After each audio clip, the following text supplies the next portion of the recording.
Pictures from the Murray set. ML Father and son, younger man and older man. Son. Father. A. Somber, sad, thoughtful, determined. F1 Father figure. B. Father. A. Sad or thoughtful. 3a. Either person. A man, for males. A woman, for females. Love object. A. M5 young man. Man. Female sex object. Common reaction to dark background and passivity of female figure as foreboding. Guilt, fear, shame, expressed. F5 young girl. Girl. A. Guilt, fear, shame, expressed. M7 mother and son. Son. Rejective mother. Mother with back turned to son, rejective. Somber, sad, thoughtful, determined. F7 old woman, young woman, mother and daughter. Young woman, sometimes old woman with older subjects. Older woman, mother, young woman with older subjects. Pressing old age. A. 8-1. Dominant man. 2 passive man. A. Either figure. 1 to passive submissive figure. 2. To dominant aggressive figure. A. 1 dominant sometimes aggressive. 2 passive. 10a. Young boy, young girl, child. A. Environmental stimuli. Religious, ethereal background. A. Special pictures. 2 adolescent boy and girl, zoot suitors or young jitterbugs. Both or neither, identification stronger with same sex as subject. A. Sometimes opposite sex when identified. Peculiar clothing. A background. Gay. 4 man, woman in background. 1, both, or neither. A. Slum area. Dark, somber. Heavy clothing. A. 6 man, usually foreign, police suspect, police. 1 or neither generally. A. Bars of prison. Suspect, fear. Police. A. 9 Negro mother or grandmother young boy. Boy, older women sometimes identify with grandmother. Mother figure. Home surroundings. A. Ambiguous. B. No clue in picture. B. Method of analysis of the story protocols. The TAT stories were subjected to analysis by 2 separate techniques.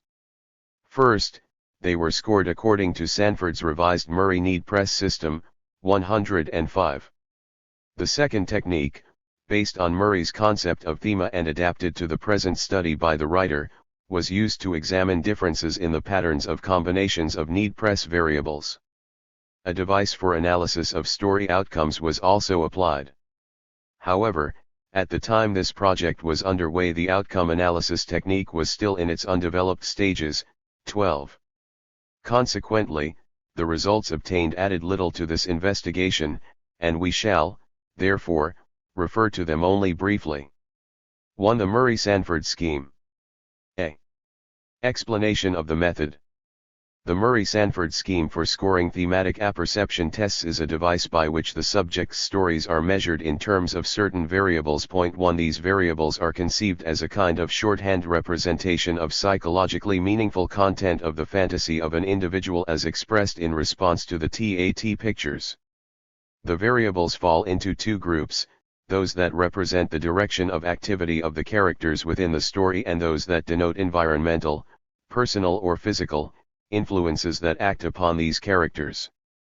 The former variables are termed need variables, the latter press variables. In a particular story, the hero's or heroes' behavior, i.e., the actions of the central figure or figures, is noted by use of the proper need variable preceded by an N. Reference to activity from external sources imposed upon the hero, or heroes, is noted by use of a press P variable. Secondary characters or central figures in the story who are openly rejected by the storyteller, and whose actions are not directed toward the hero, are termed objects, and their behavior is recorded by use of need variables, preceded by the notation on. Similarly, environmental impositions upon these characters are referred to by use of object press-op variables. A list of these variables and an explanation of each follows. Need variables. Asterisk. These need variables are also used as press variables. An abasement. To comply, surrender, accept punishment. To apologize, condone, atone. To depreciate oneself. Masochism. An achievement. To work intensely and persistently towards a goal. Asterisk. An acquisition. To take, snatch, or steal objects. Greedily. To work for money or goods. To bargain or gamble. To want possessions. Asterisk. An affiliation. To be sociable. To make friends. To love. Asterisk. An aggression. To fight. To criticize, blame, accuse, or ridicule maliciously. To injure or kill. Sadism. An autonomy. To resist coercion. To be free and independent. And blame avoidance. To avoid blame by inhibiting asocial impulses. To fear censure, ostracism, or punishment. To be well behaved. And blamescape. To escape blame by flight or by concealment of guilt. Asterisk. And cognizance. To observe, inquire, explore, and investigate. To acquire facts. And construction. To organize and build things. To produce. And counteraction. To rest, rive after failure, and to overcome weakness. And defend ins. To defend the self verbally against blame or criticism. Asterisk. And dominance. To influence or control others. Leadership. Asterisk. And deference. To admire and follow a superior allied object. And excitement. To seek adventure and excitement. To enjoy thrills, new sensations, drama. Asterisk. And exposition. To relate facts. To explain, judge, interpret. And harm avoidance. To avoid or flee from danger. To fear injury, illness, or death. To hide or take protective measures. And infavoidance. To avoid shame. To escape failure or humiliation. Asterisk. And nurturance. To nourish and protect a helpless object. To express sympathy. To mother a child. And nutrients. To seek food and drink.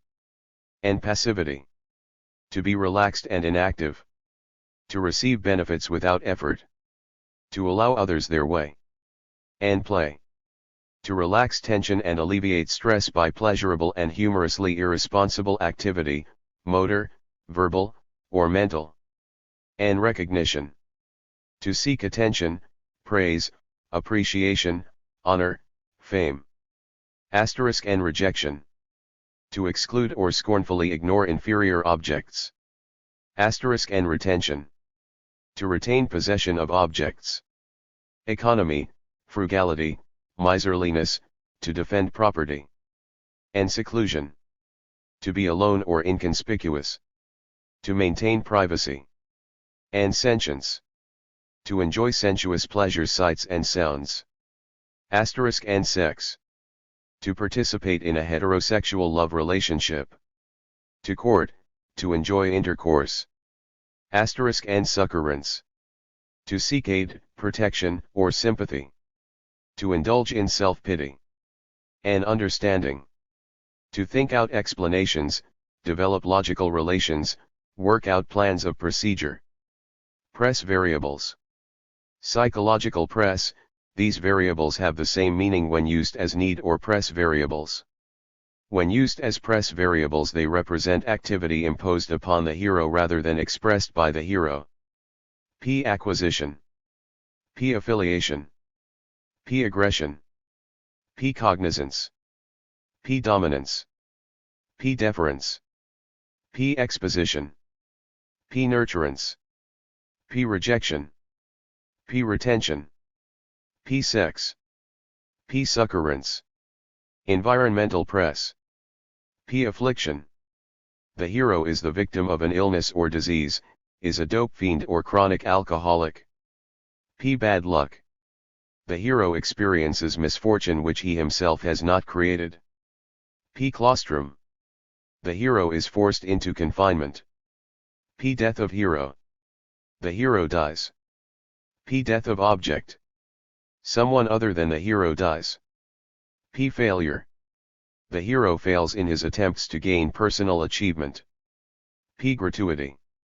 The hero is endowed with money or personal success although he has not striven for this particular gain.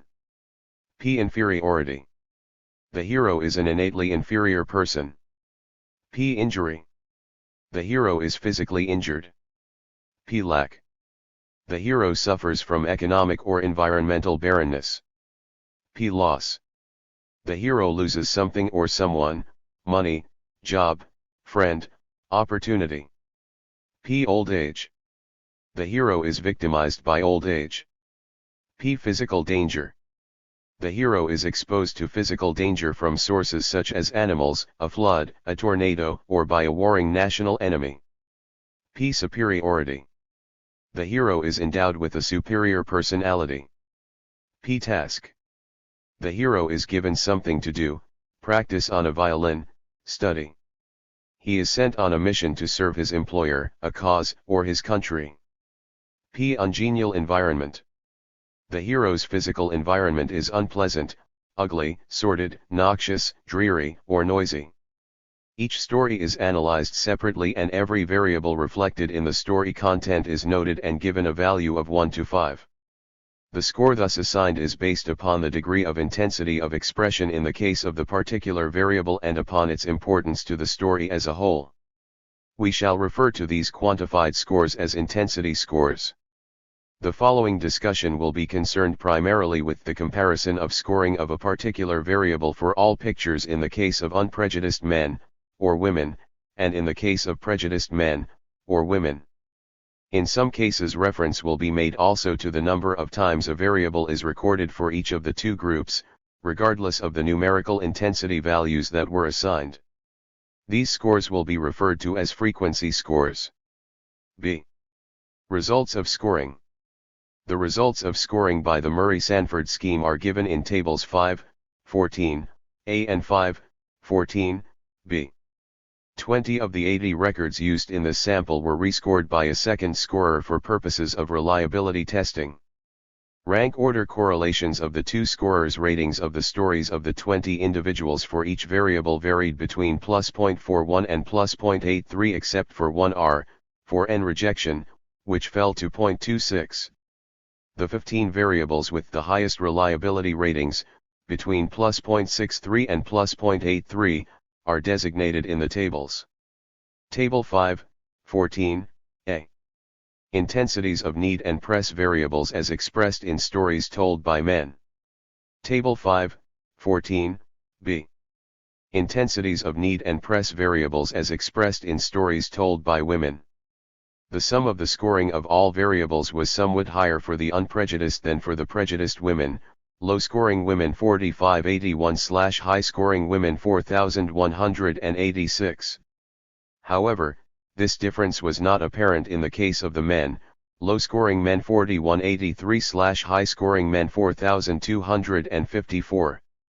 In both cases, however, the subjects scoring low on ethnocentrism expressed more material that could be scored as needs, low-scoring women 2473/high-scoring women 1966, low-scoring men 2154/high-scoring men 1896, but less that could be scored as object needs, on, low-scoring women 276/high-scoring women 333, low-scoring men 323/high-scoring men 516. In our sample, both of men and of women, the total press scored was about the same for unprejudiced and prejudiced subjects, low-scoring women 1657/high-scoring women 1638, low-scoring men 1538/high-scoring men 1511, but press directed at characters with whom the subject did not identify. Object press was more common among prejudiced subjects, low-scoring women 175/ high-scoring women 249, low-scoring men 168/ high-scoring men 331. It is apparent from the data reported above that expressions which could properly be scored as need variables are scored more heavily for the stories of unprejudiced subjects, while object need and object press variables have higher scores in the case of stories of prejudiced subjects. The press variables have about equal scoring in the case of the stories of each group. The question then remains as to which of the individual variables that go to make up the above summarized need and press scores differentiate the prejudiced and unprejudiced subjects. An analysis of single variables on this basis follows. The variables are grouped in terms of certain similarities indicated in the headings below. Each notation of a variable, or of a group of variables, is followed by the mean per person, in the case of unprejudiced and of prejudiced subjects, of the total of the intensity scores, or, where indicated, frequency scores, for that variable or for each variable within the cluster being discussed. Aggressive rebellion needs. The need variables of aggressive rebellion appear to be rated higher for low than for high-scoring men. The ratio of the mean scores of unprejudiced to those of prejudiced men for these variables are, N aggression 7.7/5.7, N autonomy 6.5/5.9, N rejection 5.5/2.9. However, prejudiced men describe more aggressive and rebellious behavior by objects, on aggression 2.0/4.2, on autonomy 1.8/2.6, on rejection 0.9/1.5. This differentiation does not hold for women, except in the case of autonomy. N autonomy, low scoring mean 5.7, high scoring mean 4.0, on autonomy, low scoring mean 1.0, high scoring mean 2.4. N aggression and N rejection both tend to have a slightly higher scoring in the case of high than of low stories, N aggression 5.0/6.9, N rejection 5.0/5.4. However, characters are often condemned by both groups for aggressive or rejective behavior. On aggression, low scoring group 2.4/ high scoring group 2.3, on rejection, low scoring group 1.3/ high scoring group 1.3. In most cases the proportion of frequency of occurrence of a variable in stories of low as compared to those of high scoring men is about equal to the intensity proportions. The variables of N aggression and N autonomy are among the few whose frequency scores are worthy of special reference. N autonomy and on autonomy appear as frequently in the stories of prejudiced as in the stories of unprejudiced men. Since the intensity scores of the two variables are differentiating for the two groups of subjects, we may conclude that the unprejudiced men identify with more intense expression of autonomy, whereas prejudiced men, when describing strong autonomous striving, tend to condemn the individual for his actions. We find also that the greater intensity of on aggression in the stories of prejudiced men is due largely to higher scorings for each expression rather than to a greater frequency of expression, ratio of average intensity per expression, 2.5/3.8. Even the expressions of N aggression, although less frequent, tend toward more intensity in stories of high-scoring men, ratio, 3.0/3.2. It would appear then that high-scoring men describe more intense aggression than do low-scoring men, although more often denying identification with the aggressive act. The differences in scored autonomy, both needs and object needs of prejudiced and unprejudiced women, are due to its greater incidence in the stories of one group than in those of the other, rather than to its stronger expression. Although greater frequency but not intensity also accounts for a higher total rating of on aggression, intensity ratings of N aggression tend to be greater for prejudiced than for unprejudiced women, mean ratio of 3 to 2.5. Submissive withdrawal needs.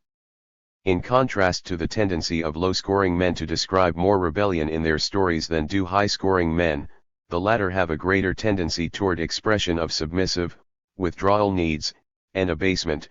Low-scoring men 7.9/ high-scoring men 10.0, and blame avoidance, low-scoring men 1.8/ high-scoring men 3.2, and seclusion, low-scoring men 1.9/high-scoring men 2.5.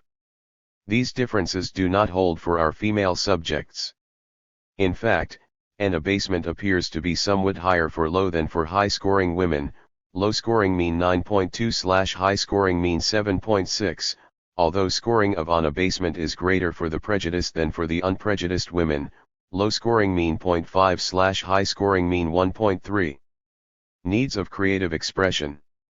All the variables pertaining to constructive and creative behavior that differentiate high and low scorers indicate a predominance of expression on the part of the low scorers.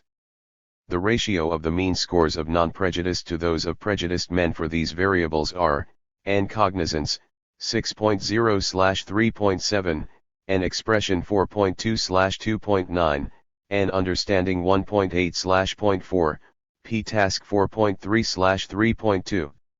For the women the ratio is and achievement 7.4/4.5, and cognition 7.1/5.6, and construction 1.0/0.2, and expression 5.4/3.5, p-task 5.3/3.1. Needs of sensual expression.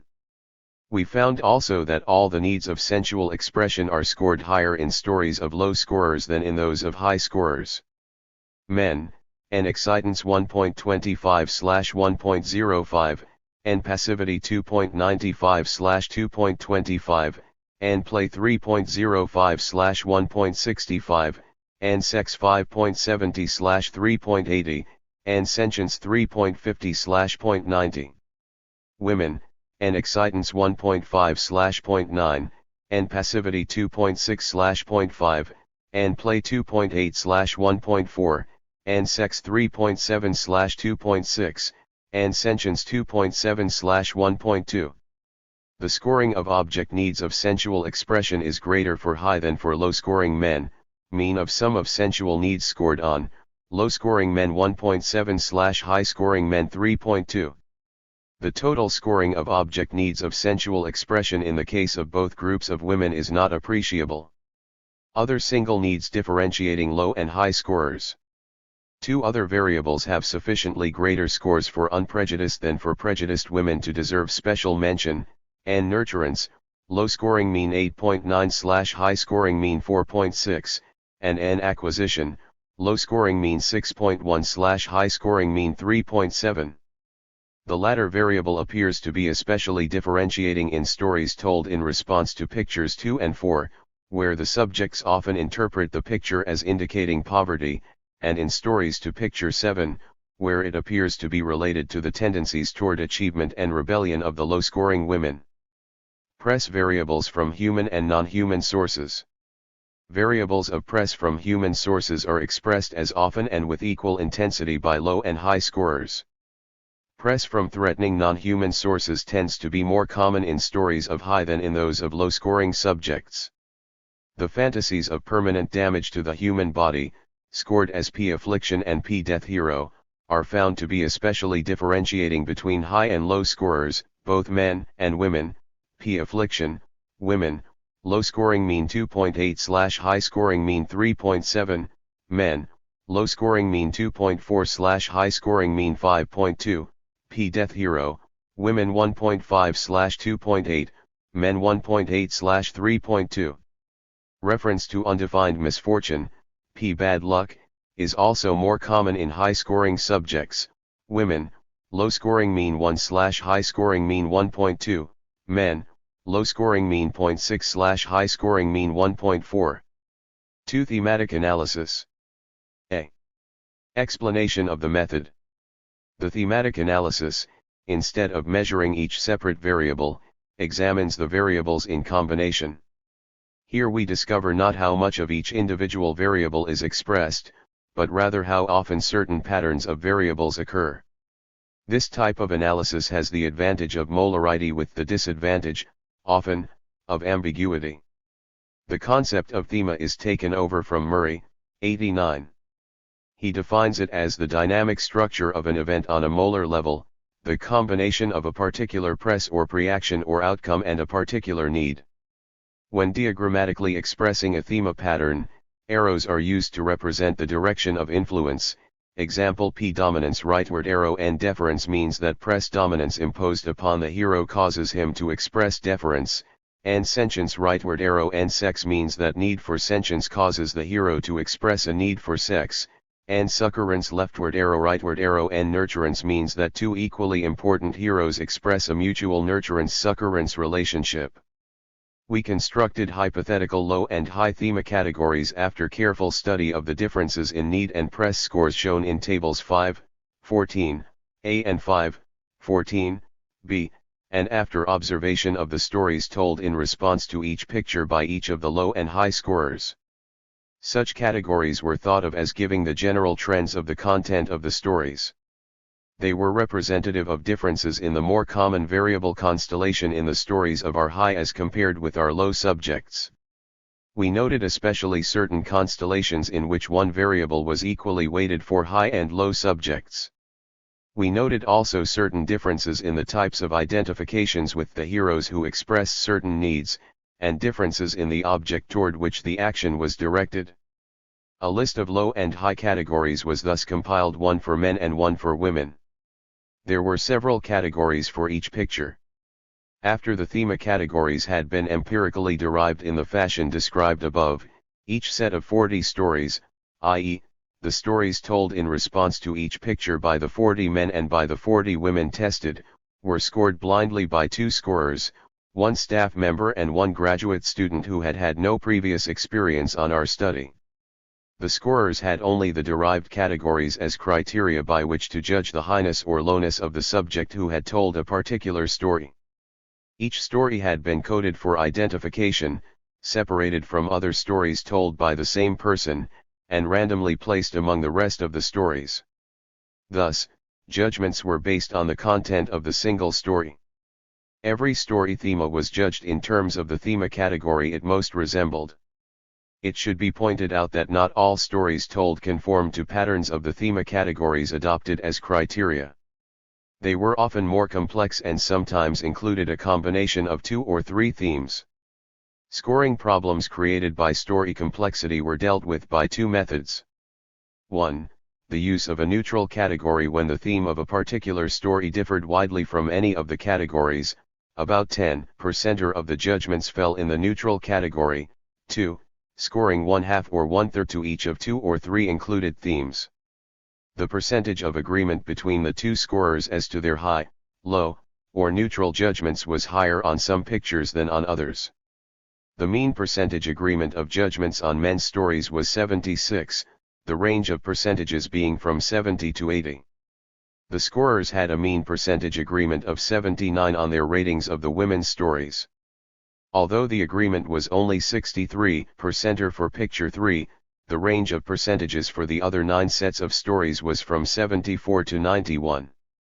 Examples of thema variables are included, in small print, in the following comparison of the stones told by low and high scoring subjects. Each example is followed by a notation, in parenthesis, of the picture concerned and of the number of times the given thema was found, by each of the two scorers, to occur in stories of subjects scoring low on the ethnocentrism scale and by subjects scoring high on this scale. The practice of assigning scores of 1/2 or 1/3 to each of 2 or 3 themes found in a given story accounts for the fractional totals which appear in the following summaries of themes. Within the discussion, notations are made also from time to time of the sum of intensity scores on a particular variable, reflected in the stories to the picture in question, in the case of low-scoring subjects and in the case of high-scoring subjects. We have chosen to discuss stories told in response to pictures 1 and 7, dealing with parental figures, first, stories to 3 and 5, relationships to opposite sex, next, and then stories to 8 and 10, responses to non-familial press, considering the men's stories and then the stories of the women's subjects. Stories of both men and women told in response to the special pictures portraying members of minority groups, 2, 4, 6, 9, are discussed last. The reader is referred to the stimulus pictures reproduced on the insert opposite. B. Results. 1. Comparison of stories told by high and by low scoring men in response to the pictures from the Murray series. Picture M1. Male subjects in both groups usually identify the characters as father and son or older man and younger man. Identification tends to be mainly with the son, who is said to be somber, sad, distressed.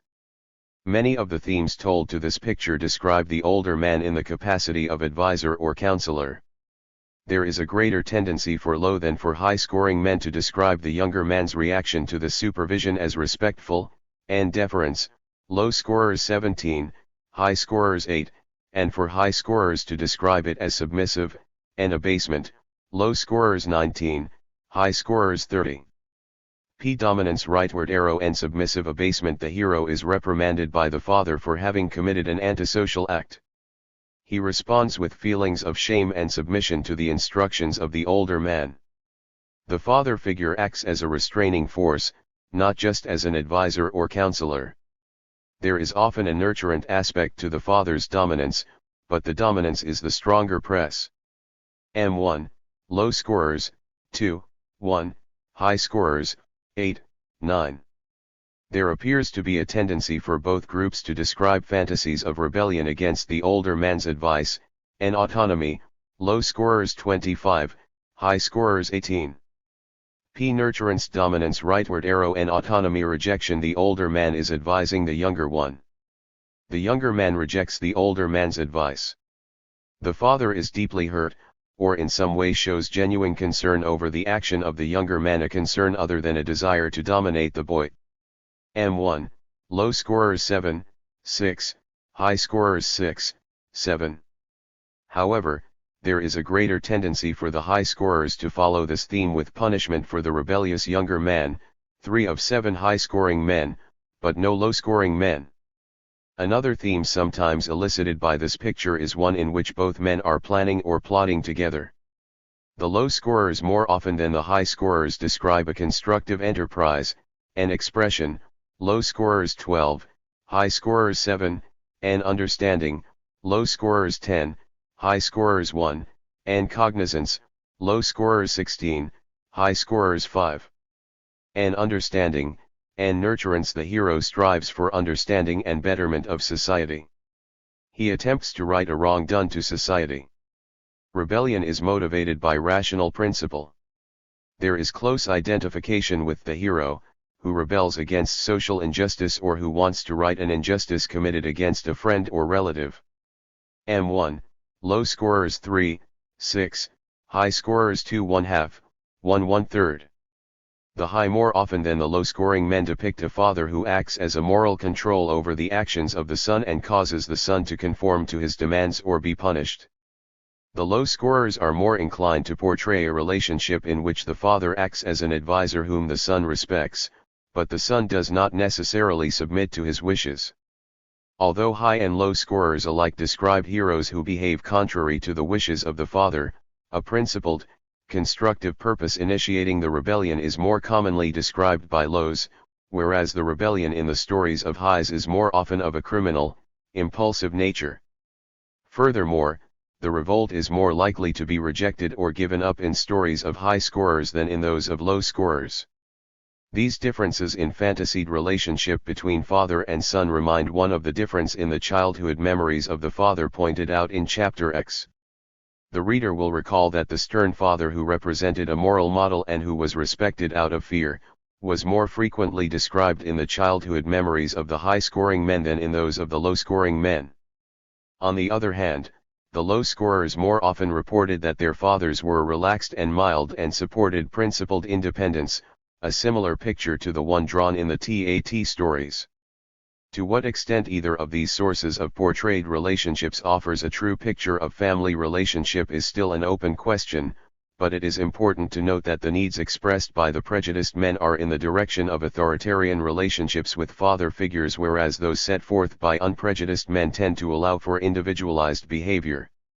One may conclude from this that the low as compared with the high-scoring men have less residual fears of punishment by their fathers, and that this accounts for their being better able to accept fantasies of constructive autonomy. Picture M7. Most of our male subjects describe the people portrayed in this picture as mother and son, and the identification is mainly with the son.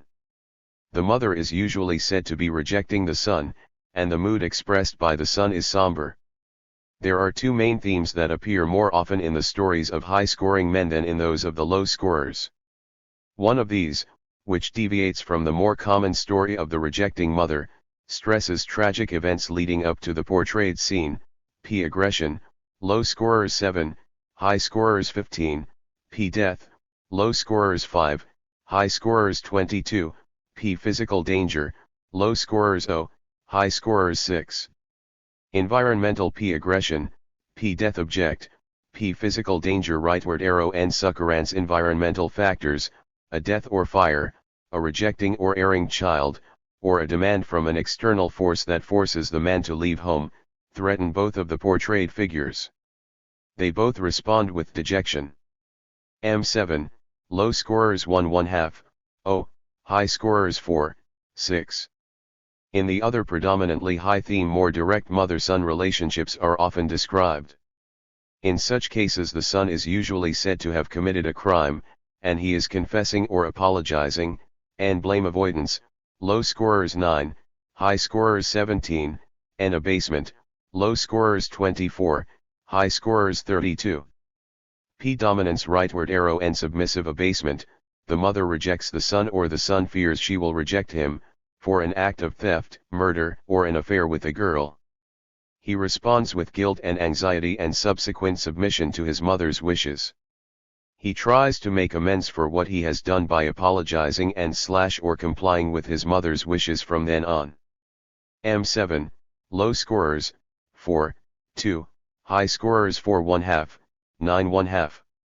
The mother-son conflict expressed by low scorers is most commonly said to arise out of the young man's demand for autonomy. He wants to do something of which the mother disapproves, leave home, marry, or plan for a particular career. In some stories she is said to be annoyed with him because he has committed a minor crime. These subjects often indicate that the son feels he is justified to some extent, at least in what he has done or what he intends to do. He is determined to do what he thinks right, or defend what he has done. There is usually some sign of regret that he is disappointing his mother by defying her wishes, yet he insists on his independence and autonomy, low scorers 41, high scorers 33, and rejection, low scorers 24, high scorers 12. Autonomous striving receives high scores in both groups, but in the stories of our prejudiced subjects it is intense at first but is later given up, whereas non-prejudiced subjects describe less violent, less destructive autonomy that carries through to the conclusion. P. dominance rightward arrow and autonomy. A possessive mother rejects her son because of his past activities or plans for the future, of which she disapproves, leaving home, conflict over mode of achievement, intended marriage, a theft. The son feels that he is justified to some extent, at least in what he has done or intends to do. He is determined to do what he thinks right or defend what he has done. There may be a note of regret that he must disappoint his mother by defying her wishes. M7, low scorers 11, 11, high scorers 4, 3. The fantasies of low-scoring and of high-scoring men centering about the mother figure tend to be distinguishable in much the same way as their fantasies about the father figure, that is, the high-scoring men tend to describe a hero who is morally dependent upon the mother, while the hero of the low-scoring men more often considers her advice but finally acts according to his own judgment. This differentiation is in accordance with the analysis of the interview material, which indicated a more realistic, less awesome portrayal of the childhood mother by low than by high scorers. Prejudiced subjects more often than the unprejudiced describe relations to parents, both fantasied and real, in the interviews, with more reference to the child's reacting because of fear or because of the compulsion of the parental demands for obedience. However, both the interviews and the TAT indicate that the low-scoring subjects have a more critical attitude toward parental influences. Picture 3. Male subjects in both groups tend to identify with a male hero in their stories to this picture. Usually the upper figure is so designated, the lower figure being described as his wife. In the responses of low-scoring men to this picture there is much variability in the relationship between the two people portrayed. Often the woman is a nurturant mother figure who encourages and helps the man, Sometimes he is the stronger and more dominant one who cares for her. In general, however, there is a clear affiliative relationship in which hero and love object show a mutual sensitivity to and concern over the mood and feelings of the other. Mutual nurturance-succorance sex relationship fusion of and nurturance, and succorance, and sex, and affiliation. Two people, husband and wife, usually, are embracing each other. They are glad to be together, to see each other after a long separation, or both are sad, because they have to be separated. This theme is not preceded by an aggressive press such as an argument between them, the fear of death, affliction, or physical danger. Affiliation and sex are expressed in the mutuality of the nurturance-succorance. 3. Low scorers 14, 16, high scorers 7, 2.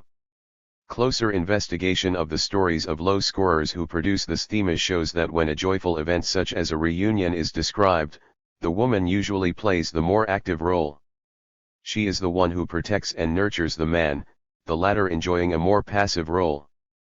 When the event is unpleasant or sad, a situation such as departure, the man is usually the one to give the woman support and reassurance and to deal forcefully with the situation.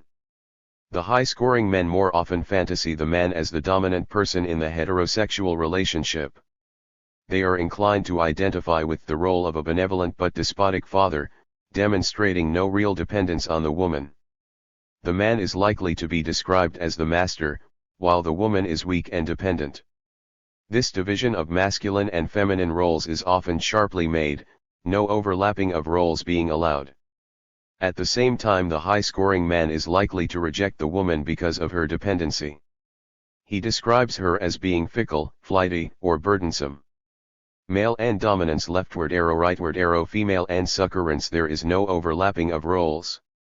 She is dependent and weak, he is the source of strength and he refrains from expressing any dependence on her. She is on the verge of hysterics, so he comforts her. She is relying on strength from her husband to pull her through. He comforts her and hides his own feelings. 3. Low scorers 3, 2 1/2, high scorers 7, 4. The woman becomes obstreperous. He comforts her in order to quiet her and subdue her aggression. He's comforting her. They have quarreled, as they often do over some trivial matter. She nagged at him. He got mad. Now he's comforting her. 3. Low scorers 0, 0, high scorers 3, 2. Although the situational factor in the stories of high-scoring subjects is somewhat variable, reference to dangerous situations resulting in death and affliction are very common. P. Death hero, low scorers 4, high scorers 13, P. Affliction, low scorers 0, high scorers 9. Usually the high scorers describe episodes which cause the woman to exhibit her weakness and the man his strength and superior capabilities. Even when the focus is on the husband's departure for war, ideas of fear are usually projected onto the woman. She is the one who fears for his safety. It appears, then, that the low and high scoring groups conceptualize different types of heterosexual relationship. The low scoring men tend to identify mainly with a flexible male role that is varied with different situations, the heterosexual adjustment of hero and love object being on the basis of reciprocal dependency stemming from their mutual need of companionship and sympathy, and of someone to care for, whereas the high-scoring men characteristically identify with a dominant, heroic role, the woman being subservient. In contrast to stories of low-scoring men, in which women serve as helpful companions, the high-scoring men more often conceive of the woman's function as one of serving the man's needs, and he resents any demands placed upon him by her. The implications derived from the differences in content of the stories told by low and high-scoring men in response to picture M1 that the highs tend to be more fearful of asserting themselves in the face of the father's opposition than are the lows suggest one aspect at least of the differences in motivation behind the fantasied roles described in response to the present picture.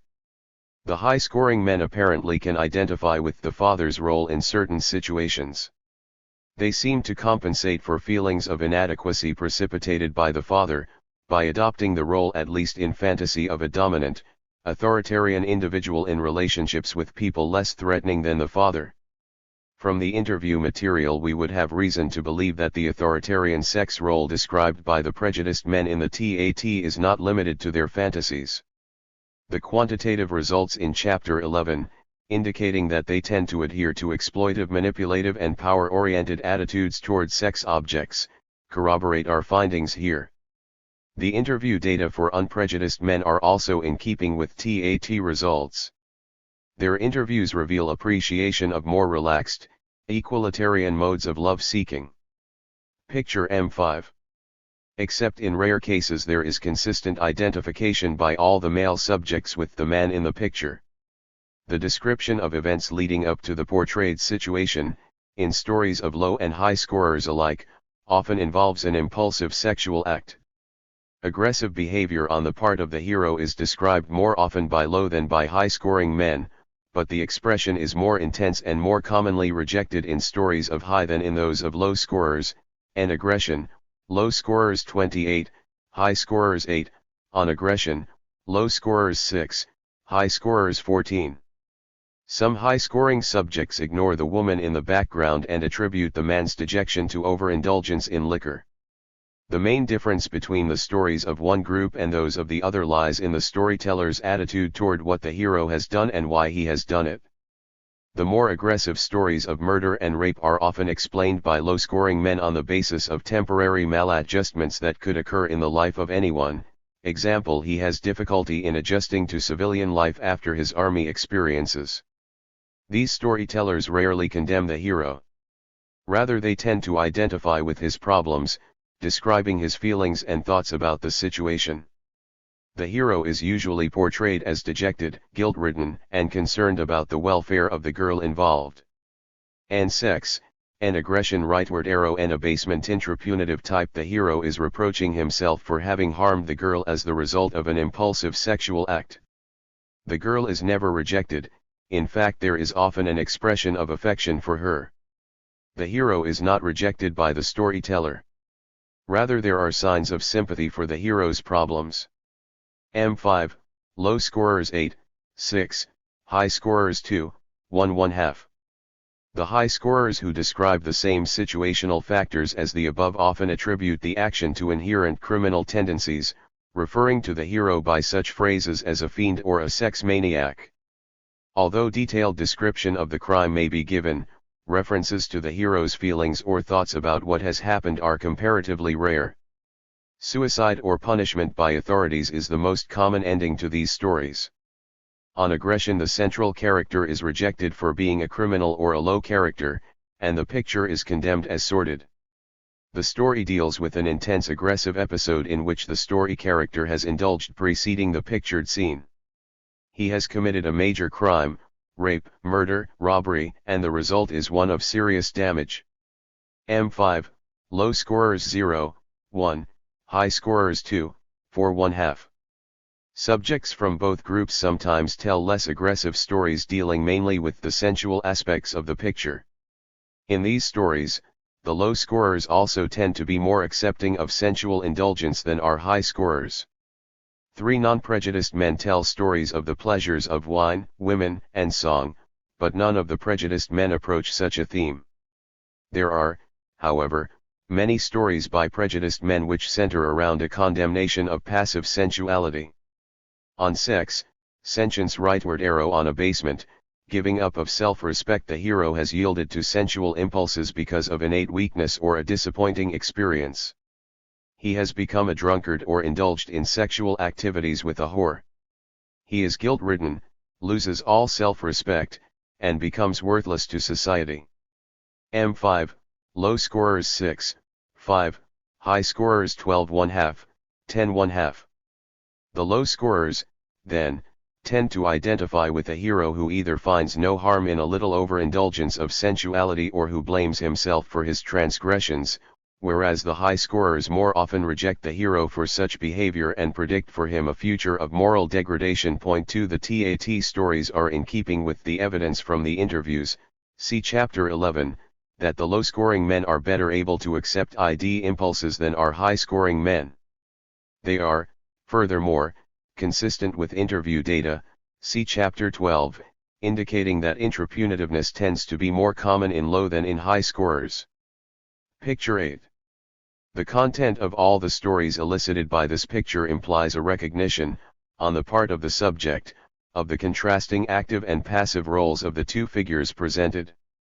In most of the stories of high and low scoring subjects alike, the situation described is either a hypnotic session or a scene of death or illness. Many of the subjects elaborate very little beyond a description of the setting. Where further content is offered, there is a tendency for high more often than for low scorers to attribute permanent affliction and death to their heroes, p. affliction, low scorers, 16, high scorers, 23, death hero, low scorers, 6, high scorers 10, and to give emphasis to themes of exploitation by the dominant figure.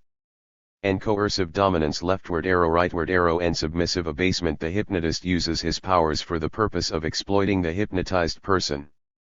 He is trying to secure information that will be held against the hypnotized man, or he is hypnotizing him for the purpose of being able to control the man's actions. Although there is usually some identification with the victim, and the hypnotist may be rejected, the story ends without escape or counteraction on the part of the victim. 8. Low scorers 3, 1, high scorers 5, 5. The low-scoring men, on the other hand, tend to minimize the aggressive, dominant aspects usually suggested by the picture. Two low but no high-scoring men tell stories in which hypnotism is used for purposes of aiding the psychological well-being of the patient. Another predominantly low story is distinguished by the sequence of themes rather than by the content alone. The storyteller begins by indicating the possibility that the picture portrays an aggressive act on the part of the hypnotist, but he does not elaborate this interpretation. Instead, he proceeds to minimize the intensity of the story content. Denial of an aggression. The storyteller rejects the picture as unpleasant, or rejects the unpleasant possibilities for a story, or shows some confusion when the picture is first presented. He offers several suggestions of possible plots, involving aggressive intentions on the part of the hypnotist, death, an exploitive hypnotist, a potential crime, but these ideas are rejected. The intensity of the story content is then minimized. It is merely a stage demonstration of no consequence. It is a doctor and a patient, or it could be a priest saying a blessing over a sick man, or it may be a doctor and patient, or most anything. 8. Low scorers 5, 4, high scorers 1, 2. The elements which, in stories to picture 8, appear to be more characteristic of high than of low scorers are similar to those that have already been seen to differentiate the story content of the two groups of subjects. The tendency of high more often than low scoring men to stress dominance-submission relationships was indicated in stories to pictures M1, 3, M7, and it appears here again. Also, the greater incidence in high stories of references to death and affliction was noted before in the discussion of responses to picture 3. The impunitive manner of dealing with the aggressive aspect of this picture, exhibited in stories of some low-scoring men, has not been apparent in their responses to the pictures discussed previously. The tendency of the low scorers to describe their heroes as intrapunitive, i.e., to tell stories in which the hero blames himself for his transgressions, was evident in the production of low scorers elicited by picture M5. It will be remembered that the high scorers tended to condemn the characters instead. The difference in the way in which aggression is dealt with by these two groups of subjects, intra or impunitively by low scorers and extra punitively by high scorers, is reflected in the TAT as well as in the interview data, see Chapter 11. These findings may appear to be in contradiction to our previous remarks that the stories of low scorers describe more rebelliousness on the part of the hero. One might suspect that the trends toward obsessiveness suggested by the impunitive expressions would not be found in the same individual who describes fantasies of demands for independence. If the personality structure were essentially that of an obsessive nature, perhaps fantasies of decisive action could not be expressed. Apparently, however, the obsessiveness is limited to certain areas. The same group of men responding impunitively to picture 8, almost without exception, produce stories to pictures M1 and M7, father-son and mother-son, in which heroes demand their autonomous rights despite parental pressures. The type of hero reaction described apparently depends on the stimulus value of the picture. Perhaps the factor distinguishing picture 8 from M1 and M7 is that the latter more readily allow for a choice of autonomy than does the former, in which the contrasting roles of dominance-submission are more clearly depicted. As will be noted in the discussion of stories produced by men in response to picture 6, see page 527, low-scoring men are likely to refrain from describing rebellious activity when such action is not practical in view of the pictured situation. Picture 10. This picture was included in our series because it was expected that most of our subjects would make some kind of identification with a religious person and thereby add to our understanding of the comparative satisfactions derived from religious practices by our two groups. We anticipated differences similar to those found independently in the questionnaire and interview responses, see chapters 6, 18, the low scorers being more concerned with principles, the high scorers with the authoritarian, conventional, and ritualistic aspects of religious practice. Although differences of this kind were found in the stories of those individuals who responded to the religious elements of the picture, many of our subjects, both high and low scorers, about half of the male subjects, appeared to be uninspired by the picture. They limited their responses to mere descriptions of the picture. It would seem that for these subjects there was not an adequate medium for identification. Of those men who elaborated their stories beyond what was given in the picture, a few in each of the two compared groups told stories in which a soldier in battle faced an immediate crisis and sought help from God. The low scorers who actually projected a story with some content tended to interpret the scene portrayed as expressive of a hero thoughtfully evaluating life and religion or reacting with sensitive imaginative enjoyment to music or art. And sentience, low scorers 37, high scorers 16. And sentence, and cognizance, the hero is considering the problem of what religion, life, God really mean.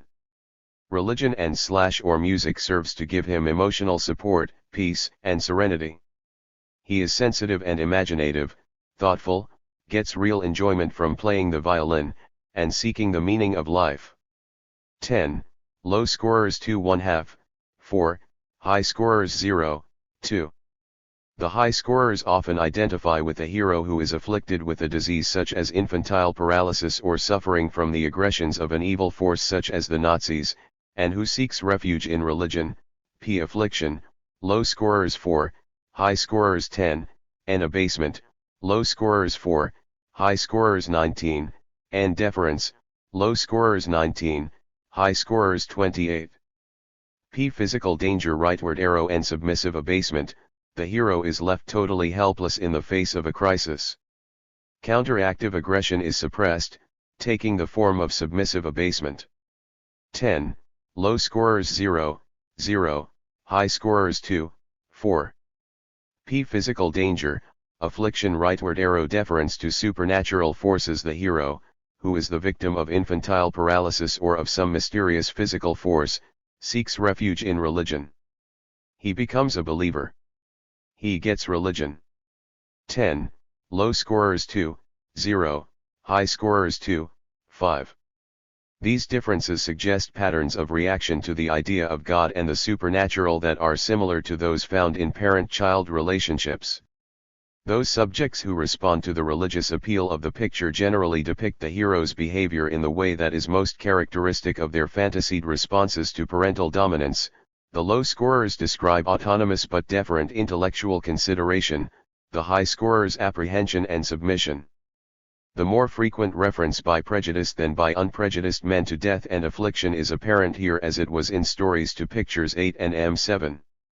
One might say that the feelings of victimization so commonly expressed by high scorers in their interviews, see chapter 11, are likewise an important feature of the fantasy life of these men.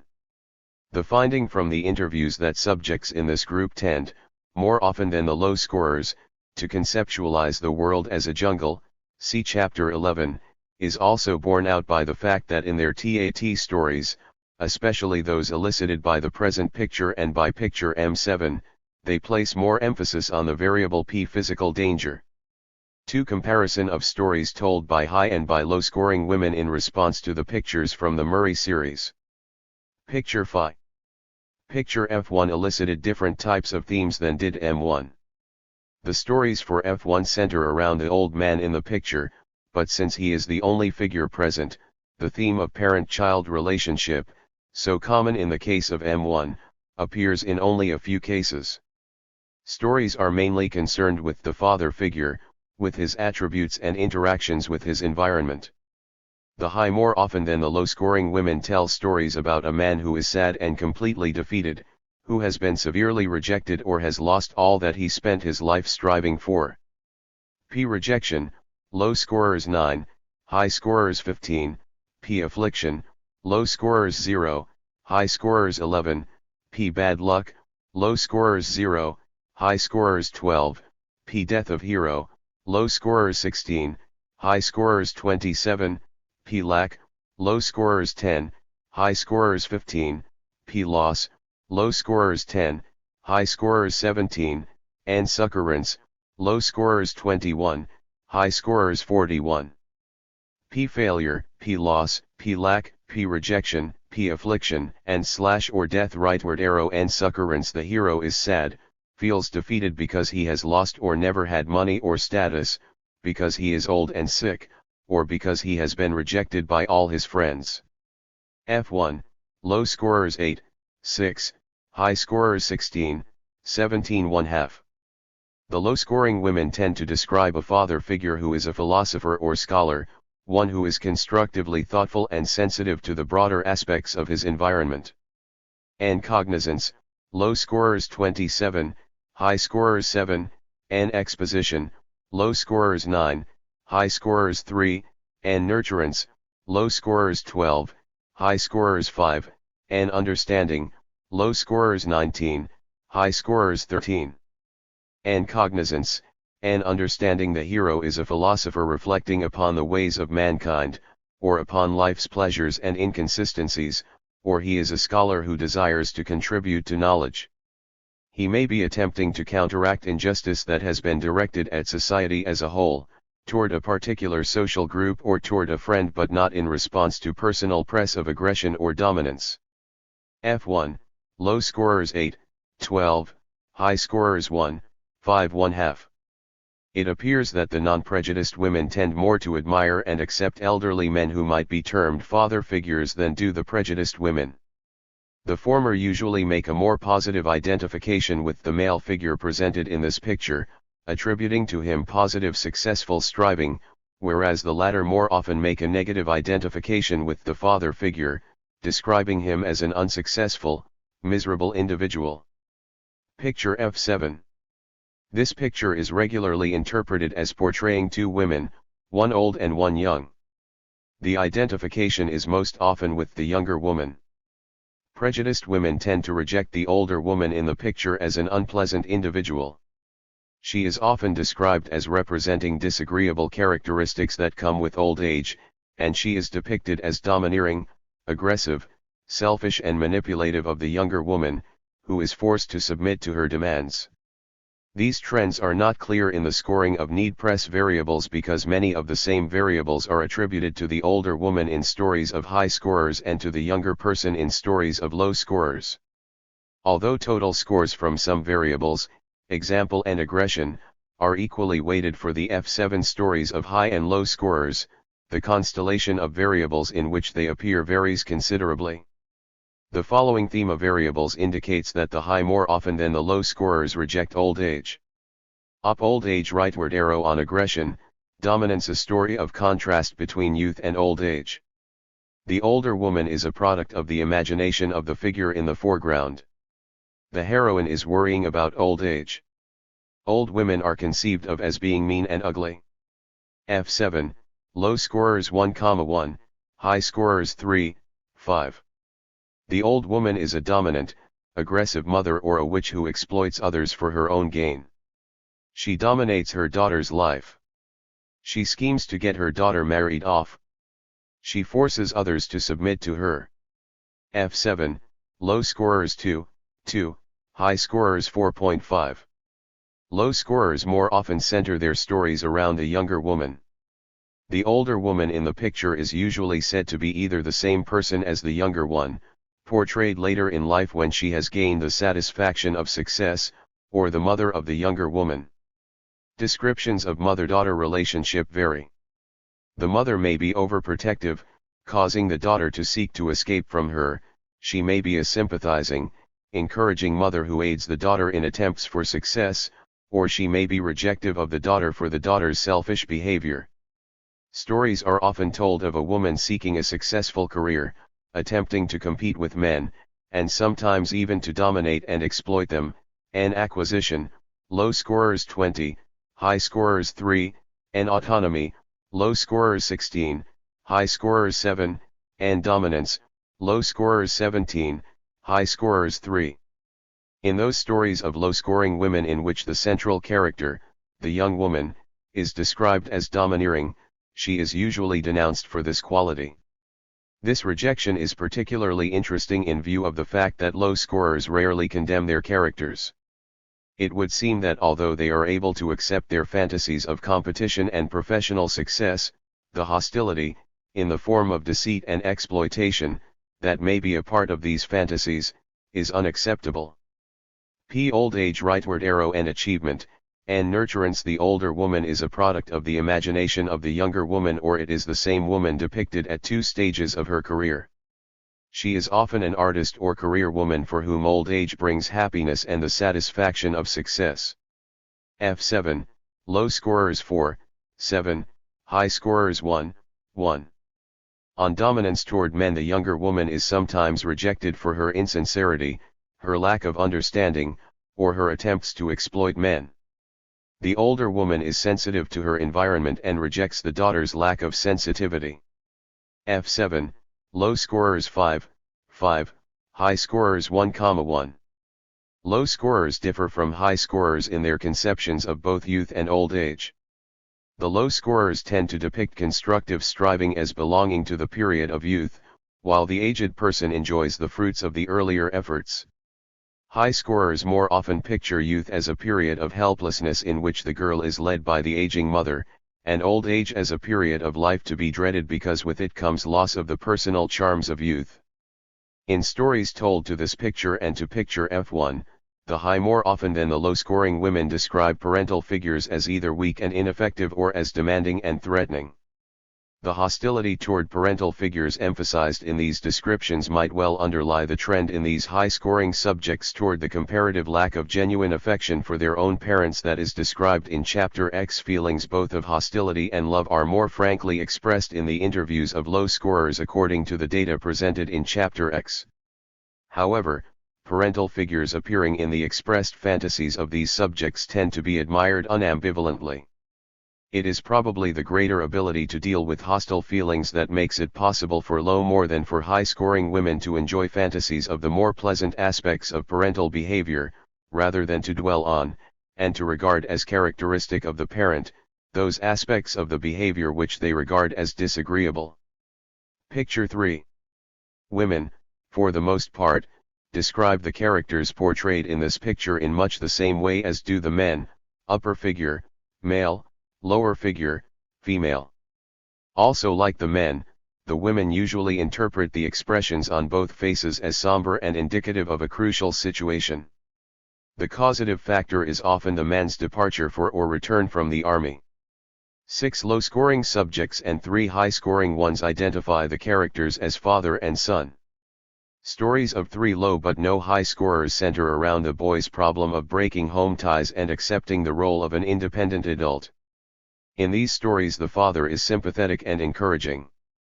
In the father-son stories of high-scoring women, the father tends to be more authoritarian and less nurturant. Besides producing numerous stories in which departure and reunion is said to precipitate the immediate scene, the low-scoring women sometimes attribute the somberness depicted to the worry of parents over a child. In either case, the reaction described involves sensitivity to the feelings of the other by each of the characters depicted. In most cases, the more nurturant figure is the man, but in a few stories the woman is assigned a protective role. Female and succurrence, An affiliation. A description is given of the joy felt by a man and woman because they are together after a long separation, or, they are sad because they have to be separated. There is no fear of death or affliction projected into the story.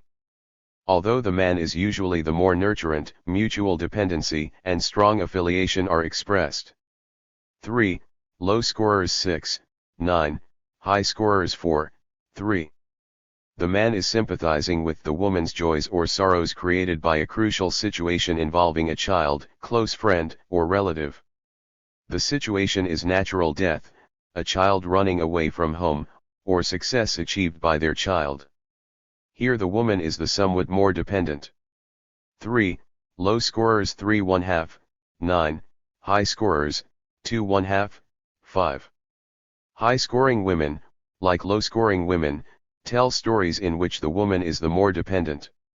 However, the intensity of the personal relationships is usually not as great in high stories as in low stories.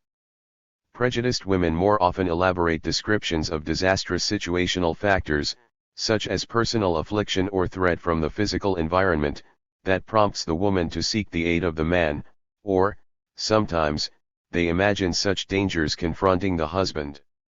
Stories of a husband or son leaving for the army are often accompanied by an expression on the part of the woman of fearfulness lest the man be harmed. Several of the high scorers' stories of the man's return from war describe his afflictions.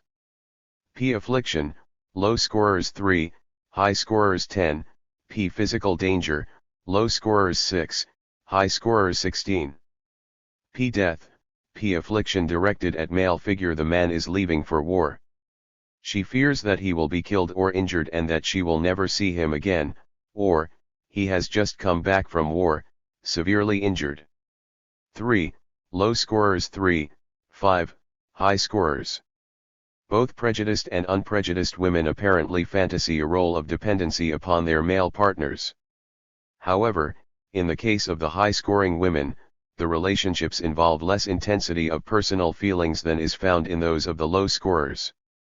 The commonly fantasied death and injury to the man, in stories of the prejudiced subjects, suggest that underlying hostilities are present that prevent expression of more genuine affection. Picture F5. The woman in this picture is usually described as sad by both low and high-scoring women. She is experiencing feelings of guilt, fear, and/or shame. There is a small group of subjects, mainly low scorers, who minimize the intensity of the dysphoric tone by saying that the heroine is only putting on an act, or that she has a temporary illness which she will soon overcome. 4 low scorers, 1 high scorer. It is interesting to note the similarity of the defense used by these women against masochistic behavior to that used by some of the low-scoring men against aggressive behavior. See discussion of stories told in response to picture 8, below. Other low scorers relate the girl's unhappiness to deprivation of love from her family or from a male sex object. The storyteller identifies with a girl who is unhappy or anxious because she is denied, or in danger of being denied, love and support from her husband or family. F5, low scorers 5, 4, high scorers 2, 0. Subjects from both groups attribute the unhappy mood to the natural or accidental death of a relative, 4 low scorers, 6 high scorers. However, stories dwelling on the death scene are more often told by high scorers. Themes of death or injury due to personal aggression are excessive among high as compared to low scorers, and aggression, low scorers, 8, high scorers 31. Many prejudiced women tell stories describing feelings of guilt and fear resulting from an aggressive act committed impulsively. The object of the hostile act is, in most cases, the husband or lover. On aggression toward men, the heroine is overcome with grief because she has killed her husband or lover in a fit of passion or insanity, or she has just witnessed his death. The morbid details are elaborated. F5, low scorers 3, 3, high scorers 5, 11 1/2. The low-scoring women again describe more real involvement in love relationships, while the stories of high scorers are suggestive of the same underlying hostility toward men as was referred to previously. The identification of the latter subjects with the aggressor is obscured by techniques of rejecting the heroine for committing the act, attributing the cause to a temporary or permanent mental affliction, or by an outcome of punishment for the crime. The results of analysis of stories to pictures 3 and F5 corroborate the findings of the interview data. The tendency of low scorers to emphasize love in sexual relationships, and to describe unhappiness resulting from deprivation of love, is apparent in material from both sources. The open admission of fears of inadequacy by some low-scoring women, found in the interview data, may be related to fears of loss of love suggested by some of the TAT stories of low-scoring subjects. Responses in the interviews were interpreted by the interview raters as indicating underlying disrespect for and resentment against men significantly more often in the case of high-scoring women than in the case of low scorers. The fact that, in the TAT, high-scoring women more often than low scorers produce stories of aggressive action directed at men or of permanent injury or death imposed upon them, substantiates the interpretations of the interview responses. Although the hostility is not admitted directly in either case, both the TAT and interview material strongly suggest that such a trend is latent in prejudiced women. Picture 8. As in stories told in response to this picture by men, both high and low-scoring women describe an active and a passive figure. The low scorers identify more often with the submissive role, the high scorers with the dominant role, and abasement, low scorers 18, high scorers 7, P abasement, low scorers 2, high scorers 11, and dominance, low scorers 16, high scorers 34. The themes produced by low-scoring men, referred to above, are not as common in stories of low-scoring women. Reference to aggressive intent is less often referred to in the themes of these women. When an aggressive act is described, the storyteller usually rejects the aggressor, and aggression, low scorers 6, high scorers 8, on aggression, low scorers 12, high scorers 6. More often, the active person is described as nurturant and helpful. He is a doctor or a priest, aiding a sick man, sometimes by hypnosis, or saying a prayer over a dying man. P affliction, P death of object rightward arrow and nurturance. A doctor is treating a patient in a psychoanalytic session or through hypnosis, or, a priest blesses a dead or condemned man, emphasizing the dying man's virtues, his life achievements, and their meaning for the future world, and offering him hope for peace in the afterworld. 8. Low scorers 6, 6, high scorers 1, 3 1/2. High more often than low-scoring women condemn the passivity of the reclining figure or give him little consideration except in so far as he serves as a tool of the hypnotist, and passivity, low scorers 14, high scorers 3, on passivity, low scorers 5, high scorers 10. Instead, they tend to identify with the active figure, who is often described as an exhibitionist and trickster. He seeks to control the actions of the other man, or to seduce an audience into believing in his superhuman powers. Some low scorers also describe a stage demonstration, and recognition, low scorers 14, high scorers 11, on recognition, low scorers 0, high scorers 6, but the exploitive element is usually absent in their stories. And dominance recognition. The hypnotist seeks the admiration of an audience, or of the man he is hypnotizing, for his powers to impose his will upon another. The audience is belittled as foolish for being taken in. 8. Low scorers 1, 0, high scorers 6, 3 1/2. These differences in story content again suggest that the low scorers are more likely to empathize in emotional situations than are the high scorers. The latter often appear to be disdainful of passive individuals or of those who react effectively. The comparative inability of the prejudiced women to deal with their own emotions, see Chapter 11, is probably basic to this rejection of emotion in others. Picture 10. Identification is with the one portrayed figure, who is sometimes identified as a boy, sometimes as a girl, and in a few cases, as a woman. The religious theme is somewhat more readily responded to by low-scoring women than by low-scoring men. The blandness of the responses by many of the men was discussed above. However, aside from one type of high story which projects external aggressive force, Stories by high-scoring women tend to reflect very little involvement in the story content. The most common expression of low-scoring women concerns an internalized religion in which the hero appears humble and awed by the natural environment and stimulated to thought, creativity, and love of his fellow man, and achievement. Low scorers 20, high scorers 11, and deference, low scorers 37, high scorers 20, and nurturance, low scorers 24, high scorers 14, and sentience, low scorers 30, high scorers 11, and understanding, low scorers 12, high scorers 7. And sentience, and deference, and understanding, the hero is considering the problem of what religion, life, God really mean. Religion and or music serves to give him emotional support, peace, and serenity. He is sensitive, imaginative, thoughtful, gets real enjoyment from playing the violin. 10. Low scorers 6, 12, high scorers 1, 3. The stories of high-scoring women are less intense. Many relate merely what is portrayed in the picture, sometimes making more concrete the vague picture structure. The story is bland, consisting of picture description only, and being devoid of any creativity or sentience. Example: it is stated that the hero is playing the violin in church. He imagines he sees a vision of Christ. 10. Low scorers 3, 2 1/2, high scorers 9, 4 1/2. Expressions of the meaning of religion to the individual are in terms of giving oneself up to religion rather than integrating it for everyday application. Stories are related in which the hero, as a result of inflicted suffering, becomes a believer, allowing religious direction to decide his actions. P. Affliction, low scorers 7, high scorers 14, P. Death of object, low scorers 7, high scorers 12. P. Affliction, P. Death rightward arrow and succurrence: the hero or a member of his family is afflicted by a dreaded disease.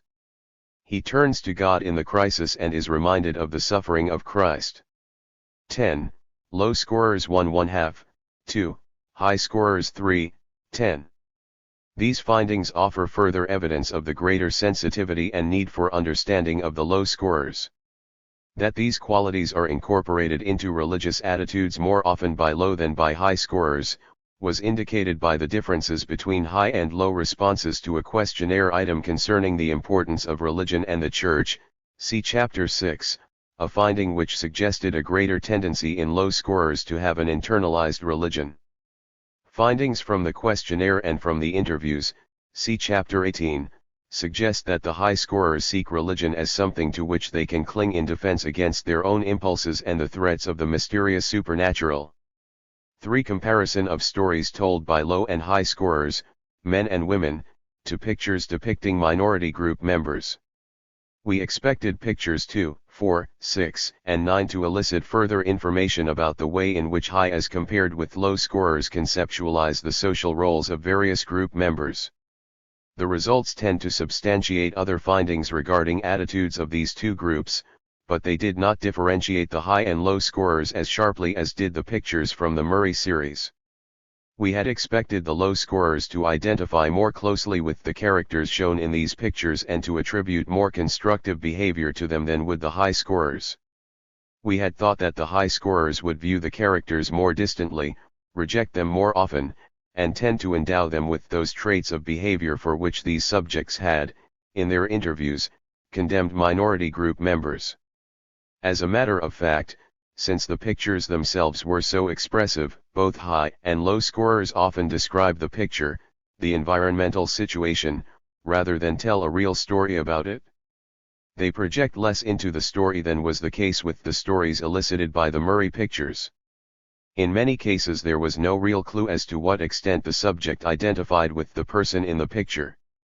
There was often no clear-cut expression of acceptance or rejection of the heroes, because the test instructions did not call for expression of attitudes.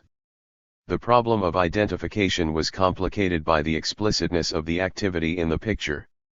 It was clear in most cases that our subjects did not closely identify with the slum area in Picture 4 or the crime aspect of Picture 6.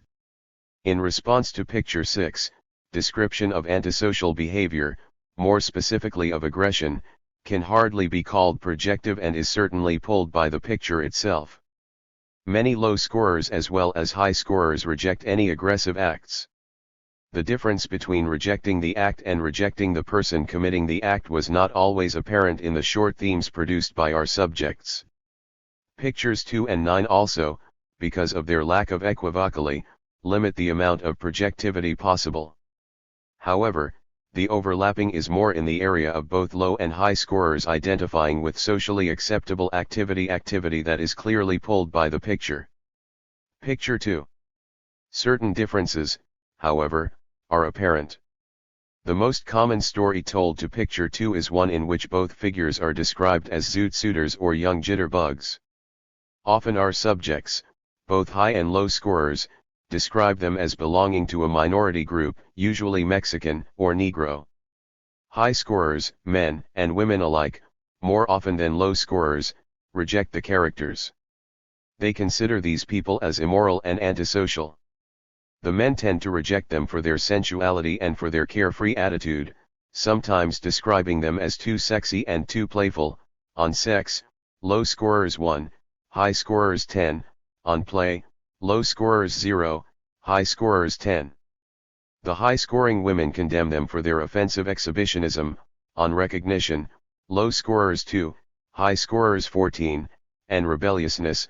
On aggression, low scorers 0, high scorers 8, on autonomy, low scorers 3, high scorers 15. On aggression, autonomy because the parents have not been strict enough with the girl, have not given her a sufficient amount of direction and guidance, the girl has gotten into trouble, has done wrong. The story proceeds with an attempt to put her on the right path, to teach her to do the right thing. 2. Low-scoring women 0, 1, high-scoring women 3, 5 1/2. On play, recognition, excitance, sex. The storyteller rejects the characters because of the clothes they are wearing. Example: I don't like people who wear that kind of clothes so that they can draw attention to themselves, or they condemn them as an inferior kind of individual. Example: they are disrespectful citizens. Typical zoot-suiters, criminal type, typical jitterbugs who hang around the U.S.O. They are the kind who won't ever accomplish anything. They are accused of being noisy, antisocial, exhibitionistic, lacking seriousness. 2. Low-scoring men 2, 3, high-scoring men 4, 8, low-scoring women 2, 2, high-scoring women 10 1/2, 10 1/2. Low scorers tell stories with similar content, but the men in this group more often identify with sensuality and playfulness and the women more often with the exhibitionistic and rebellious aspect of the picture than do the high scorers. Men and sex, low scorers 18, high scorers 19, not differentiating, and excitance, low scorers 16, high scorers 5, and play, low scorers 34, high scorers 21. Women and autonomy, low scorers 12, high scorers 2, and aggression, low scorers 12, high scorers 2, and play, low scorers 40, high scorers 22, and recognition, low scorers 25, high scorers 14. And play, and sentience, and sex, and affiliation. The couple in the picture are out on a date having a good time, and finding real enjoyment in dancing or watching others dance. The subject is identified with the heroes and the needs expressed. They love to dance. They are happy together. They are having fun. This is a real pleasure for them. This theme often is combined with success of and recognition. They have won a dance contest, are happy that they were awarded the prize, and are having their pictures taken. 2. Low-scoring men 8, 11, high-scoring men 7, 6, low-scoring women 9 1/3, 7, high-scoring women 6, 4. A few high and low-scoring subjects of both sexes place these characters in a situation in which social pressure demands that they give up their rebellious ways and conform. However, instead of condemning the rebellious youngsters, as the high scorers do, low scorers often attribute the behavior to a logical resistance to the demoralization that is likely to result from racial prejudice, and they usually conclude by saying, in effect, that in growing up the young people will learn to cope with the situation in more constructive ways. Apparently the mechanism of projection operates in the TAT situation in a fashion that is similar to what has already been suggested as a factor determining some of the interview responses. It is those more primitive, unsublimated forms of expression so often found in their fantasies, see stories told in response to pictures M5 and F5, that the high scorers project onto members of minority groups. Those desires within themselves which remain unsatisfied tend to be magnified and rejected in others whom they suspect of satisfying the same desires. It also becomes understandable why high scorers, both men and women, should reject the independence and nonconformity of the young people in picture 2 when we remember that these subjects employ submissiveness as a means for denying underlying hostile feelings. Thus, we often find the high scorers defending their own submissiveness by condemning as brazen the lack of submission suggested by the depicted clothing and by what they interpret to be a defiant smile of enjoyment. Picture 4. Stories told in response to picture 4 by low scorers are, on the whole, more intense than stories told by high scorers. Low scorers tend to deal with realistic problems that face persons living in a slum area, such problems as how to earn a living, how to adapt to or to alter the poverty of the surroundings. Low-scoring women often describe thoughts and feelings of the hero regarding his own life and his relation to society and social goals. And cognizance, and nurturance. The hero is a philosopher thinking of mankind, of life's pleasures or inconsistencies. He strives to contribute to social betterment or to counteract social injustice directed at society as a whole or toward a particular social group or toward a friend. 4. Low-scoring women 4, 2 1/2, high-scoring women 2 1/2, 2. And cognizance, an abasement intrapunitive type. The hero is ashamed of his past actions and his past egocentrism. He envies the life of the poorer people who allow themselves to enjoy more sensual and passive activity. He decides that he, too, would like to enjoy such a life. 4. Low-scoring women 4, 5, high-scoring women 1/2, 0. The high scorers more often label the central character as a typical East Sider or as a greedy Jewish businessman. They also tend to reject the lack of order and cleanliness in the presented environment. On aggression, on acquisition, the hero is rejected as a typical East Sider, a greedy Jewish businessman, a queer duck, or as a criminal, or a beggar. He is up to no good. The rejected hero is about to commit a crime or has just committed a crime. He is disguised or hiding out. 4. Low-scoring men 2 1/2, 2 1/2, high-scoring men 4, 3 1/2. 4. Low-scoring women 4, 2 1/2, high-scoring women 8, 5. High-scoring women again exhibit a tendency to project failure, affliction, and death upon a father figure. P failure, P loss, P death, and / or P affliction rightward arrow and succurrence. The hero has spent his whole life seeking success. He is now very sad, feels defeated, because he has lost all his money, friends, status, or because he never had any money, status, friends, or because he is old and sick. 4. Low-scoring women 0, 0, high-scoring women 2, 3. P physical danger, P aggression. The hero is a victim of an aggressive or rejective press, enforced on him by the human or physical environment. 4. Low-scoring women 0, 0, high-scoring women 3, 3 1/2. These differences in the story content reflect the ethnic prejudice of the high scorer and the contrasting concern of the low scorer over the welfare of society and the individual's role in that society. That no further differentiation between the two groups was found in the present instance might well have been due to the comparative lack of ambiguity in the structure of the picture. Picture 6. Picture 6 is commonly interpreted as a suspect caught by the police. High scorers often reject the suspect and identify more closely with the police authority.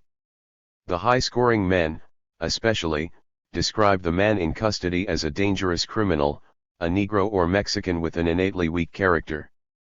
Men on aggression, low scorers 13, high scorers 34, on autonomy, low scorers 7, high scorers 16. He may have been involved in a strike or race riot for which he is condemned by the storyteller. Subjects telling stories in which the suspect is depicted in this manner usually identify with the dominant authoritarian figures who bring the situation under control and protect an imagined white victim. On autonomy, on aggression leftward arrow rightward arrow and dominance the hero is rejected. He has committed a serious crime and the police have caught him. There is often some identification with the police. The suspect is described as a weak character, a Mexican or Negro, a dangerous person, or a person under the influence of alcohol. He is finally punished for his actions. 6. Low-scoring men 7, 7, high-scoring men 13, 13. Low scorers, in contrast, tend to identify more with the captured prisoner. They are more likely to attribute the cause of the act committed to a justified protest against social rejection or exploitation, i.e., the man has either been striking for higher wages or fighting race prejudice. The attitude of the hero is usually a combination of fear and defiant rebellion. P. Dominance rightward arrow N. Autonomy, N. Achievement, N. Exposition. The storyteller identifies with a hero who has been involved in a strike or race riot or some petty crime. The police have caught him and have him under their control. The expression of autonomy and aggression by the hero is a counteractive measure, fighting against an explicitly defined or implied social dominance or rejection, i.e., employer exploitation or race prejudice. 6. Low-scoring women 7, 9, high-scoring women 0, 3. P. Dominance, aggression rightward arrow N. Harm avoidance and abasement or N. Autonomy. The hero has been involved in a strike or race riot or some petty crime. The police have caught him and are unduly hard on him. He is afraid but tries to resist. However, he gives up his resistance when he finds that it would be of no value. 6. Low-scoring men 8, 7, high-scoring men 4, 4. Here again the most important differences between stories of high and those of low scorers reflect their attitudes toward minority groups. The projection of instinctual desires upon a rejected individual, one of the common defenses of the high-scoring individuals, is apparent in the TAT as in their more direct verbalizations of prejudices. Picture 9.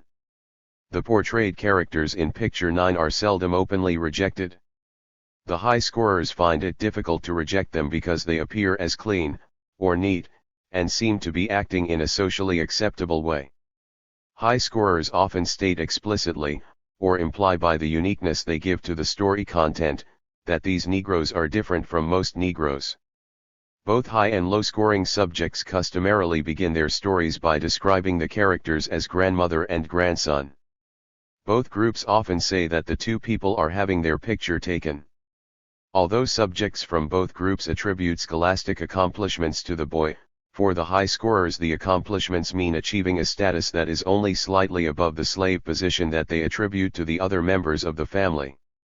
The low scorers, who apparently identify more closely with the Negro boy, project their own desires for success. They do not, as do the high scorers, limit the success to a minimum amount, implying inferior capacity on the part of the Negro. Some of the low-scoring women emphasize the positive relationship between the grandmother and grandson. P. Succorance leftward arrow rightward arrow N. Nurturance. The grandmother and grandson are fond of each other and are proud to be together. She is helping the boy to solve a problem or reach a decision. She is encouraging the boy to go on to further learning and achievement. She is teaching the boy or is explaining something to him. 9. Low-scoring women 2, 5. High-scoring women 0, 1/2. Some of the subjects, high and low scorers of both sexes, interpret Picture 9 as two people watching something. For the low scorers it is more commonly an enjoyable artistic performance. Men and sentience, low scorers 37, high scorers 16. Women and sentience, low scorers 33, high scorers 11. The high scorers emphasize unpleasant scenes involving death and affliction, men P. Affliction, low scorers 4, high scorers 10, P. Death object, low scorers 3, high scorers 8, P. Aggression, low scorers 11, high scorers 16. Women P affliction, low scorers 7, high scorers 14, P death object, low scorers 7, high scorers 14, P aggression, low scorers 11, high scorers 16. P physical danger, P dominance rightward arrow and abasement submission. An unpleasant scene presents itself, or an authoritarian figure representing police, a parent, or another socially dominant figure is demanding that the hero conform to his will. 9. Low scoring men 4, 2 1/2, high scoring men 6, 3 1/2.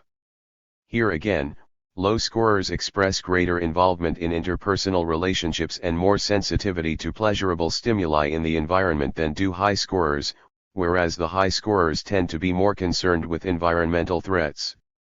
See the T.A.T.S of Mac and Larry. An examination of the TAT stories produced by Mac and Larry will illustrate in detail the present approach to the scoring and interpretation of this material. It will show how, in concrete cases, some of the differences between high and low scoring men are manifest, and it will at the same time add something to the developing pictures of these two men. These two cases were not chosen as those best suited for demonstrating the contribution of the TAT to an understanding of high and low personality structures. The stories of Mac and Larry are used, rather, as a part of our plan for following these two men through all of our procedures. This means that from the point of view of one concerned solely with the TAT, the selection of illustrative cases is entirely random. This is probably a good thing, for it will be clear that we are not dealing here with dramatic instances of the TAT at its best, but with virtues and faults and difficulties which appear in its ordinary application. In the previous discussion we have spoken only of trends in the stories of low and high scorers. It is not to be expected that all of these trends will appear in the record of any one individual. In examining the stories of Mac and Larry we shall be concerned with the particular combinations of trends that appear to be consistent with the responses of these two subjects on the ethnocentrism scale, and we shall point out those trends which appear to be inconsistent with the E-scale scores. This analysis will be carried out against the background afforded by the preceding pages of this chapter. Presented below are the verbatim records of the stories produced by Mac and by Larry in response to our regular set of 10 pictures. The two sets of stories were obtained by the same, male, examiner. The figure in parenthesis immediately following the number of the picture indicates the elapsed time, in seconds, between the presentation of the picture and the subject's beginning of his story. The examiner's questions are given in parenthesis within the body of the story. The notation, Q0, refers to a question about the outcome of the story, example how does it turn out, QM, to a request for elaboration or explanation of what the subject said immediately before, and, P, indicates a pause on the part of the subject. After each story the ratings, on the 1 to 5 scale, of the needs and press in the story are given. Tabulation of these ratings appear at the end of each set of stories. The analyses of the stories, which follow the presentation of the tabulated ratings, were blind in the sense that the analyst was not familiar with any of the other material on these two subjects. All that was known was that Mac scored high, and Larry low, on the E scale. If these analyses accord well with what is already known about these subjects, and, more particularly, with the clinical material to be given later, they will constitute evidence in favor of the validity of the TAT. 3. Analysis of the stories. The analysis of Larry's TAT reveals a person who indulges actively in fantasy. The total of the need and press scoring for this subject, 276, is much above the mean, 209, for the group of low-scoring men. His fantasies, however, exhibit a dysphoric quality that is unusually marked in relation to other subjects tested. Death is often referred to in his stories and his heroes tend to be emotionally dependent and self-depreciating. P. Death object, Larry 15, mean for low-scoring men 3.6, and succurrence, Larry 19, mean for low-scoring men 7.6, and abasement, Larry 14, mean for low-scoring men 7.90. These depressive tones are accompanied by a greater concern over moral values than is usually apparent in stories of low-scoring men, and blame avoidance, Larry 6, mean for low-scoring men 1.75. The variable and blame avoidance is found more often in stories of high than in those of low-scoring men, but in the case of Larry the manner of dealing with moral values, which is revealed in the expression of succurrence, of the introgressive type of abasement, and of incognizance, Larry 8, group mean 6.05, suggests an internalization of values that is more characteristic of low than of high scorers. Larry expresses an excessive amount of aggressive fantasy, and aggression, Larry 15, mean for low-scoring men 7.65, it is of an impulsive, antisocial type, the type that is more often found in stories of high scorers. Were it not for the fact that the expressions of aggression are followed by evaluation of the act and acceptance of self-blame, the trend would be contradictory to the low E score. It has been noted often in this volume that one of the factors which most clearly differentiates prejudiced and unprejudiced subjects is the amount of introspectiveness of the individual, a tendency which disposes him to evaluate, and sometimes even to be overly concerned with, his reactions in relation to other people. In the present case, if we accept the TAT responses as representative of the subject's fantasy, it appears that Larry is preoccupied with a conflict over his rather generalized feelings of hostility. This conflict is reflected in the constant interplay between aggression and introgressive abasement and passivity. The fact that Larry's stories reveal a persistent attempt to evaluate and to deal with this conflict is consistent with a comparative lack of stereotyped projections of hostility, and, hence, with a low E score. The summary of the scoring of Mac's stories is strikingly similar to the mean scores for the group of high-scoring men. Although he tends to be more restricted in amount of expression than many high-scoring men, Mac's total need and press scores 193, mean for high-scoring group 213, the patterning of the scoring is rather typical of the group to which he belongs. As compared with low-scoring men, his fantasies exhibit less creative activity, less curiosity, and less independent striving. He describes the same type of impulsive aggressive behavior as did Larry, although Mac does not do so as frequently as Larry. However, the variables which express an introspective mode of dealing with such behavior, and cognizance, and succurrence, and abasement, are also given considerably less weight by Mac than by our unprejudiced subjects. In Mac's stories we find an excessive amount of N-affiliation and N-recognition, two variables which in our total group have higher mean scores for unprejudiced than for prejudiced subjects. However, Mac in contrast to Larry tends to express these variables through statements of relationship or status rather than through the description of personal interaction or active striving. In Mac's stories affiliation is very rarely found in combination with N-nurturance or N-succurrence or with N-recognition or N-cognizance. Neither of these two men refers to more than a minimum amount of physical press. However, much of the N-abasement scored for Mac reflects story content that appears to describe submission to implied environmental demands. From the stories told in response to Picture 1, we get the first indications of the differences in the quality of the fantasies of the two men. Although both express, through their heroes, strong underlying hostile feelings toward the world, Larry identifies more closely with these feelings and makes stronger attempts to understand them. Mac, on the other hand, describes a more primitive type of aggressive fantasy and tends to reject the hero of the story, although not directly enough to warrant the scoring of object needs, thereby disowning responsibility for the expression of hostility. In contrast to Larry, who attempts to understand the reasons for antisocial behavior, i.e., why his own impulses cause him to have unacceptable thoughts, Mac seems to express the feeling that thinking about things too much causes a person to lose control of himself. He calls the hero a deeply brooding type, who might do violence if pushed too far. Table 6, 14. Comparison of the scores of Mac and Larry on the thematic apperception test with the mean scores of prejudiced and unprejudiced men. Mac is more sympathetic with the older man than with the younger one. The older man is a stronger individual who is able to withstand the stress of a difficult situation, the younger man is weak and dependent upon the direction of the older one. When Larry's hero gets into trouble, he seeks comfort and guidance from the father, but he nevertheless accepts the responsibility for his own acts. Larry fantasies a dependent relationship with the father that is based on respect and a need for sympathy, and he describes guilt resulting from action that is displeasing to the father. It is a dependence on love, not on power, as in the case of Mac's story. The problem of the son and of the father is a mutual one for Larry. For Mac, the responsibility for the impulsive act and the responsibility for restraint are separated.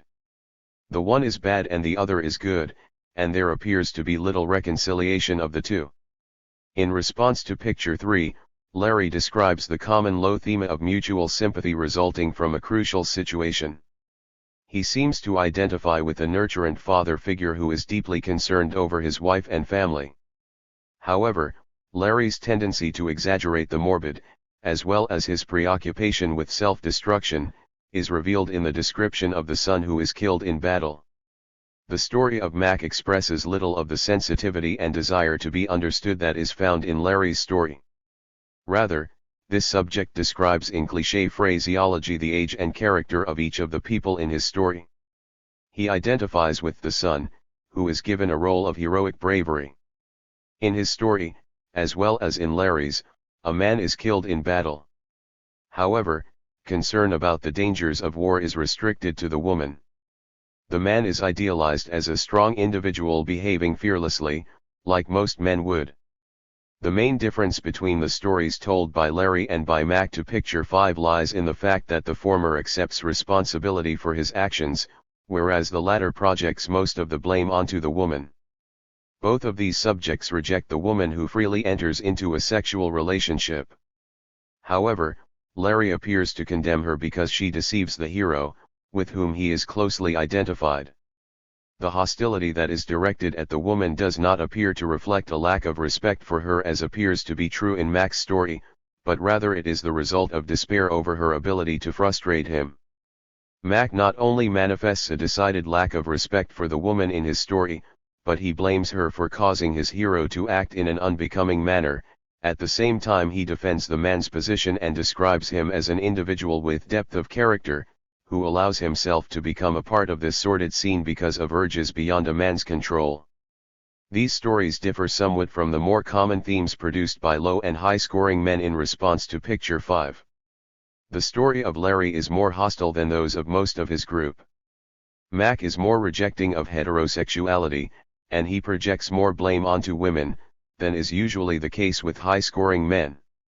However, the lack of concern for the woman, and for her part in a sexual relationship, that we see in Mac's story, as contrasted with the more personal relationship in Larry's, fits closely the general difference in themes between high and low scorers described earlier.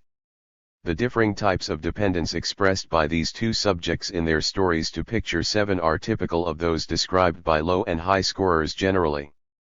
Larry's hero seeks understanding and support, while Mac describes a hero who is dependent on external forces to direct his activity within acceptable channels.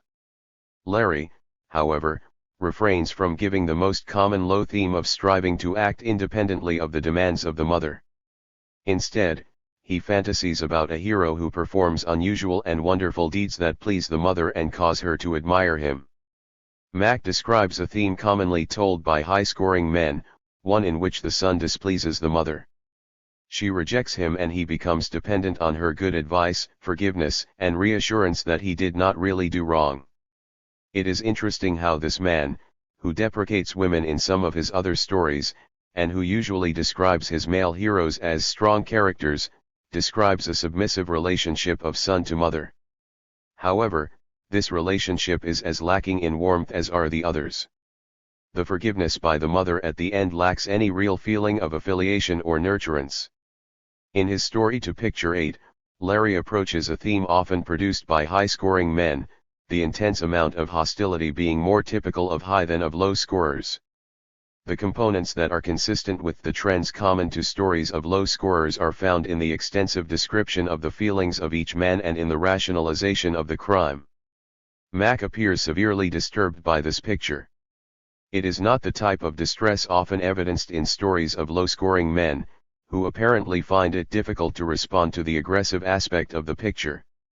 A real concern over homosexual attack appears to be expressed here, although it is perhaps not consciously recognized as such by the storyteller. The question, do people keep their clothes on while receiving hypnotic treatment, the annoyance at being questioned by friends, as well as the symbolic description of the patient, are strongly suggestive of personally determined fantasies of a homosexual nature. The concreteness of thinking exhibited in Mac's story in response to picture 10, compared with the more intense creativity of Larry's expression, demonstrates well the difference with respect to this factor found in our two groups of subjects and described earlier in this chapter. Although Mac intellectualizes about the impression that the vision makes on the boy, he never describes what it actually means to him. Larry, on the other hand, discusses in detail his hero's problem, and his thoughts and feelings about the solution. To pictures 2, 4, 6, and 9 Larry tells stories of more intensity than does Mac. The former is able to identify more closely with the heroes drawn from minority groups and to describe their thoughts and feelings. In stories to pictures 2 and 9 he identifies with the antisocial behavior of the character, and attempts to rationalize the action as he does in his story to picture 1. Mac makes no positive identifications with the minority heroes. In general, his stories consist of a statement of the immediate situation, the environmental surroundings, and the age, status, and costumes of the characters. The stories are almost completely devoid of any indications of the thoughts or feelings of the heroes. Both Larry and Mac reject the man captured by the police in picture 6. Larry rejects him because he is unworthy of his family and does not adequately care for them. Mac rejects him because he is weak, and at the same time dangerous and to be feared. Larry's story again expresses a strong empathy in other individuals. In this case, the concern is for the woman. Larry's TAT stories then are essentially consistent with his low E score, although the patterning of scores in some instances deviates from that most commonly found in the records for unprejudiced men. However, as has been pointed out, these discrepancies reflect this individual's personal conflicts which he deals with in a manner distinctly representative of the unprejudiced men. The features of stories of low scorers: intensity of story content, close identifications with the characters portrayed, description of personal interaction, and of reflective feelings and thoughts of the characters about their behavior all are present in Larry's stories. However, it should be emphasized that the strength of the dependence upon sources of love, as described in this man's stories, and the intensity of reaction to frustration, is most extreme for our low-scoring men. We would expect Larry to be sensitive to the feelings and thoughts of others, and capable of empathizing with them. At the same time he is probably unusually sensitive to signs of rejection from others. He appears to be a person who attempts to understand his own behavior, and to keep this behavior in line with a code of ethics that he has set up for himself despite impulses that are contradictory. Mac's record reveals many of the trends that we have previously pointed out as being commonly found in stories of high-scoring men. The record is comparatively meager, there is a lack of intensity of identification, and partial rejections of story characters often occur in his stories. A dichotomy of roles characterizes the relationships depicted in his stories. Father, mother, husband are depicted as dominant and as determining the behavior of the wife or son, who are pictured in submissive roles. Little reference is made to introspectiveness or to consideration of underlying motivation. Behavior is often attributed to innate tendencies within the individual, over which he has no control. Mac appears to be a person bound to conventional standards, attempting to ignore or deny unacceptable desires by projecting them onto others. He is unable to admit his own weakness, and he defends himself rigidly against revealing any feelings of inadequacy. This guarding causes a restriction of spontaneity and a limitation of the environmental stimuli to which he can allow himself to respond. Summary. We can conclude from the above discussion of data that certain types of expression in TAT stories tend to differentiate our two groups of subjects. Although the differences can be considered as no more than trends, each variable having at least some degree of overlap between the two groups, a large percentage of our subjects demonstrate a sufficient number of these trends so that it is possible, by considering the content of their TAT stories alone, to identify them as prejudiced or unprejudiced individuals. We find that low scorers, as compared with high scorers, identify more closely with the heroes in their stories, and attribute to them more creative activity, more enjoyment of sensual pleasures, and more congenial relationships with other individuals. Aggression is expressed in more sublimated forms, most often being in the service of a goal of creativity, nurturance, or autonomy from imposed coercion. The activity described is more often determined by inner rational decision rather than by external forces. These subjects tend to emphasize autonomous behavior, and they often reject domination by authoritarian figures suggested by the pictures. Although the heroes in their stories often seek advice and sympathy from parents and friends, the ultimate decision is usually one of the hero's own choosing. Status relationships between man and woman, parent and child, or Negro and white, are more nearly equal in their stories than in those of high scorers. The high scorers, as compared with the low scorers, tend to describe behavior of a less constructive nature. Expression of aggression is more often of a primitive, impulsive sort. It is condemned by the storyteller and is followed by an outcome of punishment of the hero. High scorers tend more often to describe the motivation for the actions of their heroes in terms of external influence or innate tendencies over which the individual has no control. Their heroes more often appear as dependent upon the demands and rules and regulations of authority and are more often activated by parental demands and social custom. They are more frequently victimized by affliction or death. Contrasting status relationships are more marked in the stories of high scorers. The male and female roles tend to be dichotomized, the man as the master, the woman as weak, dependent, and submissive. Parents are more often described as domineering and demanding, and their children as submissive and compliant. Chapter 15. Projective questions in the study of personality and ideology. Daniel J. Levinson. A. Introduction. The projective question technique is an application of the general principles of projective techniques to the questionnaire method and to the study of the dynamics of ideology. A projective question is an open-ended question which is answered in a few words or lines and which deals with unusual events or experiences likely to have emotional significance for the individual. Care is taken to give the question a homey, even humorous wording. Also, an emphasis on the universal nature of certain emotional experiences, example moods, embarrassment, may make the subject feel freer in giving an answer. The following 8 questions were used in the present research. 1. We all have times when we feel below par. What moods or feelings are the most unpleasant or disturbing to you? 2. We all have impulses and desires which are at times hard to control but which we try to keep in check. What desires do you often have difficulty in controlling?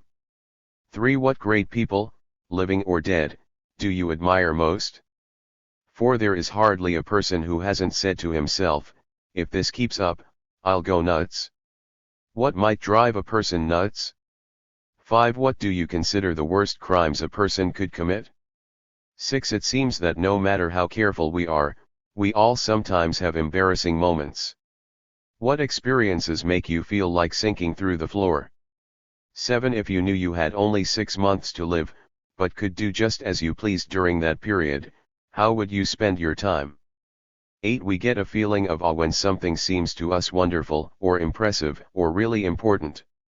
What things would give you the greatest feeling of awe? These items, considered as a technique, are similar in principle to the most intensive clinically used projective techniques such as the thematic apperception test and the Rorschach, and to the various paper and pencil techniques. In general, all such techniques involve a standardized test situation uniform for all subjects, and a set of materials which, a. present a problem to be worked out, b. are designed to bring out wide individual differences in response, that is, in the way the problem is worked out, and c. elicit responses that are rich in meaning and in implications for deep-lying personality dynamics. The projective questions are sometimes called indirect questions because the subject is seldom aware of the implications of his responses and because the interpretations do not take the answers at face value, but rather go beyond the literal meaning of the response to look for deeper dynamic sources. The justification for such interpretation lies in the very nature of the technique. When the many psychologically important aspects of the situation and the problem material are held uniform for all subjects, individual differences are attributed to characteristics in the subject, and the materials are so selected that the main difference-producing variables are likely to be personality trends of considerable importance in the individual's psychological functioning. The various projective techniques differ in at least the following important respects: in the intensity of the relation of subject to tester, in the degree of structuring of the material as presented to the subject, and, as a result of these, in the inter-individual variability of response and the intra-individual richness of response, expression of inner affect, impulses, deep-lying trends, and conflicts. In traditional psychoanalytic therapy, which is, in a sense, the model for all projective techniques, the relation of subject to therapist is the most intense and plays the greatest role in eliciting emotionally significant behavior. In the psychoanalytic technique, furthermore, the materials are as unstructured as possible. They include only the standardized situation and instructions, designed to produce a maximum of spontaneity, and the person of the analyst, who might also be considered an unstructured material on whom the subject can project whatever he wishes. Since transference and resistance are so crucial in psychoanalysis, the course of therapy might be regarded as a series of manipulations of the therapist by the subject, in much the same way as other projective materials are manipulated. The use of the standardized place situation as a therapeutic projective technique probably comes closest to psychoanalysis with respect to the role of the therapist in eliciting and handling transference and resistance, and with respect to the range of self-expression stimulated by the relatively unstructured but behavior-inducing materials. It is possible here not only to elicit but also to record many aspects of the verbal and motor behavior of the subject. The major projective techniques used clinically for diagnostic rather than for therapeutic purposes, such as the TAT and Rorschach, are more limited with regard to the role of the tester and the range of expression observed and recorded, but they have been of considerable value in clinical practice and personality research. While the projective question technique involves almost none of the relation between subject and tester aspects of the therapeutic techniques, and while it is less intensive and more structured than the diagnostic clinical techniques, it has nevertheless a number of important advantages for large-scale socio-psychological research. The items are easily understood, they can be filled out quickly. 8 items require only 10 to 15 minutes, and they require no props or detailed instructions. For these and other reasons they are ideally suited for questionnaire use.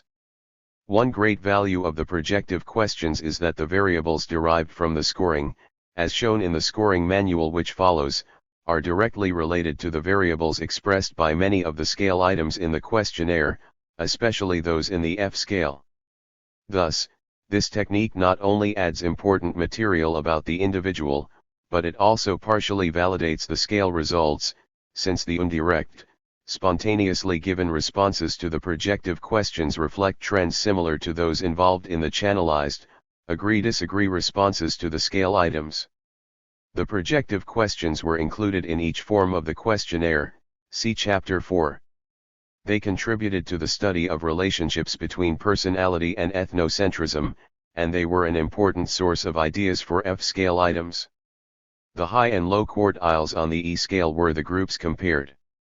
The middle scorers constitute an important group for future study.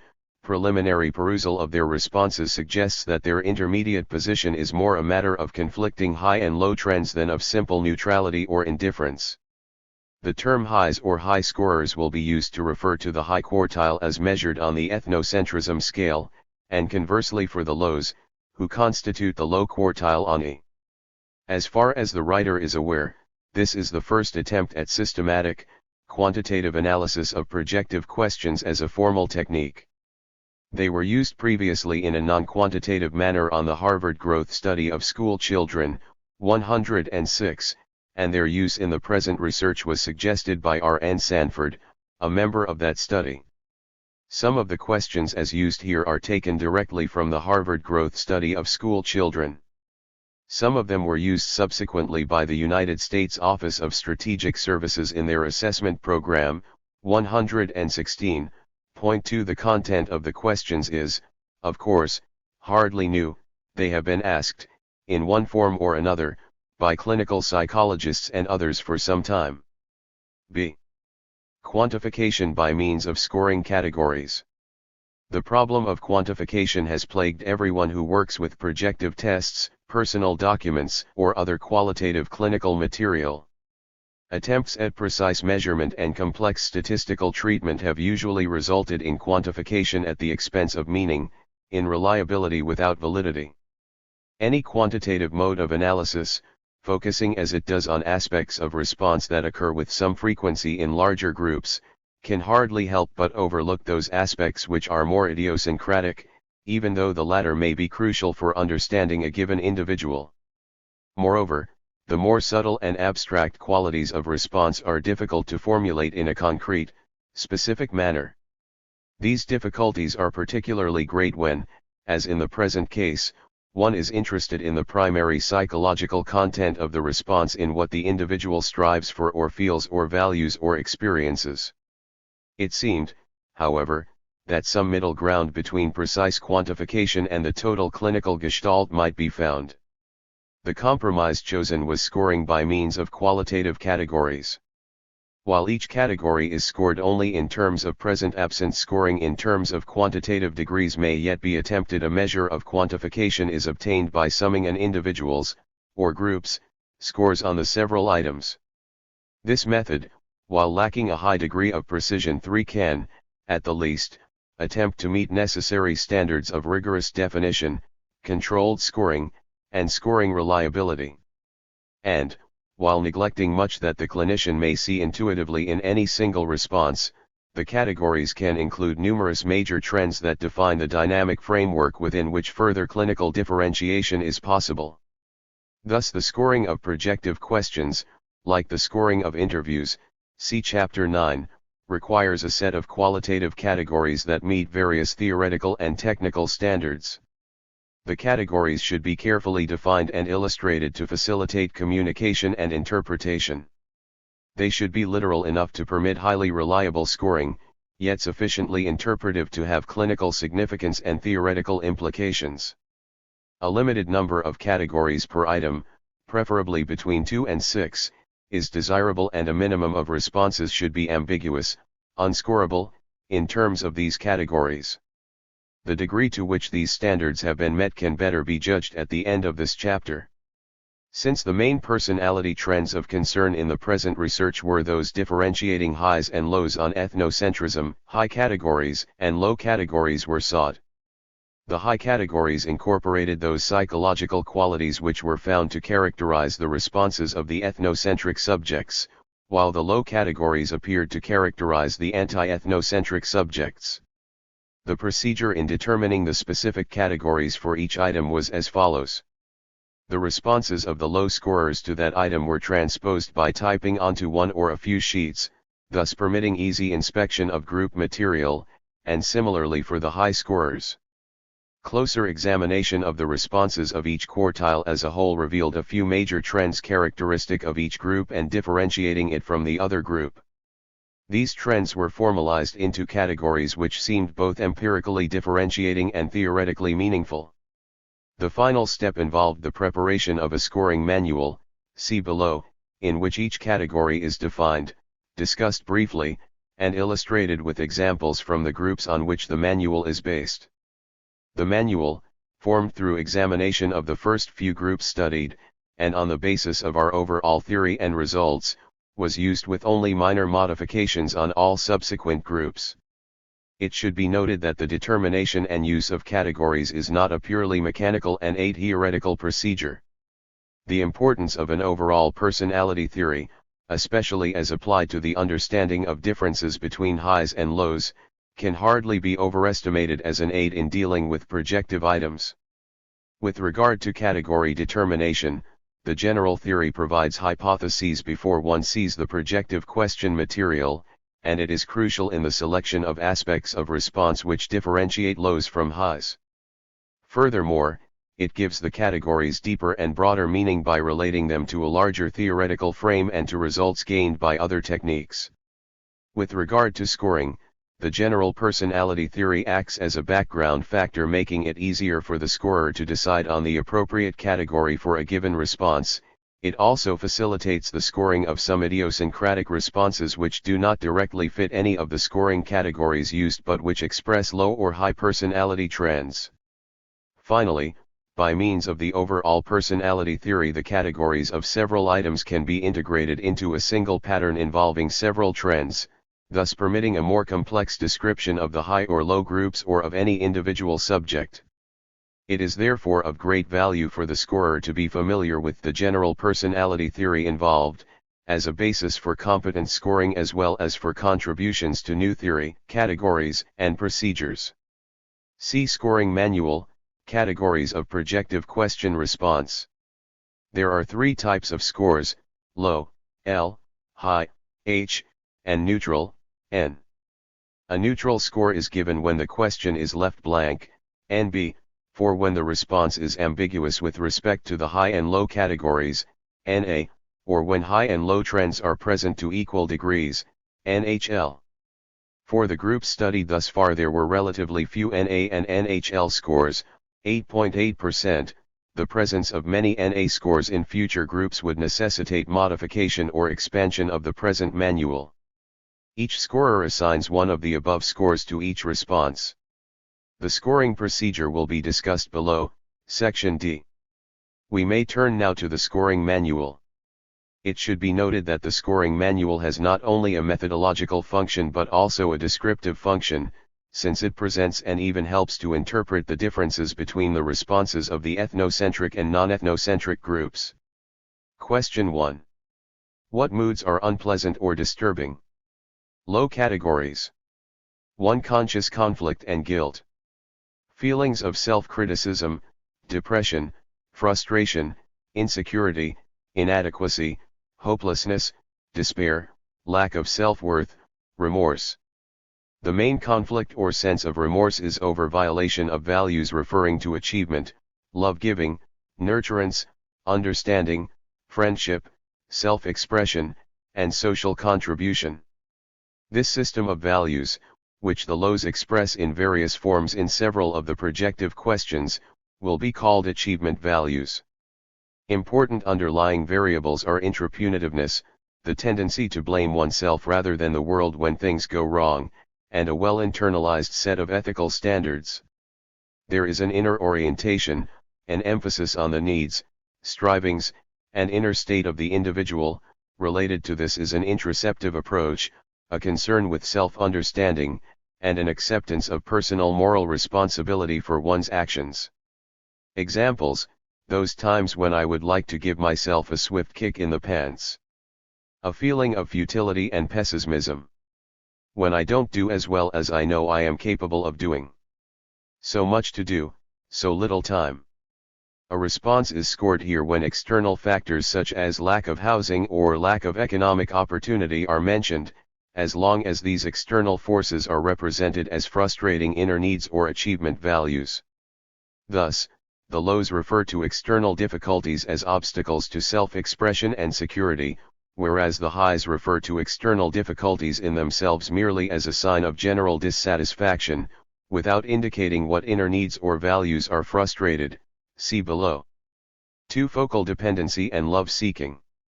These responses reflect a desire for close personal relationships involving emotional warmth and exchange.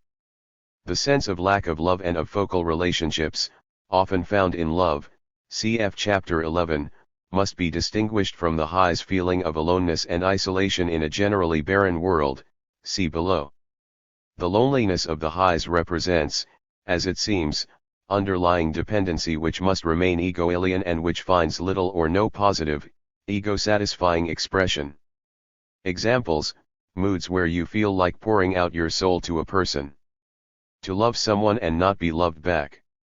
To feel alone when in the company of others, this can occur even after a period of congeniality. Feelings of rejection are scored low: to appear ridiculous, to love but not be loved, to be laughed at unjustly. However, a response is scored high if it involves a sense of active threat rather than merely loss or lack of love, as well as extra punitiveness and feelings of persecution. For example, to be made a fool of, when a friend turns against me. The dependency, self-blame, and depressive affect in lows may also take a more cosmic form, Weltschmerz, when I feel what fools all we humans are. The highs are disturbed by the supposed stupidity or immorality of others rather than by any ideas of these trends in themselves, nor do they have a world identification. 3. Open hostility, by self, or others, toward love objects. The lows are upset by feelings of hostility in themselves and by hostility and exploitiveness in others. The disturbing hostility may take two forms, ideological and interpersonal. Ideologically, we find references to faults in our social system and social authority, discrimination, exploitation, insecurity, violations of democratic values. Examples: thinking of the rotten, ruthless practices that go on under the name of rugged individualism and unrestricted initiative in the U.S.A. Concern over the shortcomings of Americans and thus the nation. The slowness of social progress, the stupidity of the powers that be. Unemployment and lack of security for the average man or veterans. In the sphere of interpersonal relations, hostile impulses or acts directed toward friends and love objects are a source of disturbing moods in low scorers.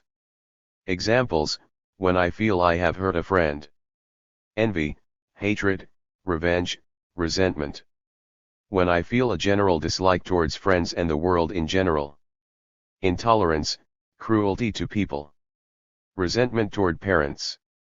It is characteristically low that ambivalence toward parents is more accessible to consciousness, though often conflict-producing. Anger, when it is the total response, is scored NA. In connection with the thesis, presented in earlier chapters, that psychological themes can be found in the specific content of the individual's ideology, it is interesting to note that similar psychological content characterizes both the ideological and the interpersonal responses to this question. In summary, the main trends expressed in the above categories are: violation of achievement values, resulting in conscious conflict, remorse, and self-criticism; intrapunitiveness, introception, libidinized interpersonal relationships, focal, ego-assimilated dependency strivings, depressive affect focused on lack of achievement and on rejection by love objects, open ambivalence toward love objects and family members. High categories. Question 1. 1. Violations of conventional values. This category is the high equivalent to the conscious conflict and guilt category for the lows. These values are concerned with activity, success, upward mobility, and rugged masculinity in men, and with sweetness and light femininity in women. They also involve certain behavior formulae regarding etiquette and interpersonal relations, and an emphasis on conformity per se. Examples: not making a success of life. Not advancing in life. Not doing something useful.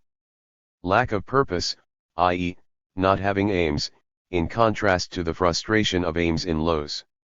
It is sometimes difficult to distinguish the high masculinity status values, with their external criterion of success, from the low achievement values, with their inner orientation and their emphasis on self-expression. The difference in the examples above is in the use of the word advancing rather than accomplishing, or useful rather than contributing to the welfare of others. Another characteristic of certain high responses is their concern with externally imposed tasks or duties rather than with inner strivings. For example, not meeting expected requirements. What is implied here is shame over being caught and social anxiety over nonconformity, rather than guilt over value violations, violations that are felt internally whether or not they are observed by others. Violations of conventional values, immorality, by others are included here. For example, seeing crude sexual behavior. Drinking, breaking the law. Anyone who displays bad habits publicly irritates all. Disgust over filth and smut. Disgust with human nature and people. These responses reflect trends mentioned previously: moral punitiveness, cynicism, the tendency to seek out, and to find, immorality in the world, especially in outgroups, rather than in oneself. Finally, we find responses in which hostility toward friends and morality figures, parents, relatives, social authority, and the like, is implied though not explicitly stated or recognized. Examples: little frictions with parents. When my husband doesn't act right toward me. Lack of harmony with friends. The emphasis is on the behavior or the situation in itself, without reference to motives or specific affect. Compare these responses with those of lows: resentment toward parents, when I feel I have hurt a friend.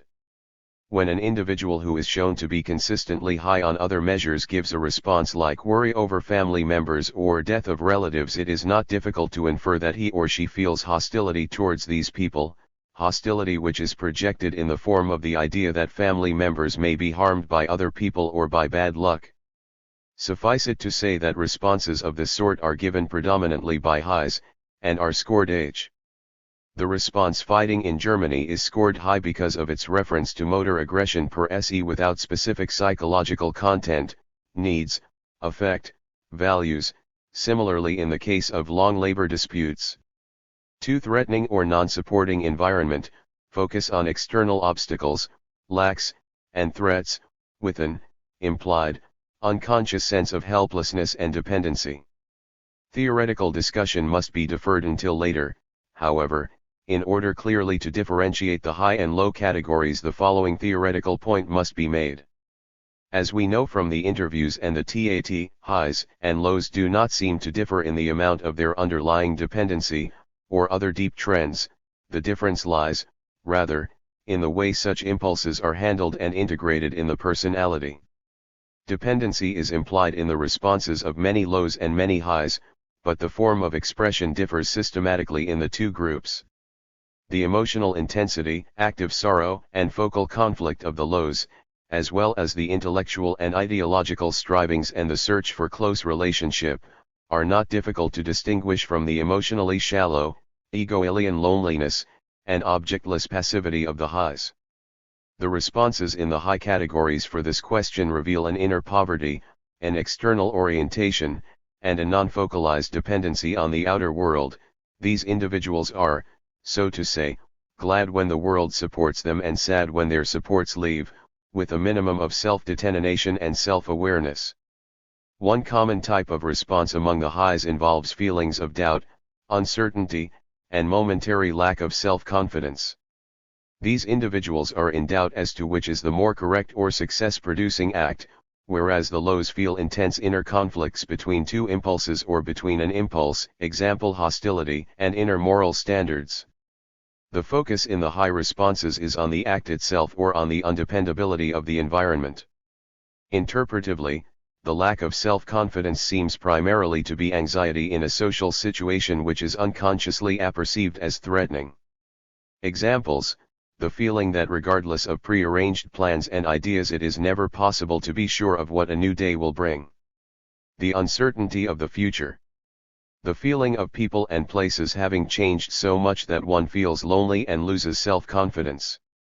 Unsure of taking the right step in business. The highs are most disturbed by lack of support rather than lack of love, by isolation or threat rather than rejection. Their frustrations in regard to interpersonal relations seem to be experienced as a sort of undifferentiated aloneness without an aspect of active affection-seeking or focal relationship.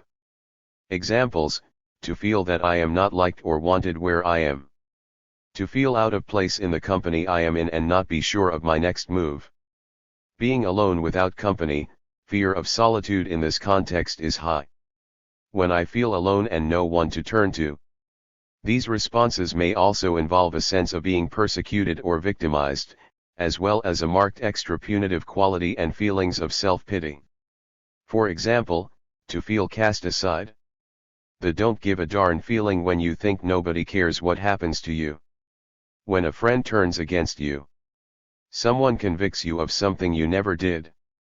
Feeling the world is against me. The affect of the highs is less clear-cut and focalized than that of the lows. It often takes the form of vague, undifferentiated worry, or of generalized dissatisfaction. Examples: Worry about the future. Realization of impending danger. Emotional moods. When everything goes wrong. The single word worry is commonly given by highs. Feeling absolutely lost. Responses such as worry about the future and lack of money are clearly high. However, the response financial insecurity, with no clarifying context, should be scored NA, since its external orientation seems high, while its reference to insecurity as an inner state is low, not frequently given. It occurs almost equally in highs and lows. While fear is implied by a number of the responses above, it is almost never given explicitly by highs, and evidence from other chapters suggests that they do not recognize these as fear experiences.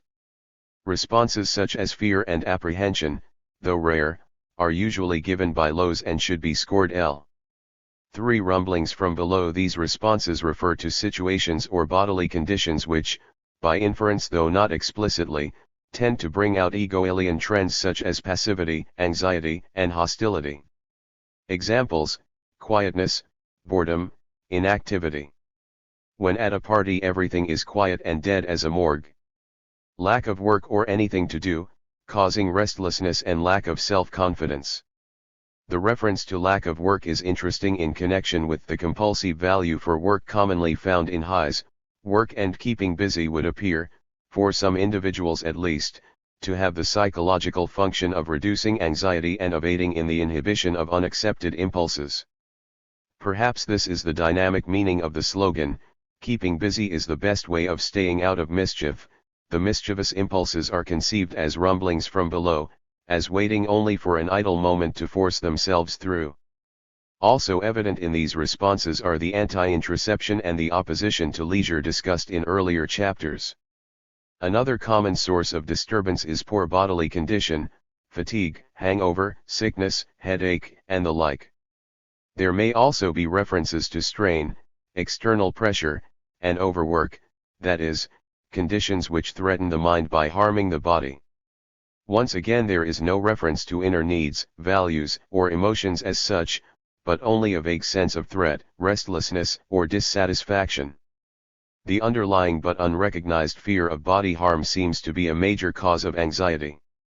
In addition, being fatigued or overworked is a condition in which defenses are lowered and unaccepted trends may break through.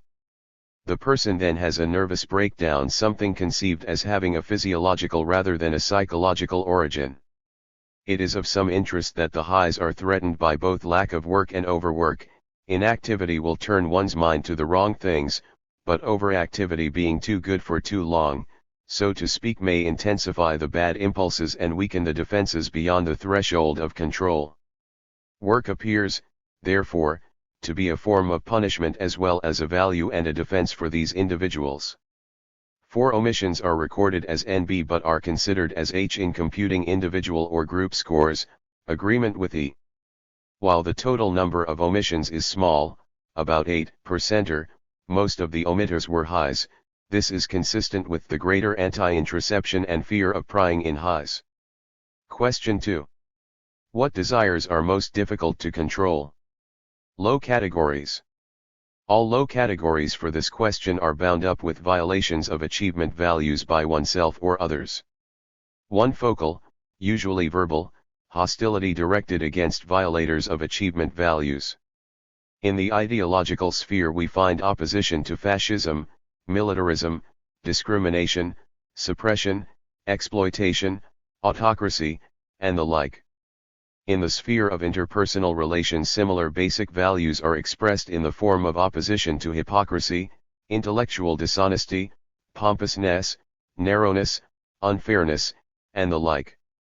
Examples: to lash out at those people who voice an attitude of racial discrimination or an attitude of a dishonest intellect. Getting mad at native fascists. To walk out on people who are unmitigated bores or fools. Usually I'm too curious to see everyone else's reaction to do so. Note also the psychological curiosity. Upbraiding individuals having a don't give a damn attitude in matters that are important, and those that fail to consider relative values. The desire to devaluate men, this is scored low for the focal hostility and competition with men. The desire to deflate pompous, loud-mouthed people. The response may also involve inner conflict over being hostile and rebellious, against oppressive convention or authority, as opposed to being tactful or submissive. For example, to express an opinion when it is more tactful to remain subordinate, as in the Navy when you feel anything but subordinate, to accept militarism. To disregard conventions and speak out of turn when I encounter hypocrisy.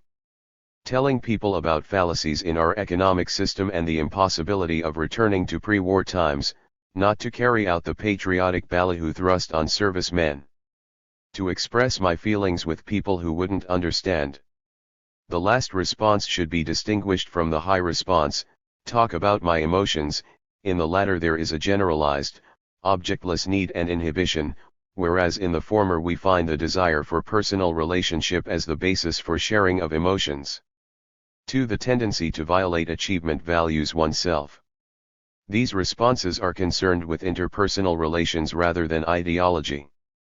They usually involve some degree of inner conflict between achievement values and pleasurable impulses, play, ego-satisfying passivity, intellectuality, sensuality.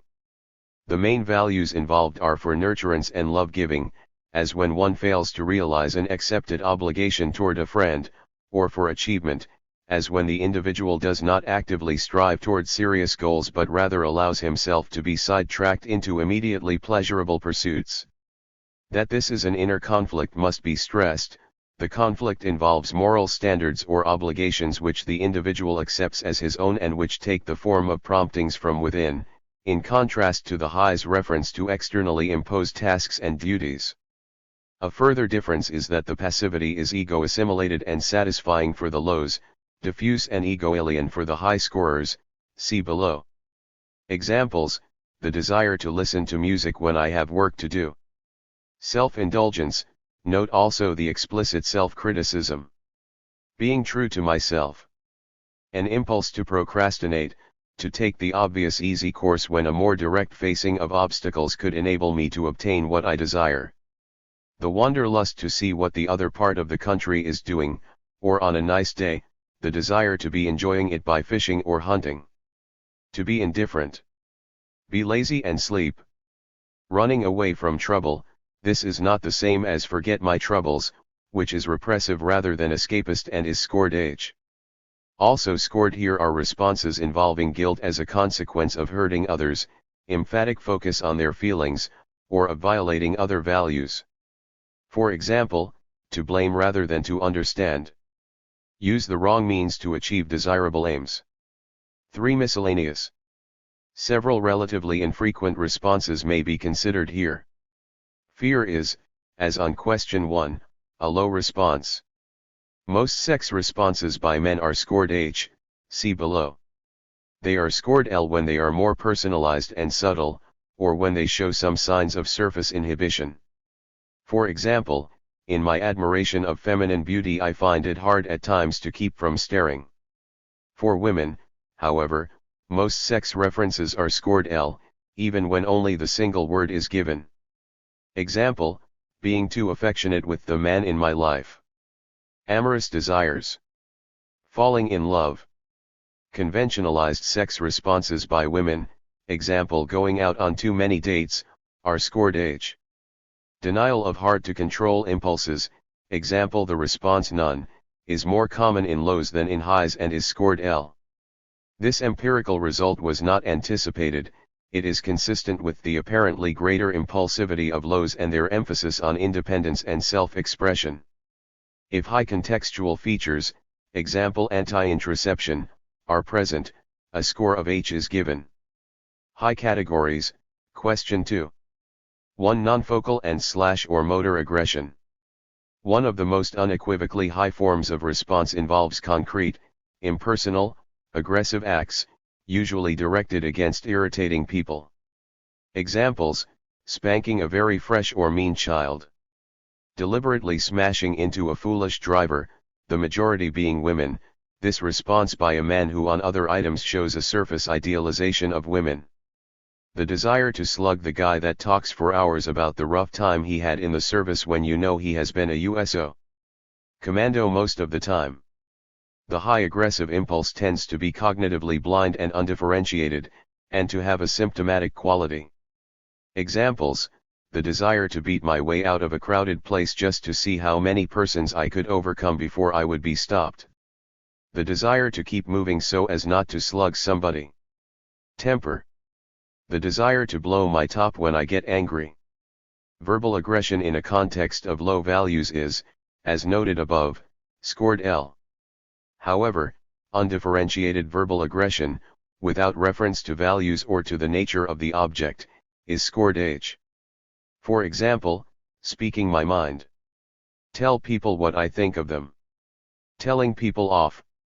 Aggression against unconventional people or against liberal ideas may be included here, example to rebel against unionism. There is often an extra punitive and projective element in the aggression of the highs. The idea of being taken advantage of is sometimes used to justify the hostile impulses.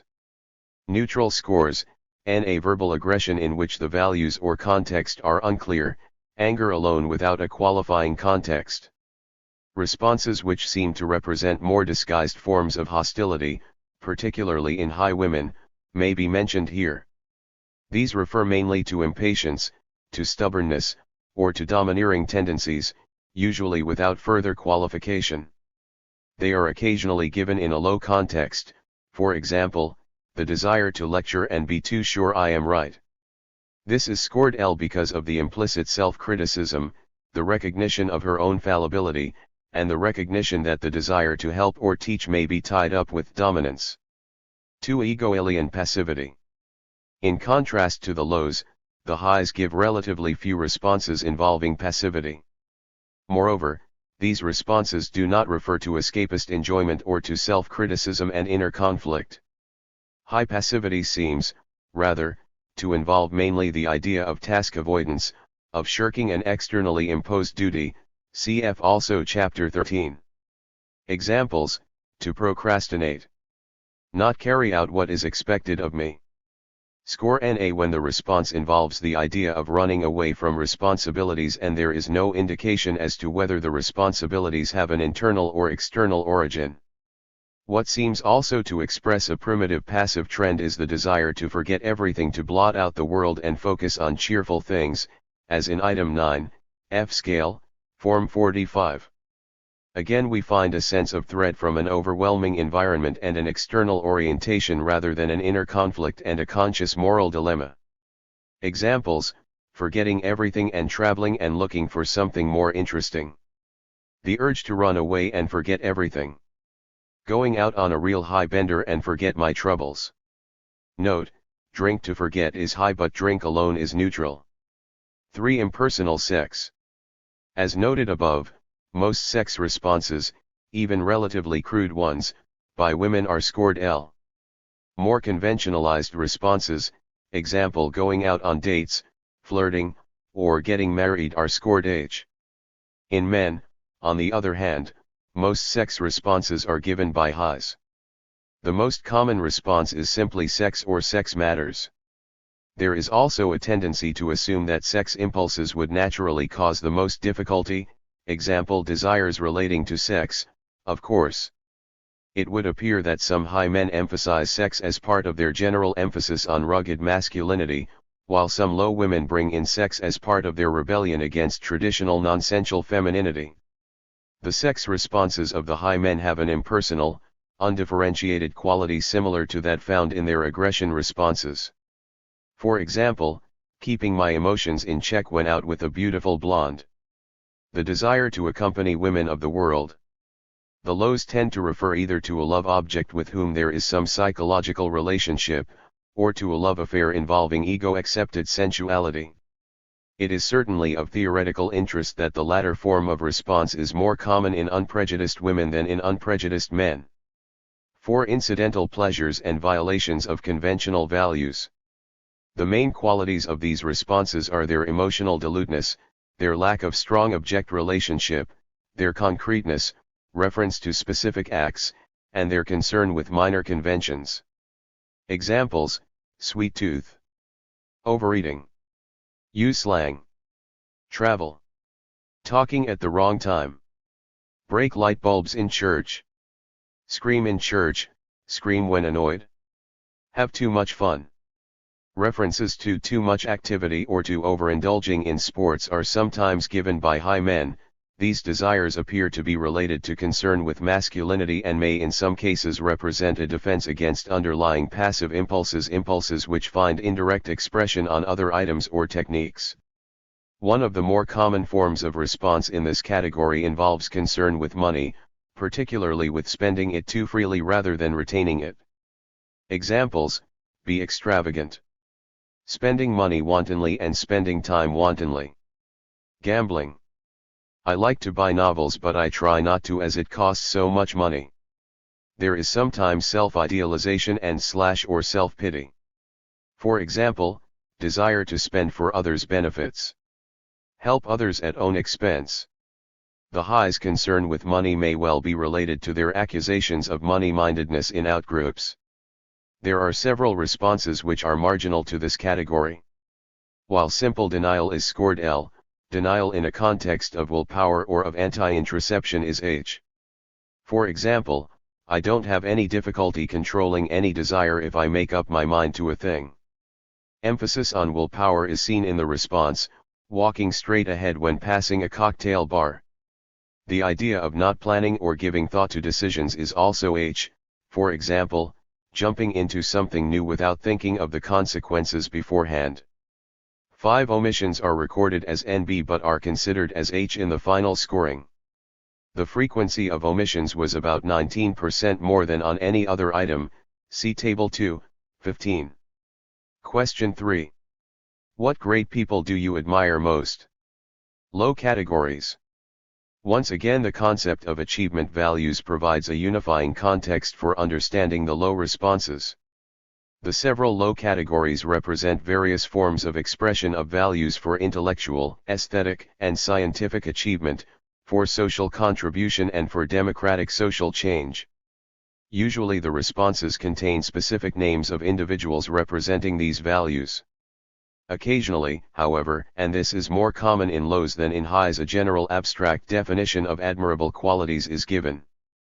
Examples of general description: those people that I admire most are perhaps those that have at great personal risk and danger fought unstintingly against fascism, perfectly aware of all the implications of fascism.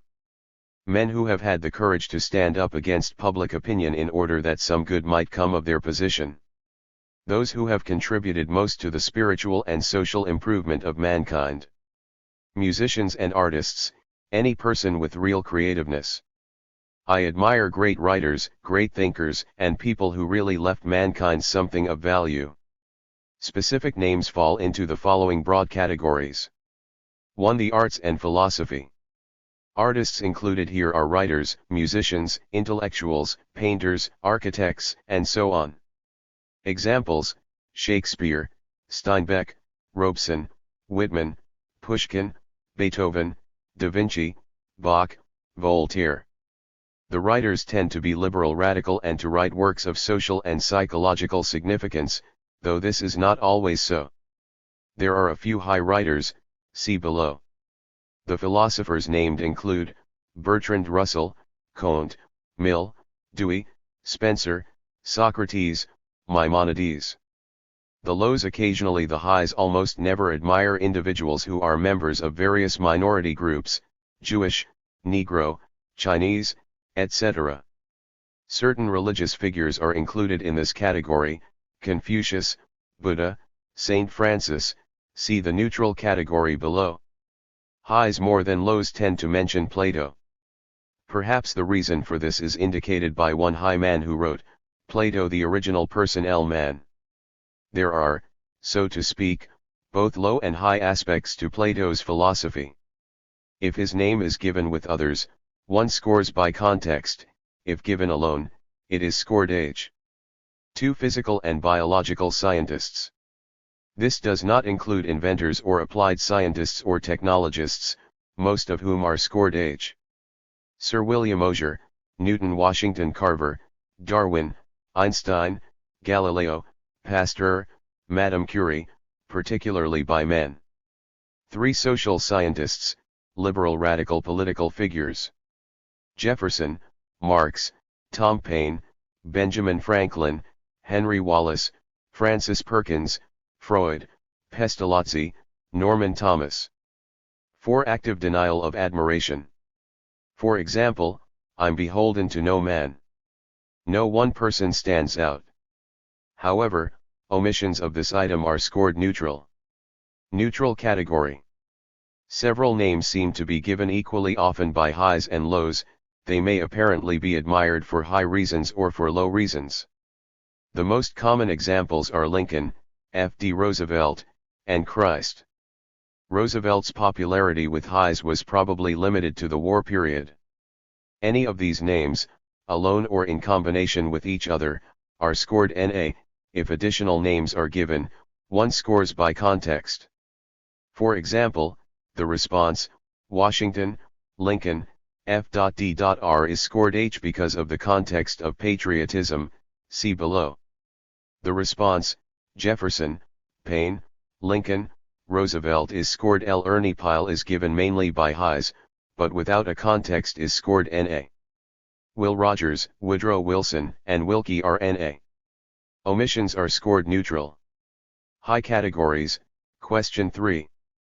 The main trends underlying the high responses are ones which recur throughout the projective questions as well as in the several other techniques of the study: authoritarianism, anti-introception, toughness power, militarism, and ultraconservatism. These are exemplified in the following categories. 1. Power and control. Emphasis here is on the strong, rugged, masculine leader. One favorite source is the military: Halsey, Patton, Marshall, Byrd, Doolittle, Rickenbacker, Bismarck, Caesar, MacArthur, Lindbergh, Napoleon.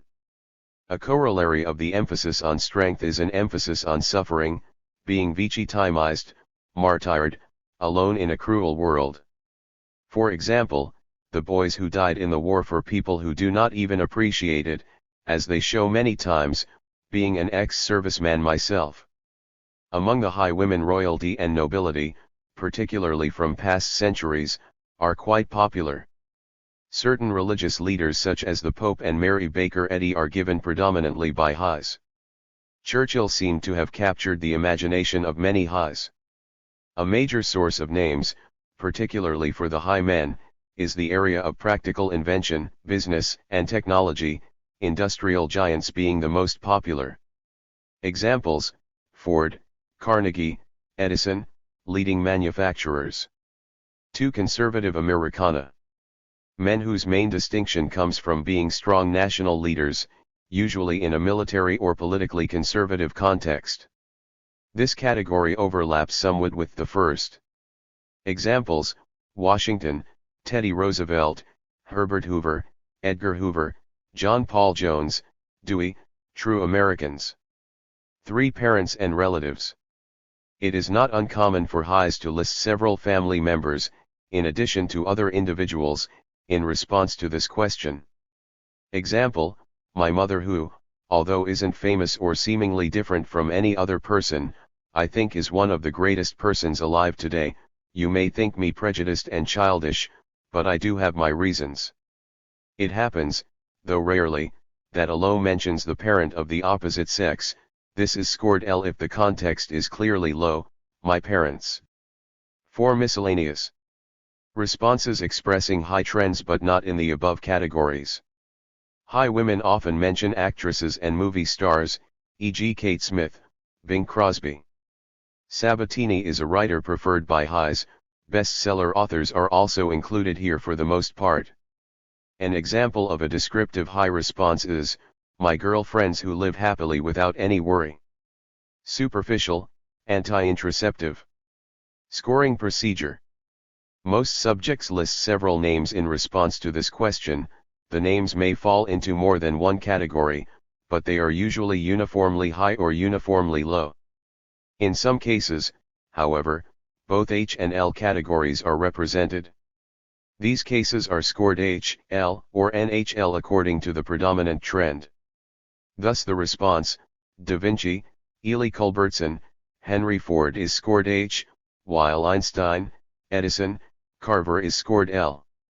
One man gave a list of some 15 names representing most of the high and low categories above, with no apparent unifying theme or predominant trend. His response was scored NHL. Clinically, he was a conflicted low who seemed to be straggling with opposing high and low trends, so that his score on this item was very meaningful. Question 4. What might drive a person nuts? Low categories. Both low and high categories for this question are similar to those for question 1, moods. The lows tend to respond mainly in terms of psychological conflict and frustration. They have an introspective orientation and they emphasize the role of the individual himself in the neurosis. Once again we find a context of achievement values and active striving which is made difficult by inner problems or by external blocks. 1. Inner psychological states. The main concepts here are focal conflict and anxiety. There is often a strong sense of failure, of self-blame, of helplessness or impotence. Examples: inability to cope with problems, frustration. Hardly anything that would make them express the above opinion, see the full statement of this question, sometimes complete suppression of a person's feelings, emotions, energies would do it. Self-condemnation.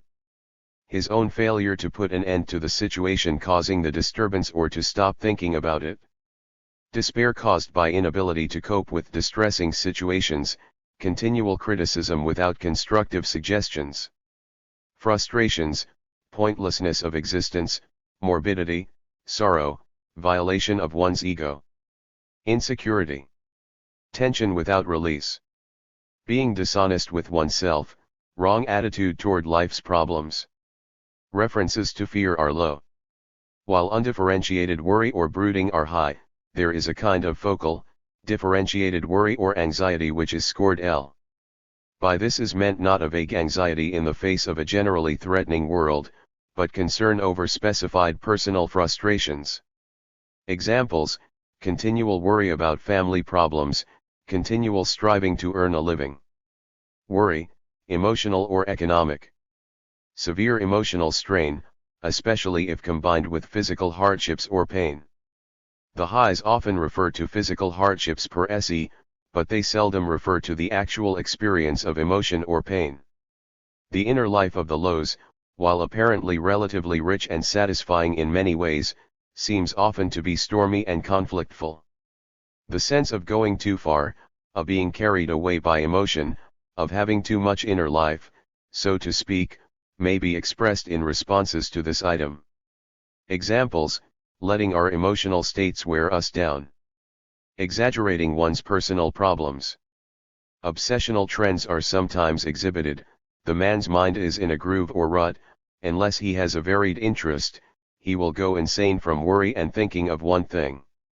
A person might become insane over too much interest in religion, love, money, etc. Any obsession carried too far might do it. The lows' references to inner life can be distinguished from those of the highs on the basis of their greater awareness and acceptance of emotion and of their more differentiated introspective experience. Compare the responses above with the high responses, worry or constant worry of a particular thing. Or compare the low response, too much self-analysis, with the high, talk oneself into it. See high category 2, below.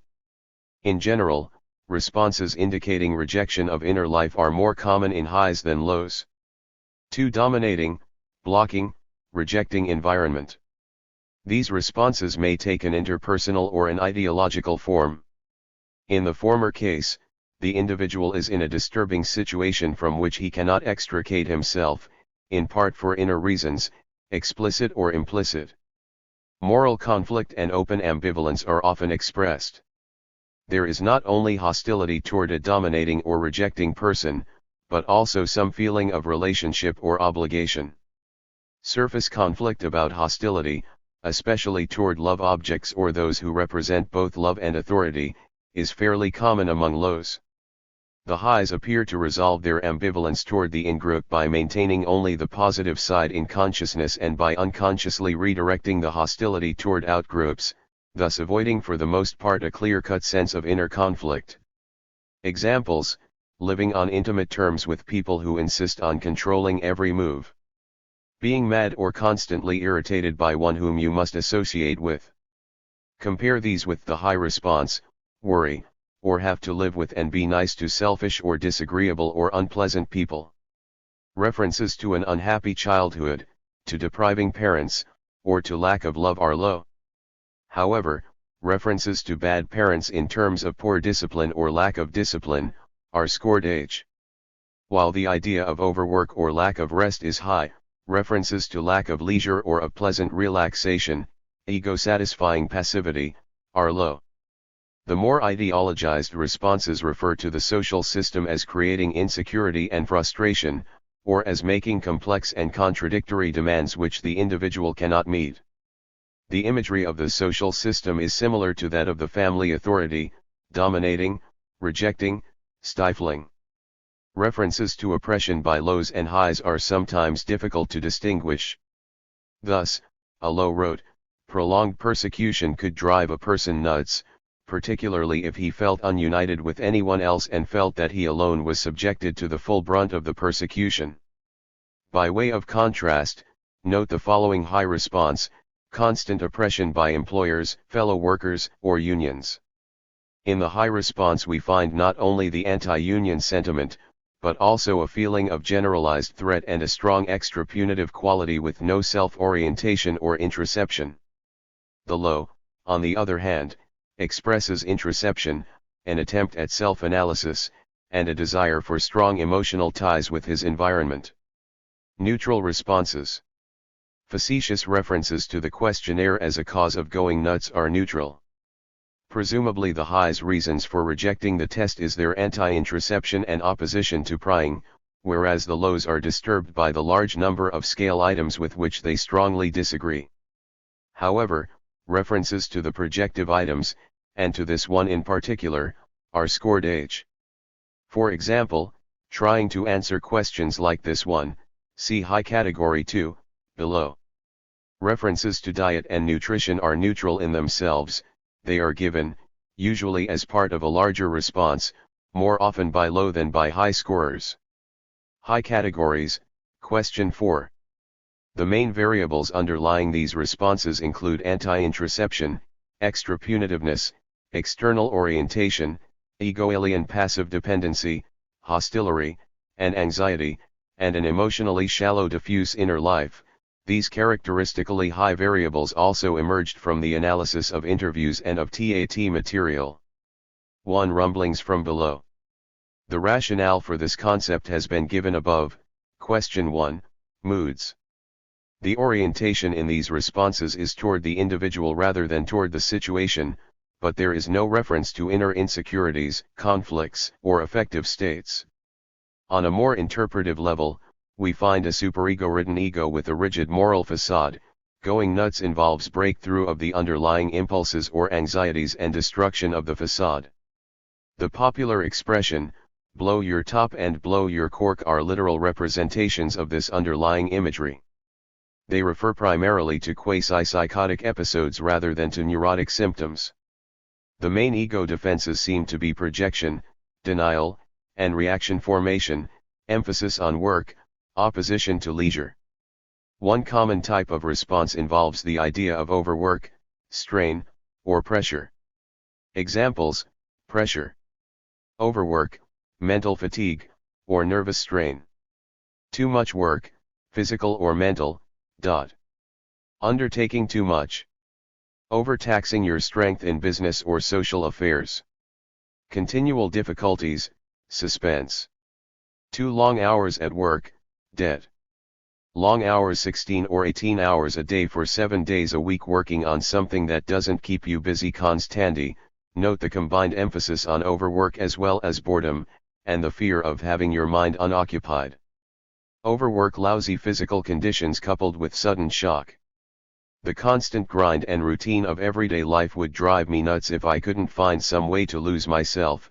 My books serve this purpose. In the last example, books apparently have a defensive, anti-introceptive function rather than a creative or expressive one. Fear of overwork seems to exist most strongly in just those individuals who value work most.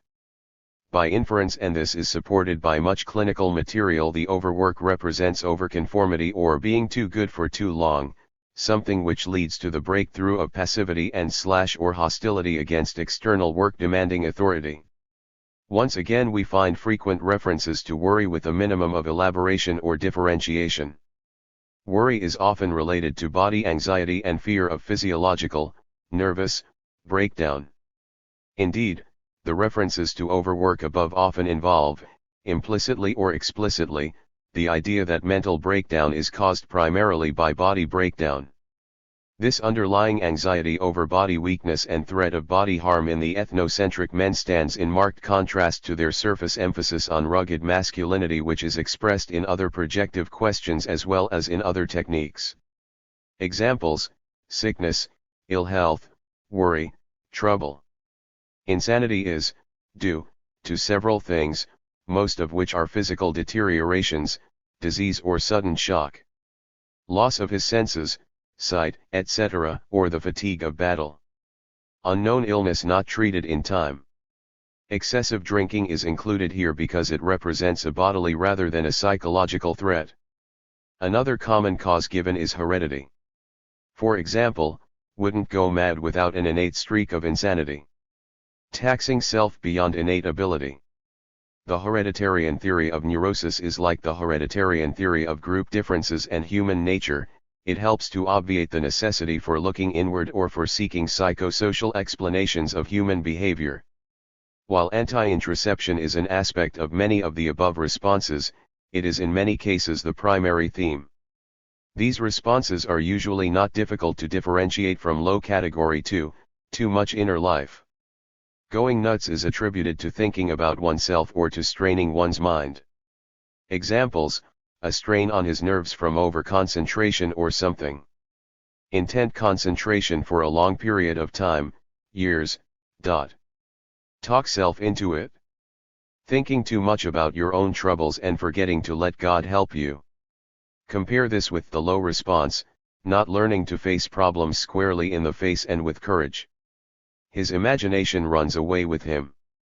The response, trying to answer questions like this one, expresses both opposition to prying by others and a sense of discomfort and threat in the face of one's own emotions. Individuals giving the above responses seem afraid to look inward at all, for fear of what they will find. Is this one basis for the tendency, at least in its more extreme forms, to regard extroversion as good, introversion as bad? A similar idea is expressed in item 9 of the Form 45F scale. One should concentrate on cheerful things and not think about worries or problems. It seems also to be involved in the idea of leisure merely as rest from work or as escape rather than as a means of self-expression and self-understanding. Responses referring to loss of loved ones or to worry over possible loss or harm may be included here, since they seem to express the rumbling of deep-lying hostility toward family and in-group members. As mentioned previously, the highs tend to handle their ambivalence toward family members by exaggerating the surface positive feelings, idealization, admiration, submission, and by deflecting the hostility by means of projection, imagery of outgroups and human nature, displacement, and rationalization, hostility expressed directly but explained as moral indignation, and so on. The infrequent references by lows to concern over loved ones usually involve more explicit indications of strong personal relationship. Too threatening, irritating, or non-supporting environment. These responses show a predominantly external orientation, with no reference to the individual's inner needs, strivings or values, and with no implication of surface inner conflict. Neurosis is, so to speak, imposed on the individual from without, by an invidious stimulus or idea that overwhelms his mind much as a germ infects the body. Examples: continued irritating noises or lights. Also pain, or torture, depends on the person and his weaknesses. Religion and alcohol are the two most frequent things in my belief. Monotonous humdrum such as a quiet routine or just the opposite as a bombardment, from one extreme to the other. Another war will drive most of the people nuts, mostly people who have been in World War II, by a veteran. Constant noise of unpleasant nature, such as shrill whistles. Continuous arguing, tedious work, lots of noise. The current strikes, the uncertainty of the times, governments of the world constantly bickering. A nagging wife, Harry James Orchestra. A continual series of things going wrong. Financial troubles. Loss of money. The idea of aloneness, without reference to actual relationship or to strivings for love, is included here. For example, loneliness and departure from a nice manner of living, solitude, etc. Fear of solitude per se is high. It seems to represent, as do many of the examples above, underlying anxiety in the face of an environment unconsciously felt to be threatening. References to self-pity are fairly common and are consistent with the extra-punitive, projective trends in some of the other responses. For example, constant self-pity and imagination of 1,000 ills. References to sexual frustration are usually high in men, low in women, although contextual qualities must be considered in scoring. The idea of monotony or tedious work is high, particularly when the general context of the response indicates boredom, lack of stimulation, or other high trends. It is scored L when there is some indication of blocked inner achievement, values and needs. An example of a high response is continuous repetition of a disliked subject or action. By way of contrast, consider the following response: frustration from lack of factors in the environment which will interest or inspire him in any way whatever. Despite the external orientation, this response is scored L because of the reference to frustration and the desire for inner satisfaction. 3 omissions of question 4 are statisticized as H. Omissions occurred in only 4% of the cases, but 3/4 of these were highs, see Table 2, 15. This result is consistent with the anti-introception and other trends differentiating those high from those low in prejudice. Question 5. Worst crimes a person could commit? Low categories. The main inner problem to which these responses refer is aggression, the primary difference between lows and highs lying in the manner of handling this deep-lying need. Formal low categories have not been distinguished for this item, but certain general properties of the low responses may be indicated. Achievement values once again provide a moral frame of reference. Introception, understanding, hesitancy in condemning, identification with the underdog, intense personal relationships, and the like are common qualities of the low responses. Concern with crimes against the personality is much more common than concern with crimes against the body, and bodily harm, when it is referred to, is described in a less primitive and a more object-related way. There is strong concern with the psychological development and integrity of the individual. It is convenient here as elsewhere to distinguish the ideological area from that of interpersonal relationships. In the sphere of ideology we find references to exploitation and discrimination against minority groups, lower economic classes, the common man, and other nations. Also references to crimes against humanity or society as a whole. Examples: the worst possible crime a person can commit would be that of true treason. By true treason I mean the motive or attempt to injure, impair, or jeopardize those things that are dear to the majority and of their best interests. Race extermination and starting wars. Hate, intolerance, narrowness, his crimes against society as a whole. Selling out his fellow man for profit to himself. Each crime is different, depends on motivation and result. In general, crimes against fellow man, Jew baiting, etc. Permit mob rule, economic exploitation. Racial persecution and the enforced militarism of a country during peacetime. Slavery, including mental slavery, warping and distorting the minds of children. With regard to interpersonal relationships we find themes and qualities similar to those above. Examples: tell a person's confidence, get personal gain from another's rights. Graft, fraud, etc. at the expense of innocent victims, malicious slander. While graft and fraud given alone are high, the focus on the victims and the last part of the response suggest a score of L. The greater sins are committed by us who know the right and the needs of others but pass by on the other side. This response was given by a strongly religious low, Compare with high religious responses. Betrayal of principles, friends. Avarice, intolerance. Hypocrisy, deception, be untrue to oneself. There are frequent criticisms of authority figures. For example, abuse of authority. Negligence on the part of a military commander or anyone that results in a loss of life. While murder alone is scored NA, and brutality alone is H, responses involving murder or physical attack which bring in motivations and which describe more than the aggressive act itself are scored L.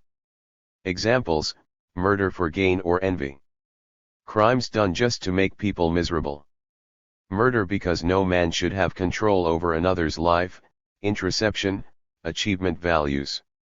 Sadistically causing the suffering of others, references to sadistic motives, to cruelty and to resulting suffering are scored L, while the idea of blind hate implying breakdown of ego controls is scored H. Brutality for the sake of seeing persons suffer. Cruelty to helpless things. Cause another to degenerate. To take another's life, more object-related than murder. References to crime as a symptom requiring psychological understanding also fall here. A response involving incest and matricide was given once, by a low man and in a context meriting a score of L, incest with his mother or matricide, crime against an individual, destroying world culture, that is books, sculpturing, etc. Crime against humanity. Parenthetical remarks by the subject. This response seems to express, in a characteristically low form, deep ambivalence toward the mother in which love and hate motives are extremely strong. The ambivalence of the high men is not likely to be expressed in this way, and their erotic attachment to the mother is probably not as great. See the psychiatric clinic material, chapter XXII. Note also how this man's relationship to his mother has become the image on which is built his relationship to humanity and culture. References to incest or matricide in a moralistic context would be scored H. Neutral responses. Murder alone is scored neutral, it is given seldom, and about equally often by highs and lows. References to murder are common, but in a context that is usually clearly high or low. Create war without further qualification is scored NA. Omissions are neutral for this item. They occurred in 8% of the responses. This is the only item which the lows omitted slightly more frequently than did the highs, 9% and 7% respectively. The following hypothesis may help to explain this result. Whereas the highs are disturbed by looking inward, the lows are more disturbed by looking outward at major value violations, particularly aggressive ones. This hypothesis might be tested by determining high-low differences in reading reports of aggressive crimes, the highs being expected to read, to condemn, and to enjoy these more without recognizing that personal motives are at work. To the extent that the highly ethnocentric subjects are more punitive than the others, they would be expected to show more interest in crime and other punishment-evoking activities. The disturbance of the lows may also be due in part to the tendency to identify with the victim. High categories, question 5. 1. Crude aggression and sex. These responses suggest, as have responses to previous items, that for many highs there is a deep-lying, ego-alien fund of aggression and sex. These trends seem to have remained relatively primitive, destructive, unsocialized, and they are not well fused with or modified by other trends in the ego. The frequent association of sex with aggression suggests that sex is conceived as aggressive and threatening. Aggression is aimed at the body of the victim, without reference to personal relationships or to psychological meanings for aggressor or victim. It has the primitive quality commonly found in the fantasies and fears of small children. The same impersonal, destructive, objectless quality is often found in the current flood of mystery detective fiction, in which the hero, finding a close friend or relative murdered, immediately responds not with sorrow or concern but with moral indignation and a list of suspects. The responses often refer to bizarre, destructive acts one might commit in a psychotic episode when ego control and cognitive structuring of the environment are eliminated and unsocialized impulses break through. Examples: Probably the most popular high response is murder and rape. In the group of veteran men, for example, this was given, sometimes along with other crimes, by 15 out of 26 highs as compared with 4 out of 25 lows. Torture. Sex crimes. Murder without sufficient reason. Rape on juveniles. Sex crimes on children, women, kidnapping, murdering of newly born babies. Having been a prisoner of war in the Philippines, I would consider some of the sites I saw there truly unprintable, but to my knowledge the worst crime that is printable would be rape. References to attacks on children are fairly common. This is perhaps related to the fact that in San Quintin the sex offenders, many of whom engaged in sexual activities with children, were extremely high on ethnocentrism, see chapter XXI. Occasionally there are detailed concrete descriptions of brutal acts. For example, kidnap a person, starve them for 2 weeks, then strangle them, after they are finally dead, dissect their body, wrap up the pieces and mail them home to the victim's parents. 2 other immoral acts. These responses fall within a context of ethnocentrism, pseudo-patriotism, and moral values dealing with conventional masculinity, femininity, and conformity. Examples: treason, traitorism, sedition, crimes against the status quo. Dope peddling, failure of a politician to protect his country. Heresy. Traitorous acts against those who have faith in him, as well as sex crimes. This is a matter of not living up to others' expectations rather than a matter of personal relationship or inner demands. Adultery. Crimes against his person, sex crimes, and to willfully smear a woman's name. Murder, immoral acts, dishonesty. To neglect himself and family, no reference to relationship, motivation. The one against the Holy Ghost. Willful passing on of dangerous disease to other person, body anxiety, concern with contamination. 3 various legal offenses. We note here the tendency to think in formal, external, legal terms. Again, the concern with property and money is expressed. The more common specific offenses include robbery, stealing, larceny, blackmail, kidnapping, destruction of property, arson, manslaughter, and so on. References to murder in legalistic terms are included here: willful first-degree murder, unjustifiable homicide. Question 6. Most embarrassing moments. Low categories. The defining context for the low responses includes violation of achievement values, self-blame and guilt, concern for the feeling of others, feelings of failure and inadequacy. 1. Hurting another's feelings. Both highs and lows often refer to acts which involve breaches of common courtesy. However, the highs ordinarily focus on the act per se and on the idea of etiquette, whereas the lows are concerned mainly with the problem of rejection and with the feelings of the other person. Also, there is often an element of self-reproach in the low responses. Examples: forgetting things about others that I really should know, explicit self-blame.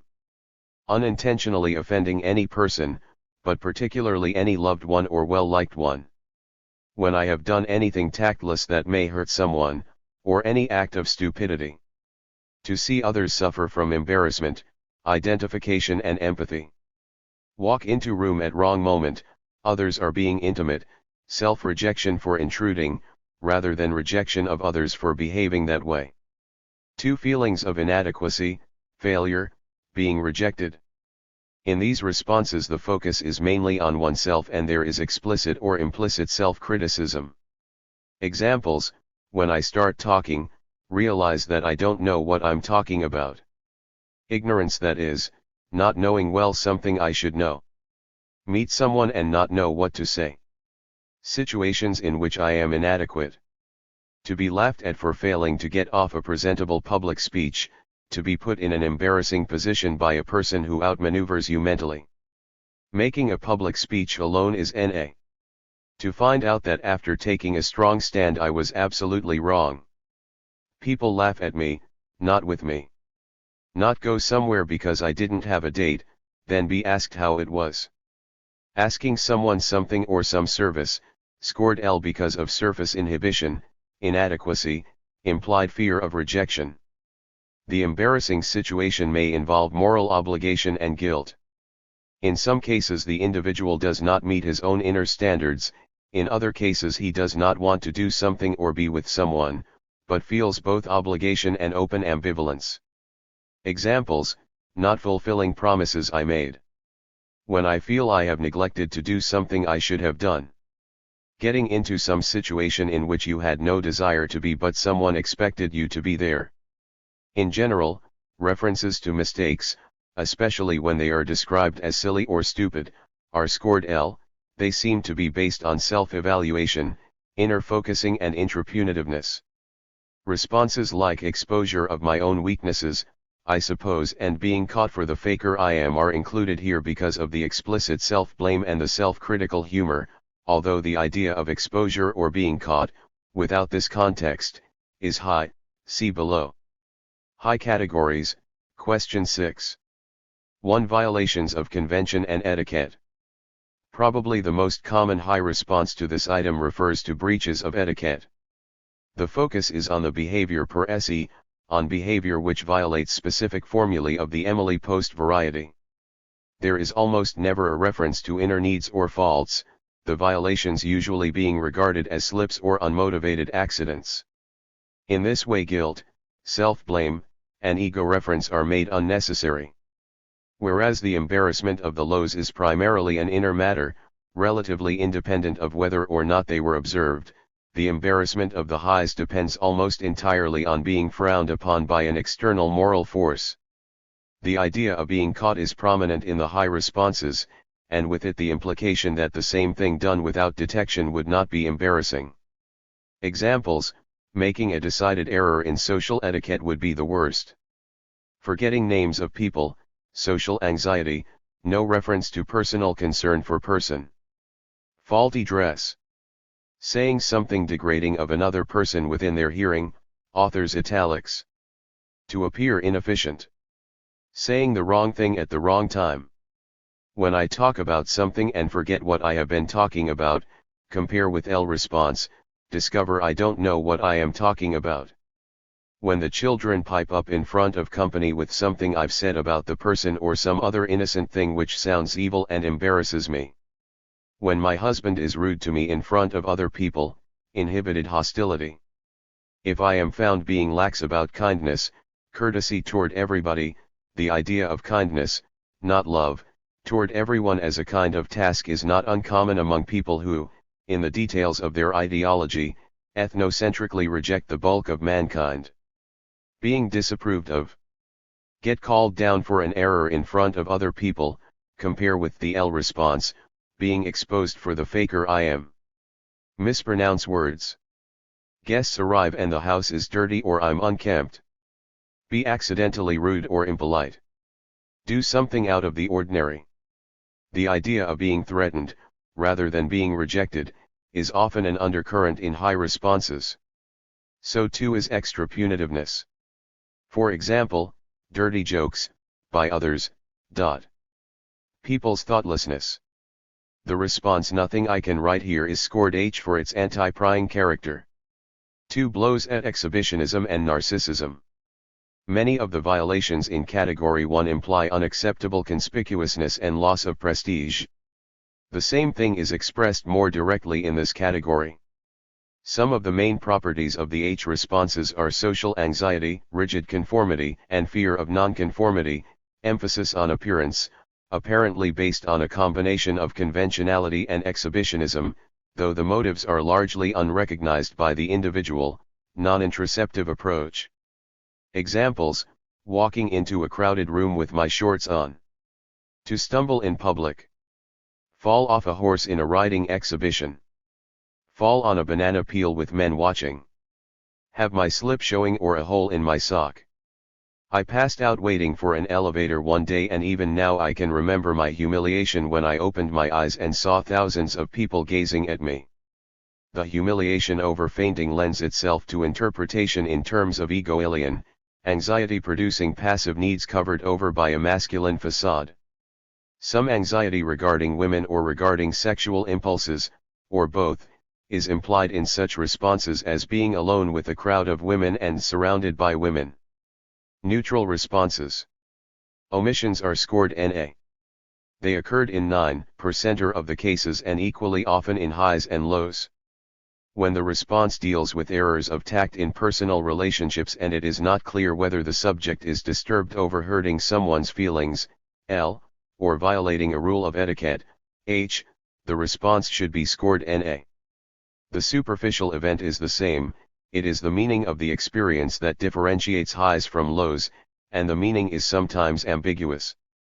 Often, however, subtle cues can be used. Consider, for example, the response, when I talk to a person, repeat his name wrong over and over, don't realize my mistake till later.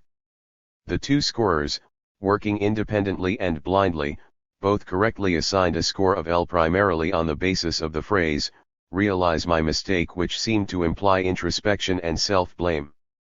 Similarly, they gave score of H to the response, speaking or acting out of turn, a score of L to barging in where I don't belong. Most of the responses are more clearly H or L. Question 7. How would you spend your last 6 months? Low categories. 1. Achievement values, creativity and social contribution. Examples, conveying accumulated ideas to my fellow man. I would like to spend such a time solely in creative endeavor. Reading poetry, philosophy, studying psychiatry. Fight intolerance and social wrongs. Try to do something, anything, for mankind or at least help someone, will my eyes and nerves to medicine, find someone who could use them. Words like mankind and fellow man are used frequently by lows, seldom by highs. Make people happy, in contrast to H responses, try to be good or doing good deeds.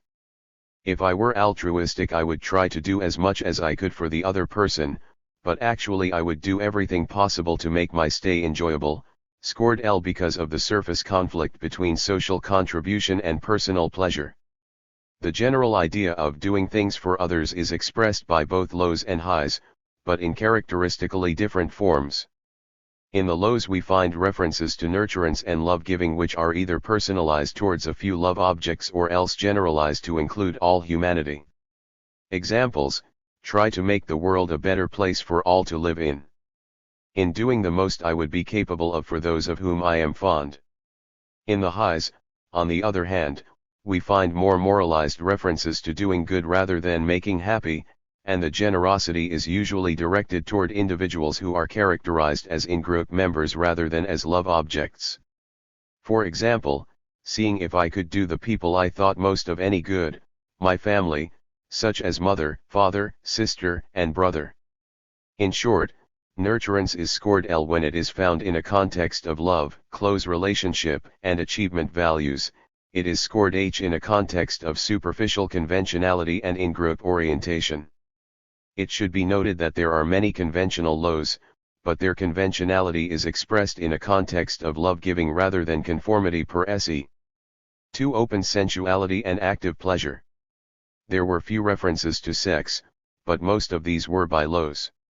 Examples, drinking and carousing around with women. Making love.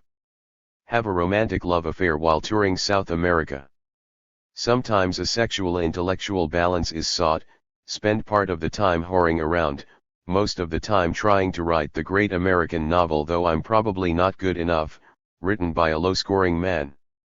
The enjoyment of active sociability is characteristically low.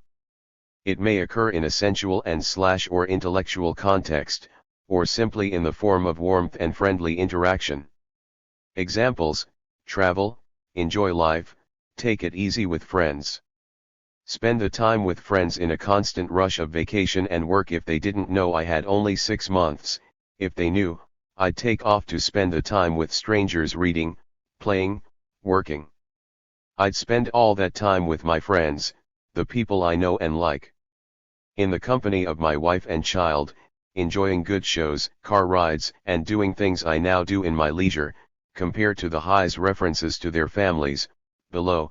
Note also the reference to leisure, a strong indication for scoring L. The highs references to pleasure are characteristically more dilute and empty, example have a good time or do as I please, see below. Reference to seclusion in the sense of rejecting the world may be included because, though apparently the opposite of sociability, it seems to spring from similar deep sources. Example, I would go to some wild country region where I could just live and not be disturbed by anyone or anything. In this man's interview, the desire for solitude seemed associated with depressive feelings of rejection by the mother. This is in marked contrast to the objection to solitude in highs, see also items 1 and 4. Some high men, however, give seclusion responses in which the primary source seems to be passivity rather than ego-recognized rejection of others. High categories, question 7. An important aspect of many high responses is constriction of fantasy. Although the question allows complete freedom of choice if you could do just as you pleased, how would you spend your time? Some highs, and no lows in the present groups, make their actions explicitly conditional on the presence of certain external conditions. It is as if they cannot allow themselves a completely uninhibited fantasy, as if they cannot get away from concrete reality even for a moment. This unimaginativeness, or rather circumscription of ego bounds, seems related to the barren inner life, the shallow emotions, and the escape into reality which are also revealed in the F scale and in the interview material. Examples, probably quit my job if I had a job. Perhaps go fishing in the Sierras if the season was right. That is a question that is impossible to answer, as I do not know how I would act under those circumstances. 1. Conventional morality and inhibition. The main theme in these responses is making peace with God and man, particularly in groups, in the sense of being good, of conforming, of denying oneself active pleasure. Many of the responses are in a religious context, but it must be stressed that there are also low religious responses. To repeat a scoring slogan, it is not the event as such, but the meaning of the event to the individual, that determines whether the score is H or L. Compare for example the high response, making peace with God, with the low equivalent, working towards spiritual realization in a monastery. The high's emphasis is on inner peace and harmony, on the absence of conflict rather than on positive achievement. Religious responses having such qualities as self-expression, introspection, and self-blame should be scored L. See also low category 1. Examples, I would try and do as much good as I could. Be nice to everyone. I would live with God and prepare myself to meet Him. I'd meet as many people as I could, go all over the world and above all, go to church. With my wife, devoid of content, no sign of pleasure or relationship. Being normal. The emphasis on normality, which is commonly expressed, suggests that the person is worried about letting loose. A recurrent high theme is that of getting my affairs in order, a sort of last-minute concern with compulsive detail. The response commit suicide occurred in a few highs and no lows, and it was scored H. This response may reflect an authoritarian contempt for cowards. The individuals giving it would seem to regard death as more attractive than life, suicide being a temptation that strong men resist, something that the low scorers are not so likely to feel. 2. Incidental, dilute pleasures. These responses refer to pleasure-fun activities of a highly conventionalized, desensualized, and emotionally shallow nature. Interpretively, the individual is seeking satisfaction, but his moral facade prevents the free, intense, ego-accepted expression of underlying impulses. Travel is probably the most common activity, whatever its other meanings. Example, voyeuristic. It may also express the vague, undifferentiated desire for change, ego-alien rebellion, which is also expressed in some of the interviews. These responses are distinguished from those in low category 2 by the lack of open sensuality and achievement values, and by the conventionalized quality. Examples, I would travel as far as possible, with a companion of the fair sex. I think I would go the forest and wildlife and enjoy some companionship, but be more or less reserved in my actions. See interesting things, read books, superficial, concrete, dilute. I would spend the time at home and with my friends with a normal amount of recreation. Merry traveling around the world. A travel response is scored L even when there is no explicit sensual quality, as long as there is some differentiation or detailed description. For example, traveling the world and visiting the countries to see their natural and man-made wonders and to see the natural habitats of the peoples of the world. Travel to South America, Mexico, and New York. There are, of course, transitional responses between the clearly high and the clearly low, but these are not numerous. Included here also are responses in which there is no specific reference to what one would do but only to empty pleasures, example have fun, spend money doing exactly what I please, release of conventional inhibition, try to be happy.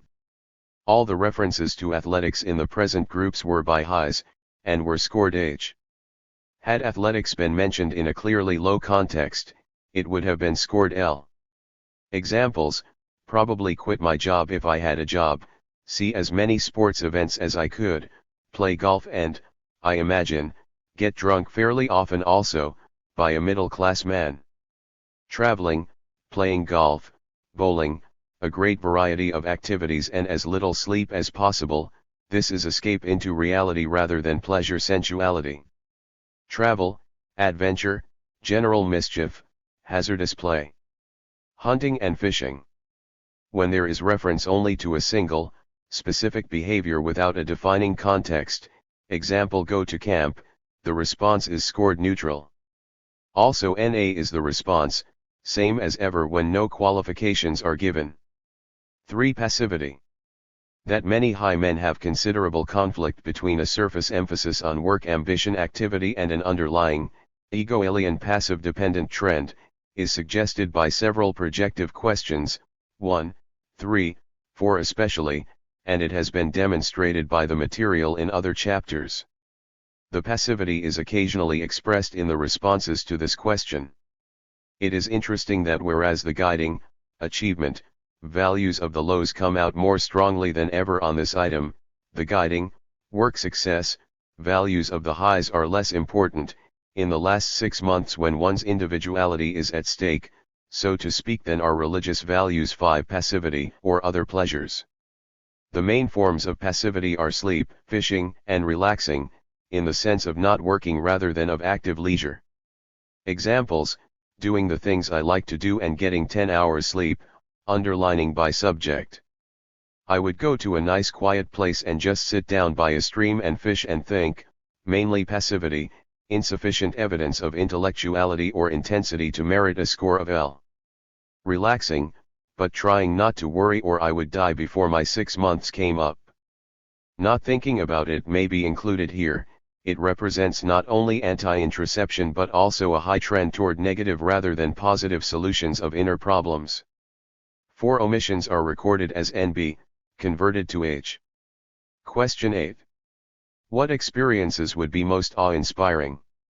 Low categories. 1. Realization of achievement values. As discussed previously, these values may be expressed in terms of interpersonal relations, where they refer to personal achievement, intellectual, aesthetic, scientific, warm relationships and social contribution, or they may be expressed on an ideological level in the form of progressive social change, elimination of prejudice, and the realization of broad democratic values. Examples: to see the day when the people, collectively, really controlled their own destiny and would no longer be dictated to by special interests. Mass emotion usually, awe that an emotion can be so uniform in so many people at the same time, empathy, sense of unity with others. The composition or fine performance of good music. Impersonal and unselfish love for mankind. The responsibility that a Negro friend of mine feels for 13 million people. Birth of anything new: children, animals, seasons, scientific ideas. References to birth and creativity are fairly common in lows. A great work of art, poem, piece of sculpture, or symphony. Certain manifestations of human personality where people are unexpectedly good, strong, and beautiful, especially ordinary people who haven't had much chance, In people, the two qualities which arouse my wonder are the power of courage and the power to accept defeat humbly and without bitterness and resentment. References to being loved are low, to being praised or popular are high. 2. Power as exemplified in man's achievements and in nature. The idea of power is expressed by both low and high scorers, but again the same event seems to have systematically different meanings for the two groups. The high's conception of power is extremely personalized. See below. They admire and are awe-inspired by powerful people, toward whom they show deference and submission. The lows, on the other hand, conceive of power in more impersonal terms.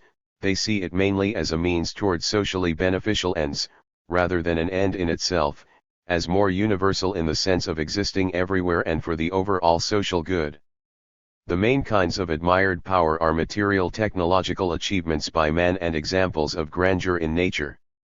Examples: watch a 2,000-ton aircraft take off, the Golden Gate Bridge, the view of the Bay Area from Mt. Tamalpais on a clear night. The great structures which man has built in this world. Seeing a star explode or earthquakes, any extreme natural manifestation. Great material achievements, building projects, etc. The atomic bomb, Grand Canyon, Boulder Dam, etc. References to the atomic bomb in itself are neutral. It is scored L in a context of man-made power or material achievement, H in a context of destructiveness or other high trends. 3. Intense nature experiences. References to nature are scored L if there are explicit indications of a strong aesthetic, sensual emotional experience, or if there is fairly specific description of what one would be looking at. Vague, empty references to nature in general or to just looking are scored H, see below. Examples: natural phenomena such as Crater Lake, Grand Canyon. Thoughts of God's infinite intelligence, power, etc., as shown in nature, the structure and physiology of living creatures, behavior of the universe, etc. This is a good example of a low religious response, understanding, imaginative, universalistic, idea of God in universe rather than God over universe. Watching a beautiful sunset, seeing Frisco at night from a ferry boat in the middle of the bay. A descent into the center of the earth, a walk on the bottom of the ocean. High categories. Question 8. 1. Realization of conventional values. These are highly conventionalized responses referring to acquisition or possession of things, to peace of mind, in the sense of freedom from worry, to a vague, undefined sense of virtue, and to incidental, desensualized pleasures. Examples: feelings of good, examples of good. Marriage and happy family life, ownership of something important such as a home, new auto, business concern, etc. Love, I guess, from what I understand, when it dawns a fellow he has met the right girl. This is something I imagine and I really believe will be true. Love as a completely strange emotion, more imposed from without than motivated from within. To know that when I get married I would be able to live very comfortably in a home with my wife and child. If my husband were home evenings, no reference to relationship. To get married. Get rid of my stomach trouble. Be in a good frame of mind all the time. Possession of great wealth, outstanding accomplishment of any kind. Note the equating of wealth and accomplishment. Knowing my husband loved me without a doubt, peace on earth. This seems to refer more to freedom from anxiety than to emotional warmth and exchange. The responses in this category suggest a lack of inner emotional vitality. 2. Power, deference and submission toward power figures. The high's references to power are in an authoritarian context. The power is personalized in a strong man toward whom the subject has, implicitly or explicitly, a deferent, submissive relation. The authority figure may come from various areas of social life: military, political, industrial, religious. There is often an emphasis on ritual and a concern with what is external rather than with intrinsic meanings and values. Examples: during the war, to sit in on a meeting of the German General Staff, to witness a V-2 bomb launching. For peacetime, a presidential conference with his aides and cabinet, a meeting of the country's leading personnel men. Watching politicians in action in Washington, talking with professional athletes. A coronation, a college graduation, awarding of Nobel Prizes, emphasis on ritual and success, not an achievement in an inner sense. Meeting a truly great man such as Admiral Halsey or General Patton, or President Truman. The religious references by Hayes express the same underlying variables. Examples: certain church services I have seen, religion in the midst of war, on battlefields I have seen. A conversation or sight of God. A picture of President Roosevelt, whom I admire, being in church during the service. Note the primary concern with religion as ritual rather than as ethics, and the conception of God in terms similar to those expressed above with regard to personnel men, athletes, military authorities, politicians. Again we find an indication of religion as a foxhole phenomenon, something that one turns to only as a support against external threat and inner anxiety. A mystical, superstitious trend is illustrated by the following response: the feeling relating to something that is supernatural, something that happens in a weird way and has no factual reasons about it. In some cases the subject wants to play the power role himself, often with specific reference to someone else playing the deferent role. Examples: to be able to fly in the Army Air Corps, gaining power through the plane, desire for military experience. I have the mad desire to hear an audience screaming author for me when my play has been the greatest ever to see Broadway, more emphasis on personal prestige, audience deference, than on achievement.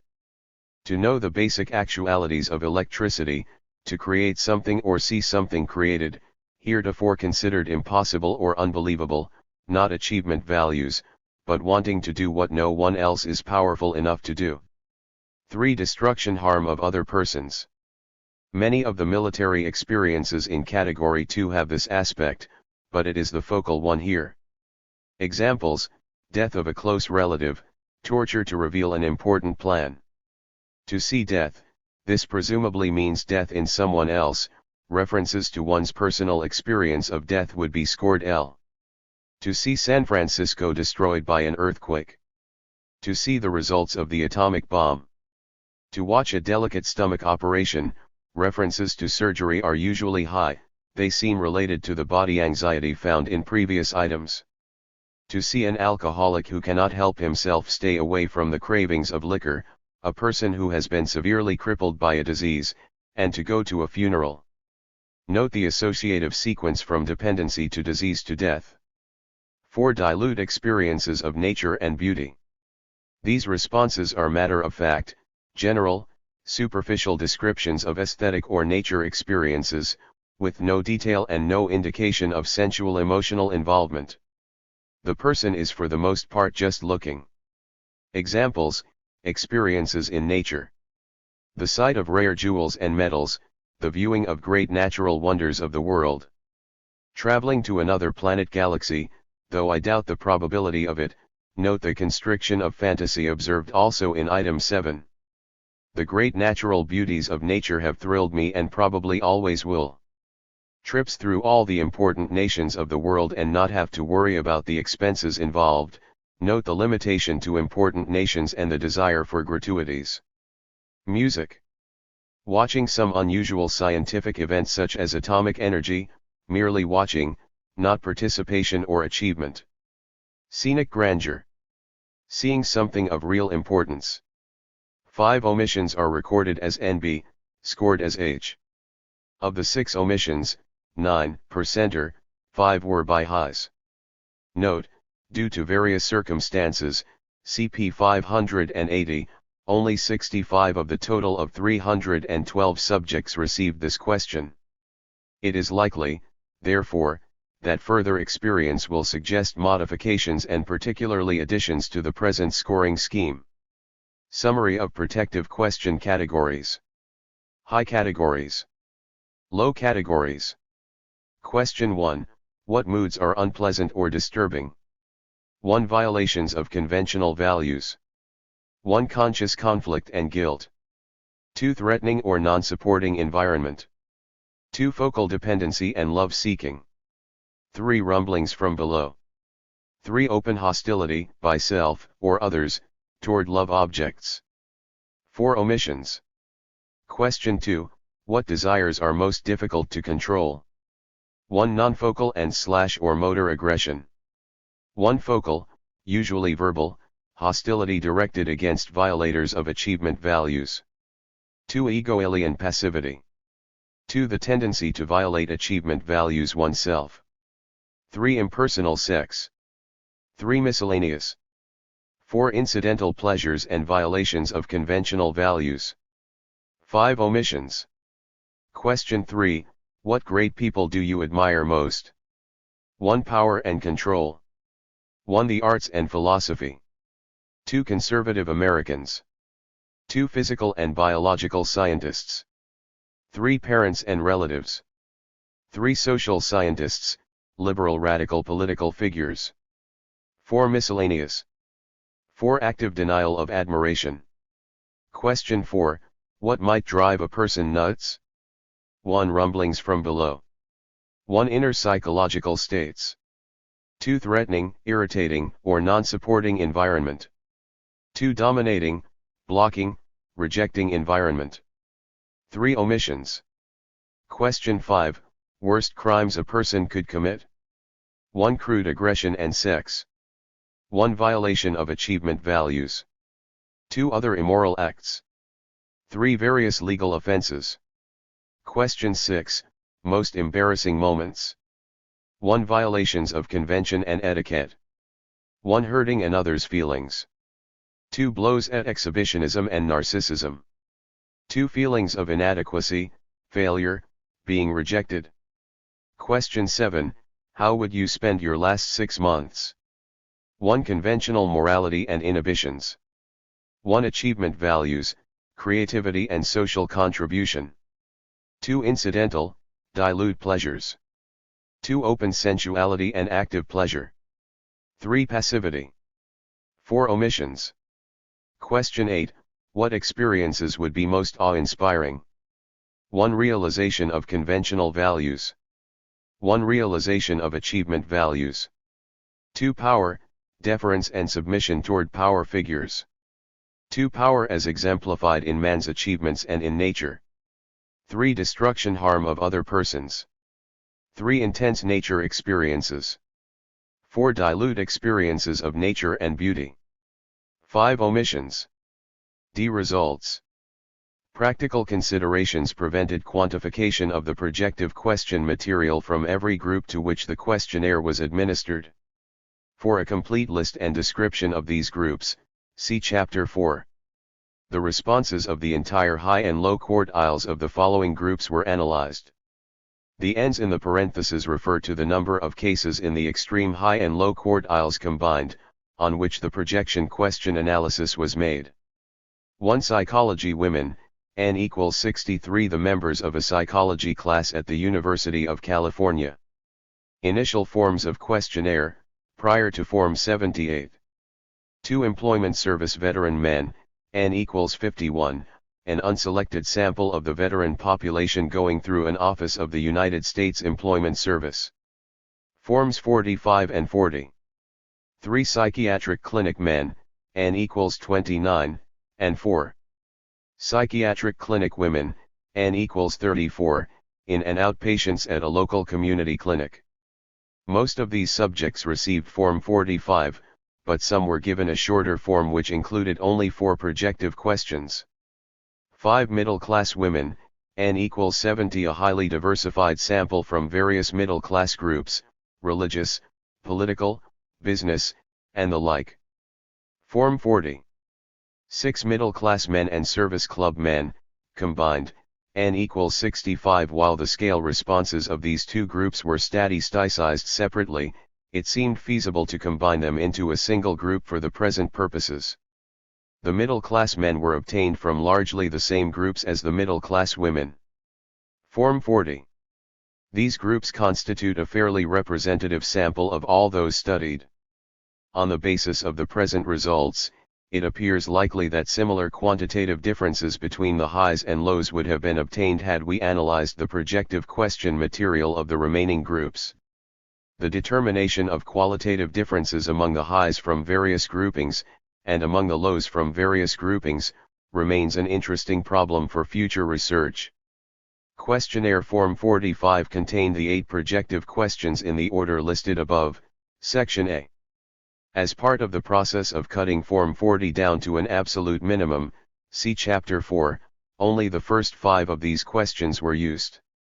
Further complications occurred in the case of the initial form, taken by the psychology women, which contained only the first 7 questions, and in the case of the psychiatric clinic men and women, some of whom received a shorter form which contained only questions 3, 4, 5, and 6.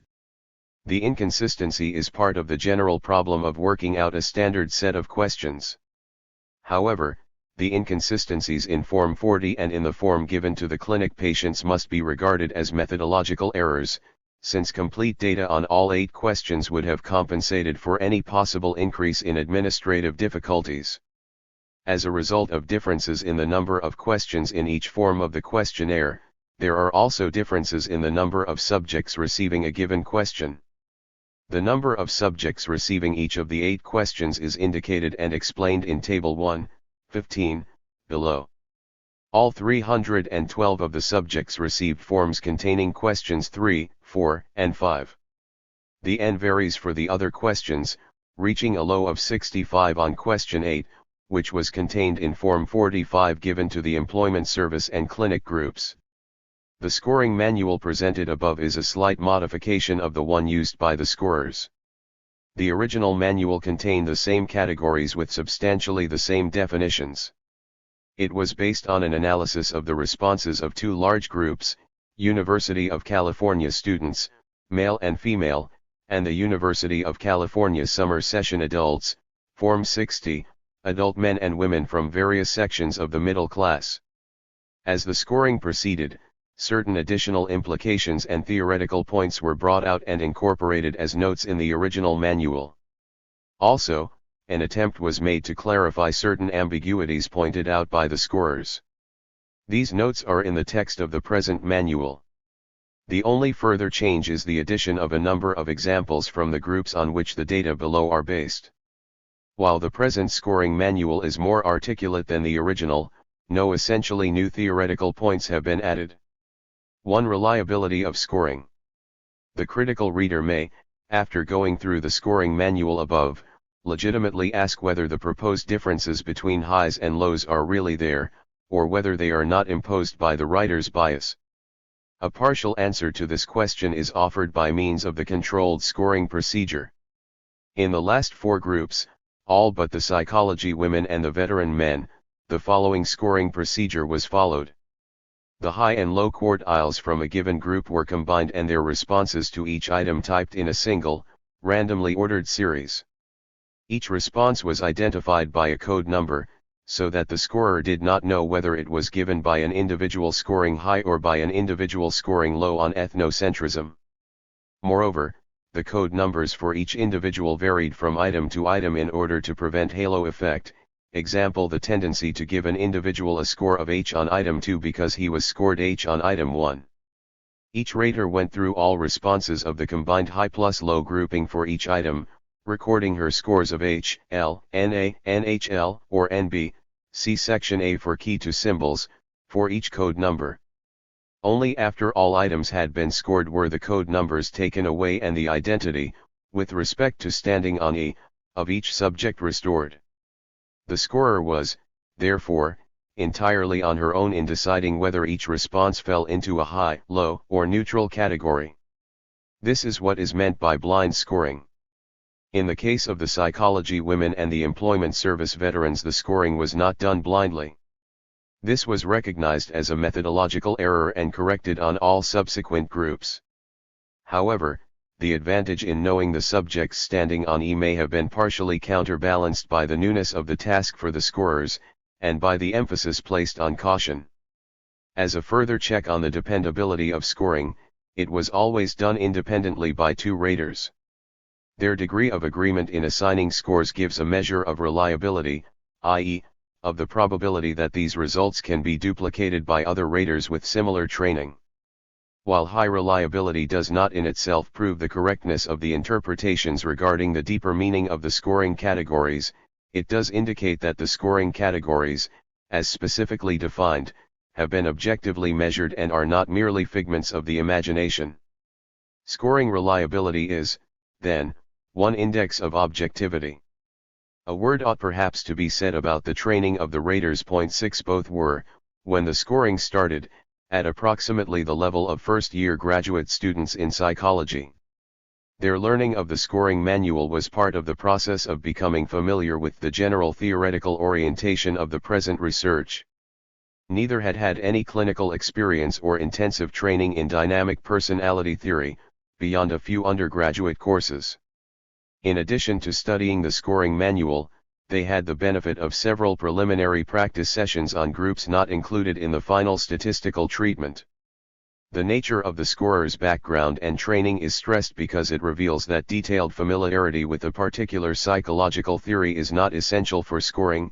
Theory is, of course, essential for an integrated understanding of the total pattern of data. When the two raters had independently made and recorded their scores for a given group, a conference was held for the purpose of assigning a final score for each response. As has been noted above, each response was scored high, low, or neutral. The H or L scores did not specify which particular category, example high category 3 or low category 1, the response represented. The reason for this is that a response might represent variables in more than one category, or it might express in abstract form an underlying high or low trend without falling into a specific category as described. A scoring disagreement was registered whenever the two original scores were not identical. Discussion of the disagreements usually convinced one rater or the other to change in the other's direction.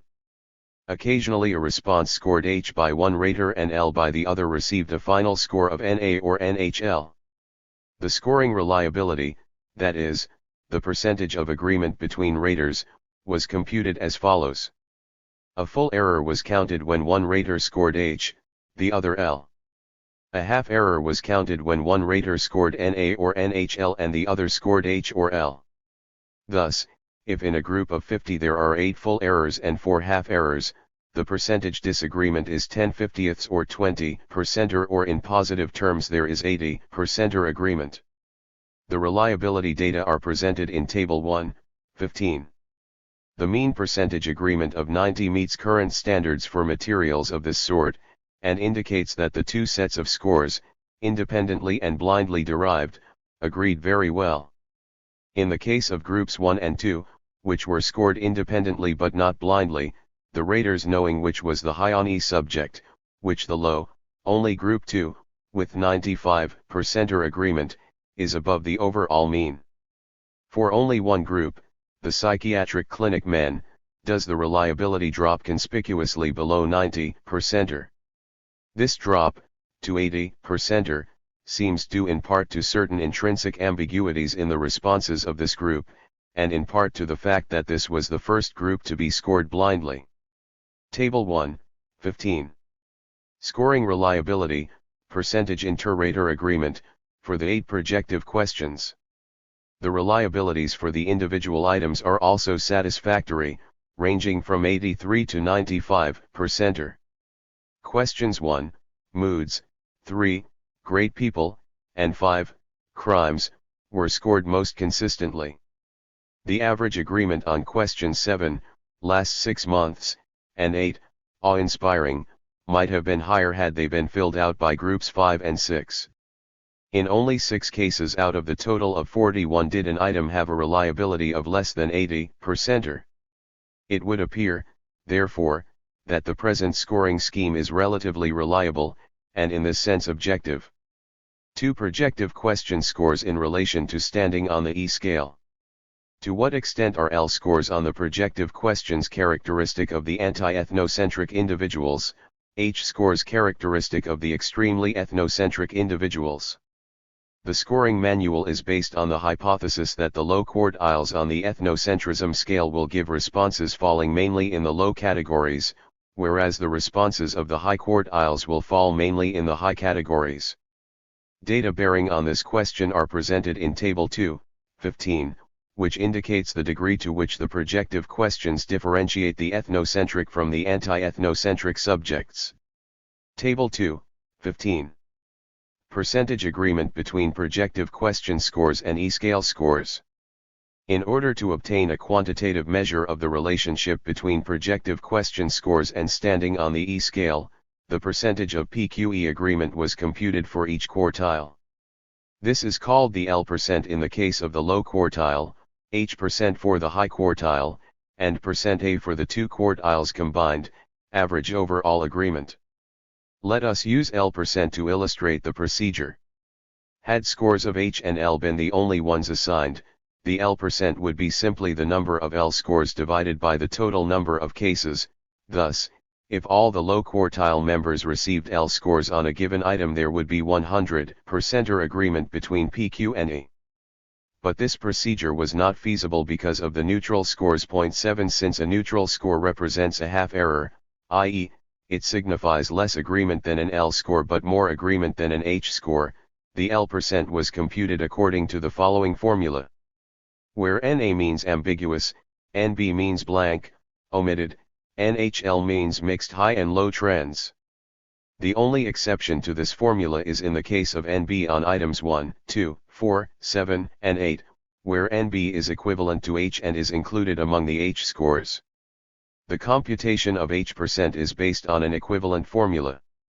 Finally, %A is the average of L% and H%, weighted by N, number of cases in each quartile, and it indicates the overall PQE agreement. Table 2, 15, gives the L%, H%, and %A for each group tested and for all groups combined. It also gives the number and percentage of NB, NA, and NHL responses. It may be noted first that the overall PQE agreement, %A, is 74.9% a value which indicates a statistically significant relationship between projective question scores and high versus low standing on the E-scale. On a purely chance basis, the agreement would be only 50%.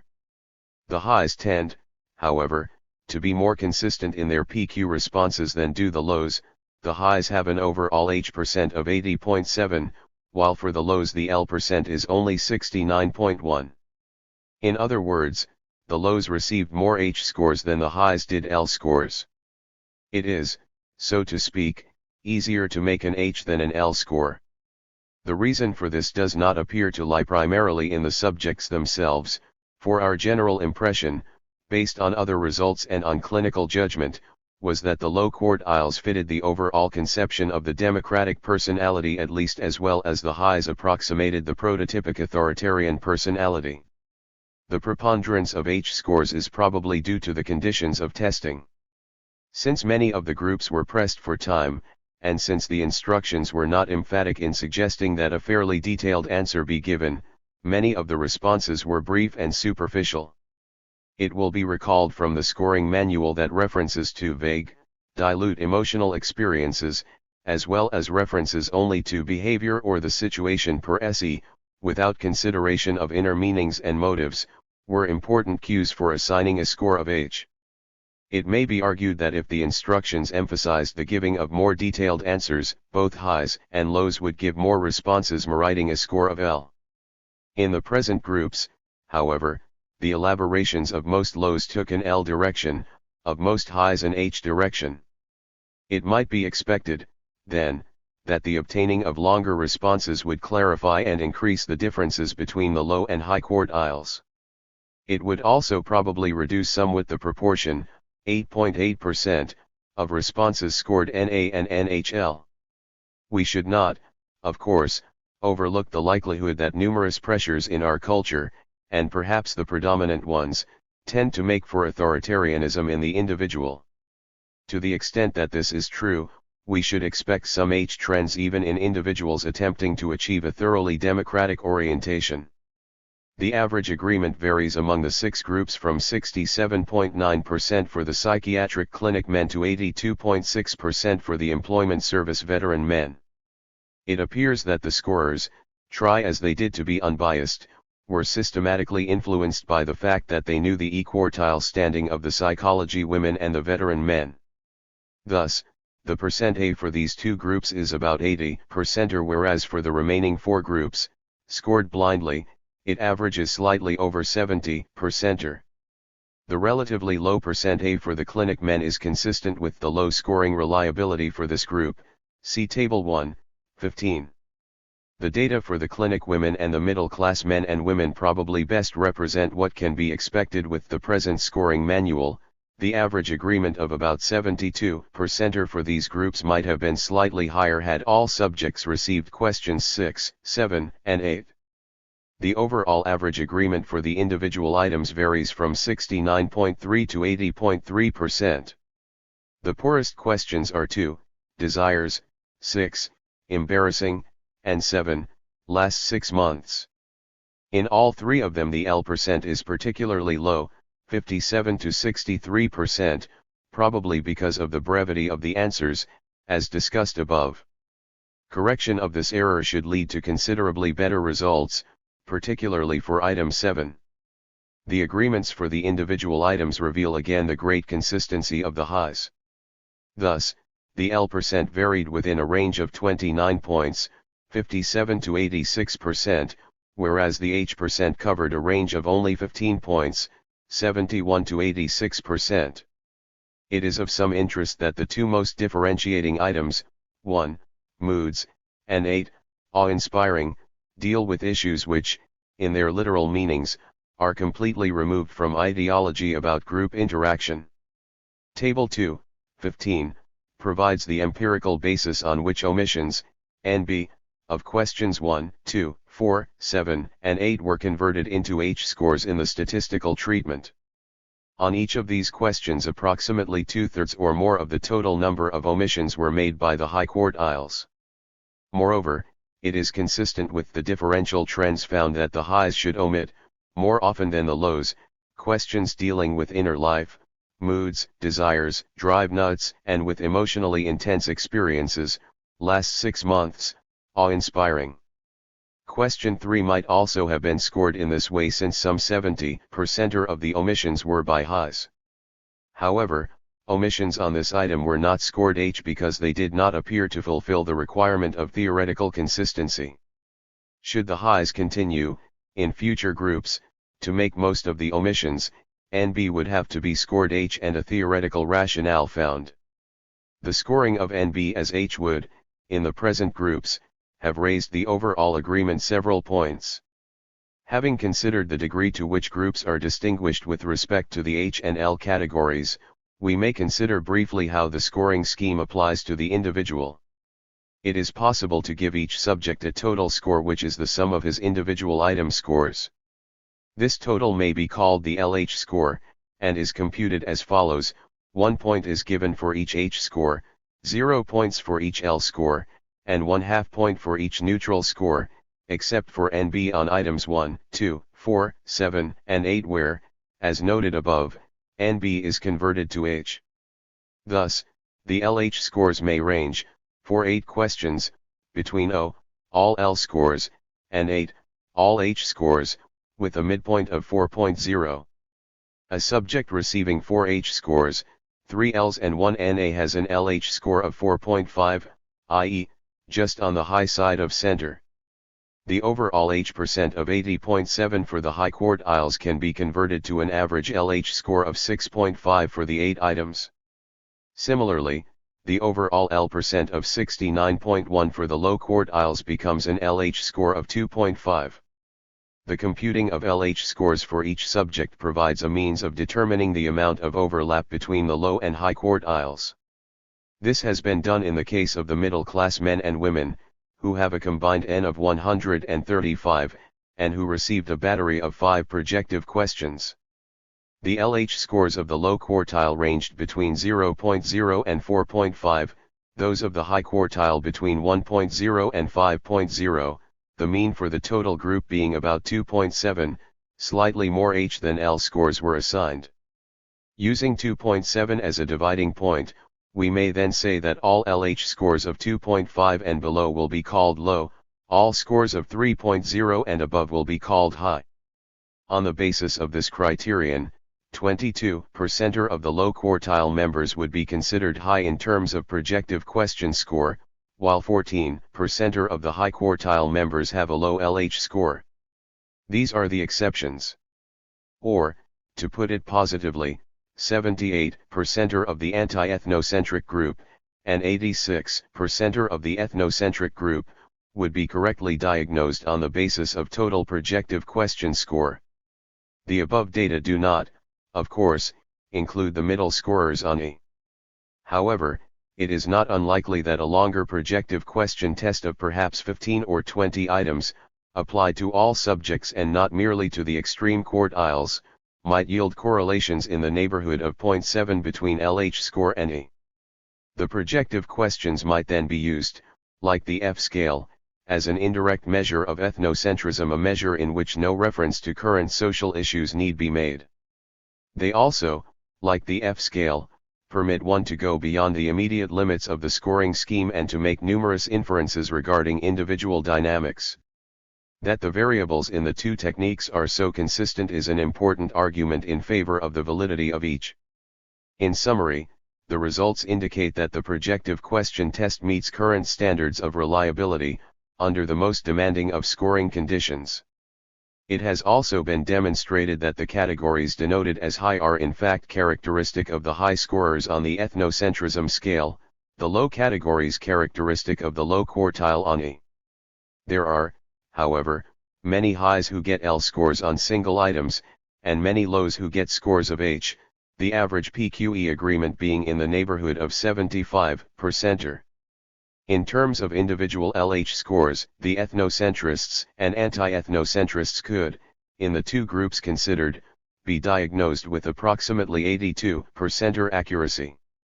The present results can probably be improved in the future by modifications of the scoring manual, by an increase in the number of items, which, other things being equal, will improve the reliability of the LH score, and by instructions which lay greater stress on full answers.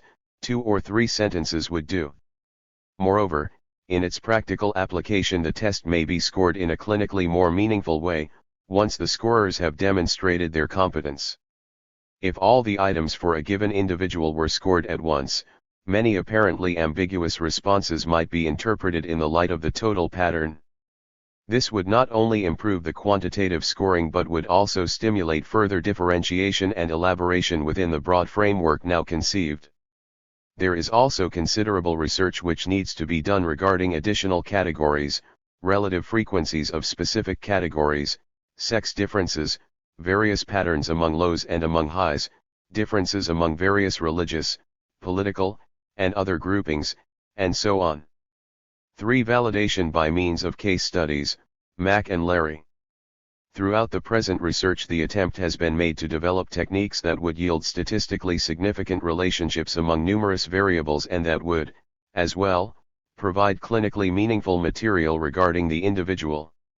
Accordingly, following the presentation of statistical, group, results for each technique, the protocols of the high man, Mack, and the low man, Larry, have been considered in relation to the group data. To the extent that their results on a given technique are consistent with those for the total sample, and to the extent that interpretations based on the technique are congruent with those derived from other techniques, further evidence of validity appears to be indicated. The projective question responses of Mack and Larry are as follows, the scores being given at the end of each response. Mack, high. Larry, low. 1. Moods. Physical weakness, perhaps due to ill health over the last 4 years. H. A lonesome mood, or a feeling that I am not progressing toward my goal, or a feeling that I have hurt someone. L. 2. Desires. Anger. Na. When someone is persecuted unjustly, or to see a Negro serviceman endure unjust discrimination and prejudice. L. 3. Great people. Lincoln, Lee, Gen. G.O.C. Marshall, Edison. H. Lincoln, Wilkie, Washington, Stalin, Chiang Kai-shek, Churchill, MacArthur, Eisenhower, and the great scientists of past and present. H. 4. Drive nuts. It depends a lot on definition, but if crazy is meant, such a thing as losing my wife and children would most closely approximate it. H. A person might become insane over too much interest in love, religion, money, etc. Any obsession carried too far might drive a person insane. L. 5 worst crimes. Murder, rape. H. Murder, rape, and a person that will incite hate toward another people, and groups that incite wars.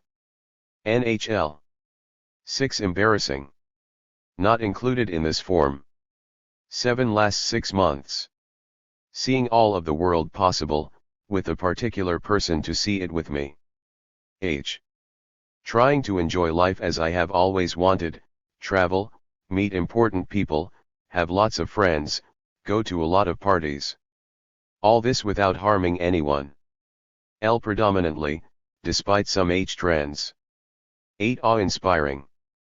The viewing of great natural wonders of the world, new scientific achievements, meeting really great men and women and the sight of rare jewels and metals.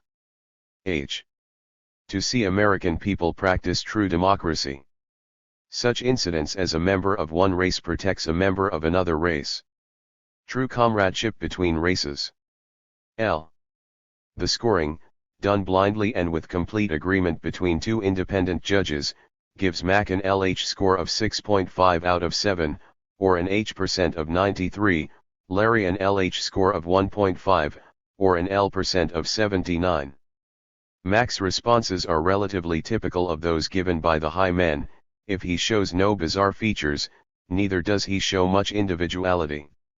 Given an opportunity to be emotionally expressive, items 7 and 8, he responds in a shallow, conventionalized manner. His concern with looking, with a minimum of differentiation or focal affect, appears to be based on a deep but inhibited curiosity for which he has few constructive expressions. His tendency to align himself with power and success is expressed in item 3 and again in item 8, meeting really great men and women.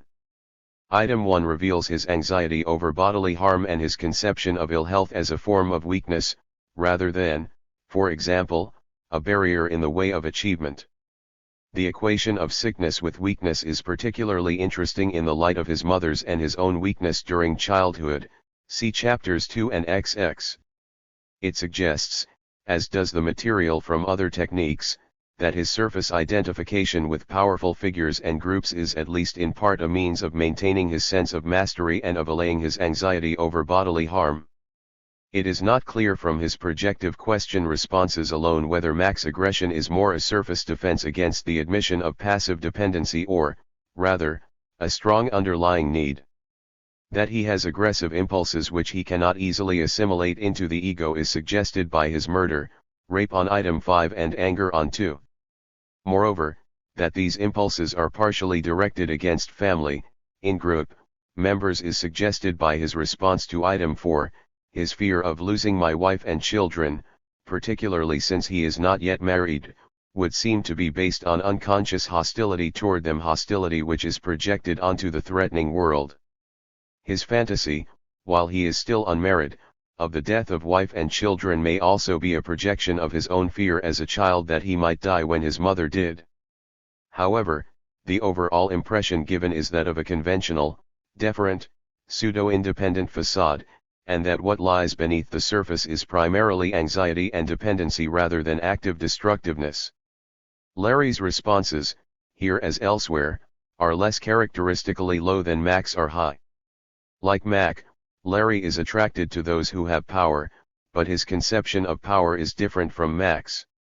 Thus, Larry can admire foreign as well as American leaders. Item 5, in 1945 Chiang Kai-shek was still conceived as a democratic leader. And his relationship to power figures seems to be based more on the open expression of dependency and need for support than on defense against fear of his own weakness. Indeed, Larry is openly and intensely identified with the weak and the helpless, and he can therefore be opposed to social authority when it mistreats Negroes and others, items 2, 5, and 8. He is also characteristically low in his introception, intrapunitiveness, achievement values, conscious guilt, and the like. Larry's timid dependency is clearly expressed in his response to item 7, what he wants most is to be loved and protected, all this without harming anyone. The great fear of hurting anyone, expressed also on item 1, seems to imply deep-lying hostility which he must at all costs inhibit. Thus, his inhibition of aggression, combined with his tremendous love-seeking dependency, probably prevent Larry from fighting actively even for those things in which he believes most. He is disturbed by discrimination and he would be awe-inspired by the attaining of democratic group relations in America, but is not likely to be able militantly to oppose those who violate his basic values. It cannot be said that the interpretations above were made in the absence of other clinical material on these two cases. However, the scoring was done in a controlled manner and many of the inferences follow fairly directly from the theory contained in the scoring manual. The conclusions reached here regarding Mac and Larry are in general agreement with those derived from other techniques, for example the F-scale, Chapter 7, and the thematic apperception test, Chapter 14. It would seem, then, that the projective question technique may fruitfully be used not only for purposes of group research but also as an aid in the intensive study of the individual case. Conclusions. It was apparent in the scoring manual that certain themes were repeated, with perhaps minor variations in form or content, in many of the projective question categories. There are, moreover, several instances in which two or more recurring themes, taken together, permit inferences regarding deeper-lying trends and processes. The results and theoretical constructions derived from the application of this technique are similar to those obtained from the other techniques used in the present research. In some cases there is almost exact duplication of variables, in others there is a more complementary or congruent relation, the variables from several techniques expressing diverse facets of a single, inclusive structure. Because the amount of duplication is considerable, a very brief discussion of the theoretical implications of the present results will suffice. Differential trends for high and low scorers on the E-scale seem to exist in the following areas. 1. General ego functioning. Highs and lows differ markedly in their manner of handling deep-level trends such as aggression, sex, dependency, anxiety, and the like. We are not yet in a position to say whether one group or the other shows a greater total amount of any given trend. What is clear is that both groups exhibit all of these trends to a significant degree. The primary difference seems to lie in the ego functioning, and particularly in the relation of the ego to the deeper levels of personality. In the lows, as other techniques have shown, the underlying trends are more ego-assimilated, in the highs more ego-alien. The lows appear to differ from highs in at least the following respects. The relations between the various levels of personality are more fluid, the boundaries more permeable. The ego defenses of the lows are relatively more impulse-releasing, at best we find considerable sublimation, to perhaps a greater degree we find that impulses have been assimilated into the ego without being fully integrated. Witness the recurring projective question category, conscious conflict and guilt. In the highs, on the other hand, and the analysis of interviews led to the same conclusion, the ego defenses are characteristically more countercathectic, there is less sublimation and more use of defenses such as projection, denial, and reaction formation, defenses which aid the individual in maintaining a moral facade at the expense of self-expression and emotional release. These formulations are supported by many of the projective question results. Compare, for example, the low category, conscious conflict and guilt, with the contrasting high category, rumbling from below, questions 1, moods, and 4, drive nuts. The former category refers to impulses which, disturbing though they may be, the individual at least to some extent recognizes and tries to handle. If there is conflict, there is also an attempt to integrate. If there is much that remains unconscious, there is also a willingness to look within and an attempt to assimilate. For most highs, on the other hand, there are few focal conflicts, but there is a deep sense of anxiety and distress. The conflict is covered over by a moral facade or by symptomatic behavior. The disturbance is explained on the basis of a distressing, over-demanding, boring, external situation or a poor bodily condition, and the conflict is never faced in psychological terms. The difficulty of the highs in assimilating many important needs is shown by several other categories. Thus, when asked about highly satisfying emotional experiences, last 6 months and awe-inspiring, they show much less intensity and inner vitality than the lows, that is, much less ability to utilize their psychic energies for constructive and ego-satisfying purposes. When the highs refer more directly to needs such as dependency, sex, and aggression, desires and worst crimes, they are more crude, impersonal, primitive, object-less and ego-less. 2 specific properties of the ego. These properties are, of course, intimately bound up with ego functioning as discussed above. As might be expected from their use of primarily counter-cathectic defenses, the highs have comparatively narrow, circumscribed egos. One manifestation of this narrowness is constriction of fantasy, particularly in question 6, see also chapter 14. This is probably related to the highs' emphasis on sticking to the facts, to their extraceptiveness, and to their rejection of imagination and emotion. The highs also differ from the lows in their greater concreteness of thinking and in their less differentiated emotional experience. Thus, the responses of the highs characteristically refer to specific behavioral acts or situations, while the lows tend, to a greater degree, to describe more subtle experiences and more abstract, generalized situations. On question 3, great people, for example, the lows, more than the highs, give the qualities that they admire in a person, with or without specific examples. The same is true for question 5, worst crimes. Evidence of the greater complexity and abstractness of the lows has been given in the interview chapters, part 2, and in chapter 8, showing negative correlations between ethnocentrism and intelligence. These results are consistent with those showing the highs to be more stereotyped in their ideology, chapters 3, 4, 16, 17, more rigidly concrete in their solutions of arithmetical and spatial problems, Rokiak. The lows tend, in a frustrating situation, to blame themselves, intrapunitiveness, the highs to idealize themselves and to see the evil as existing in the external world, extrapunitiveness.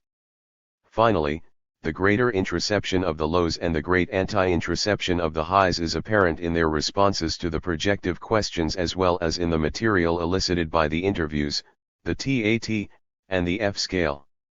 3 Achievement values vs. Conventional values. This distinction has been essential for the scoring of the projective questions. It is important not only because of the difference in the content of the values, but also because the values themselves express significant aspects of the personality dynamics of the two groups. It should be noted first that the two sets of values are not entirely mutually exclusive. Few individuals will have only one set or the other. It is, rather, a matter of degree and of primacy. In most individuals one set of values is likely to be primary and most potent, the other to be of secondary importance. An individual who is struggling to decide between these two value orientations is, we believe, essentially struggling to decide, consciously or unconsciously, between conflicting needs and between conflicting conceptions of himself as a total person. Achievement values found predominantly in the lows place primary emphasis on self-expression. Abstract and open-ended, they always leave room for further development and they can never be defined in terms of simple behavior formulae or rigid rules. Their main emphasis is on long-range goals, and the attainment of a given goal leads always to the formulation of new, higher goals expressing the same basic values. Examples of achievement values, taken from the projective question material as well as from the interviews and other material, include the following: value for scientific, intellectual, and aesthetic achievement, and for understanding for its own sake, regardless of immediate practical application. Creativity is valued above efficiency, constructiveness above practicality, productive living, even if it involves inner conflict, is preferred over good adjustment at the expense of self-expression. Richness and intensity of inner experience are valued more than mere contentment. In personal relationships, as other techniques have shown, there is concern with giving as well as taking, and with the exchange of love rather than the exchange of things. What is particularly important here is that recognition of one's own individuality is the basis for recognition of the individuality of everyone, and for the democratic concept of the dignity of man. 8 These values are expressed ideologically in terms of opposition to all social structures, military, religious, educational, politico-economic, which are based on the principle of absolute authority, which value power more than love, which engage in group suppression and exploitation, in short, which prevent man from developing his innate potentialities to a maximum degree. Once again we find anti-ethnocentrism as but one facet of a larger psychological framework. What has been called conventional values might also have been called conditional values, since their main function is to place limitations or conditions on the expression of needs rather than to stimulate need experience. They might also have been called authoritarian values, since they are based on the assumption of conformity to external authority rather than on inner moral responsibility. Whatever the name given, both of the above meanings, as well as others, belong to its definition. The prototypic examples of this value system are the Emily Post Book of Etiquette, the military rules of behavior, and certain custom-ridden cultures, literate and non-literate. 9 The main content of these values, at least for individuals with a strong middle-class identification, deals with conformity and loyalty to in-group standards. The difference between achievement values based on inner authority, internalized conscience, and conventional values based on external authority, and thus replaceable when the authority changes, results also in a difference in reaction to value violations. This is the difference between guilt and shame. It would be an exaggeration to state that the lows feel no shame, the highs no guilt. Nevertheless, there is considerable evidence from the projective questions, as well as from the ratings of interviews, that guilt is most characteristic of lows, shame of highs. The low categories for questions 1, 2, 4, and 6 are for the most part concerned with personal violations of achievement values, with practically no reference to being caught or to external authority. For the same items there are high categories referring to violations of conventional values, most of which require, almost by definition, an external observing and punishing agent.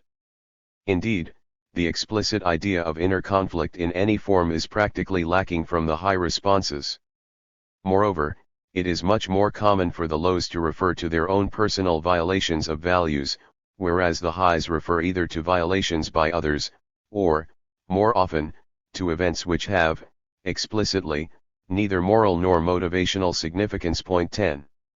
These results are in keeping with the findings reported in earlier chapters that the highs, particularly those who are more conventional and middle class, have a punitive but poorly internalized superego. The ego, submitting out of fear, must constantly forego conscious, constructive impulse gratification. Instead, it finds morally acceptable ways of gaining indirect satisfaction, example aggression by means of ethnocentrism and moral indignation, dependency through submission to powerful authority, and it cheats the superego when fear of detection is minimized, example at conventions. Again we have a contradiction in levels. The highs, so moral on the surface, are essentially most concerned with underlying anxiety and with the gratification of impulses which, being ego-alien, have developed but little beyond their primitive, infantile form, whereas the lows, often so rebellious and so opposed to traditional morality on the surface, have more fully internalized moral principles and in their emotional functioning are more troubled with moral conflict. For the handling of dependency as an underlying trend. General differences in the ego functioning of lows and highs have been discussed above. We may turn now to a particular disposition, namely dependency, and see what light the projective questions shed on its differential ego assimilation in lows and highs. It should be noted that there are certain sex differences here, since the expression of dependency is culturally permitted, even valued, in women, whereas in men it is opposed and inhibited. For convenience the following discussion will focus on high versus low men, with the understanding that for women some of these differences are somewhat reversed, while others hold equally well and still others are not found. Dependency in lows is expressed mainly in the form of concern with love. Many of their projective question responses deal with love-giving, nurturance, and love-seeking, active, focal dependency. They seem highly concerned with emotional exchange in their personal relationships. Dependency plays a much different role in the personality of high men. It remains for the most part an ego-alien trend which can seldom be expressed directly because it violates the image, ego ideal, of the normal, masculine man, rugged, practical, realistic, earthbound, independent, normally sexual and acquisitive, ready to take an active part in the bitter competition demanded by human nature, and eager to rise to the top of the ladder of success. It is apparent that not all men who have this self-ideal are high with respect to or personality. Nevertheless, the present results indicate that most high men have this ideal, and that most men with this ideal are high. Part of the high man's defense against ego-alien passive dependency, it is not the love-seeking dependency of the lows, is the rigid value for work, and anxiety over dependency is expressed in the idea that overwork would drive one nuts. Projective questions 1 and 4. If dependency promotes a concern with love in the lows, it promotes a concern with power in the highs. One of the more direct forms in which high dependency is expressed is submission to power figures. Whereas the ego-assimilated dependency of the lows is expressed in their value for equalitarian relationships and social structures, the ego-alien dependency of the highs leads to the acceptance of absolute authority and to a value for authoritarian forms of social interaction. As shown in projective question 3, great people, what the highs admire most in others is power, strength, authority, rugged masculinity. While the aggressive assertive needs of authoritarian individuals are the most conspicuous ones, the dependent submissive needs are equally if not more important. In the projective questions, particularly 7, last 6 months, and 8, awe-inspiring, it was the high's deference to authority which was expressed most strongly. The ego-alien passive dependency of the highs is expressed in another form in projective questions 1, moods, and 4, drive nuts. In question 1, the most unpleasant moods are those involving a feeling of helplessness and dependency in the face of a threatening or barren environment. The dependency comes to the surface but meets an unwelcome reception in the weak, superego-ridden ego. There are no persons toward whom it can be satisfyingly expressed.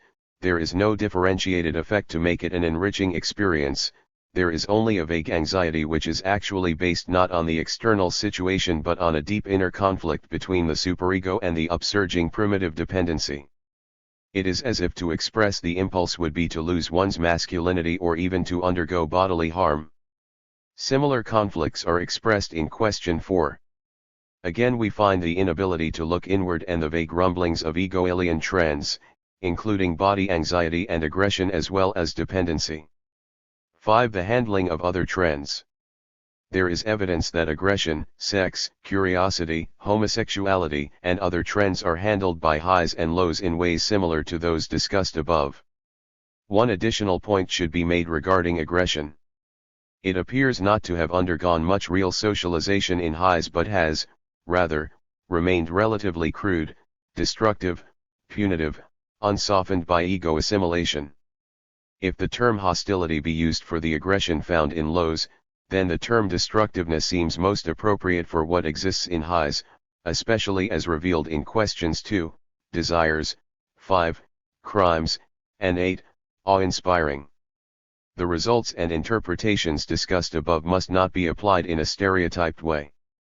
It should be understood that, while most highs show most of the high variables, and similarly for the lows, there are numerous exceptions and numerous variations on the central theme. The personality prototype above was that of the pseudo-democratic high, and other patterns, such as the fascist leader or the psychopath, will be different in many respects. It is believed, nevertheless, that the projective question technique has yielded results comparable, and congruent, with those of other techniques, and that it may profitably be used for the study of other personality structures. Part 4. Qualitative Studies of Ideology. Part 4. Introductory Remarks. The present volume has so far offered findings from our research ranging from surface ideology to largely unconscious psychological traits of our subjects. The direction of research and the order of presentation were suggested by the nature of the ideological data themselves. They could not be derived solely from external factors, such as economic status, group membership, or religion, but rather the evidence pointed unmistakably to the role played by motivational forces in the personality.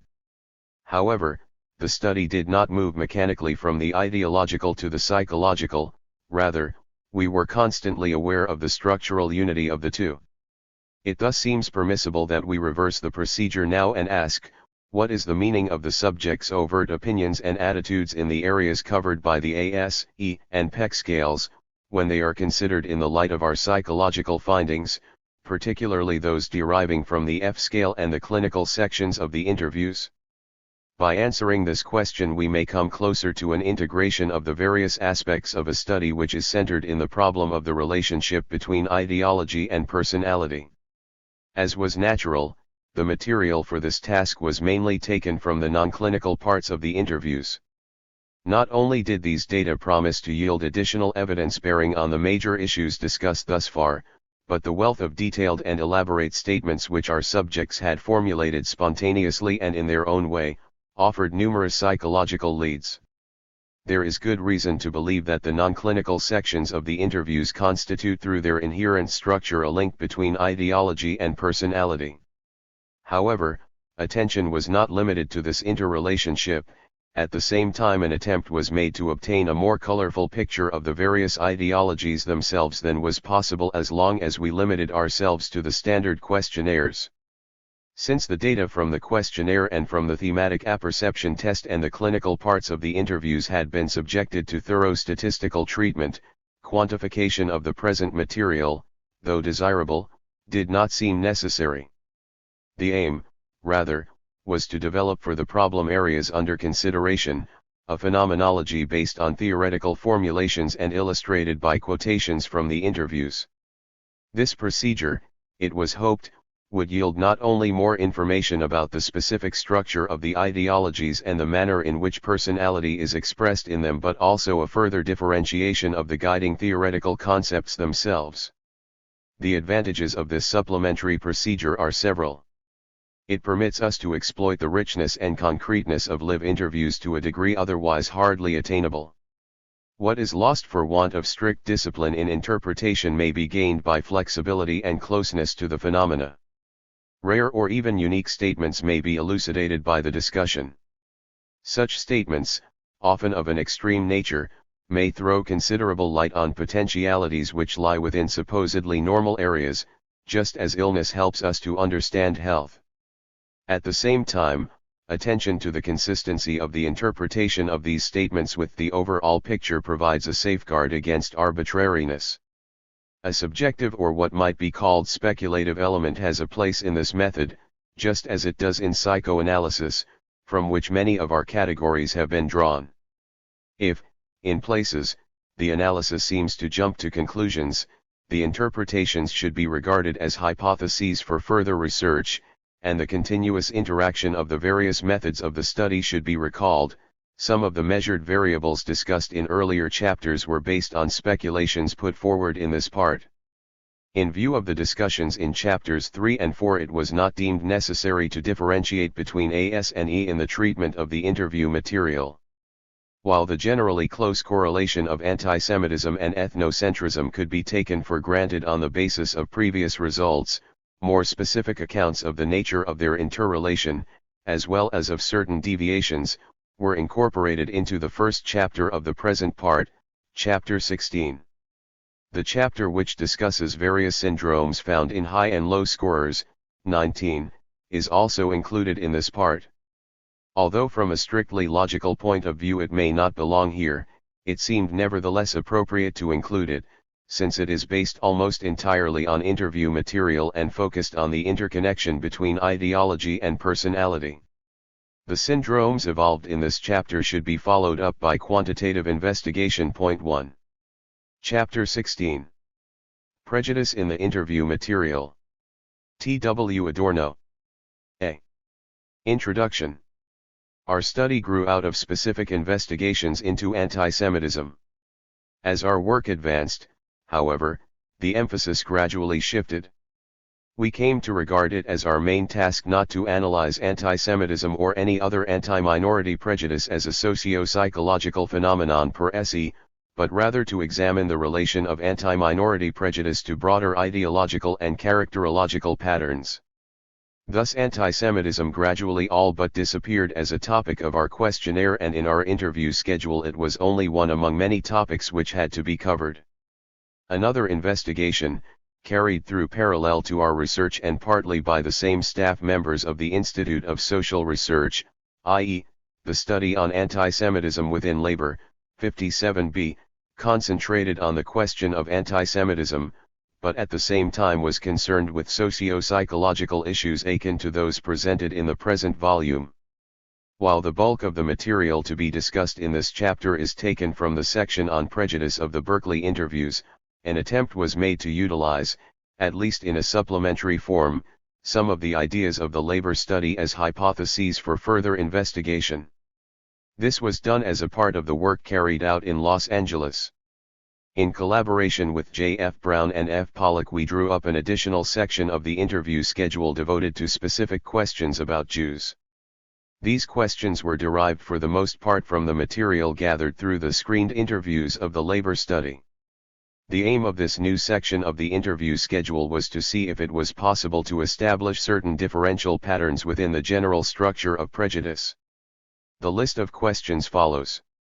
Not all of these questions were put to every subject, nor was the exact wording of the questions always the same, but most of the ground marked off by the questions was covered in each case. List of questions pertaining to Jews. Do you think there is a Jewish problem? If yes, in what sense? Do you care about it?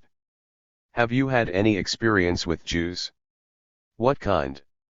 Do you remember names of persons involved and other specific data? If not, on what is your opinion based? Did you have any contrary experiences, or hear about such experiences, with Jewish individuals? If you had, would it change your opinion? If not, why not? Can you tell a Jew from other people? How? What do you know about the Jewish religion? Are there Christians that are as bad as Jews? Is their percentage as high or higher than the percentage of bad Jews? How do Jews behave at work? What about the alleged Jewish industriousness? Is it true that the Jews have an undue influence in movies, radio, literature, and universities? If yes, what is particularly bad about it? What should be done about it? Is it true that the Jews have an undue influence in business, politics, labor, etc.? If yes, what kind of an influence? Should something be done to curb it? What did the Nazis do to the German Jews? What do you think about it? Is there such a problem here? What would you do to solve it? What do you blame them most for? Are they aggressive, bad-mannered, controlling the banks, black marketeers, cheating, Christ killers, clannish, communists, corrupting, dirty, draft dodgers, exploiters, hiding their identity, too intellectual, internationalists, overcrowding many jobs, lazy, controlling movies, money-minded, noisy, over-assimilative, overbearing, oversexed, looking for privileges, quarrelsome, running the country, too smart, spoiling nice neighborhoods, owning too many stores, undisciplined, unethical against Gentiles, upstarts, shunning hard manual labor, forming a world conspiracy? Do you favor social discrimination or special legislation? Shall a Jew be treated as an individual or as a member of a group? How do your suggestions go along with constitutional rights? Do you object to personal contacts with individual Jews? Do you consider Jews more as a nuisance or more as a menace? Could you imagine yourself marrying a Jew? Do you like to discuss the Jewish issue? What would you do if you were a Jew? Can a Jew ever become a real American? The additional interview material taught us more about prevailing overt patterns of anti-Semitism than about its inner dynamics. It is probably fair to say that the detailed questions proved most helpful in understanding the phenomena of psychological conflict in prejudice, the problems characterized in Chapter V as pseudo-democratism. Another significant observation has to do with the reactions of our interviewees to the list of bad Jewish traits presented to them. Most answers to this list read all-inclusive, that is to say, very little differentiation takes place. The prejudiced subjects tend to subscribe to any reproach against the Jews, provided they do not have to produce these objections themselves but rather find them pre-established, as if they were commonly accepted. This observation could be interpreted in different ways. Either it may be indicative of the inner consistency of anti-Semitic ideology, or it may testify to the mental rigidity of our high scorers, and this apart from the fact that the method of multiple choice may itself make for automatic reactions. Although our questionnaire studies gave evidence of marked consistency within anti-Semitic ideology, it would hardly be enough to account for the all-inclusiveness of the present responses. It seems that one must think in terms of automatization, though it is impossible to say conclusively whether this is due to the high mentality or to the shortcomings of our procedure. In all probability, the presentation of extreme anti-Semitic statements as if they were no longer disreputable but rather something which can be sensibly discussed, works as a kind of antidote for the superego and may stimulate imitation even in cases where the individual's own reactions would be less violent. This consideration may throw some light upon the phenomenon of the whole German people tolerating the most extreme anti-Semitic measures, although it is highly to be doubted that the individuals themselves were more anti-Semitic than our high-scoring subjects. A pragmatic inference to be drawn from this hypothesis would be that, insofar as possible, pseudo-rational discussions of anti-Semitism should be avoided.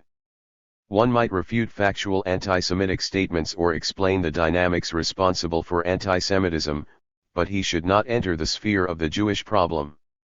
As things stand now, the acknowledgement of a Jewish problem, after the European genocide, suggests, however subtly, that there might have been some justification for what the Nazis did. The whole material on ideology has been taken from 63 Los Angeles interviews in addition to the pertinent sections of those gathered in Berkeley, see Chapter 9. It should be stressed that once again the subjective aspect is in the foreground. The selection of our sample excluded an investigation into the role played by the object, that is to say, the Jews, in the formation of prejudice. We do not deny that the object plays a role, but we devote our attention to the forms of reaction directed towards the Jew, not to the basis of these reactions within the object. This is due to a hypothesis with which we started and which has been given strong support in Chapter 3, namely, that anti-Semitic prejudice has little to do with the qualities of those against whom it is directed. Our interest is centered in the high-scoring subjects.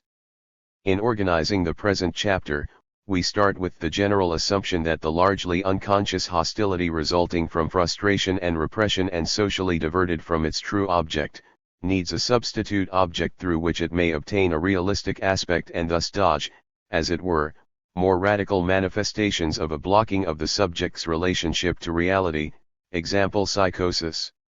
This object of unconscious destructiveness, far from being a superficial scapegoat, must have certain characteristics in order to fulfill its role. It must be tangible enough, and yet not too tangible, lest it be exploded by its own realism. It must have a sufficient historical backing and appear as an indisputable element of tradition.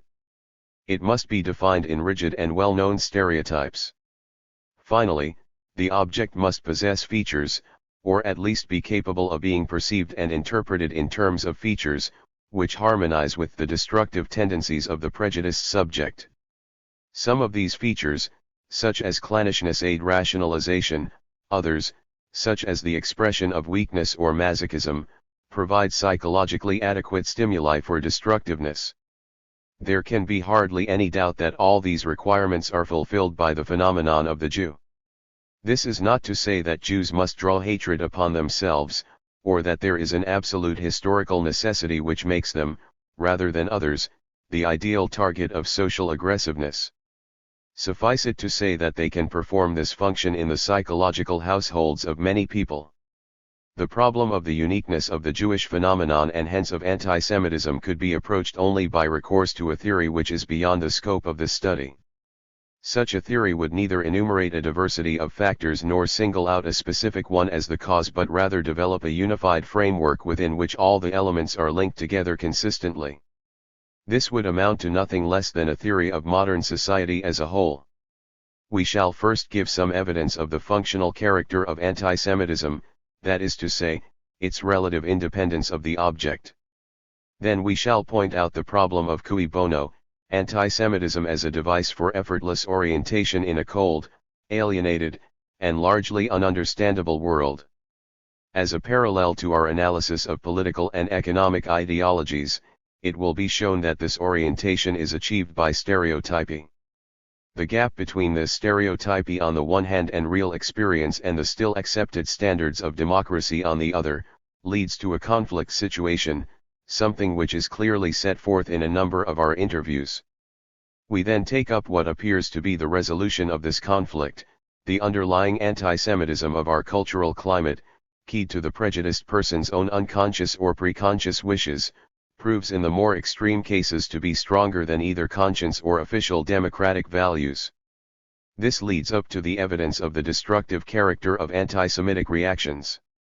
As remnants of the conflict, there remain traces of sympathy for, or rather appreciation of, certain Jewish traits which, however, when viewed more closely, also show negative implications. Some more specific observations about the structure of anti-Jewish prejudice will be added. Their focal point is the differentiation of anti-Semitism according to the subject's own social identifications. This survey of anti-Semitic features and dynamics will then be supplemented by a few remarks on the attitudes of low-scoring subjects. Finally, we shall offer some evidence of the broader social significance of anti-Semitism, its intrinsic denial of the principles of American democracy. b. The functional character of anti-Semitism. The psychological dynamisms that call for the anti-Semitic outlet most essentially, we believe, the ambivalence of authoritarian and rebellious trends have been analyzed in detail in other sections of this book. Here we limit ourselves to some extreme but concrete evidence of the fact that anti-Semitism is not so much dependent upon the nature of the object as upon the subject's own psychological wants and needs. There are a number of cases in which the functional character of prejudice is obvious. Here we find subjects who are prejudiced per se, but with whom it is relatively accidental against what group their prejudice is directed. We content ourselves with two examples. 5051 is a generally high-scoring man, one of a few Boy Scout leaders. He has strong, though unconscious, fascist leanings. Although anti-Semitic, he tries to mitigate his bias by certain semi-rational qualifications. Here, the following statement occurs. Sometimes we hear that the average Jew is smarter in business than the average white man. I do not believe this. I would hate to believe it. What the Jews should learn is to educate their bad individuals to be more cooperative and agreeable. Actually, there is more underhandedness amongst Armenians than there is amongst Jews, but the Armenians aren't nearly as conspicuous and noisy. Mind you, I have known some Jews whom I consider my equal in every way and I like very much. This is somewhat reminiscent of Poe's famous story about the double murder in the Rue Morgue, where the savage cries of an orangutan are mistaken by bystanders as words of all kinds of different foreign languages, to wit, languages particularly strange to each of the listeners who happen to be foreigners themselves. The primary hostile reaction is directed against foreigners per se, who are perceived as uncanny. This infantile fear of the strange is only subsequently filled up with the imagery of a specific group, stereotyped and handy for this purpose. The Jews are favorite stand-ins for the child's bad man. The transference of unconscious fear to the particular object, however, the latter being of a secondary nature only, always maintains an aspect of accidentalness. Thus, as soon as other factors interfere, the aggression may be deflected, at least in part, from the Jews and to another group, preferably one of still greater social distance. Pseudo-democratic ideology and the professed desire to promote militantly what he conceives to be American ideals are marked in our Boy Scout leader, 5051, and he considers himself not conservative but predominantly liberal, hence he tempers his anti-Semitism and anti-Negroism by referring to a third group. He summons the Armenians in order to prove that he is not prejudiced, but at the same time his formulation is such that the usual anti-Semitic stereotypes can easily be maintained. Even his exoneration of the Jews with regard to their supposed smartness is actually a device for the glorification of the in-group. He hates to think that we are less smart than they. While anti-Semitism is functional with regard to the object choice on a more superficial level, its deeper determinants still seem to be much more rigid. An extreme case of what might be called mobile prejudice is M1225A, of the Maritime School Group. Though his questionnaire scores are only medium, the interview shows strong traces of a manipulative anti-Semite. The beginning of the minorities section of his interview is as follows. What do you think of the race minority problem? I definitely think there is a problem. I'd probably be prejudiced there. Like the Negroes situation. They could act more human. It would be less of a problem. His aggression is absorbed by the Negroes, in the idiosyncratic manner that can otherwise be observed among extreme anti-Semites, all of whose aggression appears to be directed against Jews. I wouldn't sail on a ship if I had to sail with a Negro. To me, they have an offensive smell. Course, the Chinese say we smell like sheep. It may be mentioned that a subject of the labor study, a Negro woman, complained about the smell of the Jews. The present subject concentrates on the Negroes, exonerating the Jews, though in an equivocal way. What about the Jewish problem? I don't believe there is much of a problem there. They're too smart to have a problem. Well, they are good businessmen. Too much influence. I believe they have a lot of influence. In what areas? Well, motion picture industry. Do they abuse it? Well, the thing you hear an awful lot about is help the Jews, help the Jews. But you never hear anything about helping other races or nationalities. Do they abuse their influence in the movies? If they do it in such a way that it is not offensive. Here again, anti-Semitic stereotypy is maintained descriptively, whereas the shift of actual hatred to the Negroes, which cannot be accounted for by the course of the interview, affects the superimposed value judgments. The twist with regard to the term problem should be noted. By denying the existence of a Jewish problem, he consciously takes sides with the unbiased. By interpreting the word, however, as meaning having difficulties, and emphasizing that the Jews are too smart to have a problem, he expresses unwittingly his own rejection. In accordance with his smartness theory, his pro-Jewish statements have a rationalistic ring clearly indicative of the subject's ambivalence. All race hatred is envy, but he leaves little doubt that in his mind there is some reason for this envy, example his acceptance of the myth that the Jews control German industry. This interview points to a way in which our picture of ethnocentrism may be differentiated. Although the correlation between anti-Semitism and anti-Negroism is undoubtedly high, a fact which stands out in our interviews as well as in our questionnaire studies, cf. Chapter 4, this is not to say that prejudice is a single compact mass. Readiness to accept statements hostile to minority groups may well be conceived as a more or less unitary trait, but when, in the interview situation, subjects are allowed to express themselves spontaneously, it is not uncommon for one minority more than the others to appear, for the moment at least, as an object of special hatred. This phenomenon may be elucidated by reference to persecution mania, which, as has been pointed out frequently, has many structural features in common with anti-Semitism. While the paranoid is beset by an overall hatred, he nevertheless tends to pick his enemy, to molest certain individuals who draw his attention upon themselves.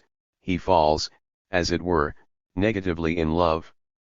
Something similar may hold good for the potentially fascist character. As soon as he has achieved a specific and concrete counter-cathexis, which is indispensable to his fabrication of a social pseudo-reality, he may canalize his otherwise free-floating aggressiveness and then leave alone other potential objects of persecution. Naturally, these processes come to the fore in the dialectics of the interview rather than in the scales, which hardly allow the subject freely to express himself. It may be added that subjects in our sample find numerous other substitutes for the Jew, such as the Mexicans and the Greeks. The latter, like the Armenians, are liberally endowed with traits otherwise associated with the imagery of the Jew. One more aspect of the functional character of antisemitism should be mentioned. We encountered quite frequently members of other minority groups, with strong conformist tendencies, who were outspokenly anti-Semitic. Hardly any traces of solidarity among the different outgroups could be found. The pattern is rather one of shifting the onus, of defamation of other groups in order to put one's own social status in a better light. An example is 5023, a psychoneurotic with anxiety state, Mexican by birth. Being an American of Mexican ancestry, he identifies with the white race and feels we are superior people. He particularly dislikes the Negroes and completely dislikes Jews. He feels that they are all alike and wants as little as possible to do with them. Full of contradiction as the subject is, it is not surprising to find that he would marry a Jewess if he really loved her. On the other hand, he would control both Negroes and Jews and keep them in their place. 5068 is regarded by the interviewer as representing a pattern probably quite frequent in second-generation Americans who describe themselves as Italian Americans. His prejudice is of the politico-fascist brand, distinctly colored by paranoid fantasies. He is of pure Italian extraction and naturalized here at the time of the First World War.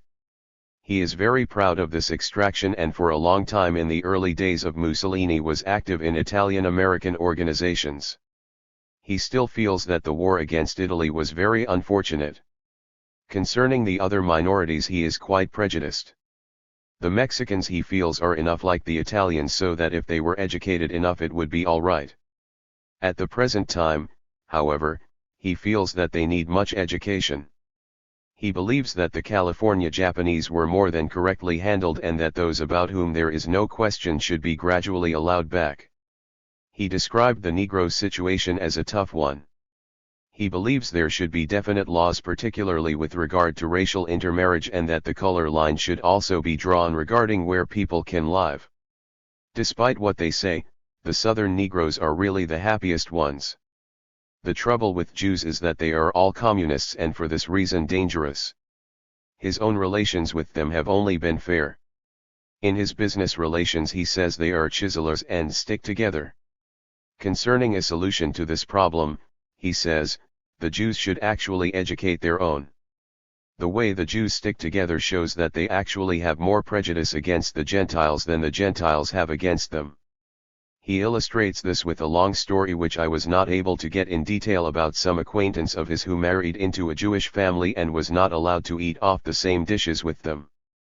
We may mention, furthermore, 5052, an anti-Semitic man of Spanish Negro descent, with strong homosexual tendencies. He is a nightclub entertainer, and the interviewer summarizes his impression in the statement that this man wants to say, "I am not a Negro, I am an entertainer." Here the element of social identification in an outcast is clearly responsible for his prejudice. Finally, reference should be made to a curiosity, the interview of a Turk, otherwise not evaluated because of his somewhat subnormal intelligence. He indulged in violent anti-Semitic diatribes until it came out near the end of the interview that he was Jewish himself. The whole complex of anti-Semitism among minority groups, and among Jews themselves, offers serious problems and deserves a study of its own. Even the casual observations provided by our sample suffice to corroborate the suspicion that those who suffer from social pressure may frequently tend to transfer this pressure onto others rather than to join hands with their fellow victims. See the imaginary foe. Are examples of the functional character of anti-Semitism, and of the relative ease by which prejudice can be switched from one object to another, point in one direction, the hypothesis that prejudice, according to its intrinsic content, is but superficially, if at all, related to the specific nature of its object. We shall now give more direct support for this hypothesis, the relation of which to clinical categories such as stereotypy, incapacity to have experience, projectivity, and power fantasies is not far to seek.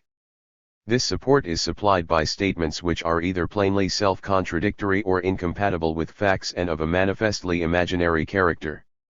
Since the usual self-contradictions of the anti-Semite can, however, frequently be explained on the basis that they involve different layers of reality and different psychological urges which are still reconcilable in the overall Weltanschauung of the anti-Semite, we concern ourselves here mainly with evidence of imaginary constructs.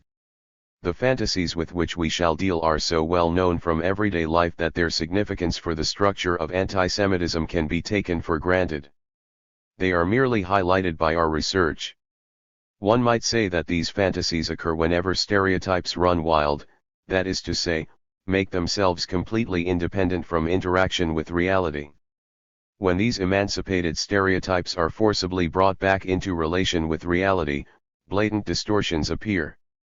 The content of the examples of stereotyped fantasy which we collected has to do predominantly with ideas of excessive power attributed to the chosen foe.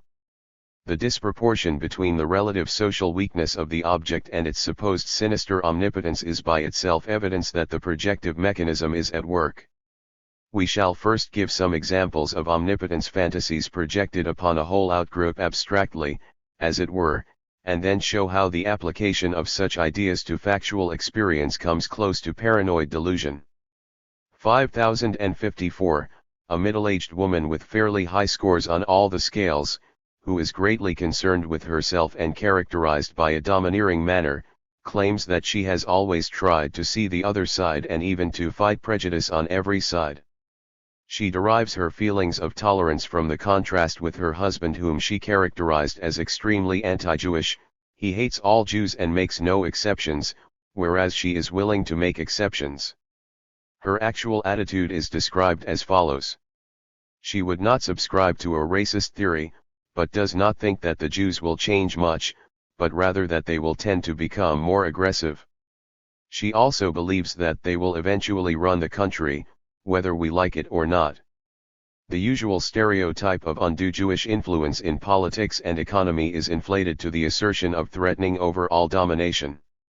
It is easy to guess that the countermeasures which such subjects have in mind are no less totalitarian than their persecution ideas, even if they do not dare to say so in so many words. Similar is case 50161A, chosen as a mixed case.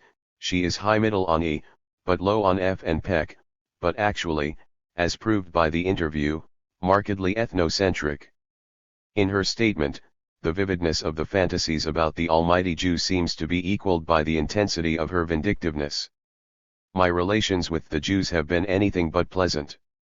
When asked to be more specific, it was impossible for her to name individual incidents. She described them, however, as pushing everybody about, aggressive, clannish, money-minded. The Jews are practically taking over the country. They are getting into everything. It is not that they are smarter, but they work so hard to get control. They are all alike. When asked if she did not feel that there were variations in the Jewish temperament as in any other, she said, "No, I don't think so. I think there is something that makes them all stick together and try to hold on to everything. I have Jewish friends and I have tried not to treat them antagonistically, but sooner or later they have also turned out to be aggressive and obnoxious. I think the percentage of very bad Jews is very much greater than the percentage of bad Gentiles. My husband feels exactly the same way on this whole problem. As a matter of fact, I don't go as far as he does. He didn't like many things about Hitler, but he did feel that Hitler did a good job on the Jews. He feels that we will come in this country to a place where we have to do something about it. Sometimes the projective aspect of the fantasies of Jewish domination comes into the open. Those whose half-conscious wishes culminate in the idea of the abolition of democracy and the rule of the strong, call those anti-democratic whose only hope lies in the maintenance of democratic rights. 5018 is a 32-year-old ex-Marine gunnery sergeant who scores high on all the scales. He is suspected by the interviewer of being somewhat paranoid. He knows one cannot consider Jews a race, but they are all alike. They have too much power, but I guess it's really our fault. This is followed up by the statement. he would handle the Jews by outlawing them from business domination. He thinks that all others who feel the same could get into business and compete with them and perhaps overcome them, but adds, it would be better to ship them to Palestine and let them gyp one another. I have had some experiences with them and a few were good soldiers but not very many. The respondent went on to imply that lax democratic methods cannot solve the problem because they won't cooperate in a democracy. The implicitly anti-democratic feelings of the subject are evidenced by his speaking derogatorily about lax democratic methods. His blaming the Jews for lack of democratic cooperation is manifestly irrationalization. One more aspect of unrealistic imagery of the Jew should at least be mentioned. It is the contention that the Jews are everywhere.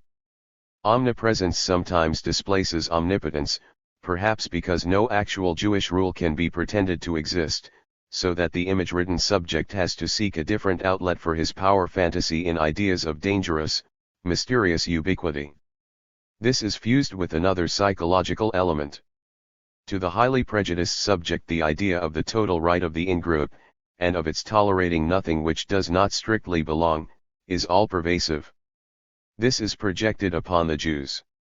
Whereas the high scorer apparently cannot stand any intruder, ultimately nothing that is not strictly like himself, he sees this totality of presence in those whom he hates and whom he feels justified in exterminating because one otherwise could not get rid of them. The following example shows the idea of Jewish omnipresence applied to personal experience, thus revealing its proximity to delusion. 6070, a 40-year-old woman, is high middle on the E scale and particularly vehement about the Jews. I don't like Jews. The Jew is always crying. They are taking our country over from us. They are aggressive.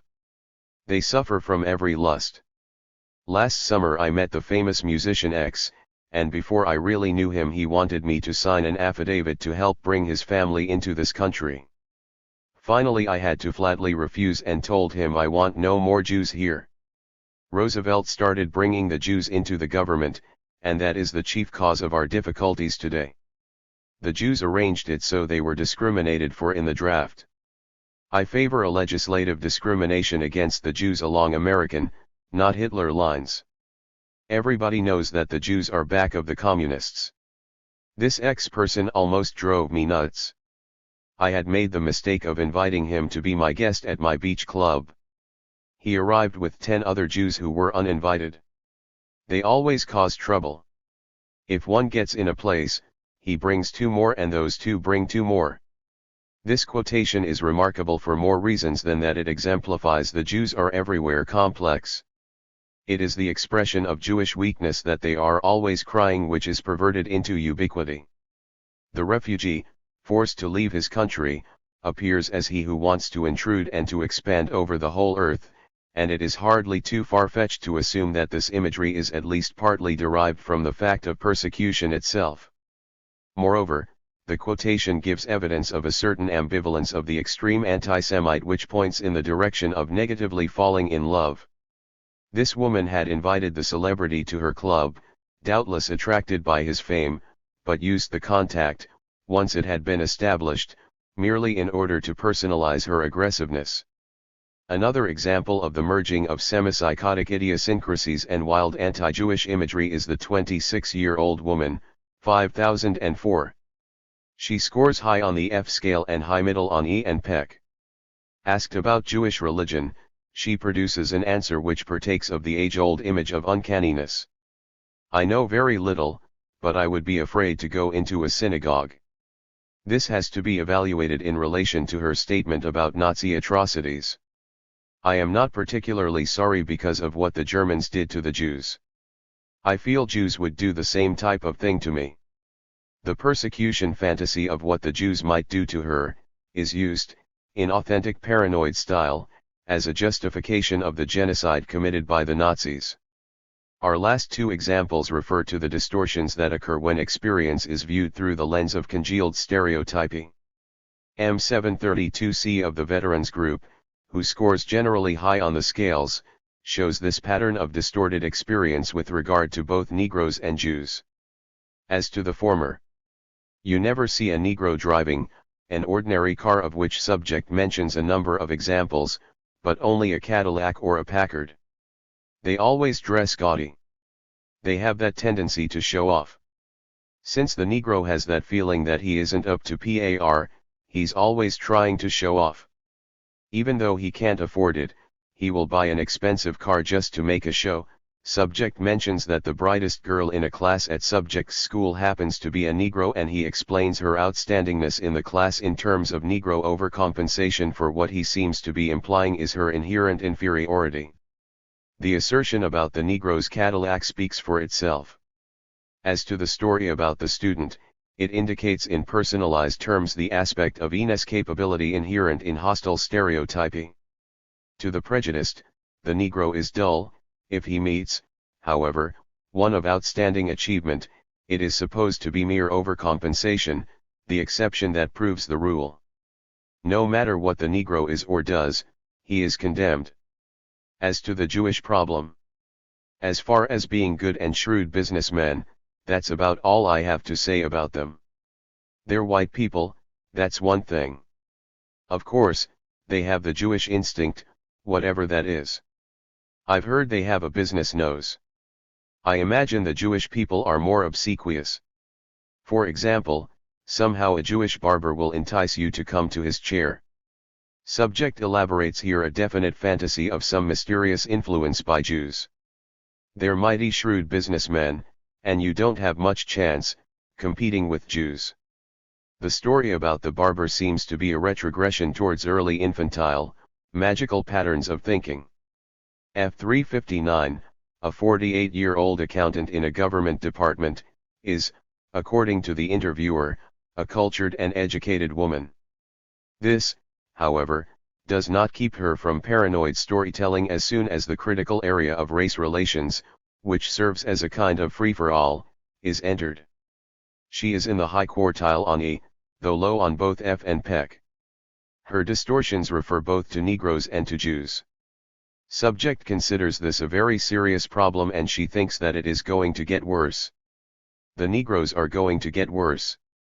She experienced a riot in Washington, there was shooting, streetcar windows were broken, and when a white would get into the Negro section of the car, the shooting would start.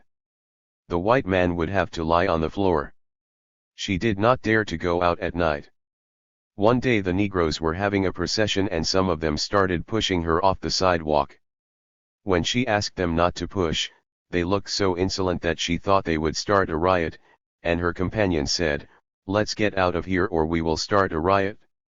A friend of hers told her that she had asked her maid to work on a Thursday, but the maid had refused because she said it was push and shove day the day they shoved the whites off the sidewalk. Another friend of hers in Los Angeles told her not to let her maid use her vacuum cleaner because they tamper with it in such a way as to cause it to tear your rugs. One day she caught the maid using a file on her vacuum cleaner and asked her what she was doing. The maid replied, "Oh, I'm just trying to fix this thing. They just want to get revenge on whites. One cannot give them equal rights yet, they are not ready for it, we will have to educate them first." Subject would not want to sit next to a Negro in a theater or restaurant. She cited the case of a drugstore man who addressed a Negro janitor, a cleaner, as "Mr. You just can't do that to them or they will say, I am as good as white folks." Outcome: I think there will be trouble. She expects riots and bloodshed. Jews. Well, they are to blame too, I think. They just cannot do business straight, they have to be underhanded. Truth has no meaning for them in business. What has been your personal experience? She cited the case of a friend who is interested in photography and bought some second-hand cameras from pawn shops. One day when he was in one, a woman came in with a set of false teeth. She was told that they were not worth anything, there was some gold in them. Finally, the Jew gave her a few dollars for them. As soon as she had gone out, he turned to the man and said, "She didn't know it, but see that platinum under here." In other words, the teeth were worth many times what he gave for them. Subject's friend did not get gypped because he knew them and called their bluff. It is often advocated as the best means of improving intercultural relations that as many personal contacts as possible be established between the different groups. While the value of such contacts in some cases of antisemitism is to be acknowledged, the material presented in this section argues for certain qualifications, at least in the case of the more extreme patterns of prejudice. There is no simple gap between experience and stereotyping.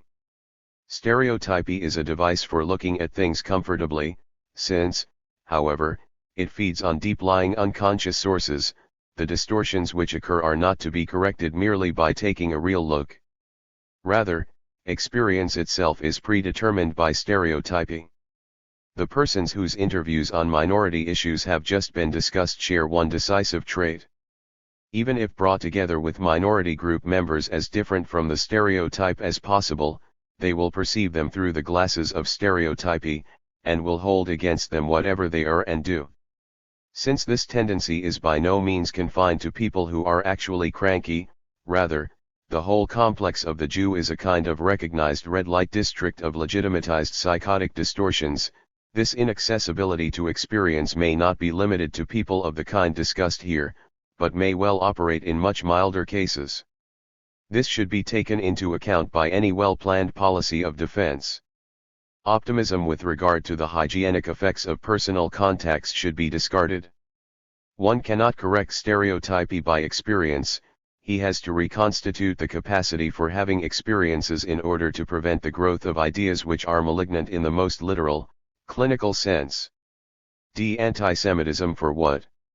It is a basic hypothesis of psychoanalysis that symptoms make sense insofar as they fulfill a specific function within the individual's psychological economy, that they are to be regarded, as a rule, as vicarious wish fulfillments of, or as defenses against, repressed urges.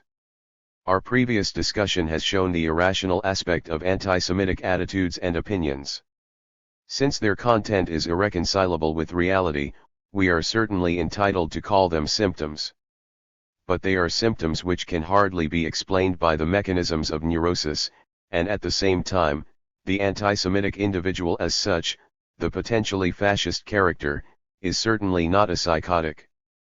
The ultimate theoretical explanation of an entirely irrational symptom which nevertheless does not appear to affect the normality of those who show the symptom is beyond the scope of the present research. However, we feel justified in asking the question, cui bono? What purposes within the lives of our subjects are served by anti-Semitic ways of thinking? A final answer could be provided only by going back to the primary causes for the establishment and freezing of stereotypes. An approach to such an answer has been set forth in earlier chapters. Here, we limit ourselves to a level closer to the surface of the ego and ask, what does anti-Semitism give to the subject within the concrete configurations of his adult experience? Some of the functions of prejudice may doubtless be called rational. One does not need to conjure up deeper motivations in order to understand the attitude of the farmer who wants to get hold of the property of his Japanese neighbor. One may also call rational the attitude of those who aim at a fascist dictatorship and accept prejudice as part of an overall platform, though in this case the question of rationality becomes complicated, since neither the goal of such a dictatorship seems to be rational in terms of the individual's interest, nor can the wholesale automatized acceptance of a ready-made formula be called rational either. What we are interested in, for the moment, however, is a problem of a somewhat different order.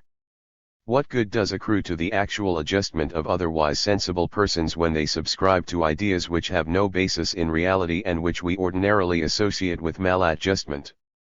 In order to provide a provisional answer to this question, we may anticipate one of the conclusions from our consideration of the political and economic sections of the interview, Chapter 17. The all-pervasive ignorance and confusion of our subjects when it comes to social matters beyond the range of their most immediate experience. The objectification of social processes, their obedience to intrinsic supra-individual laws, seems to result in an intellectual alienation of the individual from society. This alienation is experienced by the individual as disorientation, with concomitant fear and uncertainty. As will be seen, political stereotypy and personalization can be understood as devices for overcoming this uncomfortable state of affairs. Images of the politician and of the bureaucrat can be understood as signposts of orientation and as projections of the fears created by disorientation. Similar functions seem to be performed by the irrational imagery of the Jew. He is, for the highly prejudiced subject, extremely stereotyped. At the same time, he is more personalized than any other bogey insofar as he is not defined by a profession or by his role in social life, but by his human existence as such. For these reasons, as well as for historical ones, he is much better qualified for the psychological function of the bad man than the bureaucrats or politicians, who, incidentally, are often but handy substitutes for the real object of hatred, the Jew. The latter's alienness seems to provide the handiest formula for dealing with the alienation of society. Charging the Jews with all existing evils seems to penetrate the darkness of reality like a searchlight and to allow for quick and all-comprising orientation. The less anti-Jewish imagery is related to actual experience and the more it is kept pure, as it were, from contamination by reality, the less it seems to be exposed to disturbance by the dialectics of experience, which it keeps away through its own rigidity. It is the great panacea, providing at once intellectual equilibrium, counter-cathexis, and a canalization of wishes for a change. Anti-Semitic writers and agitators from Chamberlain to Rosenberg and Hitler have always maintained that the existence of the Jews is the key to everything. By talking with individuals of fascist leanings, one can learn the psychological implications of this key idea. Their more or less cryptic hints frequently reveal a kind of sinister pride. They speak as if they were in the know and had solved a riddle otherwise unsolved by mankind, no matter how often their solution has been already expressed. They raise literally or figuratively their forefinger, sometimes with a smile of superior indulgence. They know the answer for everything and present to their partners in discussion the absolute security of those who have cut off the contacts by which any modification of their formula may occur. Probably it is this delusion-like security which casts its spell over those who feel insecure. By his very ignorance or confusion or semi-erudition the anti-Semite can often conquer the position of a profound wizard. The more primitive his drastic formulae are, due to their stereotypy, the more appealing they are at the same time, since they reduce the complicated to the elementary, no matter how the logic of this reduction may work. The superiority thus gained does not remain on the intellectual level. Since the cliché regularly makes the out-group bad and the in-group good, the anti-Semitic pattern of orientation offers emotional, narcissistic gratifications which tend to break down the barriers of rational self-criticism. It is these psychological instruments upon which fascist agitators play incessantly. They would hardly do so if there were no susceptibility for spurious orientation among their listeners and readers. Here we are concerned only with the evidence for such susceptibility among people who are by no means overt fascist followers. We limit ourselves to three nerve points of the pseudo-cognitive lure of anti-Semitism: the idea that the Jews are a problem, the assertion that they are all alike, and the claim that Jews can be recognized as such without exception. The contention that the Jews, or the Negroes, are a problem is regularly found in our interviews with prejudiced subjects. We may quote one example picked at random and then briefly discuss the theoretical implications of the problem idea. The pre-law student, 105, when asked, "What about other groups?" states, "Well, the Jews are a ticklish problem, not the whole race. There are both good and bad. But there are more bad than good." The term problem is taken over from the sphere of science and is used to give the impression of searching, responsible deliberation. By referring to a problem, one implicitly claims personal aloofness from the matter in question, a kind of detachment and higher objectivity. This, of course, is an excellent rationalization for prejudice. It serves to give the impression that one's attitudes are not motivated subjectively but have resulted from hard thinking and mature experience. The subject who makes use of this device maintains a discursive attitude in the interview. He qualifies, quasi-empirically, what he has to say, and is ready to admit exceptions. Yet these qualifications and exceptions only scratch the surface. As soon as the existence of a Jewish problem is admitted, anti-Semitism has won its first surreptitious victory. This is made possible by the equivocal nature of the term itself. It can be both a neutral issue of analysis and, as indicated by the everyday use of the term problematic for a dubious character, a negative entity. There is no doubt that the relations between Jews and non-Jews do present a problem in the objective sense of the term, but when the Jewish problem is referred to, the emphasis is subtly shifted.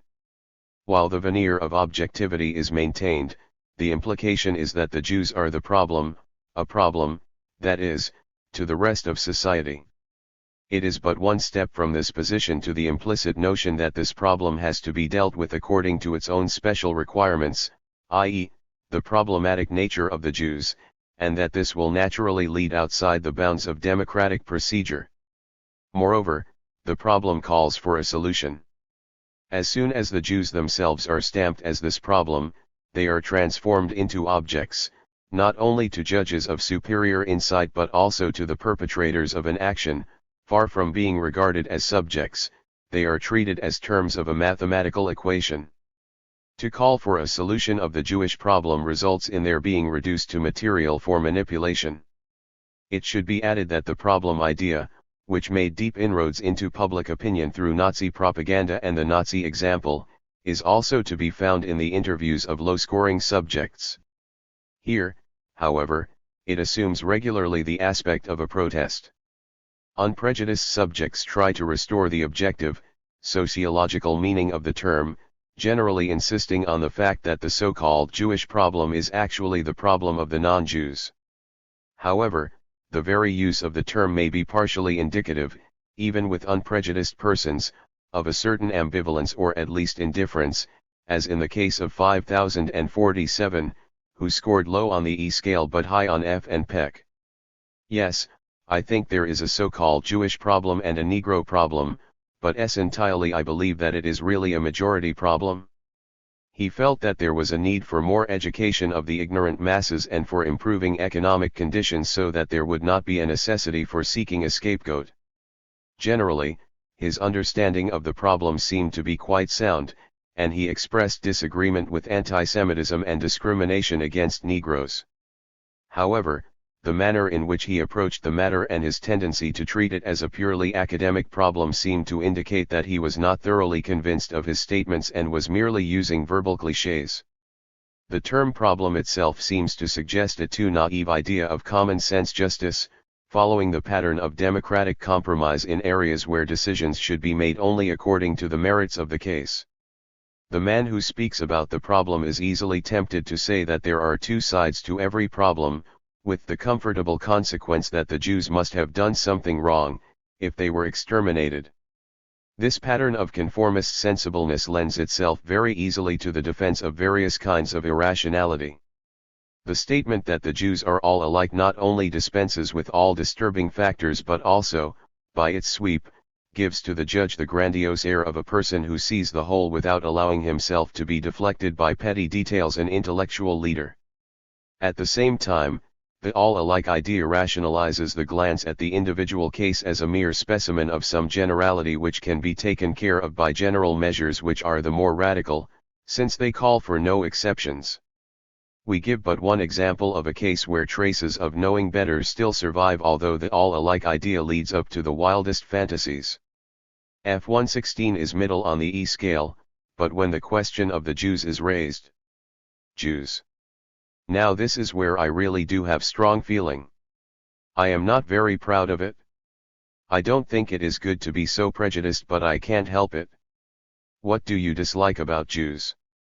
Everything. I can't say one good thing for them. Are there any exceptions? No, I have never met one single one that was an exception. I used to hope I would.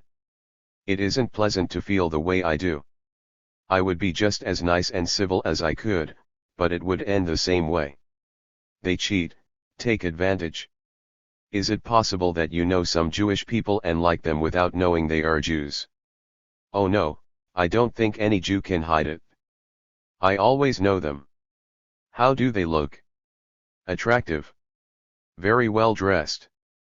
And as though they knew exactly what they wanted. How well have you known Jews? Well, I never knew any in childhood. In fact, I never knew one until we moved to San Francisco, 10 years ago. He was our landlord. It was terrible. I had a lovely home in Denver and I hated to leave. And here I was stuck in an ugly apartment and he did everything to make it worse. If the rent was due on Sunday, he was there bright and early. After that I knew lots of them. I had Jewish bosses. There are Jews in the bank. They are everywhere, always in the money. My next door neighbor is a Jew. I decided to be civil. After all, I can't move now and I might as well be neighborly. They borrow our lawnmower. They say it is because you can't buy one during the war. But of course lawnmowers cost money. We had a party last week and they called the police. I called her the next day because I suspected them. She said she did it, so I asked if she didn't think she should have called me first. She said a man was singing in the yard and woke her baby and she got so upset she called the police. I asked her if she realized that her baby screamed for 3 months after she brought him home from the hospital. Ever since then she has been just groveling and I hate that even worse. Knowing better is mentioned not infrequently by high scorers. They realize they should not think that way, but stick to their prejudice under a kind of compulsion which is apparently stronger than the moral and rational counter-agencies available to them. In addition to this phenomenon, there is hardly any aspect of the anti-Semitic syndrome discussed in this chapter which could not be illustrated by this quotation from a truly all-out, totalitarian anti-Semite. She omits nothing. Her insatiability is indicative of the tremendous libidinous energy she has invested in her Jewish complex. Acting out her anti-Semitism obviously works with her as a wish fulfillment, both with regard to aggressiveness and with regard to the desire for intellectual superiority as indicated by her cooperation in the present study in the interests of science. Her personal attitude partakes of that sinister contempt shown by those who feel themselves to be in the know with respect to all kinds of dark secrets. Her most characteristic attitude is one of pessimism. She dismisses many matters with a downward glance, a shrug of the shoulders, and a sigh. The idea of the Jew spotter was introduced in the labor study, where it proved to be the most discriminating item. We used it only in a supplementary way, in work with the Los Angeles sample, but there can be no doubt that people who are extreme on AS will regularly allege that they can recognize Jews at once. This is the most drastic expression of the orientation mechanism which we have seen to be so essential a feature of the prejudiced outlook. At the same time, it can frequently be observed that the actual variety of Jews, which could hardly escape notice, leads to a high amount of vagueness with regard to the criteria according to which Jews might be spotted. This vagueness does not, however, interfere with the definiteness of the spotter's claim. One example for this configuration will suffice. It is interesting because of the strange mixture of fantasy and real observation. 5039, a 27-year-old student at the University of Southern California and a war veteran, who scores high on E. Yes, I think I can. Of course, you can't always, I know. But usually they have different features, larger nose, and I think differently shaped faces, more narrow, and different mannerisms. But mainly they talk too much and they have different attitudes. Almost always they will counter a question with another question, gives examples from school, they are freer with criticism, tend to talk in big terms and generally more aggressive, at least I notice that immediately. E. Two kinds of Jews. The stereotypes just discussed have been interpreted as means for pseudo-orientation in an estranged world, and at the same time as devices for mastering this world by being able completely to pigeonhole its negative aspects. The problematizing attitude puts the resentful person in the position of one who is rationally discriminating. The assertion that all the Jews are alike transposes the problem into the realm of systematic and complete knowledge, without a loophole, as it were. The pretension of being able unfailingly to recognize Jews raises the claim that the subject is actually the judge in matters where the judgment is supposed to have been pronounced once and for all. In addition, there is another stereotype of orientation which deserves closer attention because it shows most clearly the topographical function and because it crops up spontaneously with great frequency in the interview material. It is even more indicative of the pseudo-rational element in anti-Semitic prejudice than is the manner of speaking about the Jewish problem. We refer to the standard division of Jews into two groups, the good ones and the bad ones, a division frequently expressed in terms of the white Jews and the kikes. It may be objected that this division cannot be taken as an index of subjective attitudes, since it has its basis in the object itself, namely, the different degrees of Jewish assimilation. We shall be able to demonstrate that this objection does not hold true and that we have to cope with an attitudinal pattern largely independent of the structure of the minority group to which it is applied. It has been established in previous chapters that the mentality of the prejudiced subject is characterized by thinking in terms of rigidly contrasting in-groups and out-groups. In the stereotype here under consideration, this dichotomy is projected upon the outgroups themselves, or at least upon one particular outgroup. This is partly due no doubt to the automatization of black and white thinking which tends to cut into whatever is being considered. It is also due to the desire to maintain an air of objectivity while expressing one's hostilities, and perhaps even to a mental reservation of the prejudiced person who does not want to deliver himself completely to ways of thinking which he still regards as forbidden. The two kinds stereotype thus has to be viewed as a compromise between antagonistic tendencies within the prejudiced person himself. This would lead to the supposition that people who make this division are rarely extreme high scorers, a supposition which seems to be largely borne out by our data. In terms of our orientation theory, we should expect that the two kinds idea serves as a makeshift for bridging the gap between general stereotypy and personal experience. Thus, the good outgroup members would be those whom the subject personally knows, whereas the bad ones would be those at a greater social distance, a distinction obviously related to the differences between assimilated and non-assimilated sectors of the outgroup. This again is at least partly corroborated, though it will be seen that the two kinds idea is in many respects so vague and abstract that it does not even coincide with the division between the known and the unknown. As a device for overcoming stereotypy, the two kinds concept is spurious because it is thoroughly stereotyped itself. 5007, who scores high on all the scales, comments as follows. Most of the Jews I have known have been white Jews, and they are very charming people. Jews are aggressive, clannish, overcrowd nice neighborhoods, and are money-minded. At least the non-white Jews. My experiences have been of two sorts. Some Jews are amongst the most charming and educated people I know. Other experiences have been less friendly. On the whole, I think Jews in the professions are all right, but in commerce they seem to be quite objectionable. Here it can be seen clearly how the overall stereotypy, as suggested by the list of objectionable Jewish traits, struggles with the stereotype of a dichotomy, which in this case represents the more humanitarian trend. It is conceived in terms of acquaintances versus others, but this is complicated by a second division, that between professional Jews, supposedly of higher education and morality, and business Jews, who are charged with being ruthless money makers and cheats. This, however, is not the classical form of the two kinds idea. The latter is expressed, rather, by the above-mentioned Boy Scout leader, 5051, the man who brings the Armenians into play. Now take the Jews. There are good and bad amongst all races. We know that, and we know that Jews are a religion, not a race, but the trouble is that there are two types of Jews. There are the white Jews and the kikes. My pet theory is that the white Jews hate the kikes just as much as we do. I even knew a good Jew who ran a store and threw some kikes out, calling them kikes and saying he didn't want their business. Research on anti-Semitism among Jews would probably corroborate this pet idea.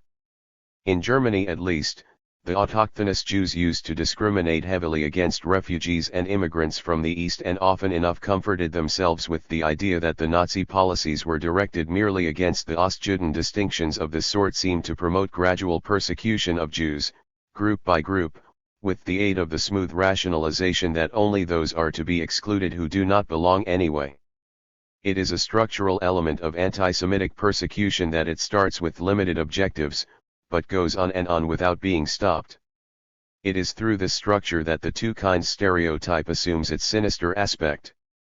The division between whites and kikes, arbitrary and unjust in itself, invariably turns against the so-called whites who become the kikes of tomorrow. Evidence of the independence of the division from its object is offered by the all-around high scorer, M1229M, of the Maritime School Group, who divides the Jews in a manner employed by other Southerners with regard to the Negroes. Here a certain break between general race prejudice and a relative freedom of more personal attitudes and experiences seems to exist. Jewish problem. Not a terrific problem. I get along with them. Jews in the South are different from those in the North. Not so grasping in the South. Daughter marrying a Jew. Okay, no problem. Large number of Jewish families in Galveston. No prejudice against Jews in Texas. This making of private exceptions is sometimes, as by the mildly anti-Semitic radio writer 5003 expressed as follows. He doesn't know about Jews. Some of my best friends are Jews. In spite of the innumerable jokes, both European and American, about the "some of my best friends" cliché, it survives tenaciously. Apparently it combines felicitously the merits of human interest, supposedly personal experience, with a bow to the superego which does not seriously impede the underlying hostility. Occasionally the concessions made to personal acquaintances are explained by the interspersion of racial theories, and thus a mildly paranoid touch is added. An example is the generally high woman, F109. Father Scotch-Irish, mother English-Irish. Subject is not identified with any of these. I have an age-old feeling against Jews, some against Negroes. Jews stick together, are out for money, they gyp you. Jews are in big businesses. It seems they will be running the country before long. I know some people of Jewish descent who are very nice, but they're not full-blooded Jews. Jews have large noses, are slight in stature, little sly Jews. The women have dark hair, dark eyes, are sort of loud.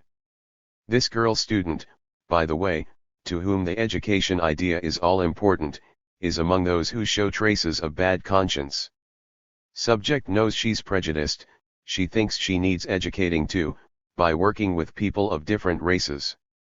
The intrinsic weakness of the best friend idea, which simulates human experience without truly expressing it, comes into the open in the following quotation, where the line between the friend and the kikes is drawn in such a way that even the friend is not fully admitted. Jews. There are Jews and Jews. I have a very good girlfriend who is a Jew, never enters into our relationship except that she is in a Jewish sorority. Would you want her in your sorority? Well. Pause. I don't think I'd have any objections. Would you let in all Jewish girls? No. One Jew is all right, but you get a whole mob and what happens? They get into anything and they'll control it, they'll group together for their own interests. The kike Jew is as dishonest as they come. Find them on Fillmore Street in San Francisco. I have had no experience with kike Jews. I think that's created in my family. Father feels strongly against them, I don't know why. Nazis. That's unnecessary, they have a right to exist, no reason for excluding them as long as they don't try to overstep the rights of others. I knew a lot of Jews in high school. They kept pretty much to themselves. Don't think I'm echoing. I would like Jews as long as they don't reflect typical Jewish qualities. Typical Jewish nose, mouth, voice. The presence of a Jew creates feelings of tension. Squeaky voice, long, pointed nose. Couldn't name anti-Semitic groups in this country but think they exist. Particular attention should be called to the statement of this girl, described by the interviewer as being tight all over, that the presence of a Jew creates feelings of tension. There is reason to believe that this is a common experience. It would hardly suffice to attribute this uneasiness solely to repressed guilt feelings, or to the effect of some strangeness as such. At least the concrete aspects of this strangeness in social contacts needs further elucidation. We venture the hypothesis that it is due to a certain discomfort and uneasiness on the Jews' own part in non-Jewish company, and on a certain antagonism of the Jews, deeply rooted in history, against genial conviviality and harmless abandonment of oneself in order to enjoy the moment. Since this may be one concrete factor making for antisemitism, independent of traditional stereotypy, this whole complex should be followed up most carefully in future research. As to the evidence for our assertion that the two kinds idea is not object-bound but rather a structural psychological pattern, we limit ourselves to two examples. The student nurse, 5013, whose scale scores are generally high, feels towards the Japanese and the Mexicans and Negroes very much as she does toward the Jews. In all cases she holds to a sort of bifurcation theory, that is, that there are good Japanese and that they should be allowed to return to California, but there are bad ones and they should not. The Mexicans also fall into two groups, as do the Negroes. When it is pointed out to her that people of her own extraction probably also fall into good and bad groups, she admits this but feels that the line between the good and the bad is not as great in her case.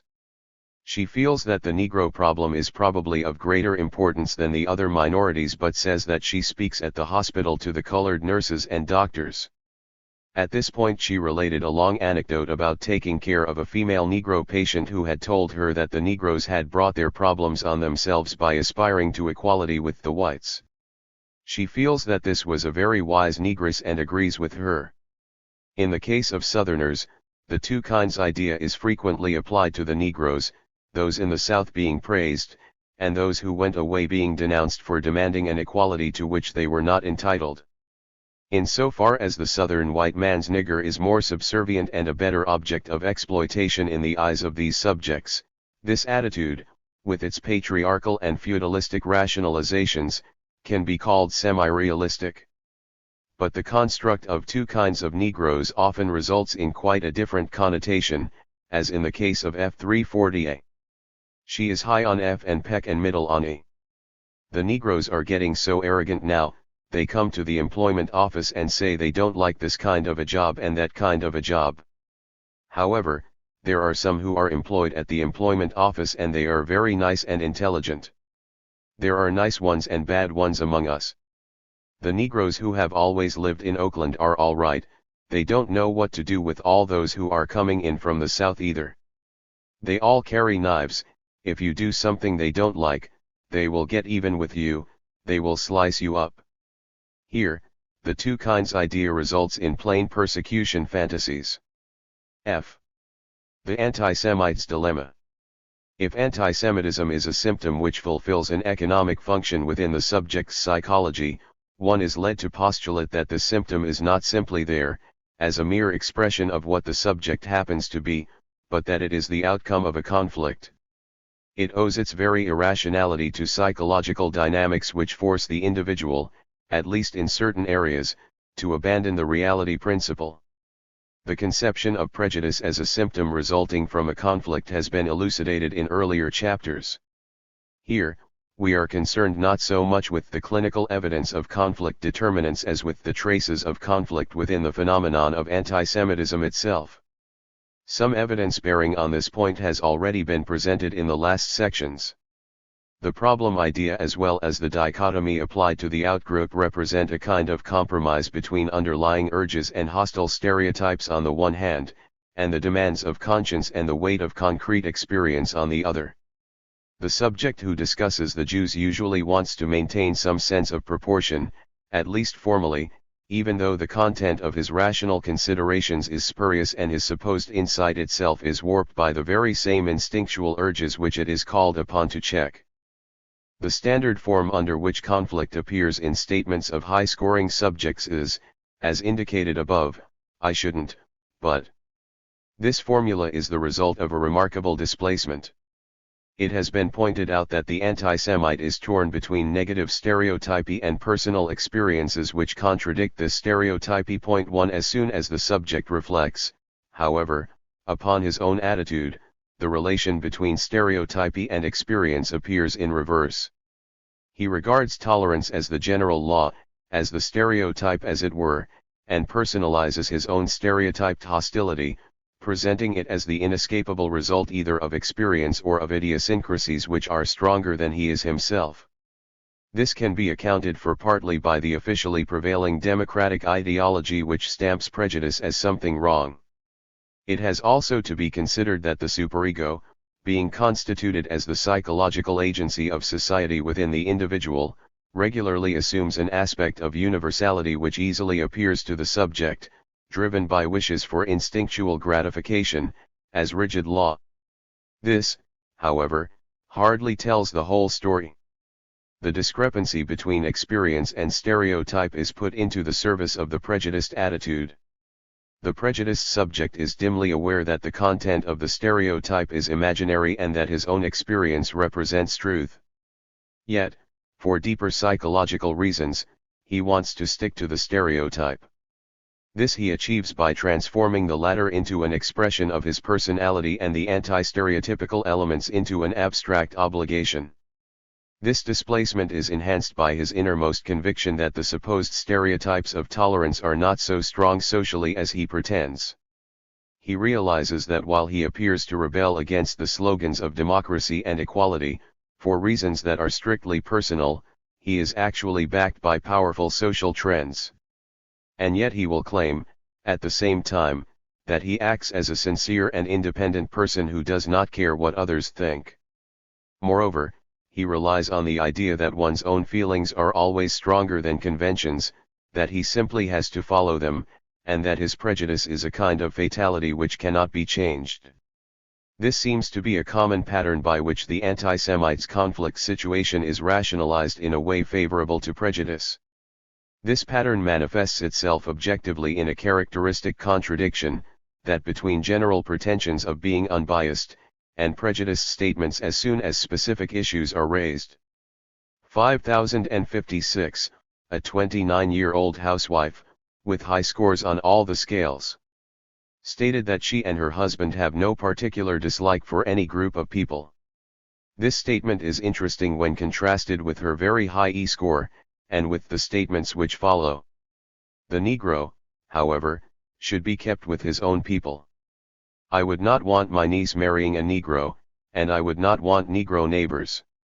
To subject there is quite a Negro problem. It is probably the most important minority problem. She prefers the way things are in the South, the Negroes seem so happy down there. Actually, they should have a separate state. This doesn't mean that we should snub them. The separate state would be very good, because, although we should govern them, they could run it themselves. The underlying conflict could not be expressed more authentically than in the contradiction contained in the last statement. The subject tries to display an unbiased attitude toward Jews. It is interesting to note that she objected rather strongly to discussing the Jews and the Negroes in the same context and protested when they were presented contiguously in the interview. I would just as soon have Jews around. In fact, I have some Jewish friends. Some are overbearing, but then some Gentiles are overbearing too. But as soon as it comes to her personal attitude, she falls for the stereotype and resolves the conflict by an aloofness which amounts for all practical purposes to an endorsement of anti-Semitism. When asked about Jewish traits, she first mentioned the Jewish nose. In addition, she believes Jews have a certain set of personality traits all their own, which will never change. They want to argue all the time. Some are greedy, though some aren't. In fact, some are generous, they talk with their hands and are dramatic in their speech. She believes the dislike of the Jews is increasing, to which trend she objects. Think we're being selfish when we act that way, just as we accuse the Jews of being. She doesn't like to hear attacks on the Jews, but she wouldn't defend them by argument.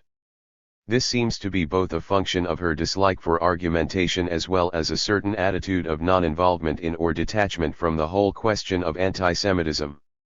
The subjective mirroring of the conflict between stereotype and experience in reverse, resulting in rigidity of the supposed experience, is clearly exemplified in the statements of M1230A, a middle scorer of the Maritime School Group.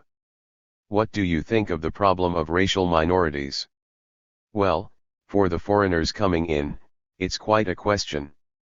This is supposed to be a melting pot. But shouldn't let too many of them in. And then the Negro problem. I try to be liberal, but I was raised in a Jim Crow state. I don't think I would ever fall in with giving the Negroes equal rights in every way. And yet, foreigners, you have a natural dislike for them. Yet, all of us were once foreigners. The anti-Semite's dilemma may be epitomized by quoting verbatim the following statements of the girl student 5005, who is high on both the E and F scales, but low on PEC. I don't think there should be a Jewish problem. People should not be discriminated against, but judged on their individual merits. I don't like it to be called a problem. Certainly I'm against prejudice. Jews are aggressive, bad-mannered, clannish, intellectual, clean, overcrowded neighborhoods, noisy, and oversexed. I will admit that my opinion is not based on much contact, however, I hear these things all the time. There are very few Jewish students in my school, and I have already referred to my good contact with the one girl. Here the contradiction between judgment and experience is so striking that the existence of prejudice can be accounted for only by strong psychological urges. G. Prosecutor as judge. In terms of ideology, the anti-Semites' conflict is between the current, culturally approved stereotypes of prejudice and the officially prevailing standards of democracy and human equality. Viewed psychologically, the conflict is between certain foreconscious or repressed ID tendencies on the one hand and the superego, or its more or less externalized, conventional substitute, on the other.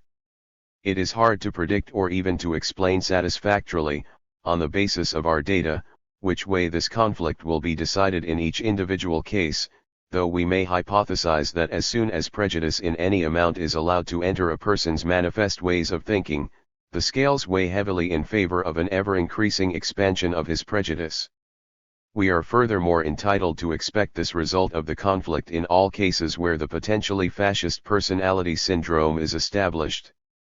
If the conflict within the individual has been decided against the Jews, the decision itself is almost without exception rationalized moralistically. It is as if the internal powers of prejudice, after the defeat of the counter-tendencies, would consummate their victory by taking the opposing energies, which they have defeated, into their own service. The superego becomes the spokesman of the ID, as it were a dynamic configuration, incidentally, which is not altogether new to psychoanalysis. We might call the urges expressing themselves in anti-Semitism the prosecutor, and conscience the judge, within the personality, and say that the two are fused. The Jews have to face, in the prejudiced personality, the parody of a trial. This is part of the psychological explanation of why the chances of the Jews making a successful defense against the prejudiced personality are so slim. It may be noted that the judiciary practice in Nazi Germany followed exactly the same pattern, that the Jews were never given a chance, in the Third Reich, to speak for their own cause, either in private lawsuits or collectively. It will be seen that the expropriation of the superego by the fascist character, with underlying unconscious guilt feelings which must be violently silenced at any price, contributes decisively to the transformation of cultural discrimination into an insatiably hostile attitude feeding upon destructive urges. There is a clear index of the conquest of the superego by anti-Semitic ideology, the assertion that the responsibility for everything the Jews have to suffer, and more particularly, for the genocide committed by the Nazis, rests with the victims rather than with their persecutors. The anti-Semite avails himself of a cliché which seems to make this idea acceptable once and for all, that the Jews brought it on themselves no matter what it may be. M107, the young man who marked every question on the questionnaire scale either +3 or 3 but averaged high on all three scales, is a good example of this pattern of rationalization, following the dubious logic of where there is smoke there must be fire. I never understood why Hitler was so brutal toward them. There must have been some reason for it, something to provoke it. Some say he had to show his authority, but I doubt it. I suspect the Jews contributed a great deal to it. How the moralistic construct of Jewish responsibility leads to a complete reversal between victim and murderer is strikingly demonstrated by one subject, 5064, another one of the Los Angeles Boy Scout leaders and a butcher by trade. He scores high on both the E and F scale, although lower on Peck. While still officially condemning the German atrocities, he makes a surprising suggestion. No American can approve of what the Nazis did to the Jews. I really hope that the Jews will do something about it before we come to any such position here. The solution is in the education, particularly of the minority. This type of mental perversion seems to utilize an idea taken from the stock of traditional liberalistic wisdom: God helps those who help themselves. The Jews are in jeopardy, therefore it is up to the Jews. In a cultural climate where success has come to be a major measuring rod for any value, the precarious situation of the Jews works as an argument against them. The affinity of this attitude and the no pity for the poor theme, to be discussed in the chapter on politics, can hardly be overlooked. The same line of thought occurs in the interview of another Boy Scout leader, the Austrian-born and somewhat over-Americanized 55-year-old 5044, who is consistently high on all scales. The Jews should take the lead rather than the Gentiles. After all, the Jews are the ones who may get into serious trouble. They shouldn't walk on other people's feet. While the Jews bring it upon themselves, the Nazis' extermination policy is either justified or regarded as a Jewish exaggeration itself, in spite of all the evidence to the contrary. The high-scoring man, M359, departmental manager for a leather company, is one of those who have a large number of very close Jewish friends. Despite this, he is high on both the E and Peck scales, although lower on F. Nor does it prevent the following interview episode. Nazi treatment. Unable to convince myself that the treatment was limited to Jews. This seems to me to be Jewish propaganda to solicit sympathy and help by overemphasizing their hardships, though I have no sympathy for the Nazis' treatment of peoples. The mercilessness accompanying the semi-apologetic attitude towards the Nazis can be seen in the subject's pseudo-rational statements on Palestine. While apparently wishing to give the Jews a chance, he simultaneously excludes any prospects of success by referring to the Jews' supposedly unchangeably bad nature. Solution: sending them to Palestine is silly because it's not big enough. A good idea to have a country of their own, but big enough so that they can go ahead with their daily pursuits in a normal way, but the Jews would not be happy. They are only happy to have others work for them. The explanatory idea that the Jews brought it upon themselves is used as a rationalization for destructive wishes which otherwise would not be allowed to pass the censorship of the ego. In some cases this is disguised as a statement of fact, example by 5012, a 21-year-old discharged naval petty officer, who scores high on all scales. I don't want anything to do with them. They are a nuisance, but not a menace. They will get whatever they deserve as a result of their behavior. The high-scoring woman F103, however, who used to be a social welfare student but has changed to decorative art, lets the cat out of the bag. I don't blame the Nazis at all for what they did to the Jews. That sounds terrible, I know, but if the Jews acted the way they do here, I don't blame them. I've never had any bad personal experiences with Jews, it's just the way they act. Don't help your fellow man, that's their creed. Here the interrelation between death wish and moralistic rationalization becomes truly terrifying. Particularly noteworthy is the subject's underscoring of her own irrationality, in spite of her rationalization concerning the Jews' innate badness. Her confession that she never had any bad experiences with Jews highlights an important aspect of the whole phenomenon of anti-Semitic extremism. It is the fantastic disproportion between the Jewish guilt even as conceived by the anti-Semite himself and the judgment that is pronounced. In previous sections the role played by the theme of exchange in the mentality of the prejudiced person has been discussed. Frequently our high-scoring subjects complain that they never get their full share, that they are being exploited by everybody. This sense of victimization goes hand in hand with very strong underlying possessive and appropriative desires. Accordingly, when the subjects speak about the justice to be meted out to the Jews, they express their own desire for an unjust state of affairs in which the exchange of equivalents has been replaced by distribution according to unmediated and irrational power relationships. This is expressed negatively towards the Jews, they should get more punishment, infinitely more than they deserve. Ordinarily, it would never occur even to a very aggressive person that somebody who is bad-mannered or even a cheat should be punished by death. Where the Jews are concerned, however, the transition from accusations which are not only flimsy but unsubstantial even if they were true, to suggestions of the severest kinds of treatment seems to work quite smoothly. This is indicative of one of the most pernicious features of the potentially fascist character.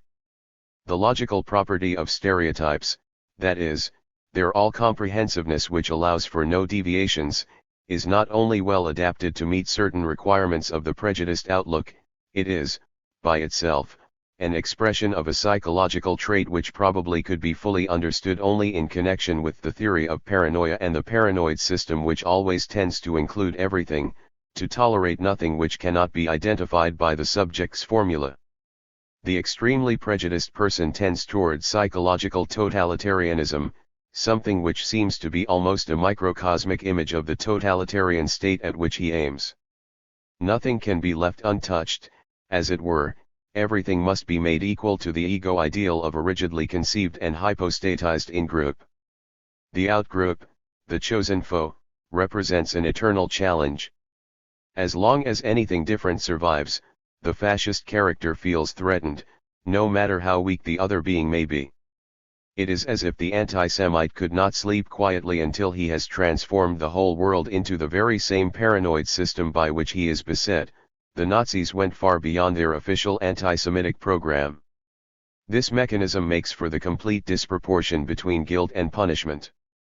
The extreme anti-Semite simply cannot stop. By a logic of his own, which is of an archaic nature, much closer to associational transitions than to discursive inferences, he reaches, after having started from relatively mild accusations, the wildest conclusions, tantamount in the last analysis to the pronouncement of death sentences against those whom he literally cannot stand. This mechanism was encountered in the screened interviews of the labor study, where subjects frequently talked themselves into anti-Semitism. Our interview schedule, more strictly standardized, prevented us from catching the latter phenomenon. Yet we have striking testimony of the disproportion between guilt and punishment in some of our cases. It is here that the expropriation of the superego by the anti-Semite's punitive moralism obtains its full significance. This removes the last obstacle to psychological totalitarianism. There are no inhibitions left by which the associational crescendo of destructive ideas could be checked. Hatred is reproduced and enhanced in an almost automatized, compulsive manner which is both utterly detached from the reality of the object and completely alien to the ego.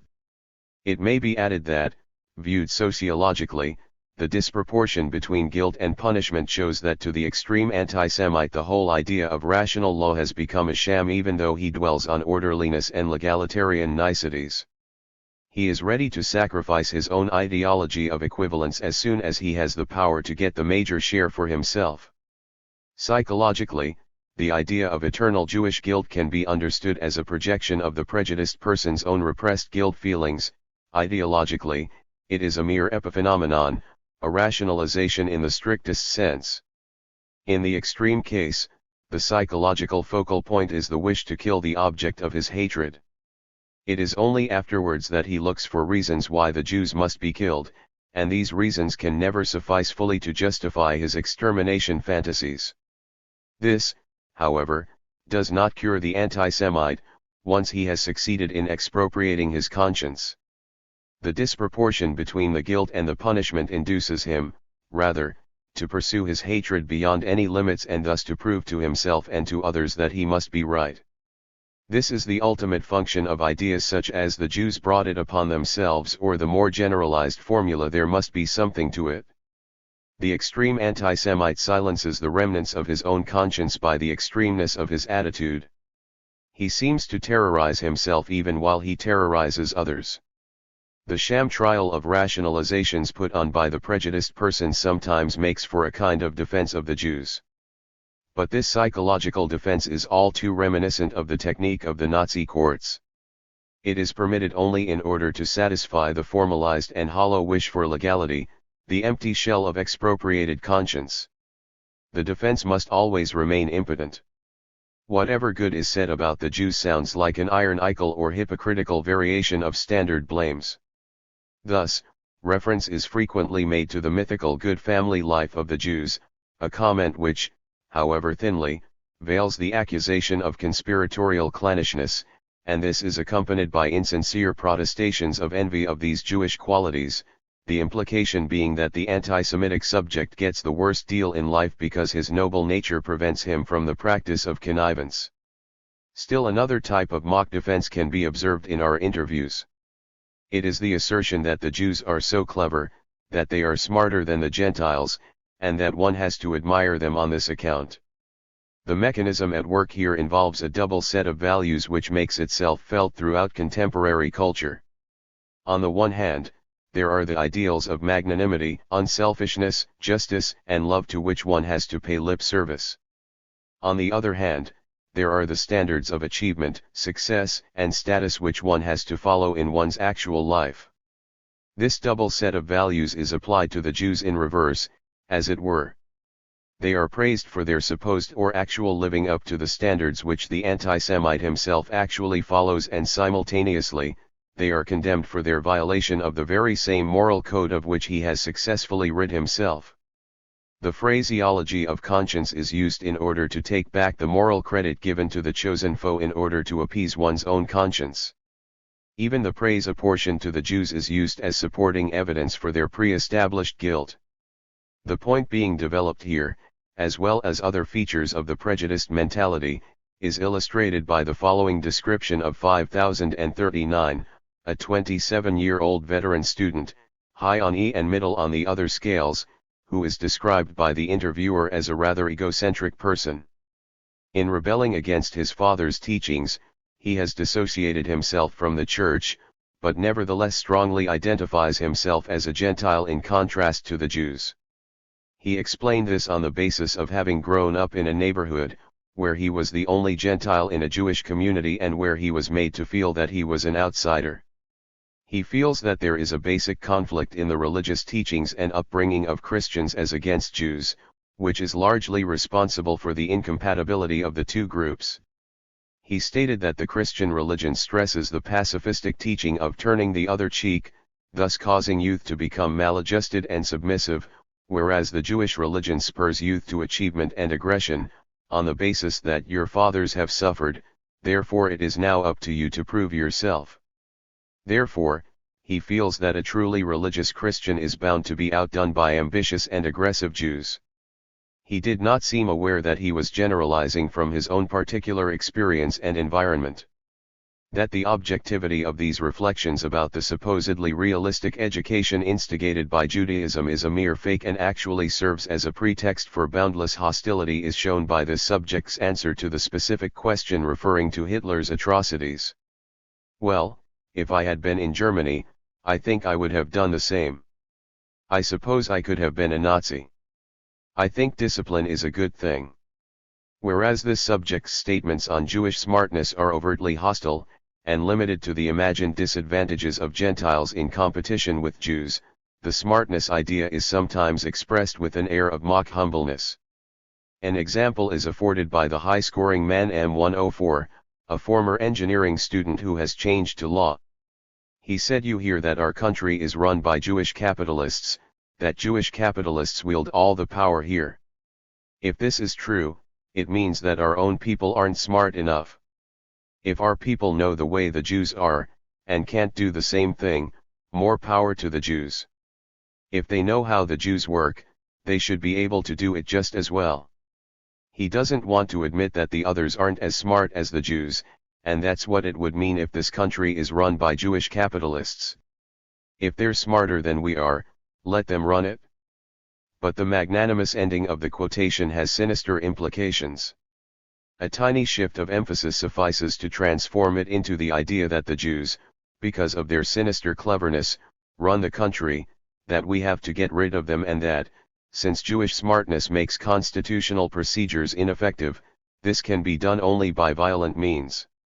That the idea of Jewish omnipotence through smartness is a mere projection becomes nowhere clearer than in the case of the consistently high-scoring woman F105. She is crippled as a result of infantile paralysis in early childhood. She consummates the idea of Jewish smartness of the Jews taking over the business affairs of the nation by the expectation of a bloody uprising of the Jews, which is but a superficially veiled projection of her own wish for anti-Jewish pogroms. The white people have decided that we're the thing, the white versus black and yellow. I think there's going to be a Jewish uprising after the war. I'm not against the Jews. Those I've had contact with were very nice. Of course, I've seen some I didn't like, too. What didn't you like about them? They're loud and they seem to like attention. They're always trying to be at the top of something. I've heard stories about how they'll stab friends in the back, etc., but I have still to see to believe. Uprising. I think there will be bloodshed over it in this country. Do you think it will be justified? There's no doubt that they're taking over the business affairs of the nation. I don't think it's right that refugees should be taken care of the way they are. I think they should take care of their own problems. It is noteworthy that when coming into the open with the bloodshed idea, this subject does not state clearly whose blood is going to be spilled. While putting the blame for the riots she washes for upon non-existent Jewish rioters, she leaves it open that it will be the Jews, after all, who are going to be killed. There may be more to this, however. To extreme anti-Semites the idea of bloodshed seems to become independent, an end in itself as it were. On the deepest level, they do not differentiate so very strictly between subject and object. The underlying destructive urge pertains both to the enemy and to oneself. Destructiveness is truly totalitarian. As a summary of the structure of anti-Semitic extremism dealt with in this section, we present in some detail the comments on the Jews of the only interviewee who openly endorses the idea of genocide. This is 5006, a dentistry student and contractor who scores high throughout the questionnaire. He suffers from color blindness and from psychogenic sexual impotence, determined, according to the interviewer, by a severe Oedipus complex. His radical wishes for the extermination of the Jews are probably conditioned by severe, early childhood traumata, projections of his own castration fear. His exaggerated in-group identification seems to be concomitant with an underlying feeling of weakness.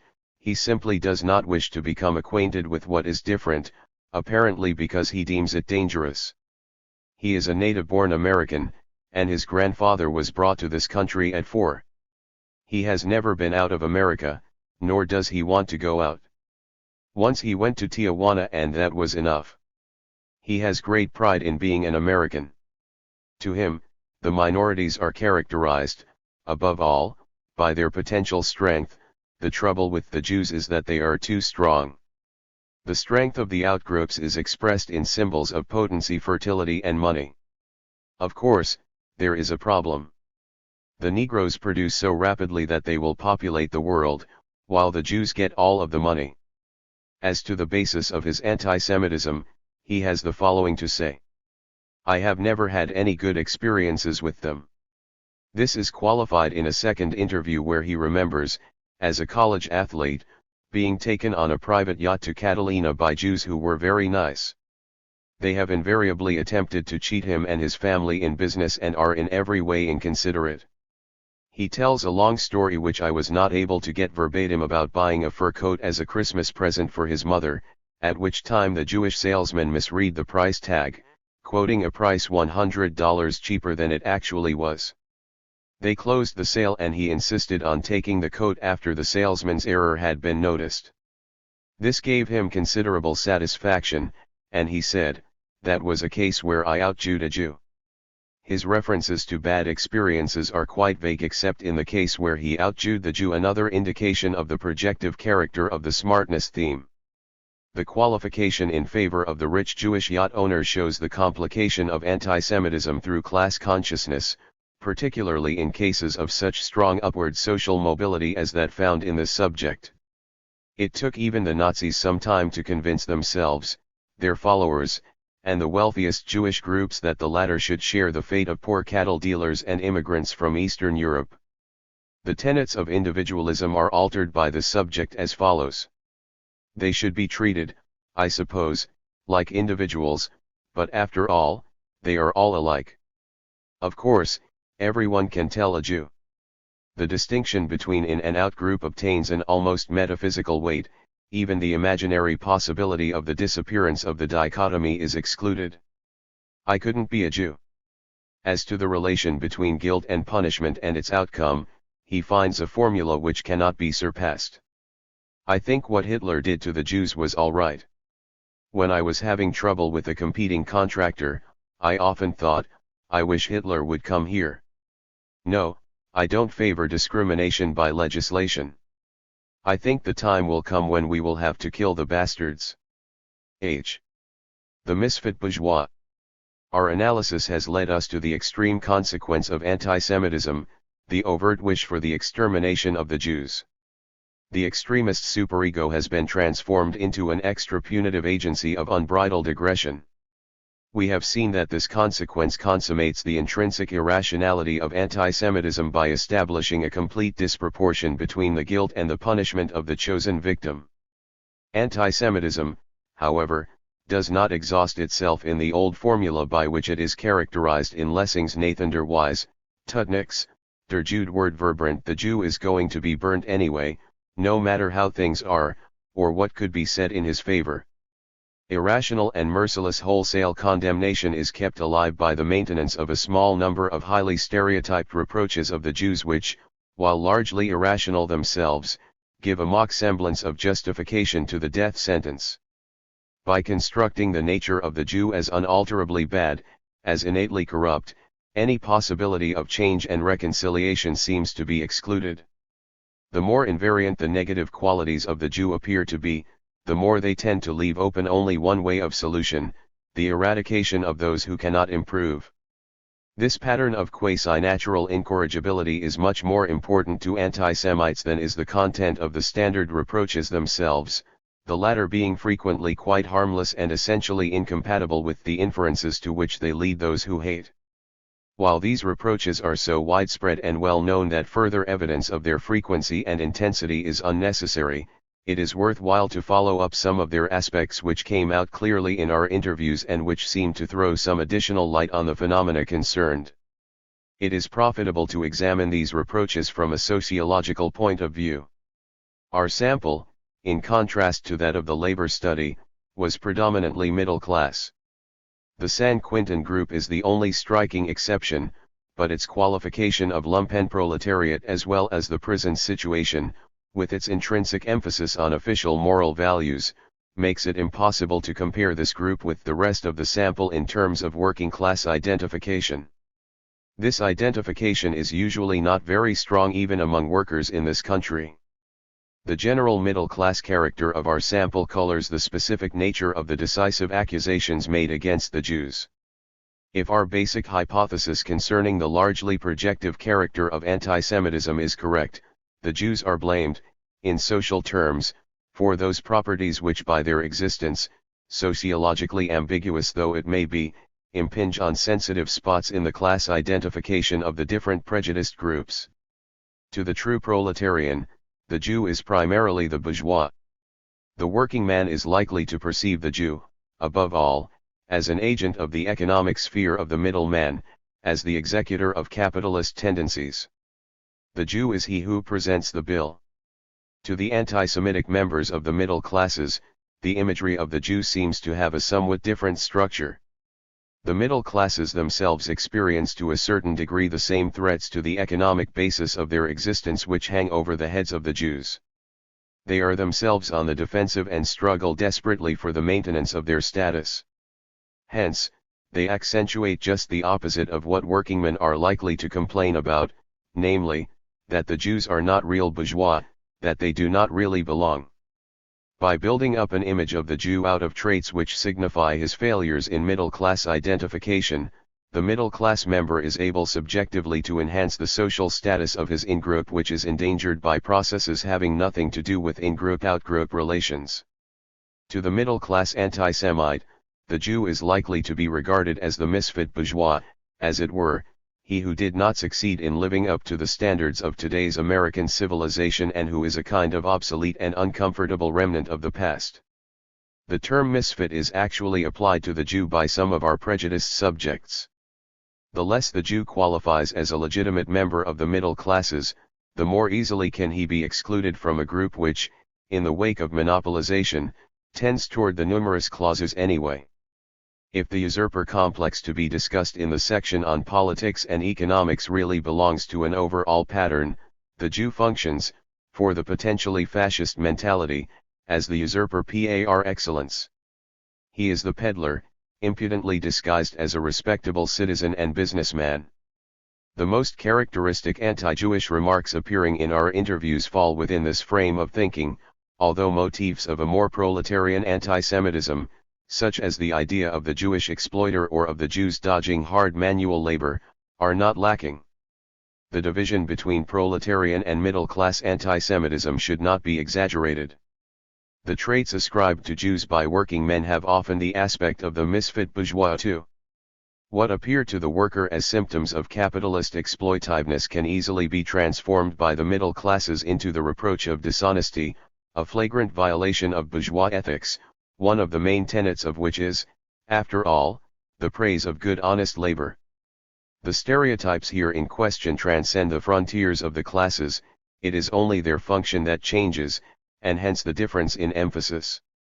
The construct of the misfit bourgeois can easily be articulated according to three major groups of motifs: first, that of Jewish weakness and its psychological correlates; second, the middle-class identification of the Jews as an overcompensation that has essentially failed; third, the intrinsic disloyalty of the Jews to the class with which they vainly attempt to identify themselves, a disloyalty which is viewed as an expression of their abortive identification and of their nature as an objectionable, isolated, and clannish in-group.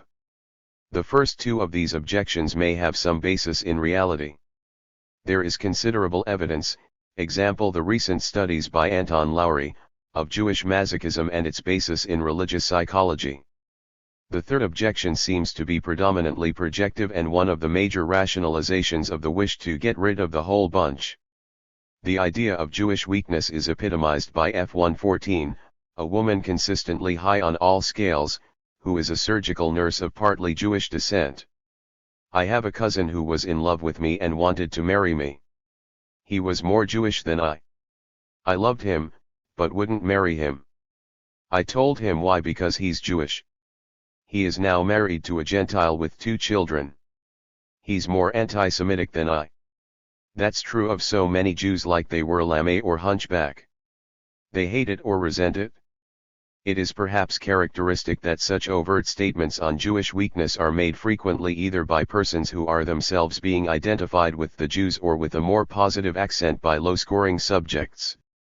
The prejudiced individual, whose hatred is stimulated by weakness, rather tends to stress, on the surface, the strength of the Jews who wield undue influence and own everything. An example of the low scorer's attitude towards Jewish weakness is the statement of 5055, an otherwise thoroughly liberal man of 73 years who scored low on all the scales. He feels that this protective philosophy of the Jews has led to a situation where they do stimulate antagonism in other people. In cases of extreme low scorers, the awareness of Jewish weakness sometimes leads to identification. They assume the role of Jews themselves, consciously in order to antagonize anti-Semitic acquaintances, unconsciously, possibly, in order to atone for anti-Semitism by at least figuratively suffering the same humiliations under which they know the Jews live. Here belongs the case of a 20-year-old, somewhat neurotic interior decorator, 5028, who is in open rebellion against his father but strongly attached to his mother. The subject and his sister are alike in that they both admire Jewish people. He told of jokes that they had played upon some of their father's relatives who are extremely anti-Semitic by pretending that a great-grandfather on the maternal side was Jewish. The subject explained that many persons in his mother's family look a little Jewish because they have long noses. The paternal cousin to whom they were talking almost committed suicide at the thought. The subject volunteered the comment that perhaps one reason he likes Jews is that he has never known any who were objectionable. To the prejudiced person, the imagery of Jewish weakness, combined as it is with the rationalization of strength, sometimes strikes a peculiar note, remarkable because of its close harmony with one of the standard themes of American fascist agitators. It is the image of the Jewish refugee who is depicted simultaneously as strong, he takes the jobs away from our American boys, and as weak, he is a dirty outcast. There is reason enough to believe that the second motive is the decisive one. The high-scoring man M105 makes the following statement. A lot of Jewish immigrants are coming to this country. They get a soft life, and they take over. You can't deal with one, and a lot of them are awful dirty, though they have money.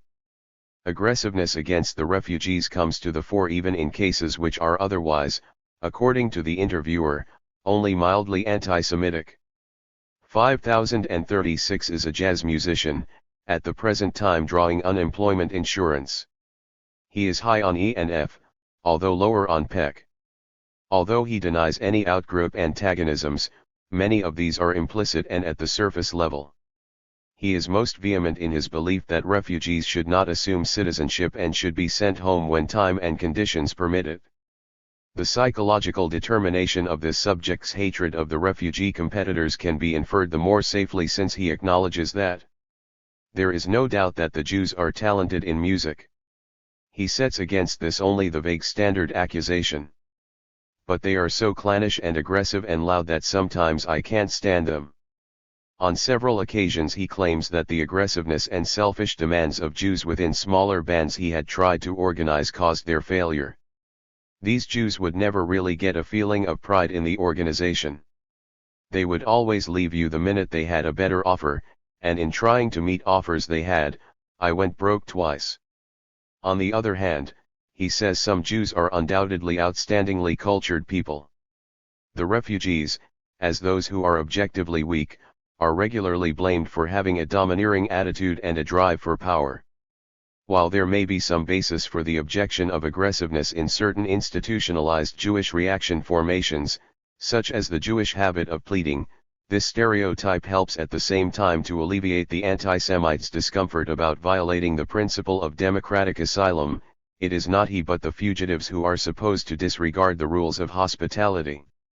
5043, a middle-aged housewife with extremely high scores on all the scales, alleges that the Jews are loud and often aggressive.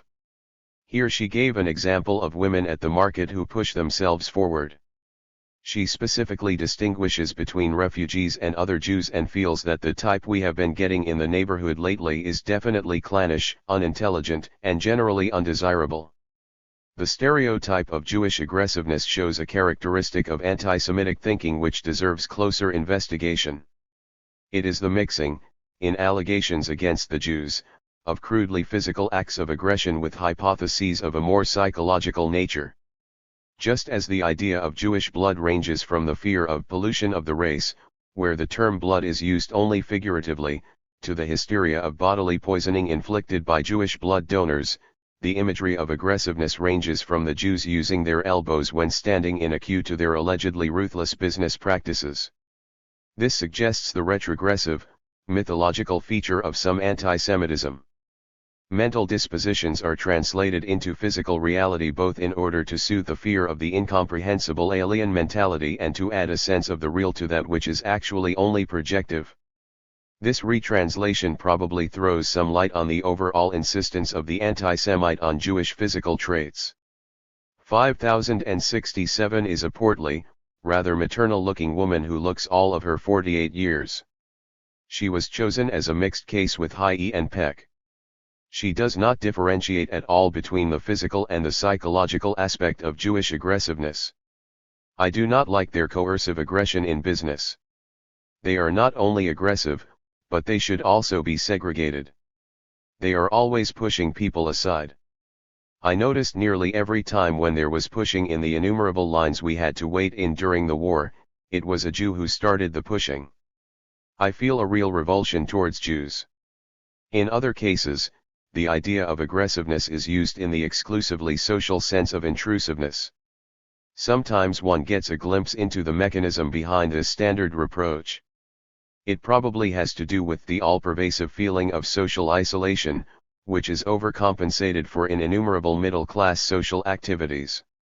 Against this background of emotion, the Jews, as the classic agents of circulation, are perceived and probably envied as those who are not isolated, but have contacts everywhere. This idea is closely associated with that of clannishness, which also implies the imagery of some kind of togetherness from which the members of the real in-group pretend to be excluded. The aforementioned F105 finds the formula. They seem to know everybody, they pull strings, they are like a clan, more united than any race. They have friends everywhere who can do the right thing. Finally, it should be mentioned that there is some evidence in our material that the basis of the stereotype aggressiveness lies in repressed sexuality. The Jews are supposed to be unencumbered by the standards of Puritan morality, and the more strictly one adheres oneself to these standards, the more eagerly are the supposed sex habits of the Jews depicted as sordid. What goes uncensored in the case of Jewish rich food becomes intolerable in the sphere of supposedly uninhibited and therefore repulsive sensuality. Some insight into this matter is afforded by the 42-year-old woman, F118, a public health nurse, a person, incidentally, whose outgroup hatred is focused on organized labor rather than on minorities and whose score on AS is middle, while she scores high on PEC and F. She could not imagine herself marrying a Jew. She then proceeded to relate that actually she once had an opportunity to marry a Jew. One time, when she returned home for the summer after being in New York for a while, she met a very intelligent lawyer who worked in the same office as her brother. He was very well educated and knew languages. She had dates with him and saw quite a lot of him for 3 weeks, until one day he said to her, "There is one thing I want to tell you about myself. You have never met my family and I had not intended that you should meet them. However, there is one thing that I want to ask you, and that is whether you would object to marrying a Jew." She said that it was as if she had been struck a great blow. He did not look Jewish, his name was not Jewish, and he even sang in the choir of her church, so that she never suspected that he was Jewish. She just sat there without saying a word, and that was his answer. She then went on to add that it was very bad for him, because all the girls staying in her boarding house then found out that he was Jewish, and it also became known at his place of work and made things bad for him there. Subject saw him again 10 years later and felt that he did look more Jewish, but added that that was perhaps because she now knew that he was Jewish. The thing that is most impossible to her in the idea of marrying a Jew is the thought of bearing Jewish children. It is noteworthy that the resistance of this woman was brought about only by her knowledge of the man's Jewish descent, not by any of his own characteristics. It is hardly going too far to assume that the stereotype has reenacted old childhood taboos against sexuality, and that it was only afterwards that these were turned against the Jew as an individual. Primary attraction is the basis for subsequent repulsion. The close relations of the ubiquitous idea of clannishness to the reproach of aggressiveness has become obvious in previous examples. Suffice it to say here that clannishness appears as the justification for excluding the aggressive intruder. He always remains a Jew and wants to cheat those by whom he wishes to be accepted. At the same time, the idea of clannishness consummates the imagery of Jewish togetherness, of a warm, family-like, archaic, and very in-group-like texture of the outgroup, which seems to be denied to those who are thoroughly formed by American civilization and obey the rules of technological rationality. The underlying attractiveness of the Jewish clan is accentuated by the statement of M102, a subject scoring high on all scales. The Jewish kids I knew in high school were the sons and daughters of the prominent Jewish businessmen, and they were very clannish. It's hard to say what ought to be done about it. It doesn't seem to bother them what people think. That is a natural characteristic. It doesn't do any good to try to exclude them from business because some of them are the smartest businessmen we have. Most of them are out of Germany by now, and I suppose they'll get back. Some are very crafty about sticking together and getting ahead in business, getting capital. People in Germany will feel the need of Jewish businessmen and they will pool their capital and make a start there. What about Jewish women? Some of them are very attractive, and some are very clannish. They are dominated by the men, it's all in their creed. The more patriarchal structure of the Jewish family, whether it be real or imagined, seems to work as an element of sexual attraction. Jewish women are supposed to do everything for men, just what the Gentile American girl is expected not to do. At the same time, however, the idea of sexual fulfillment tends to diminish, in American culture, the social value of the women who offer this fulfillment. Here again, the praise of one Jewish quality is prone to tilt over into its opposite. How the idea of clannishness can sometimes obtain features of an obsession laden with violent resentment is shown in the case of F113, a young woman who is high on the E scale but somewhat lower on F and PEC. She is an attractive, somewhat neurotic girl of 26, a subject from the extension class group. She resents both Jewish names and those who dared to change them. When speaking about Jewish acquaintances, she makes a point of their owning a chain of burlesque houses, being rich as well as somewhat disreputable. In her statement about Jewish family life, it is remarkable how closely some observations which have a ring of truth are knit together with somewhat paranoid ideas about the selfishness determining the Jewish behavior in question and with a harsh evaluation of it as a guilt. The worst experience with them I had was when I was overseas operator in Hawaii a couple of years ago. I had to monitor all the calls that went to New York, so I listened to just thousands of conversations. And 90% of them were rich Jews calling up their families. That is the only really good thing I can say for them, their devotion to their families. But all purely selfish. The money they spent and the time on just purely selfish calls. Business calls. Well, I worked mostly at night. But the other girls said it was the same people making business calls during the day. How did you know they were Jews? Their voices and the things they said. Selfish. Could there have been Jews you didn't recognize? I don't think so. You get so you always know a Jewish voice. Observations on low-scoring subjects. Throughout this chapter, we have concentrated on the phenomena of antisemitism and their structural interconnections. We have abstained from a detailed discussion of the minority attitudes of the non-anti-Semite and of the anti-anti-Semite. Obviously, it is more difficult and less promising to analyze the absence of highly specific opinions and attitudes than it is to deal with their existence. We have been able, it seems, in the study as a whole to draw a fairly complete picture of the low scorers, ranging from surface ideology to characterological determinants. Their general tendency to be disinterested in so-called racial questions, however, limits the supply of pertinent information. Moreover, the pragmatic aspect of our study naturally requires a closer scrutiny of the danger zone than of areas which can be discounted as a potential for fascism. By and large, the attitudes of the high scorers suffice to define, e contrario, the attitudes of the lows, which are, in many respects, set polemically against the anti-Semitic imagery prevailing in our cultural climate.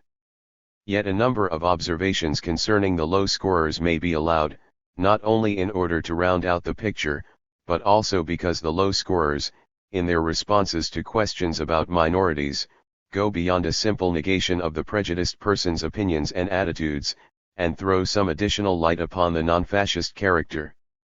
An overall characteristic of the low scorers' attitude towards Jews is emphatic rationality. This has a double aspect. On the one hand, the general tendency towards introspectiveness so characteristic of low scorers expresses itself specifically in the racial area through self-reflection. Antisemitism presents itself to the low scorers as the problem of the anti-Semite, not of the Jew. On the other hand, racial problems and minority traits are viewed within historical and sociological perspective and thus seen to be open to rational insight and change, instead of being hypostatized in a rigidly irrational manner.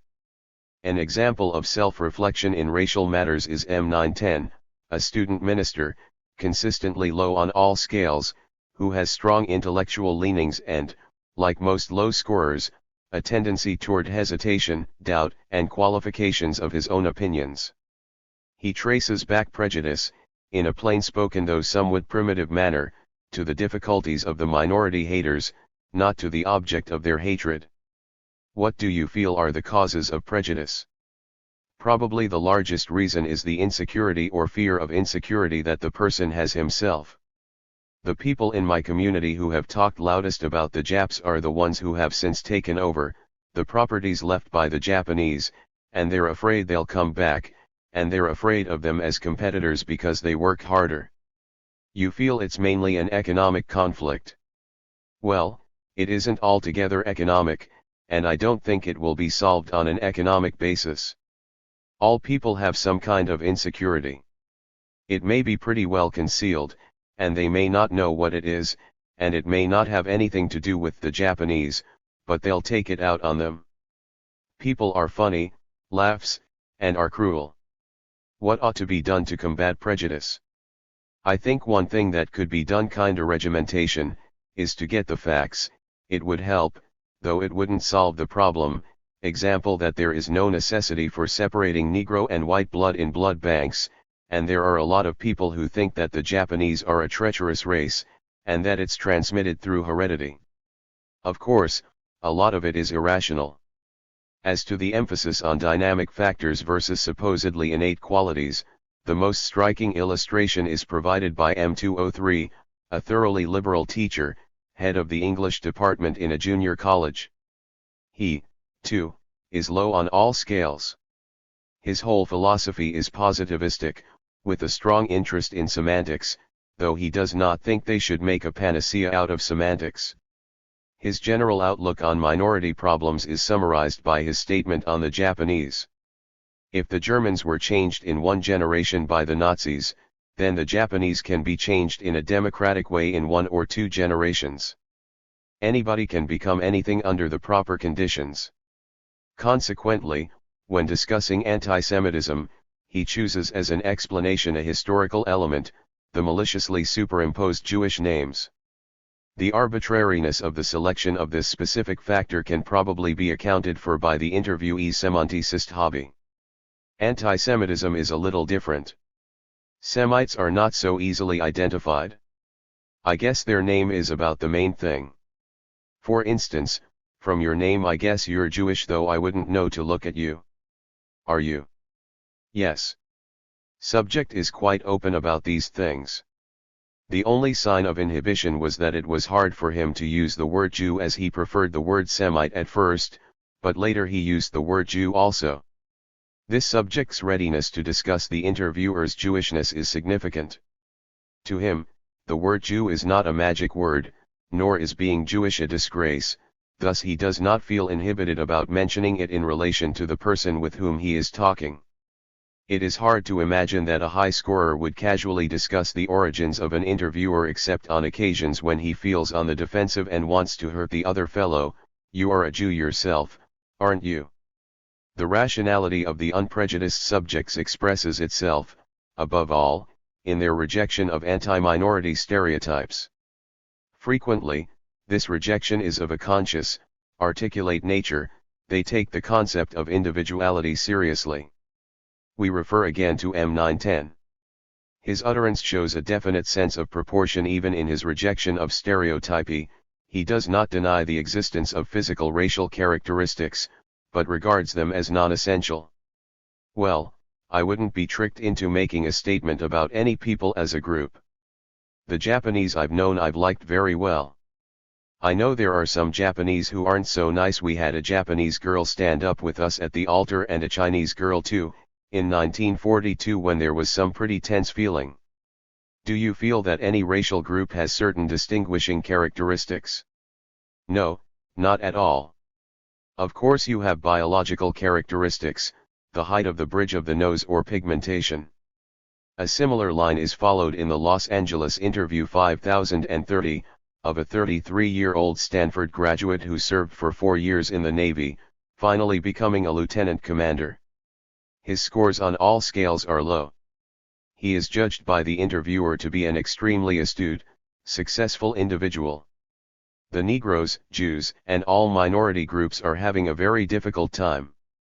I think many people dislike them because of their physical characteristics. They are really in a very bad spot. Such things as the FEPC help a lot, and I favor both state and national laws concerning this issue. So many people are not willing to admit that many Negroes are intelligent, superior, and capable individuals. Their environment has held them back as a race. I have had both good and bad experiences with members of these groups but have never considered the people as belonging to a certain race or religion. I always take them for what they are worth as individuals. Yesterday I had a nice experience. There is a girl in one of my classes who is part Negro. She is a very superior and capable individual and I am sure the most intelligent member of the class. I have often thought I would like to visit with her but a suitable opportunity has never presented itself. Yesterday I, after much hesitation and fumbling, invited her to have a cup of coffee with me. Her acceptance was much more gracious than my invitation and we had a nice visit. I think the reason for my hesitation was simply a fear of what other people might think. I once had a Jewish roommate and he was the best roommate I have ever had. An extreme example of fully conscious anti-stereotypy is 5046, an executive secretary in the movie industry, in her late 30s, actively engaged in the labor movement. Her questionnaire scores are low for all scales. If some of her formulations suggest a ticket low, too, it should be kept in mind that her rejection of stereotypy even prevents her from building up automatically a pro-Jewish stereotype. She is no Jew lover, but seems truly to appraise people as individuals. As a matter of fact, she has just severed a relationship with a Jewish man. When the interviewer began questioning subject on the Jewish problem, it became apparent immediately that she knew all the answers. She stated, "Yes, there is a problem, but I don't think we should call it a Jewish problem, it really is a Christian problem, question of educating the Gentiles who practice anti-Semitism." When given the checklist, she laughed and said, "Of course, one can't generalize, these are the stereotypes used by the anti-Semites to blame the Jews for certain faults. I don't think one should label any group like this, it is dangerous, especially in regard to the Jews, because one has to evaluate the individual on his or her own merits." None of the other questions brought out even a trace of anti-Semitism, and throughout, her answers indicated a consistent, almost militant stand against anti-Semitism. She feels that anti-Semitism is one of the most dangerous trends in this country and feels that the only solution must be sought through widespread education along liberal lines and through extensive intermarriage. She feels rather optimistic about the process of assimilation, although she is quite alarmed about the increase of anti-Semitism during recent years. Hitler's race theory and persecution of the Jews should be combated on every front, in whatever form it may appear. She stated, "I have also known some Jewish people whom I decidedly did not like, and some of them were quite aggressive, but I would never generalize that therefore all Jews were aggressive. If only we could make people see that some people are aggressive for certain reasons, usually because of insecurity, and Jews are not aggressive because they are Jews."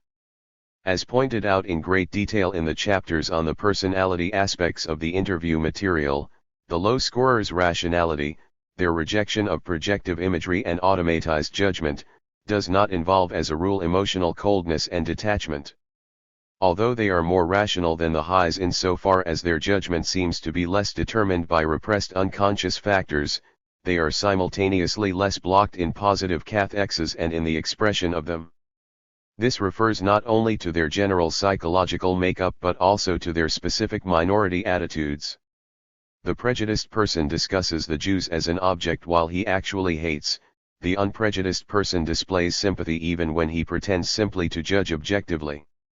The link between this sympathy and rationality is the idea of justice, which has come to work, in certain people, spontaneously, almost as if it were instinctual. To the low scorer, racial discrimination violates the basic principle of the equality of all men. In the name of human rights he tends to identify himself with those who are discriminated against and who thus appeal to his own spontaneous feeling of solidarity with the oppressed. Here are a few examples of this specific configuration. M113, a religious low scorer whose F scale shows higher trends and whose PEC scale was still higher. Minority problem. In a speech the other day in public speaking I said that democracy is mainly respect for minority groups. vague, little verbalized ideas. They have gotten a dirty deal, as most minorities do. Similarly, in M320, a consistently low-scoring student of landscape architecture, protest against unfairness works as a rationalization for emotional identification which otherwise might not be allowed to come into the open. I'm very much pro-Negro, myself. I think I'm in favor of almost any minority that's discriminated against unfairly. What about the Jewish problem? I don't see why it should be a problem at all. I think that in Europe the Jews should be allowed to live and have their businesses, etc., the same as anyone else. Or the young woman F129, also low on all scales, a somewhat high-strung person who, according to the interviewer, is moved by any disturbing subject including race prejudice to tears and flushes. And how do you feel about Jews? Why, I don't feel any way about them except upset at the way they are treated. There are good and bad in all races, but I am inclined to be even more tolerant about the shortcomings of people who are always persecuted and criticized. Could you have married a Jew? Why, of course, if I had fallen in love with one. Why do you think Jews are persecuted? I don't know, except some people have to hate. There are indications that the low scorers' affect-laden sense of justice is not a mere surface ideology, or a means of narcissistic gratification in one's own humanitarianism, but that it has a real basis within the personality and is only presented afterwards, as it were, in theoretical terms. The sympathy for the underdog leads towards action, towards attempts to correct in concrete, individual situations what is felt to be general unfairness. A pertinent case was 5030, CP 646. We give one further illustration, F126, who is low on E and PEC and only slightly higher on F. She is a good-looking young woman, very articulate and whimsical, with much charm and humor. She studies journalism and says that her real desire is to do creative writing. I remember when I was in junior high, there was only one Jewish boy in our class. We were always having parties and affairs and he was left out. At first I didn't even understand why. He was a very nice boy, smart, and good-looking. But they left him out because he was a Jew.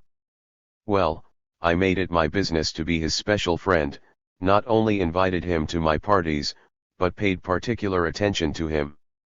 That was one time it was really good to be one of the leading kids. The others began to treat him the same way, and he was just one of the crowd from then on.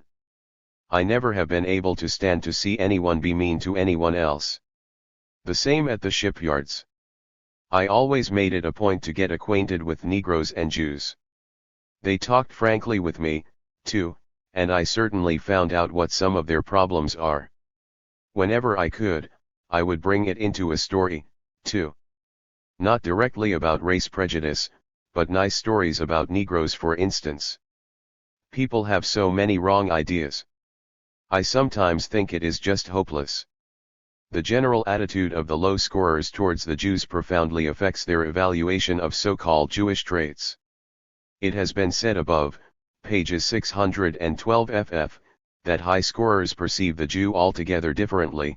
Their psychological makeup functions as a frame of reference even for their supposedly immediate, everyday experiences. Something similar applies, in reverse, to the unprejudiced. Yet the diffuseness and inarticulateness of the objective Jewish traits, complex as they are, is reflected by the low scorers' attitude no less than by the various projections of the high scorers. There is universal sympathy among the unprejudiced subjects, but no unanimity. Sometimes they try to explain Jewish traits, sometimes they simply deny their existence, sometimes they take an emphatically positive, admiring stand towards those traits.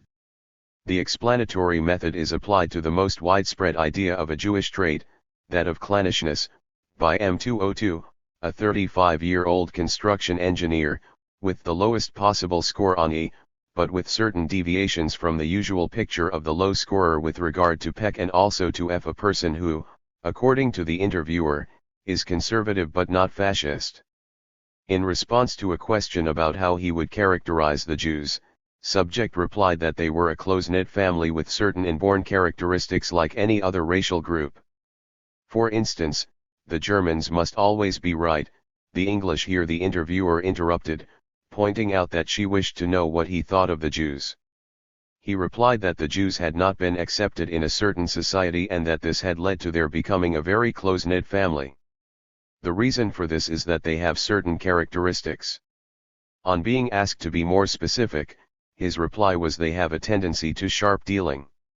Of course he doesn't blame them because he would probably do the same if he had the chance and if he were smart enough.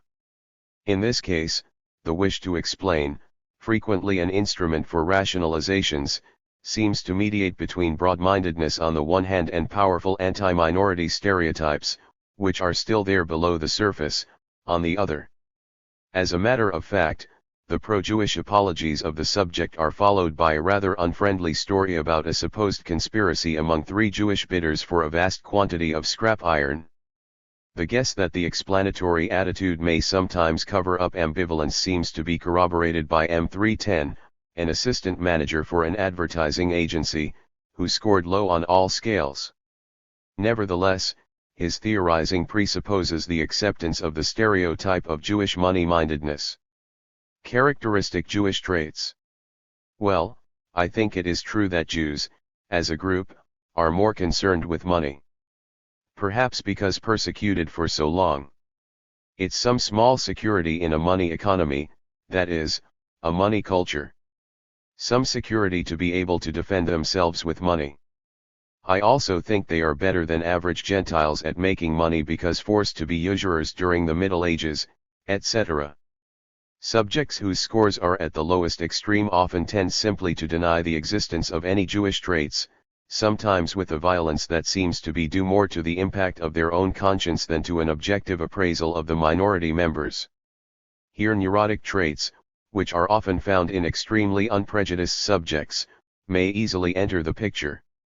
The vehicle by which they try to argue away Jewish traits is insight into the mechanisms of projectivity and stereotypy, i.e., into the subjective factors making for antisemitism. M112, a quiet, reserved, well-mannered sophomore of 18 years, whose scale scores are all low, simply subscribes to the envy theory. Jews. Not an educational problem in this case. People just prejudiced. Want to keep them out of good positions, etc. People make up wild stories, like that the Jews have too much money, control the country, etc. It's just to keep them back. Your contacts. No Negroes in my school. Jews were like anyone else. I'd never know they were Jewish if they hadn't told me.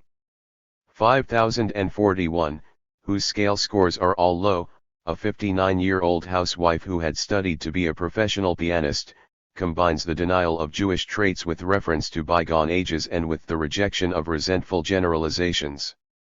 I think there is a Jewish problem, but I don't think that they are different, not that there is anything inherent in them that they should be set apart or treated differently. There are historical reasons for their persecution, it is not their fault. Well, you can't apply any of these traits to the Jews as a group. Jews are not a race. These terms might apply to some individuals, to Christians as well as Jews. You have some aggressive people, but they are not aggressive because they are Jewish. It's usually something that the other person does not like. Say they appear to be more intellectual and some succeed, outdoing others, this causes resentment, and then they are called aggressive. An extreme of denial is achieved by the easygoing low scorer, M1206A, of the Maritime School Group, who is a highly introspective person and shows much inhibition against rejecting another person or group, even on the basis of principles founded in reality. His scores on all the scales are low. Most characteristic traits of Negroes.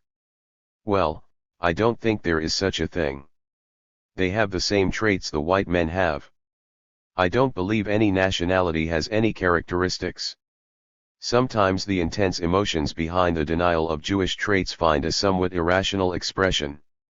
F125, low on E and F, but high on PEC, is a student who would like to become a drama teacher and who finds the movies very stereotyped. Her indignation was stirred up by our own study. I was mad at some questions in your questionnaire, especially about the Jewish atmosphere.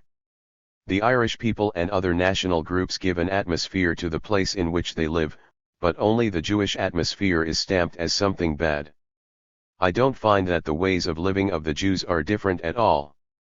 If the prejudiced subjects, for reasons of general conformity and in order to obtain social confirmation, frequently stress that practically everybody is anti-Semitic, some low scorers go so far as not only to deny the existence of Jewish traits, but even of anti-Semitism. A case in point is the somewhat muddle-headed M115, characterized as a typical conventional and conservative fraternity man who, however, is within the low quartile on the F scale though in the middle quartile on E and in the high quartile on PEC. What about the Jewish problem? There's not much persecution now in the United States. There shouldn't be any. The only reason for persecuting the Jew is that he is smarter than the next guy, as far as I can see. As to the appreciation of the specific qualities of Jews and of other minorities, we content ourselves with two examples which may throw light on significant areas. F128, a 17-year-old girl, is low on F and PEC but slightly higher on E. She is studying social work and is interested in child welfare, but not in any kind of a career. I guess I have had a better education than many people. We have entertained Negroes in our home as long as I can remember. I have known all sorts of people, lots of them very eccentric people in music and art groups. The first good friends I ever had were Jewish boys and girls. I don't know why some people hate Negroes and Jews. With Jewish people perhaps they are a little afraid, because lots of Jews are smarter than other people. The interesting element of this statement is contained in the word eccentric. It refers to what is different, to what is branded as slightly abnormal by standards of conformity, but which expresses individualization, the development of human traits which have not been preformed, as it were, by the social machinery of contemporary civilization. To this subject, the very alienness of minorities with respect to the rigid patterns of the highly organized mass society of today, represents the human, which she otherwise might feel to be lacking among the right people. The Jewish failure to become completely absorbed by the American cultural climate presents itself to the subject as a merit, as a triumph of autonomy and resistance against the leveling impact of the melting pot. 5050, a radio news commentator with progressive political affiliations, who is low on all three scales, denies the existence of Jewish traits but emphasizes a point rarely acknowledged, the patience of the minorities in the face of persecution. His praise of this attitude actually contains a critical element which may, by the implication of cowardice, be indicative of some hidden hostility. He blames the minorities for political reasons because they do not take a more energetic stand against American reaction. He tries at all times to show that there are no so-called Jewish traits, and that people such as described by Bud Schulberg in What Makes Sammy Run can and do occur quite as frequently among Gentiles. Then he usually points to a man like Rankin or Bilbo as an example of an obnoxious Gentile. I admire both the Negro and the Jewish people for their great patience in swallowing discrimination. If I were in their shoes, I would start a really militant fight against the oppressors. He still feels that too many Jews and Negroes are too apathetic and rather let the other fellow do the fighting. He feels that had the Jews been more alert, Hitler might have been stopped, or at least prevented from perpetrating the extreme atrocities.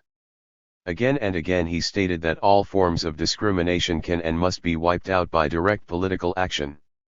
One last characteristic of the unprejudiced attitude toward minority questions should be mentioned, the absence of fatalism.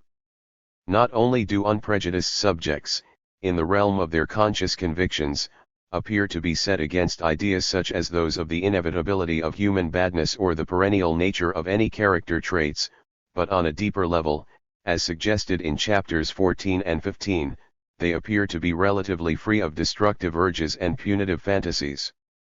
They look at things in a historical and sociological way rather than hypostatizing the existent as something ultimately given.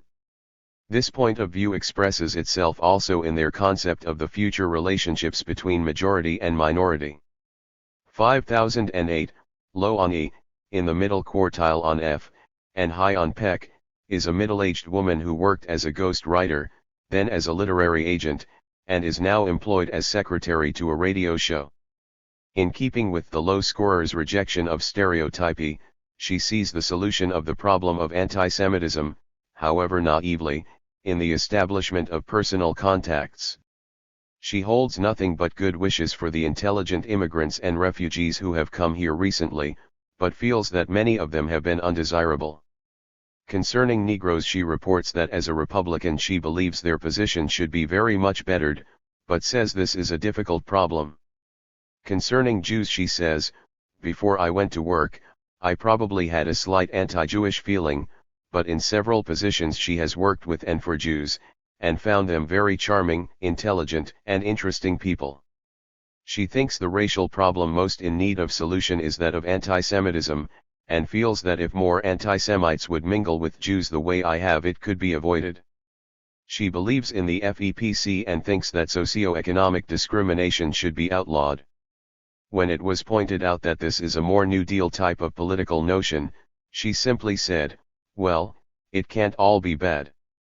This attitude, which stresses human spontaneity and freedom of action rather than rigid, authoritarian laws of nature, does not, however, lead toward official optimism. The unprejudiced subject's sensitivity to the suffering of human beings, their compassion, makes them keenly aware of the dangers of racial persecution. It is the high scorer who would say, "It can't happen here," thus apparently detaching himself from the objective course of history with which he actually identifies himself. The low scorer knows that it could happen, but wants to do something about it. 5058, low on all three scales, is a 29-year-old veteran of upper-middle-class background whose main identification lies with liberals and intellectuals. He is very concerned about the problem of minority groups in this country. "I do a lot of talking about it, hoping to reduce prejudice and to encourage tolerance. In fact, I feel so concerned about this thing I would almost be willing to set myself up in Pershing Square. I tried to do a little crusading in the Navy but without much success." Subject is very pessimistic about the possibility of a solution to the minority problem, which seems to stem largely from his failure to modify the opinions of the people with whom he has argued. He feels that dislike of the Jews is increasing because he has heard more talk against them lately. Of course that might be because I am exposed to it more lately, both while I was in the Navy and in my present job. He does not feel that the Jews have too much influence in this country, nor does he believe that the Jews are a political force in America. He is certain that they did their part in the war effort. When asked about basically Jewish traits, he was not able to respond since to him this term means practically nothing. Jews are all so different from each other that we cannot speak of there being something basically Jewish about them. J. Conclusion. It has often been said that anti-Semitism works as the spearhead of anti-democratic forces. The phrase sounds a bit hackneyed and apologetic. The minority most immediately threatened seems to make an all too eager attempt to enlist the support of the majority by claiming that it is the latter's interest and not their own which really finds itself in jeopardy today. Looking back, however, at the material surveyed in this, and other, chapters, it has to be recognized that a link between anti-Semitism and anti-democratic feeling exists. True, those who wish to exterminate the Jews do not, as is sometimes claimed, wish to exterminate afterwards the Irish or the Protestants. But the limitation of human rights which is consummated in their idea of a special treatment of the Jews, not only logically implies the ultimate abolition of the democratic form of government and, hence, of the legal protection of the individual, but it is frequently associated quite consciously, by high-scoring interviewees, with overt anti-democratic ideas. We conclude this chapter with two examples of what appear to be the inescapable anti-democratic consequences of anti-Semitism. M106, a man high on the E, F, and PEC scales, still pretends to be democratic, but it is not difficult to infer what is in the back of his mind. Hitler's plan. Well, Hitler carried things just a little too far. There was some justification. Some are bad, but not all. but Hitler went on the idea that a rotten apple in the barrel will spoil all the rest of them. He doesn't approve of ruthless persecution. If Hitler had handled the Jews as a minority group, had segregated them and set certain standards for them to live by, there would be less trouble for Hitler now. Same problem in this country now. Same problem, but it's handled much better because we're a democratic country. While the suggestion that a minority be segregated is incompatible with the basic concepts of the same democratic country of which the subject professes to be proud, the metaphor of the rotten apple in the barrel conjures up the imagery of evil germs which is associated with appalling regularity with the dream of an effective germicide. Perversion of a so-called Democrat is manifested in 5019, another man whose scale scores are all high.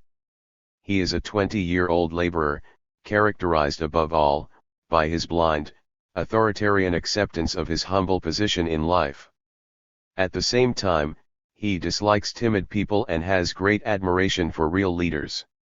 Respondent believes that the laws of democracy should favor white, Gentile people, yet he would not openly persecute Jews in the way the Hitler program treated them. The reservation of the second sentence is disavowed by the momentum of the convictions expressed in the first one. Chapter 17. Politics and Economics in the Interview Material. T.W. Adorno. A. Introduction. The questionnaire findings on political and economic ideology have been analyzed in Chapter V. It is now our task to study the interview material referring to the same topics. The purpose is, first of all, to concretize our insight into these ideologies.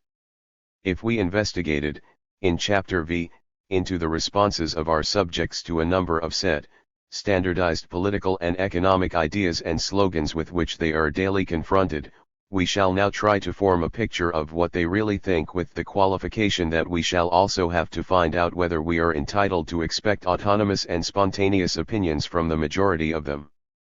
It is obvious that the answer to such problems, unless they should be made the very center of research, can be given only in a less rigorous way than was the case with the quantitative analysis of questionnaire responses, and that the results are of a more tentative nature.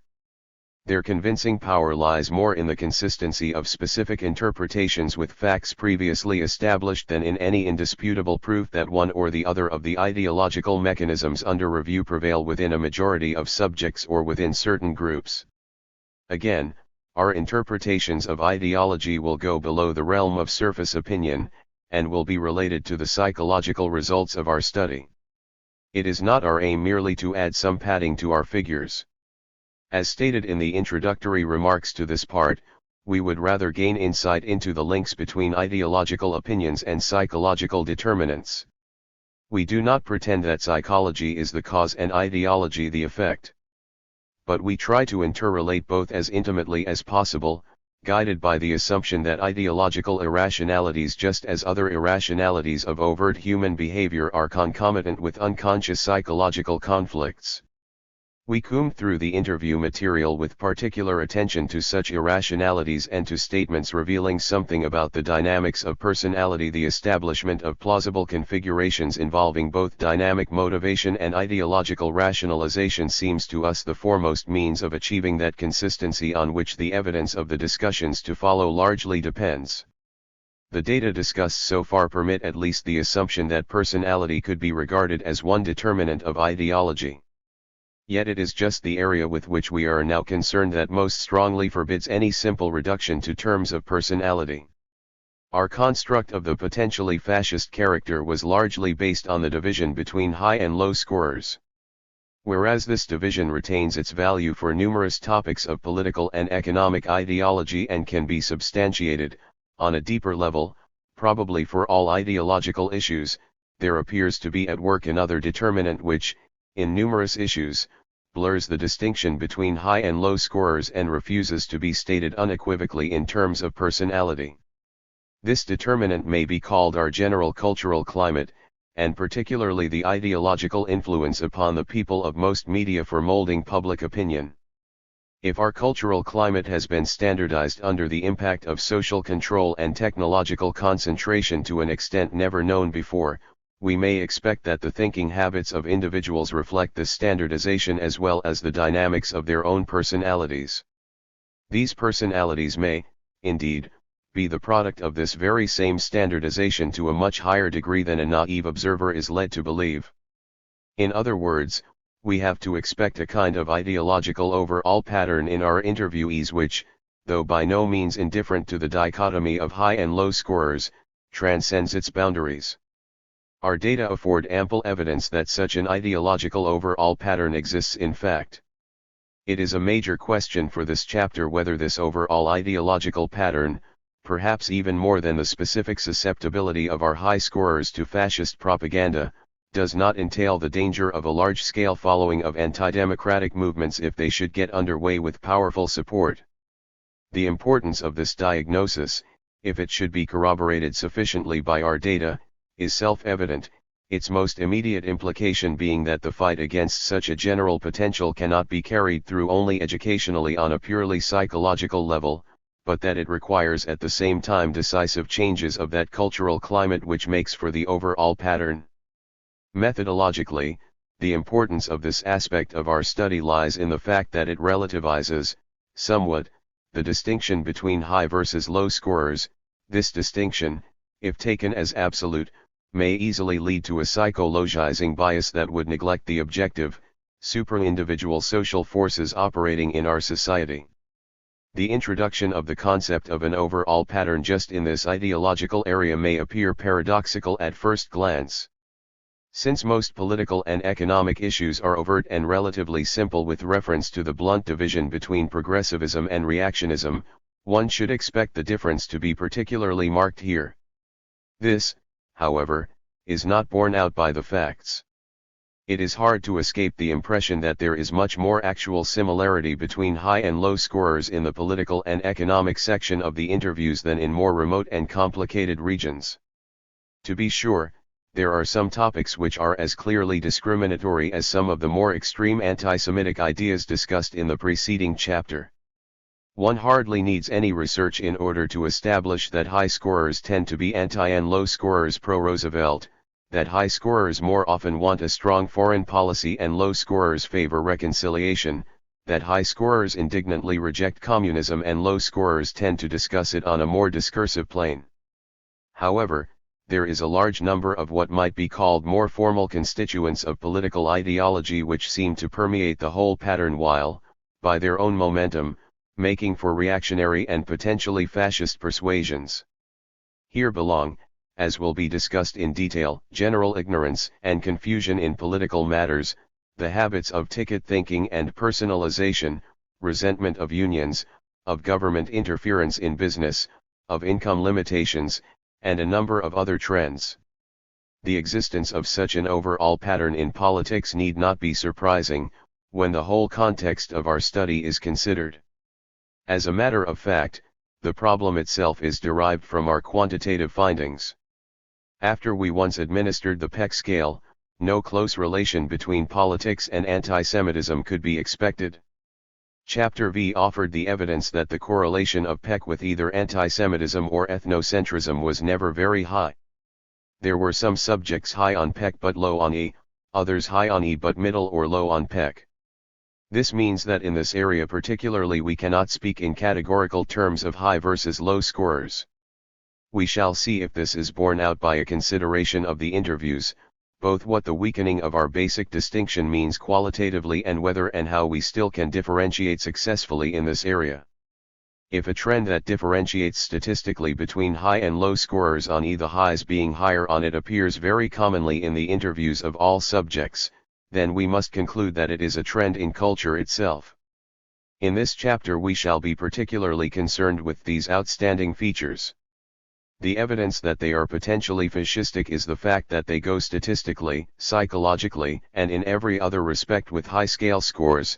If they also occur with considerable frequency in interviews of low scorers, it must be because we are living in potentially fascist times.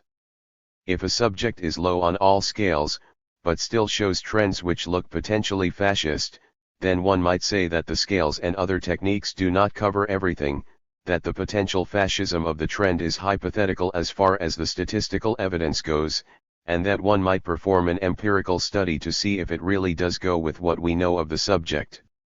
We expect our discussion at least to shed some light on this methodological problem. As far as the differentiation between high and low scorers goes, it is obvious that an overall pattern would necessitate more differentiated characterizations than those previously employed.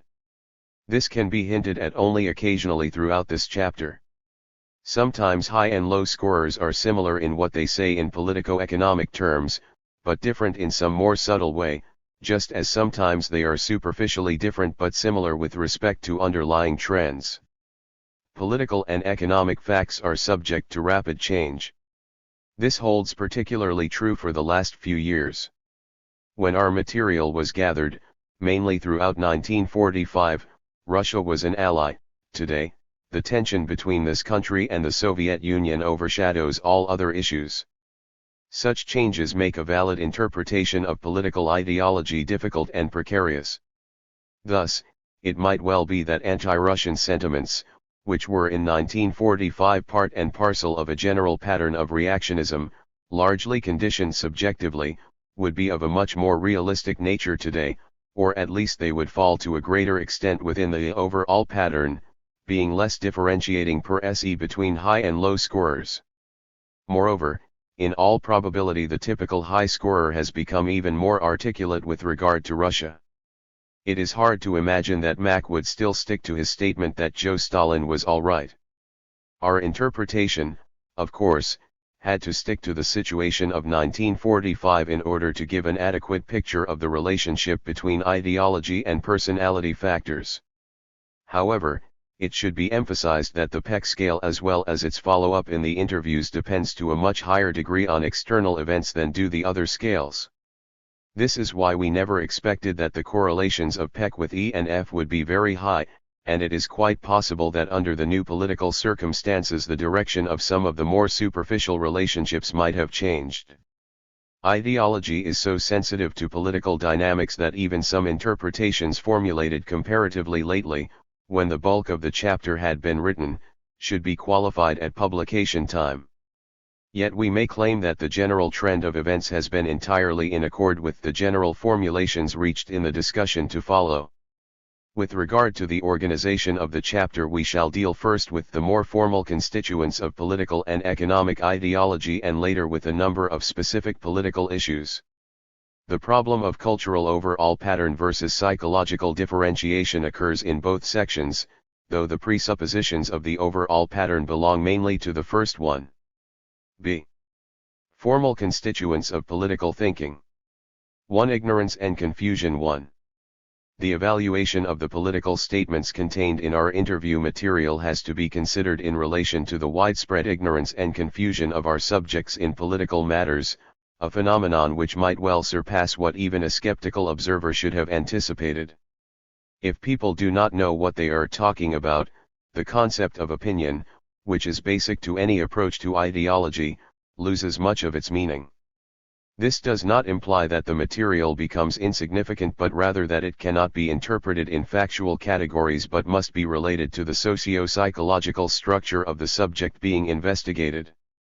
In other words, the material itself calls for that personality analysis which marks the general strategy of our research. It is in the light of this analysis that the ideology of our subjects is now to be re-evaluated. While ignorance and confusion marks the political statements of both high and low scorers, it is, nevertheless, by no means neutral with regard to the problem of susceptibility to fascist propaganda. Our general impression is that ignorance and confusion is more widespread among high than among low scorers. This would be consistent with our previous observations on the general anti-intellectual attitude of high scorers. In addition, the official optimism of the high scorer tends to exclude that kind of critical analysis of existent conditions on which rational political judgment depends. A man who is prone to identify himself a priori with the world as it is has little incentive to penetrate it intellectually and to distinguish between essence and surface. The practical bias of the high scorers, their emotional detachment from everything that is beyond their well-defined range of action, is another factor contributing to their disinterestedness in, and lack of, political knowledge. However this may be, there is reason to believe that ignorance itself works in favor of general reactionary trends. This belief, based on consistent observations particularly in backward rural areas everywhere, has been epitomized by the old German social democratic adage that anti-Semitism is the socialism of the dolt. All modern fascist movements, including the practices of contemporary American demagogues, have aimed at the ignorant. They have consciously manipulated the facts in a way that could lead to success only with those who were not acquainted with the facts. Ignorance with respect to the complexities of contemporary society makes for a state of general uncertainty and anxiety, which is the ideal breeding ground for the modern type of reactionary mass movement. Such movements are always populist and maliciously anti-intellectual. It is not accidental that fascism has never evolved any consistent social theory, but has persistently denounced theoretical thinking and knowledge as alienation from the grassroots. The existence of such ignorance and confusion as we find in the interviews of subjects, particularly when we consider the relatively high educational level which they as a group represent, has to be regarded as ominous, no matter whether the subjects in question score high or low on our scales. The configuration of technical skill and the realism of looking after oneself on the one hand, and of the stubborn refusal intellectually to penetrate reality on the other, is the very climate in which fascist movements can prosper. Where this outlook prevails, a critical situation may easily lead to the general acceptance of formulae which are today still regarded as prerogatives of the lunatic fringe. Sometimes ignorance is explicitly commented upon by our interviewers. But even if we do not regard their impression as sufficient proof, there is evidence enough within the material, be it that the statements betray a striking lack of information, be it that the interviewee confesses his disinterestedness in politics or his lack of knowledge. The latter attitude, incidentally, is particularly frequent with women, and often it is accompanied by self-accusing statements. It is hard to distinguish between simple ignorance and confusedness, that is to say, between the state of simply not knowing the facts, and the state which exists when people without sufficient intellectual training grow muddle-headed under the incessant attack of all kinds of mass communication and propaganda and do not know what to make of the facts they have. It seems as if confusion were the effect of ignorance, as if those who do not know but feel somehow obliged to have political opinions, because of some vague idea about the requirements of democracy, help themselves with scurrilous ways of thinking and sometimes with forthright bluff. The few quotations to follow are picked at random as illustrations of a phenomenon which is well nigh universal, but for the very few exceptional cases of people who take a conscious and explicit interest in politics. An example of ignorance, covered up by pompous phraseology, is the following statement by M117, a low-scoring man from the University Extension Group. He is a semi-educated sailor with high school background and widely read, but generally muddle-headed. American political scene. We have a good basis for our political system. The majority of people are not interested or equipped enough to understand politics, so that the biggest proportion of U.S. politics is governed by the capitalistic system. To this man, the existence or non-existence of capitalism in this country is simply a matter of education. A bluffer is the veteran M732C, a high-scoring man with high school education, who always starts with sentences which sound up-to-date but rarely finishes them. What does he think of political trends today? I would say that now we're in a very sad case. Worse off than 2 years ago. Well, the situation with Russia in Iran and these strikes that are coming on, quite a deal of good statesmanship to fix the world up. The subject's statements abound with qualifications and evasions. I feel somehow that they, i.e., the unions, are progressing in a way, but in other ways they are not. I think all things will work out for the best. But I really think they should not go into politics. I am not very well versed on. Asked about the most dangerous threats to present form of government. Well, let's see, we might have another war in the USA. Since the US itself is a huge melting pot. I imagine in the US there are a lot of people who hated to see Hitler die and are pro-German, and maybe one of these little groups will catch on. A San Quentin prisoner, M621A, who scores low on the E and Peck scales and middle on F, regards Russia as the most dangerous threat. When asked what ought to be done, he answers, well, people should limit political parties to at least 2 groups and not have all these socialists and communists, etc. What to do with socialists and communists? Well, they could still believe in their own ideal, let them have a voice in the election but should not be allowed to have any power. You mean they should not be allowed to put up any candidates? No, unless they get a majority. One of the most extreme examples is the high-scoring woman F121, who was never good at schoolwork and apparently had very little general education. Not interested, not informed. Thinks Roosevelt has been good and should see us through the war. Otherwise has no opinions. She had written on the side of the questionnaire, asking about political parties, don't know these parties. Again, 5016, a housewife, graduated from high school, high on F and E but middle on Peck, referred to by the interviewer as being of moderately high intelligence, says, I hear that communists and socialists are both bad. By contrast, 5052, the Spanish Negro entertainer, high on F and Peck, middle on E, has an opinion of his own on communism and apparently some sympathy with communists, but his opinion is no less startling. All of the people in the entertainment world who are communists are good guys. On further questioning it comes out that according to his opinion, communism seems to be a sort of social club which holds meetings and raises money for worthy causes. Somewhat exceptional is the statement of the moderately low-scoring call house girl, 5035 who, before she chose the profession of prostitute, was a graduate of the University of California. She is strongly interested in union activities and actually lost her former job as a dancing teacher because of such activities, but refused on the questionnaire to mark any questions with regard to political groups, for which she gives the following explanation. I am very confused about politics because I talk about them a great deal with our clients here and they all have different opinions. It was a struggle for me to get through economics in college. In practical issues, however, her views are very liberal and even radical. The self-accusing attitude of women with regard to political matters seems to be most common among medium and low scorers. This is consistent with the latter's general introspective and self-critical attitude. An example is the 17-year-old student of social work, F128, who is middle on E and F but high on Peck. I am a little ashamed about this subject. I hate to be ignorant about anything but frankly, I don't know anything about politics. I am for Roosevelt, of course, but I don't think I have developed any ideas of my own.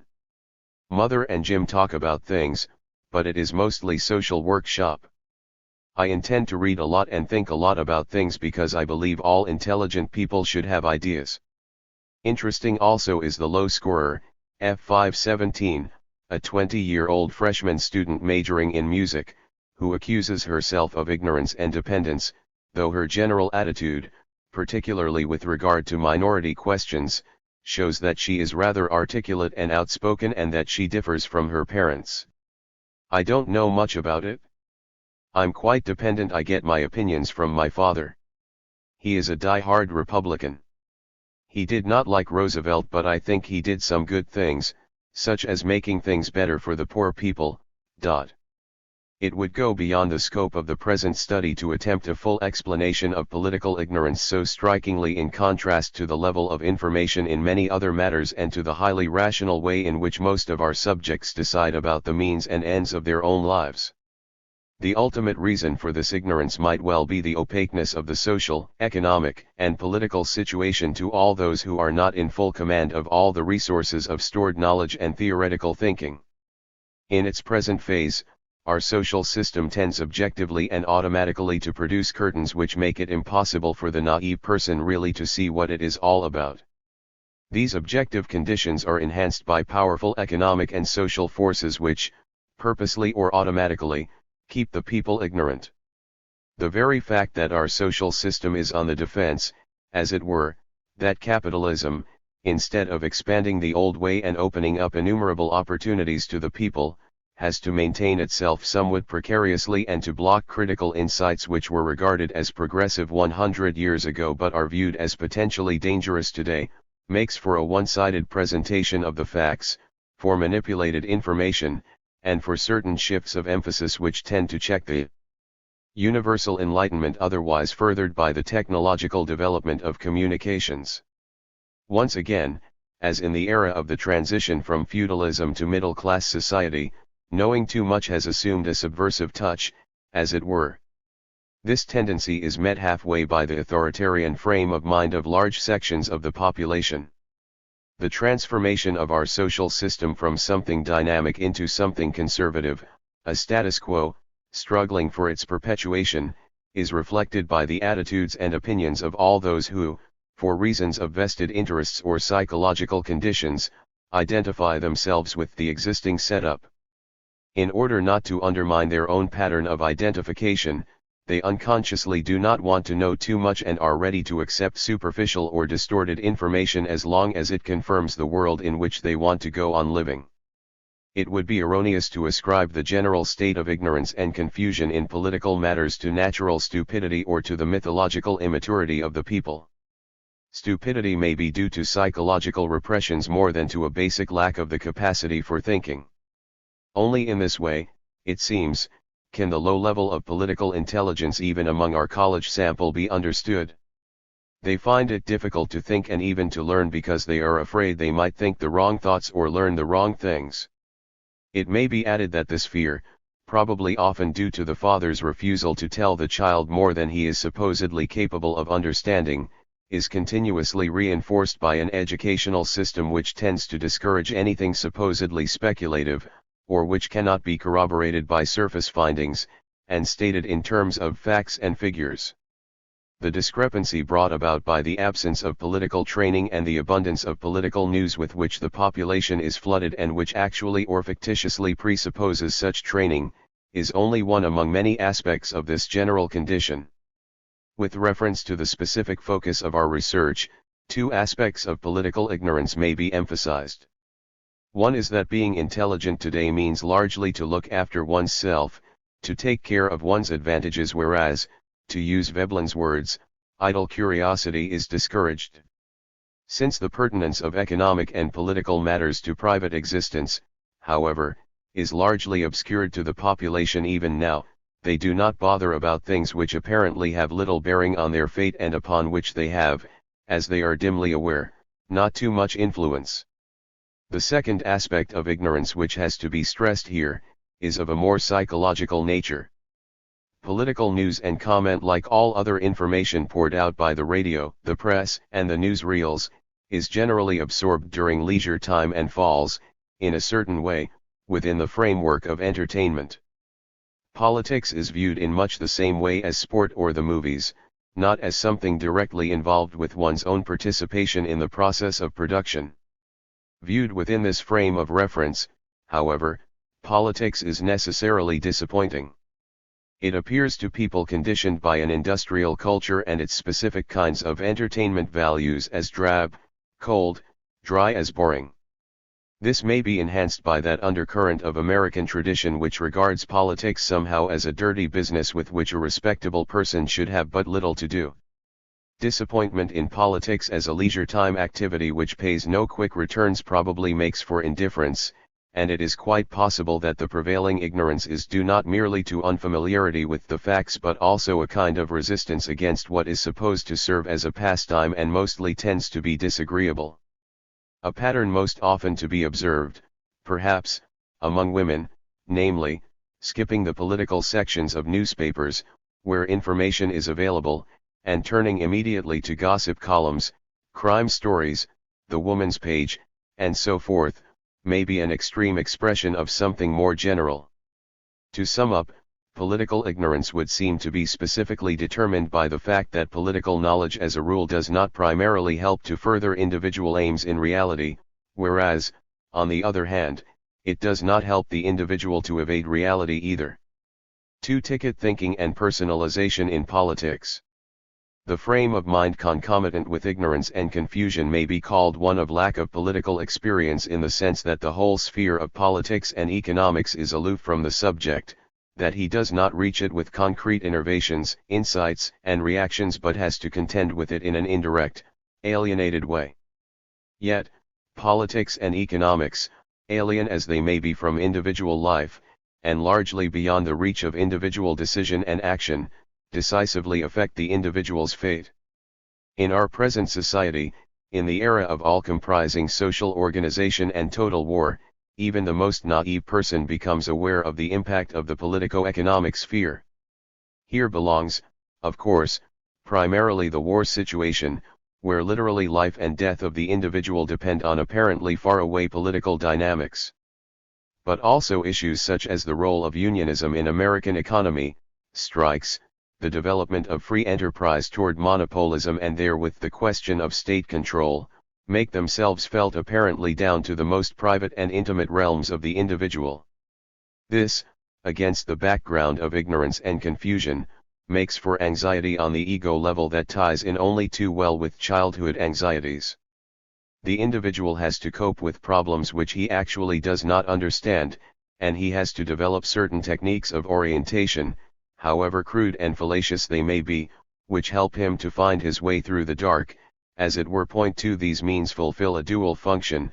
On the one hand, they provide the individual with a kind of knowledge, or with substitutes for knowledge, which makes it possible for him to take a stand where it is expected of him, whilst he is actually not equipped to do so.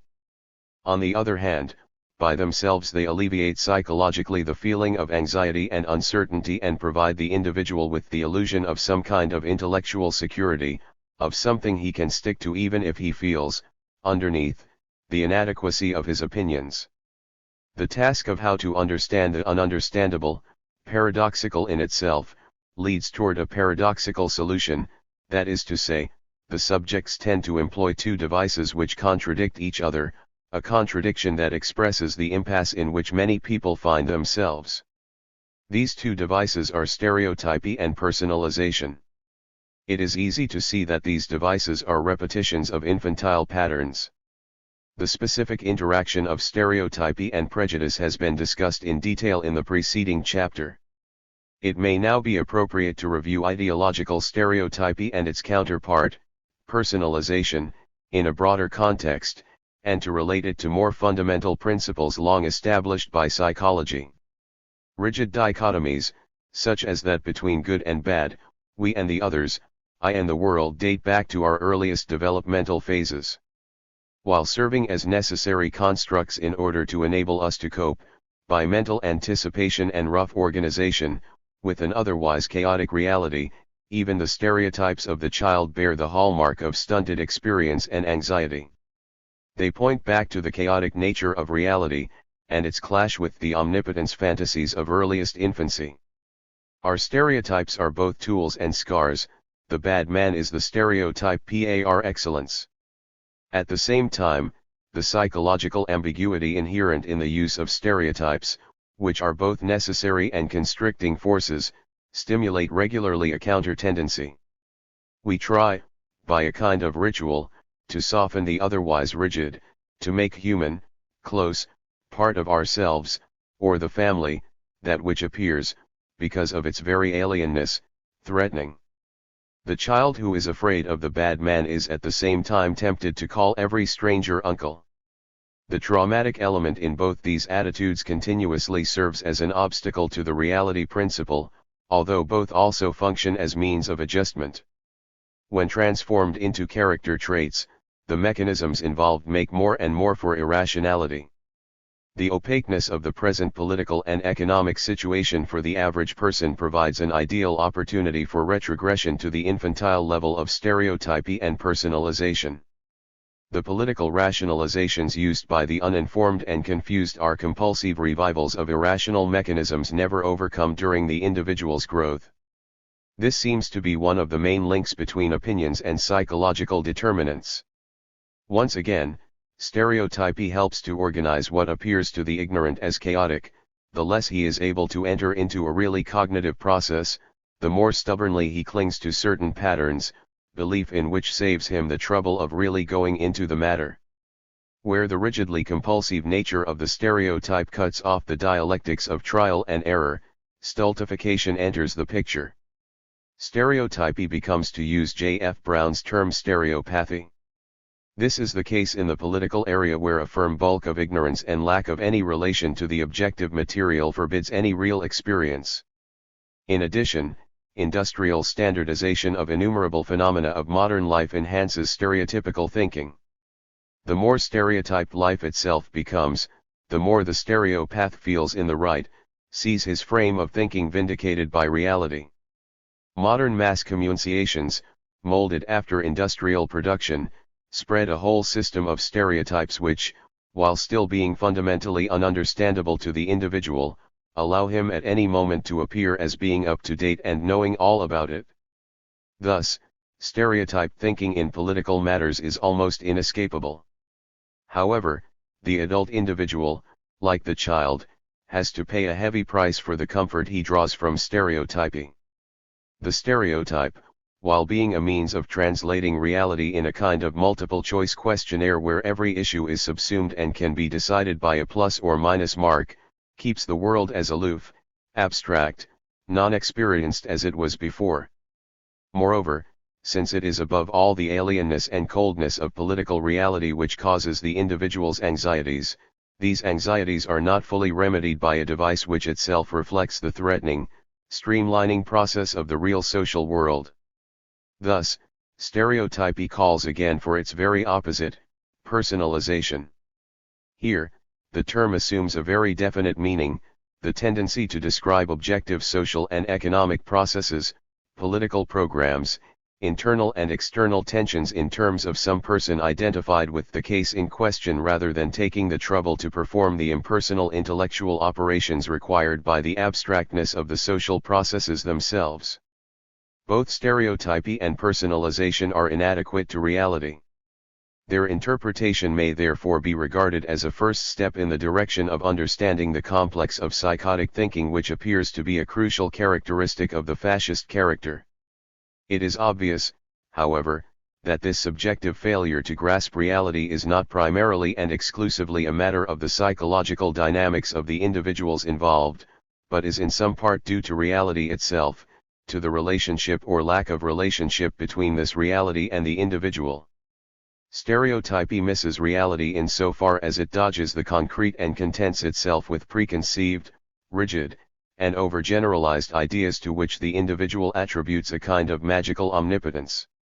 Conversely, personalization dodges the real abstractness, that is to say, the reification of a social reality which is determined by property relations and in which the human beings themselves are, as it were, mere appendages. Stereotypy and personalization are two divergent parts of an actually non-experienced world, parts which are not only irreconcilable with each other, but which also do not allow for any addition which would reconstruct the picture of the real. A.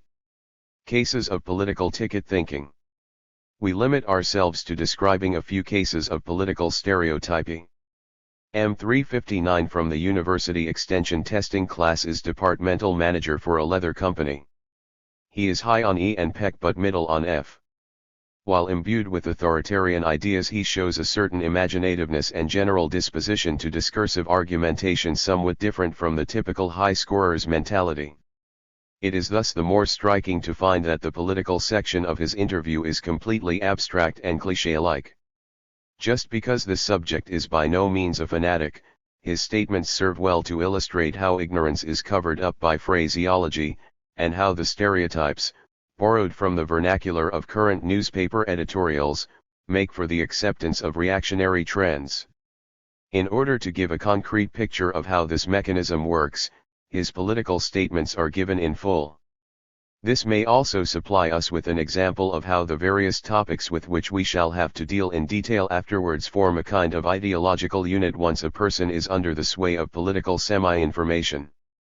Political trends. I am not very happy by the outward aspect of things, too much politics instead of a basis of equality and justice for all men. Running of the entire country is determined by the party in power, not very optimistic outlook. Under Roosevelt, the people were willing to turn entire schedule of living over to the government, wanted everything done for them. Main problem. No question, but the problem of placing our servicemen back into employment, giving them a degree of happiness, is a major problem. If not handled soon, may produce a serious danger. More firm organization of servicemen. What might do? Boycott the politicians and establish the old-time government that we should have had all along. What is this? Government of, by, and for the people. Subject emphasizes the moderate, average man is the serviceman. Unions. Not satisfied with them. One characteristic is especially unsatisfactory. Theory is wonderful and would hate to see them abolished, but too much tendency to level all men, all standards of workmanship and effort by equalizing pay.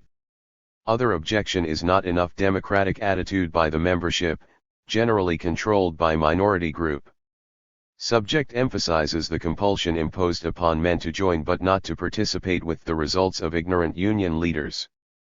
He emphasizes the need to raise the standards of voting by members and to require rotation of office and high qualifications for officers. He compares these adversely with business leaders. Government control. There is too much tendency to level everything, doesn't give man opportunity to excel. Subject emphasizes the mediocrity of government workers, pay is insufficient to attract the best caliber of men and no incentive plans, etc. Threats to present government. Probably most dangerous threat to our government today, and that also applies to union organization, and life in general, is disinterest, the tendency to let the other fellow do it on the part of great numbers of people so that things go on the way a few selfish men determine. The decisive twist is achieved by jumping from the very abstract idea of equality and justice for all men to the equally formalistic condemnation of running the country by the party in power, which happens to be the party of the New Deal. The vague cliché of an all-comprising democracy serves as an instrument against any specific democratic contents. It should not be overlooked, however, that some of his statements on unions where he has some experience make sense. M1225A, a medium scorer who has been 18 months at sea and is strongly interested in engineering, is a good example of stereotypy in politics employed by otherwise moderate people, and of its intimate relationship to ignorance. To this man, one of the greatest political problems today is the unions. Describing them, he applies indiscriminately and without entering into the matter three current clichés: that of the social danger, that of government interference, and that of the luxurious life of union leaders, simply by repeating certain formulae without caring much about their interconnection or their consistency. For one thing, they have too much power. Cross between the socialistic part of the union and the government, seems to go to the other extreme. Government investigation. Subject seems rather confused in his ideas here. The unions, socialistic form in there. I know, I belong to a few unions. They get up there and then call you brother and then drive off in a Cadillac. 9 times out of 10 the heads of the unions don't know anything of the trade. It's a good racket. Most of his subsequent answers are closely in line with the general pattern of reactionism, formulated mostly in terms of "I don't believe in it" without discussing the issue itself. The following passages may suffice as an illustration. $25,000 limit on salaries. I don't believe in that. Most dangerous threats to present form of government. I believe it's in the government itself. Too many powers of its own. What ought to be done? Going to have to solve a lot of other problems first. Get goods back on the market. What about this conflict between Russia on the one hand and England and this country on the other? I don't particularly care for Russia and I don't particularly care for England. In this case, clichés are manifestly used in order to cover up lack of information. It is as if each question to which he does not know any specific answer conjures up the carryovers of innumerable press slogans which he repeats in order to demonstrate that he is one of those who do not like to be told and do like to think. Underlying is only a rigid pattern of yeas and nays. he is aware of how a man of his general political outlook should react to each political issue, but he is not aware of the issues themselves. He therefore supplements his plus and minus marks by phrases which more often than not are mere gaucheries. F-139 belongs to the type which is to be characterized in Chapter 19 as rigid low. Her most outstanding trait is her violent hatred of alcohol, which suggests deeper lying high trends. Liquors are her Jews, as it were. She regards herself as a Christian socialist and solves most problems not by discussing them but referring to what the religious socialist should think. The break between her opinions and any kind of substantial experience is evidenced by the following statement. My favorite world statesman is Litvinov. I think the most dramatic speech of modern times is the one he made at the Geneva Conference when he pleaded for collective security. It has made us very happy to see the fog of ignorance and distrust surrounding the Soviet Union clearing away during this war. Things are not settled yet, though. There are many fascists in this country who would fight Roosevelt if they could. She has a ready-made formula for the problem of nonviolence in international affairs. Of course, I am an internationalist. Would I be a true Christian if I weren't? And I have always been a pacifist. Wars are completely unnecessary. This one was.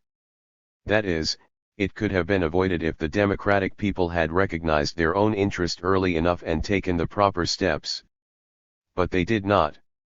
And now we ask ourselves, would the interests of the people of the world be advanced by a fascist victory? Obviously they would not. So we must support this war completely because we are faced with a clear choice and cannot avoid it. She offers a clear example of the association of stereotypy and personalization. Whereas her political persuasion should induce her to think in objective socio-economic terms, she actually thinks in terms of favorite people, preferably famous ones, of humans who are public institutions, as it were, of human stereotypes. My second favorite world statesman is our own president, although, perhaps, I should say Mrs. Roosevelt. I don't think he would have been anything without her. She really made him what he is. I believe the Roosevelts have a very sincere interest in people and their welfare. There is one thing that bothers me about them, though, especially Mrs. Roosevelt, that is liquor. She is not against it, and it seems to me she should know how much we would be improved as a people without it. She exhibits a significant characteristic of the low scorer's political stereotypy, a kind of mechanical belief in the triumph of progress, the counterpart to the high scorer's frequent references to impending doom, which is also a keynote of the above-quoted political statements of M359. All one has to do is look backward to feel optimistic. I would not be a true Christian if I did not believe that man's progress is upward. We are so much farther along than we were a century ago. Social legislation that was only a dream is an accomplished fact. B. Examples of personalization. The tendency towards personalization feeds on the American tradition of personal democracy, as expressed most strikingly by the power delegated to the executive branch of the government by our Constitution, and also on that aspect of traditional American liberalism which regards competition as a contest between men, where the better man is likely to conquer. Cause and effect seem to be somewhat reversed, whereas in market economy the supposedly better man is defined by competitive success. People have come to think that success falls to the better man. Consistent with this is the highly personalized character of political propaganda, particularly in electioneering, where the objective issues at stake are mostly hidden behind the exaltation of the individuals involved, often in categories which have but very little to do with the functions those individuals are supposed to fulfill. The ideal of a democracy, where the people have their immediate say, is frequently misused under conditions of today's mass society, as an ideology which covers up the omnipotence of objective social tendencies and, more specifically, the control exercised by the party machines. The material on personalization is both abundant and monotonous. A few examples may suffice. The low-scoring man, M116, prefers Wallace to Dewey because Wallace is the better man and I usually vote for the better man. Here personalization is the more striking, since these two figures are actually defined by objectively antagonistic platforms, whereas it is more than doubtful whether the interviewee, or, for that matter, the great majority of the American people, is in any position to say what they are like as men. The high-scoring man, M102, employs almost literally the same expression as M116. Put down Democratic, but I never thought much about the party. I don't vote for the party but for the best man. Professed belief in political theories is no antidote for personalization. M117, another low man, regards himself as a scientific socialist and is full of confidence in sociological psychology. But when asked about American parties, he comes out with the following statement. I don't know about that. I'm only interested in the man and his abilities. I don't care what party he belongs to. What man do you like? FDR is one of the greatest. I did not like him when he was elected, but I admit I was wrong. He did a marvelous job. He was concerned with the benefit of the country. Truman is doing a good job so far. The senators and congressmen are run-of-the-mill. Dewey is outstanding, I think. He has potentialities. He is apparently sincere and honest and concerned with the whole country. He did a good job as district attorney. More aspects of personalization will be described when our interviewee's attitudes towards Roosevelt are under consideration. Here, we content ourselves with suggesting two qualities which seem to play a great role in the personalization complex and which recur regularly in our high scorers' statements about Dewey: honesty and sincerity. F114, a high-scoring woman, knows that Dewey is strong, young, courageous, honest. He may have faults, but they're useful faults. I felt he was a strong, young person. Obviously, this statement is linked to the adulation of strength that plays so large a role in the psychology of our high scorers, cf. Chapter 7. The honesty of the former DA is derived from his much advertised drive against political racketeering and corruption. He is supposed to be honest because he has exterminated, according to his propagandist build-up, the dishonest. Honesty seems largely to be a rationalization for vindictiveness. Speaking psychologically, the image of Dewey is a projection of the punitive superego, or rather one of those collective images which replace the superego in an externalized, rigid form. The praise of his honesty, together with the repeated emphasis on his strength and youth, fall within the strong man pattern. F117, another high scorer, of the professional women group, has a maximal score on AS and is generally extremely conservative. Her similarly personalized appraisal of Dewey strikes a slightly different note but fits within the same pattern. She feels that Dewey knows the value of money better than Roosevelt, because he came from a family that did not have too much. The punitiveness behind the praise of the honest man shows itself in this example as hatred against comfortable living, against the snobbish upper class who supposedly enjoy the things which one has to deny to oneself. Dewey, per contra, is the symbol of one's own frustrations and is unconsciously, i.e., sadomasochistically, expected to perpetuate frustration. What he seems to stand for within the minds of the high-scoring subjects is a state of affairs in which everybody has learned the value of $1. Identification with him is easy because as a prospective president he has the halo of power, whereas his frugality is that of the middle-class subject herself. Perhaps it is not accidental that infatuation with honesty is particularly frequent among women. They see life from the consumer's side, they do not want to be cheated, and therefore the noisy promise of honesty has some appeal to them. As to the differentiation between high and low scorers with regard to personalization, an impression may tentatively be formulated which is hard to substantiate but consistent with our clinical findings. The element of personalization that counts most heavily with the low scorers seems to be confidence, the idea that public figures are good, friendly fathers who take care of one, or of the underdog. It seems to be derived from an actual life relationship to one's parents, from unblocked positive transference. This observation will be given relief when the attitude of our subjects towards Roosevelt is discussed. Conversely, the personal trait most appreciated by the high scorer seems to be strength. Social power and control, The ultimate focus of their identification is translated by the personalization mechanism into a quality inherent in certain individuals. The symbols of the powers that be are drawn from the imagery of a stern father to whom one looks up. One last aspect of personalization may be mentioned. To know something about a person helps one to seem informed without actually going into the matter. It is easier to talk about names than about issues, while at the same time the names are recognized identification marks for all current topics. Thus, spurious personalization is an ideal behavior pattern for the semi-erudite, a device somewhere in the middle between complete ignorance and that kind of knowledge which is being promoted by mass communication and industrialized culture. To sum up, ever more anonymous and opaque social processes make it increasingly difficult to integrate the limited sphere of one's personal life experience with objective social dynamics. Social alienation is hidden by a surface phenomenon in which the very opposite is being stressed. Personalization of political attitudes and habits offers compensation for the dehumanization of the social sphere, which is at the bottom of most of today's grievances. As less and less actually depends on individual spontaneity in our political and social organization, the more people are likely to cling to the idea that the man is everything and to seek a substitute for their own social impotence in the supposed omnipotence of great personalities.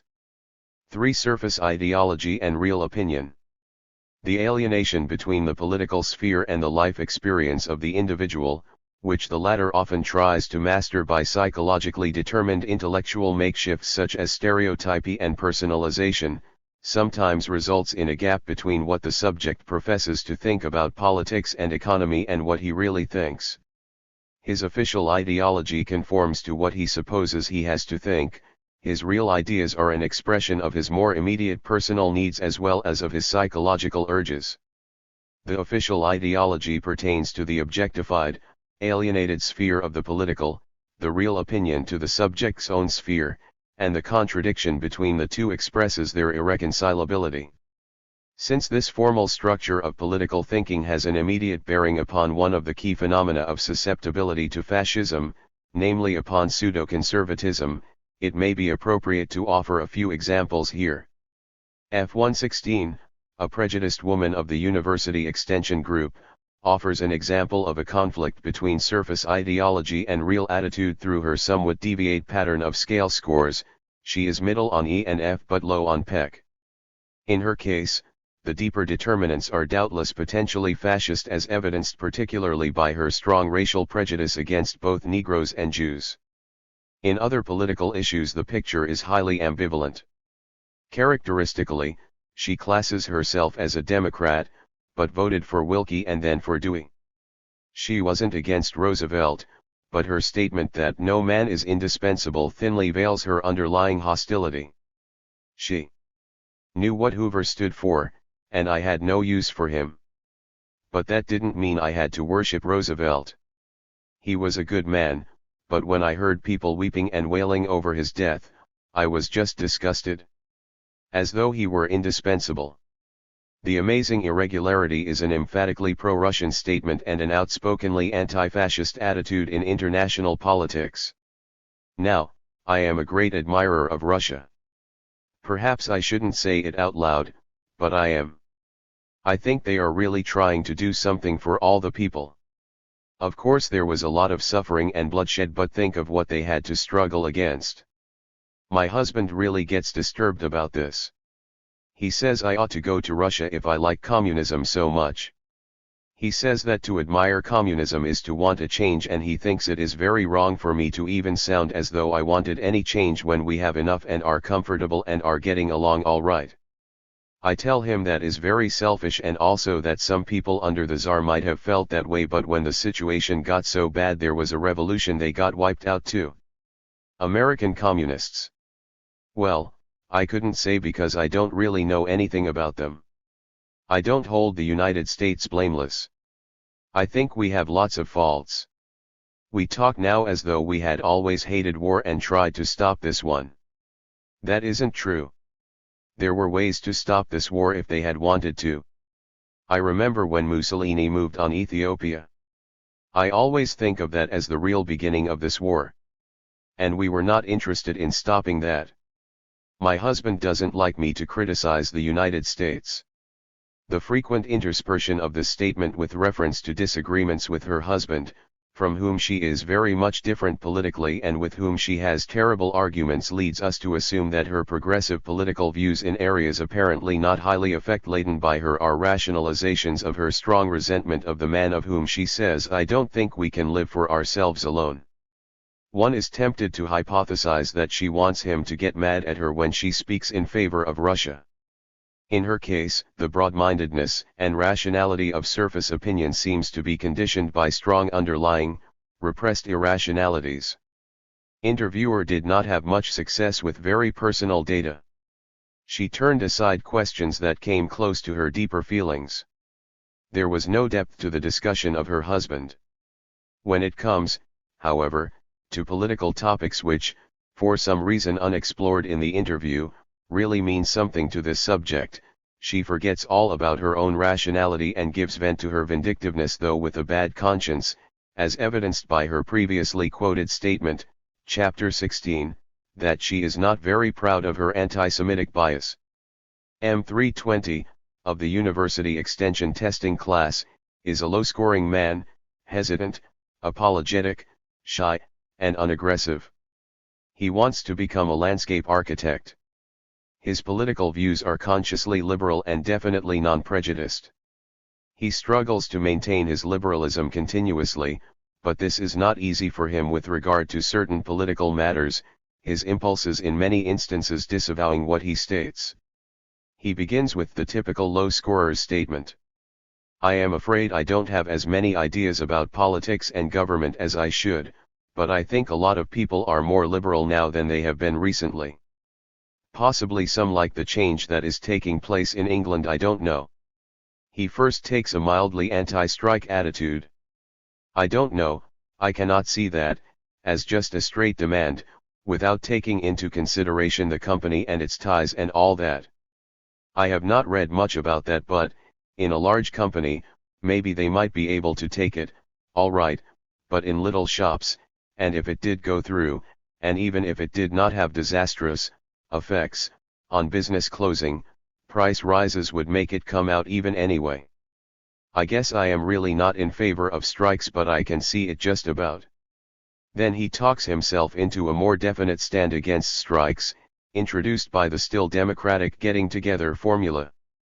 They ought to get together and give, maybe, a 20% or 30% raise, then maybe kinda split it, and these strikes, just start at the wrong end, because if the strike is settled, they still have to come to some sort of agreement, and it's gonna be forced and men'll be driven. I guess human nature just is not that way, but the last statement, rather confused, actually belongs to the high scorer pattern concerning the inherent badness of human nature, cf. chapter 7. After he has made this turn, he goes on with the usual high scorer's condemnation of POC, government control, etc., and ends up with an ambivalent statement about minimum wage hour legislation.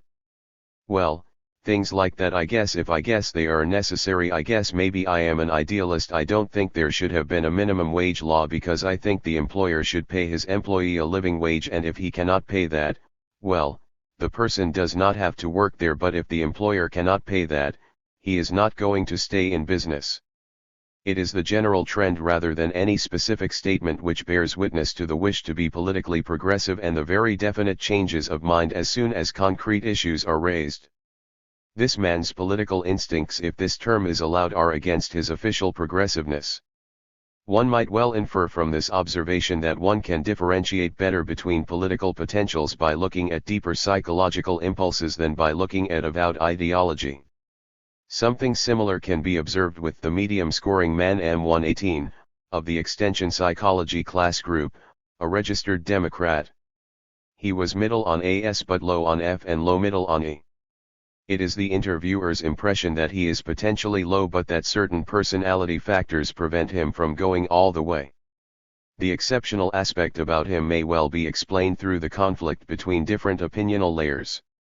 In terms of big and comparatively abstract political issues, he comes out with a progressive statement. There is a trend towards socialism, I don't know how modified. The conflict between labor and business will probably be mediated by the government. The government will probably hold the balance of power in labor-business conflicts. The emphasis now is on free enterprise, but that often results in monopoly, the big concerns squeezing the little guys to death. There is too much of a gap between the rich and the poor. People climb up by pushing others down, with no regulation. For this reason, government should have more influence, economically, whether or not it goes as far as socialism. The interviewer happened to ride with the subject from Berkeley to San Francisco and continued the discussion in a more informal, unofficial way, touching the subject matter of unionism. In this context, a classic example of the gap between official ideology and political thinking in terms of one's own immediate interests occurred. He thinks the CIO is better than the AFL, and he thinks that unions ought to extend their functions even more in political and educational and higher management brackets, but he himself won't join the Federal Workers' Union, which he would be eligible to join because he feels they are not enough concerned with the problems of the higher level incomes, that they are too much interested in keeping the wages of the poorer groups above a certain minimum. He wishes they would be concerned with promotions and upgrading and developing good criteria by which people could be promoted. The Canadian M934, again a medium of the public speaking class, is studying to become a minister. He calls himself very far over on the left wing, but qualifies this immediately by the statement, "I'm of a practical nature and I would not vote for the socialists, especially if I thought they would get in." To him, the practical is irreconcilable with socialism. The latter is all right as an idea, as a stimulant, as it were, but heaven forbid that it should materialize. I would vote, only to maintain socialist opposition, to keep the existing government from going too far to the right, but don't think they have the experience to put their socialist program into effect, and I think their program has to be modified. He praises the British Labour government, but actually only because it has not carried through a socialist program, an abstinence interpreted by the interviewee as a sign of political experience. Well, I think they were ready for the job, aren't trying to change social order in one fell swoop. I think that is an evidence of their maturity. This subject wants to be endowed with the prestige of a left-wing intellectual, while at the same time, as an empirical being, he is manifestly afraid of a concrete materialization of ideas to which he subscribes in the abstract. It is hardly accidental that in these cases the overt ideology is always progressive, the real opinion of an opposite character. This would seem to have something to do with established democracy in this country, which makes the expression of democratic ideas the thing to be done, while the opposite is, in a certain way, unorthodox. There is reason to believe that the fascist potential today shows itself largely in the maintenance of traditional ideas which may be called either liberal or conservative, whereas the underlying political instinct, fed largely by unconscious forces of the personality, is completely different. This will be elaborated in the following section. 4. Pseudo-conservatism. Our analysis of the questionnaire findings on PEC, Chapter V, has led to a differentiation between those who are high on PEC but low on E, and those who are high on both. This distinction was interpreted in terms of genuine and pseudo-conservatives, the former supporting not only capitalism in its liberal, individualistic form but also those tenets of traditional Americanism which are definitely anti-repressive and sincerely democratic, as indicated by an unqualified rejection of anti-minority prejudices. Our interview material allows us to give more relief to this construct and also to qualify it in certain respects. Before we go into some details of the pseudo-conservatives' ideology, we should stress that our assumption of a pseudo-conservative pattern of ideology is in agreement with the total trend of our psychological findings. The idea is that the potentially fascist character, in the specific sense given to this concept through our studies, is not only on the overt level but throughout the makeup of his personality a pseudo-conservative rather than a genuine conservative. The psychological structure that corresponds to pseudo-conservatism is conventionality and authoritarian submissiveness on the ego level, with violence, anarchic impulses, and chaotic destructiveness in the unconscious sphere. These contradictory trends are borne out particularly in those sections of our study where the range between the two poles of the unconscious and the conscious is widest, above all, where the TAT is considered in relation to the clinical parts of the interviews. Traits such as authoritarian aggressiveness and vindictiveness may be regarded as intermediary between these antagonistic trends of the prejudiced personality. When turning to ideology, which belongs in the context of psychological determinants here under discussion, to the realm of rationalization, it should be remembered that rationalizations of forbidden impulses, such as the drive for destruction, never completely succeed. While rationalization emasculates those urges which are subject to taboos, it does not make them disappear completely but allows them to express themselves in a tolerable, modified, indirect way, conforming to the social requirements which the ego is ready to accept. Hence even the overt ideology of pseudo-conservative persons is by no means unambiguously conservative, as they would have us believe, not a mere reaction formation against underlying rebelliousness, rather, it indirectly admits the very same destructive tendencies which are held at bay by the individual's rigid identification with an externalized superego. This breakthrough of the non-conservative element is enhanced by certain super-individual changes in today's ideology in which traditional values, such as the inalienable rights of each human being, are subject to a rarely articulate but nevertheless very severe attack by ascendant forces of crude repression, of virtual condemnation of anything that is deemed weak. There is reason to believe that those developmental tendencies of our society which point into the direction of some more or less fascist, state capitalist organization bring to the fore formerly hidden tendencies of violence and discrimination in ideology. All fascist movements officially employ traditional ideas and values but actually give them an entirely different, anti-humanistic meaning.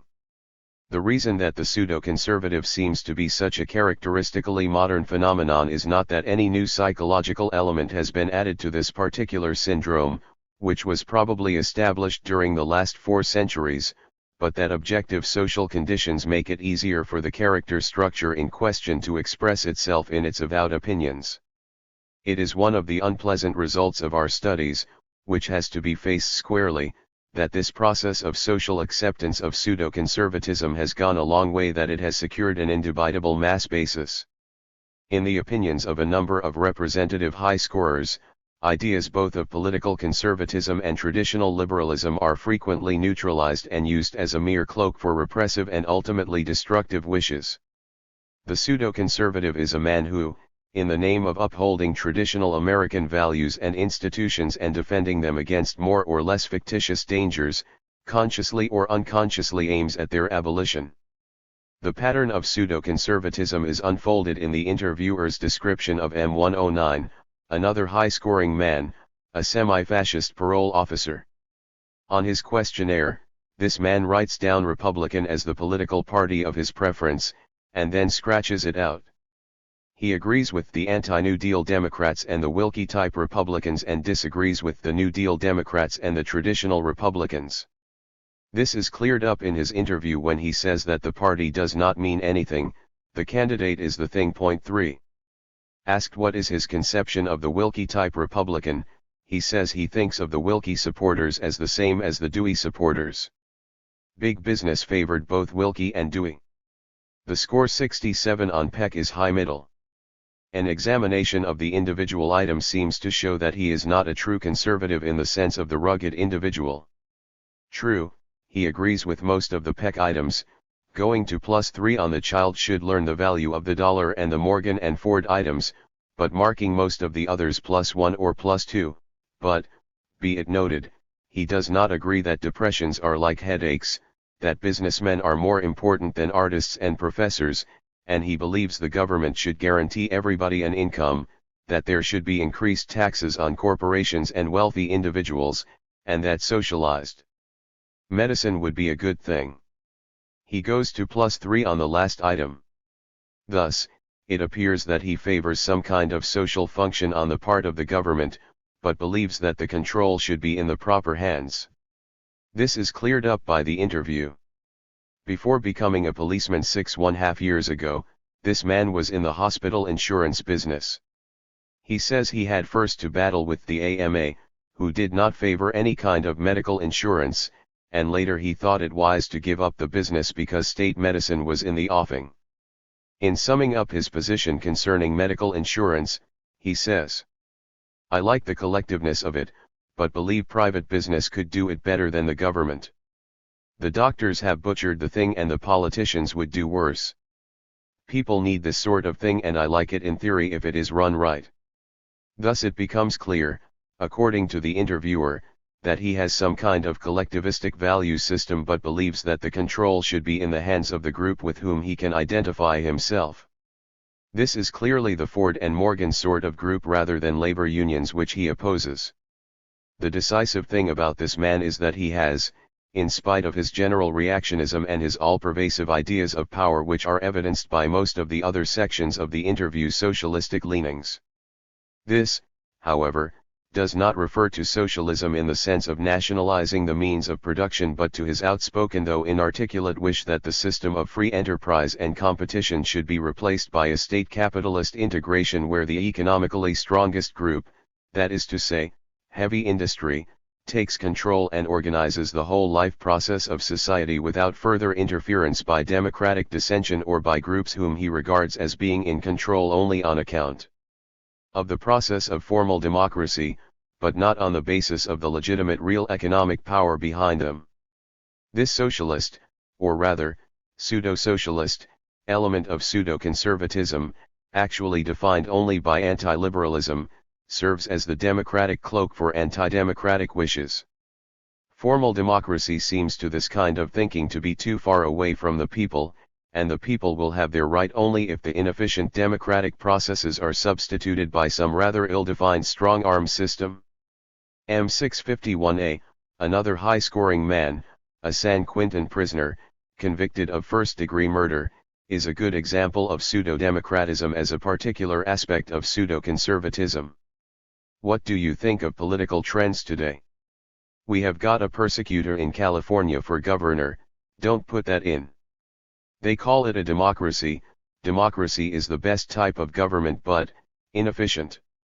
Subject criticizes President Roosevelt strongly, especially his NRA. He mentions his father's being pushed out of a job partly because of NRA, but he appears to be a little confused in this reference. Democracy is good when it is used right. I believe that too few people control the money in the country. I don't believe in communism, but there is so many little people who never have anything. Subject mentioned his grandmother's only receiving $30 a month pension which, he says, she cannot live on. Law ought to be changed in that respect. Subject emphasizes the need of extending old age insurance to people too old to benefit by recent legislation. 4. An exceedingly serious dynamics is involved here. It cannot be disputed that formal democracy, under the present economic system, does not suffice to guarantee permanently, to the bulk of the population, satisfaction of the most elementary wants and needs, whereas at the same time the democratic form of government is presented as if, to use a favorite phrase of our subjects, it were as close to an ideal society as it could be. The resentment caused by this contradiction is turned by those who fail to recognize its economic roots against the form of democracy itself. Because it does not fulfill what it promises, they regard it as a swindle and are ready to exchange it for a system which sacrifices all claims to human dignity and justice, but of which they expect vaguely some kind of a guarantee of their lives by better planning and organization. Even the most extreme concept of the tradition of American democracy is summoned by the pseudo-conservative way of political thinking, the concept of revolution. However, it has become emasculated. There is only a vague idea of violent change, without any concrete reference to the people's aims involved, moreover, of a change which has in common with revolution only the aspect of a sudden and violent break but otherwise looks rather like an administrative measure. This is the spiteful, rebellious yet intrinsically passive idea which became famous after the former Prince of Wales visited the distressed areas of North England, the idea that something should be done about it. It occurs literally in the interview of the high-scoring woman, F105, a 37-year-old crippled, frustrated housewife with strong paranoid traits. She had voted for Roosevelt every time because I just decided I'd be a Democrat, Asked why, she continues as follows. I don't know. I'm just primarily against capitalism, and the Republicans are capitalistic. The Democrats have tried to give the working class a break. Father has voted for Thomas for years. He thinks eventually the world will come to that. But he's never made an issue of it. Are your ideals a reflection of his attitude? Oh, it could be. I'm not conscious of it. I voted as soon as I was able to. What do you think will happen after the war? Probably the Republicans will be in again. I think the American public is a very changing type. Probably I'll change too. The world's in such a chaotic mess, something should be done. We're going to have to learn to live with one another, the whole world. The phoniness of this subject's supposed progressiveness comes out in the section on minorities where she proves to be a rabid anti-Semite. In order to guess the significance of the dull wish of this woman for a radical change, it has to be confronted with the stand another pseudo-conservative takes, the violently anti-Semitic San Quentin inmate, M661A, a robber. He plays, according to the interviewer, the bored decadent satiated with too much experience and derives from this attitude of fake aristocratic ideology which serves as a pretext for violent oppression of those whom he deems weak. He pays very little attention to politics, except that I think we are headed for communism, and I am thumbs down on it. Asked why, he comes forward with the following confession. For one thing, I have never forgiven the Russians for the revolution. I consider them murders and not assassinations, and I haven't forgiven Russia any more than I have forgiven France for her revolution, or Mexico. In other words, I still believe in the old order, and I believe we were happiest under Hoover and should have kept him. I think I would have had more money under him too, and I don't believe in inheritance taxes. If I earn $100,000 by the sweat of my brow, I ought to be able to leave it to whomever I please. I guess I really don't believe that all men are created free and equal. While he still accepts the traditional critique of government interference in the name of rugged individualism, he would favor such government control if it were exercised by the strong. Here the criminal is in complete agreement with the aforementioned, p. 676, parole officer, M109. What about government controls over business? I half approve. I certainly think that somebody should be over.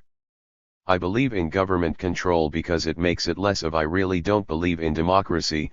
If we know somebody's at the helm, we can't have revolutions and things. But I have never read much on politics, and I don't think I have a right to say much. That the idea of the right people is actually behind M661A's political philosophy is shown by his explanation of why he objects to all revolutions. They overthrow the established order, and they are always made by people who never had anything. I've never seen a communist who came from the right strata of society. I did read George Bernard Shaw's book on socialism. One may differentiate between two kinds of pseudo-conservatives, those who profess to believe in democracy and are actually anti-democratic, and those who call themselves conservative while surreptitiously indulging in subversive wishes. This differentiation, however, is somewhat rationalistic. It does not amount to much, either in terms of psychological motivations or of actual political decision. It seems to pertain merely to thin rationalizations. The core of the phenomenon is both times identical. The just quoted 661A belongs to the pseudo-conservative group in the narrower sense, and so does M105, a pre-law student high on all scales, who stresses his conservative background while admitting overt fascist leanings. Naturally, I get my Republican sentiments from my parents. But recently I have read more for myself, and I agree with them. We are a conservative family. We hate anything to do with socialism. My father regretted that he voted for FDR in 1932. Father wrote to Senator Reynolds of South Carolina about the Nationalist Party. It's not America first, it's not really isolationist, but we believe that our country is being sold down the river. The overt link between father fixation as discussed in the clinical chapters, Part 2, and authoritarian persuasions in politics should be stressed.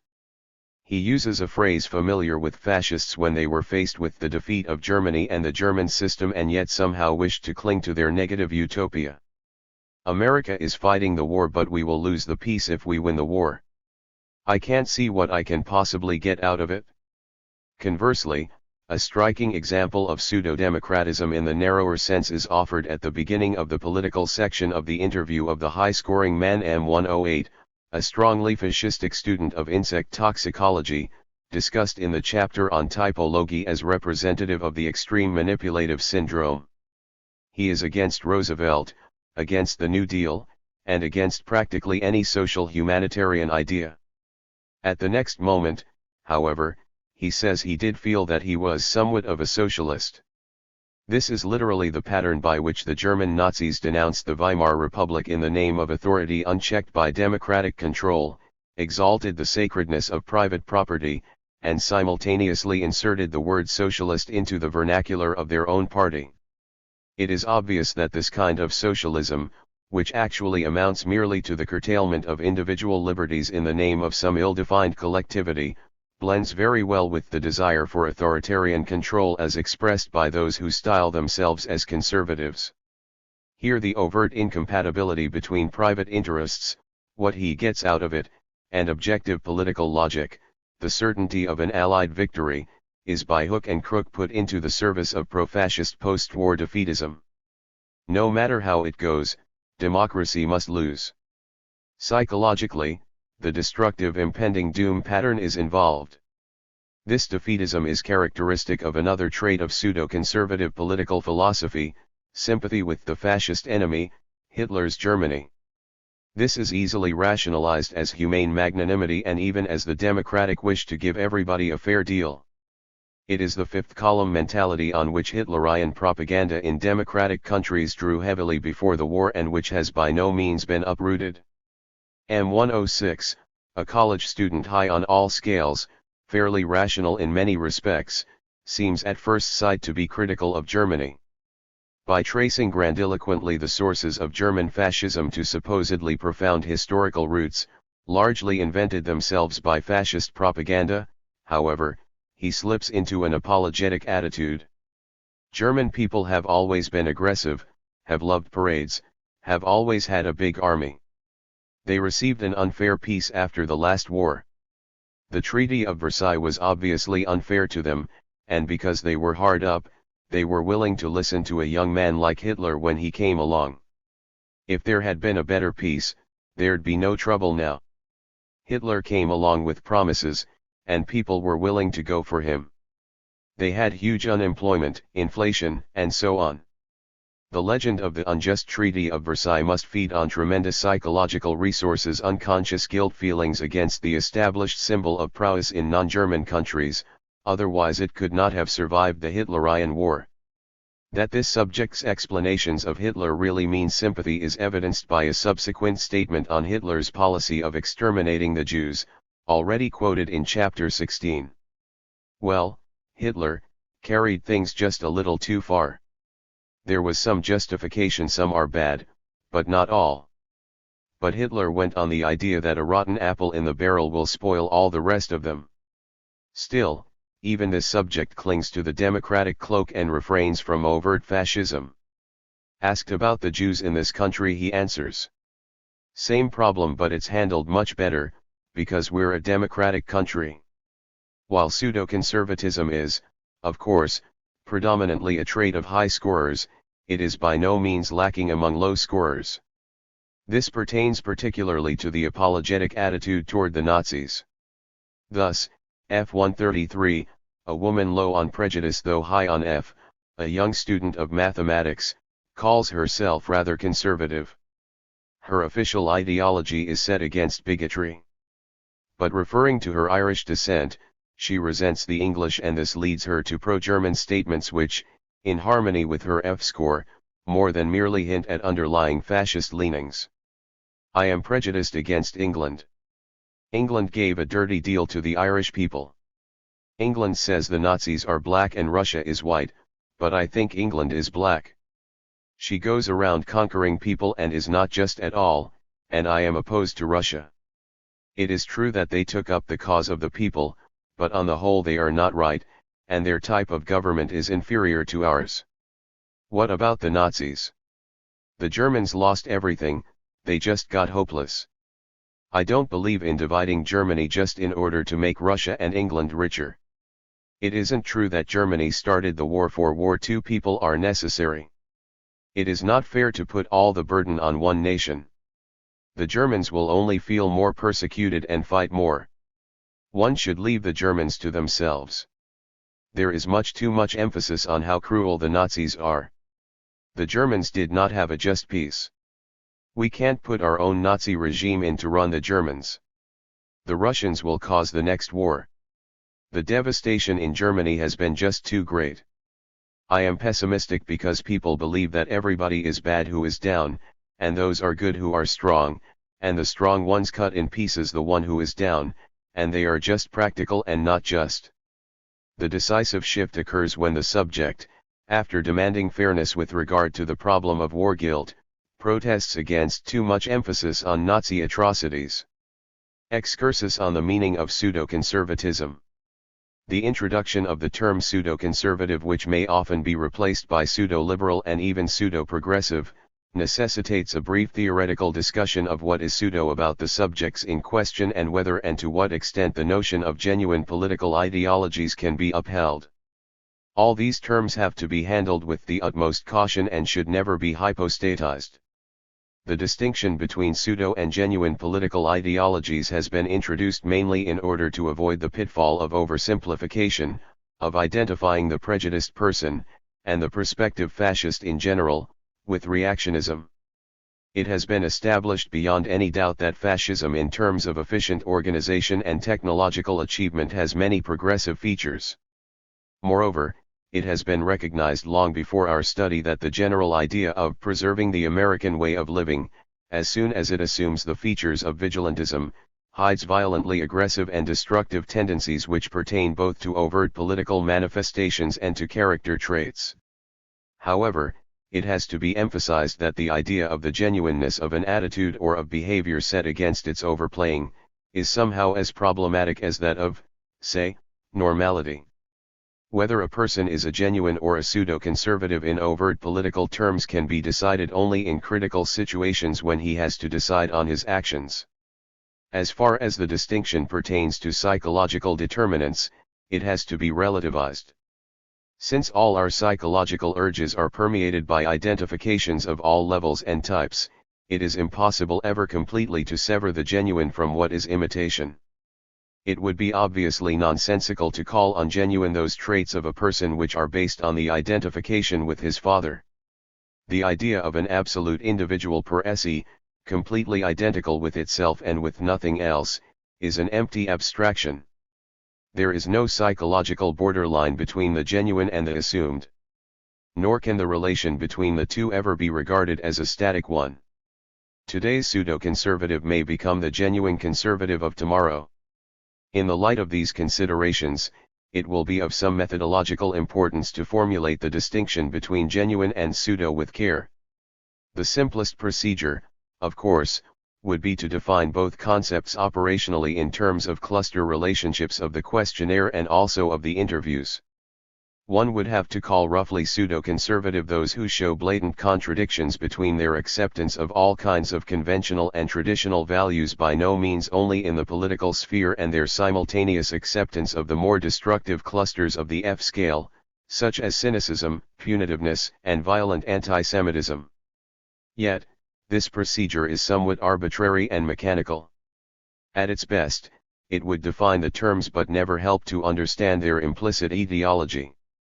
It would be more satisfactory to base the distinction on a psychological hypothesis that makes sense.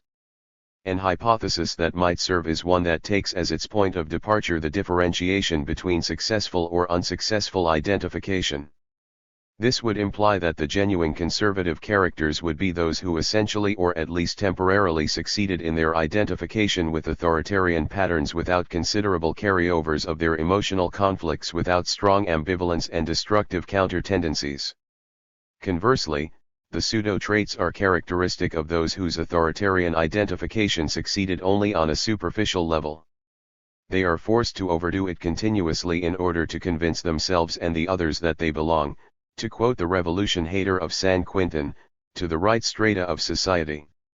The stubborn energy which they employ in order to accept conformist values constantly threatens to shatter these values themselves, to make them turn into their opposite, just as their fanatical eagerness to defend God and country makes them join lunatic fringe rackets and sympathize with the enemies of their country. Even this distinction, however, can claim only limited validity and is subject to psychological dynamics. We know from Freud that the identification with the father is always of a precarious nature, and even in the genuine cases, where it seems to be well established, it may break down under the impact of a situation which substitutes the paternal superego by collectivized authority of the fascist brand. Yet, with all these qualifications, the distinction still can claim some justification under present conditions. It may be permissible to contrast the pseudo-conservative so far discussed with a genuine conservative taken from the Los Angeles sample which, as pointed out in Chapter I, included in contrast to the Berkeley sample a number of actual or self-styled members of the upper class. F5008 is low on E, middle on F, and high on Peck. She is a woman of old American stock, a direct descendant of Jefferson. She is apparently free of any vindictive sense of her social status and lays no emphasis on her good family or on her being a real member of the right strata of society. She is definitely non-prejudiced. Her TAT shows traits of a somewhat neurotic over-optimism which may or may not be a product of reaction formation. One might venture that the genuine conservatives who still survive and whose number is probably shrinking, may develop an increasingly bad conscience because they become aware of the rapid development of important conservative layers of American society into the direction of labor baiting and race hatred. The more this tendency increases, the more the genuine conservative seems to feel compelled to profess democratic ideals, even if they are somewhat incompatible with his own upbringing and psychological patterns. If this observation could be generalized, it would imply that the genuine conservatives are more and more driven into the liberal camp by today's social dynamics. This may help to explain why it is so hard to find any striking examples for genuine conservatism among high scorers. If our assumption is correct, that pseudo-conservatism is based as far as its psychological aspect is concerned on incomplete identification, it becomes understandable why it is linked to a trait which also plays a considerable role within the pattern of conventionality, identification with higher social groups. The identification that failed is probably in most cases that with the father. Those people in whom this failure does not result in any real antagonism to authority, who accept the authoritarian pattern without, however, internalizing it, are likely to be those who identify themselves sociologically with higher social groups. This would be in harmony with the fact that the fascist movement in Germany drew heavily on frustrated middle-class people of all kinds, of those who had lost their economic basis without being ready to admit their being déclassé, of those who did not see any chances for themselves but the shortcut of joining a powerful movement which promised them jobs and ultimately a successful war. This socio-economic aspect of pseudo-conservatism is often hard to distinguish from the psychological one. To the prospective fascist his social identification is as precarious as that with the father. At the social root of this phenomenon is probably the fact that to rise by the means of normal economic competition becomes increasingly difficult, so that people who want to make it, which leads back to the psychological situation, are forced to seek other ways in order to be admitted into the ruling group. They must look for a kind of co-optation, somewhat after the fashion of those who want to be admitted to a smart club. Snobbery, so violently denounced by the fascist, probably for reasons of projection, has been democratized and is part and parcel of their own mental makeup. Who wants to make a career must really rely on pull and climbing rather than on individual merit in business or the professions.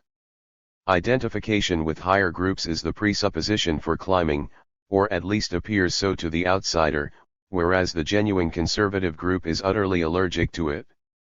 However, the man who often, in accordance with the old Horatio Alger ideology, maintains his own upward social mobility draws from it at least some narcissistic gratifications and felicitously anticipates internally a status which he ultimately hopes to attain in reality. Here two examples of high scorers may be quoted, both again taken from the Los Angeles group. 5006, an extreme high scorer on all scales, one of the few of our interviewees who actually admitted that they want to kill the Jews.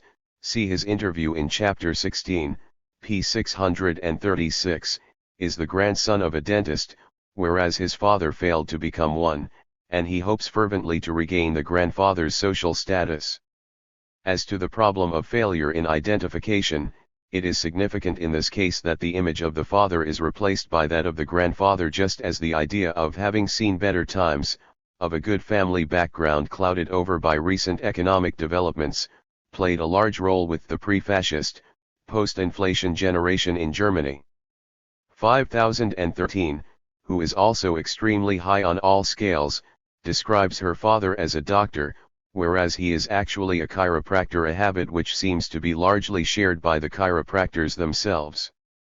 If the German example teaches anything, and if our concept of semi-erudition proves to be correct, one may expect that non-academic scientists and doctors are strongly attracted by the fascist platform. 5.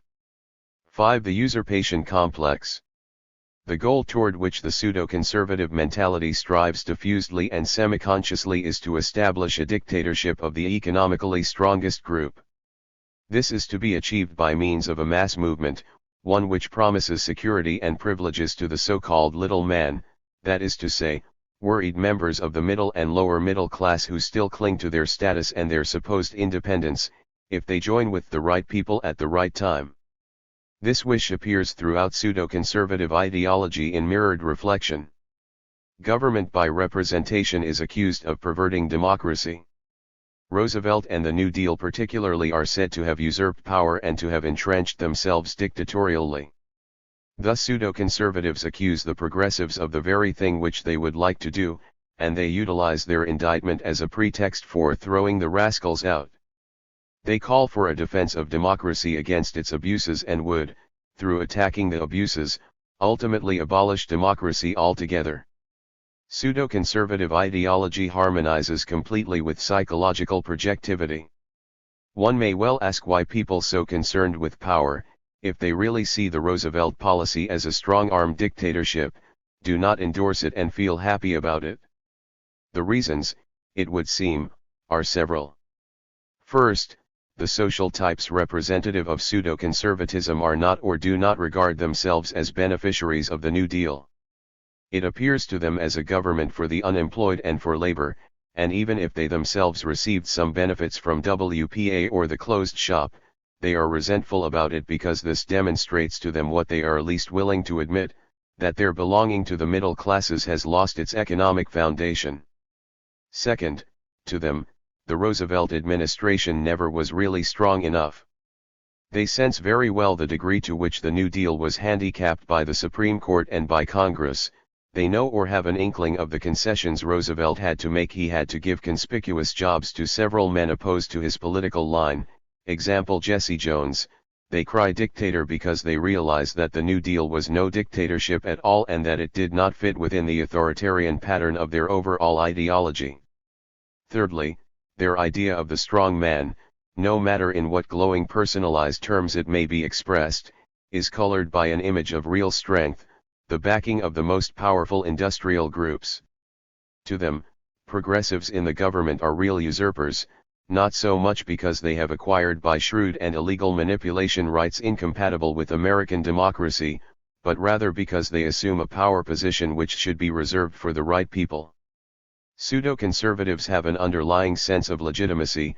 Legitimate rulers are those who are actually in command of the machinery of production, not those who owe their ephemeral power to formal political processes.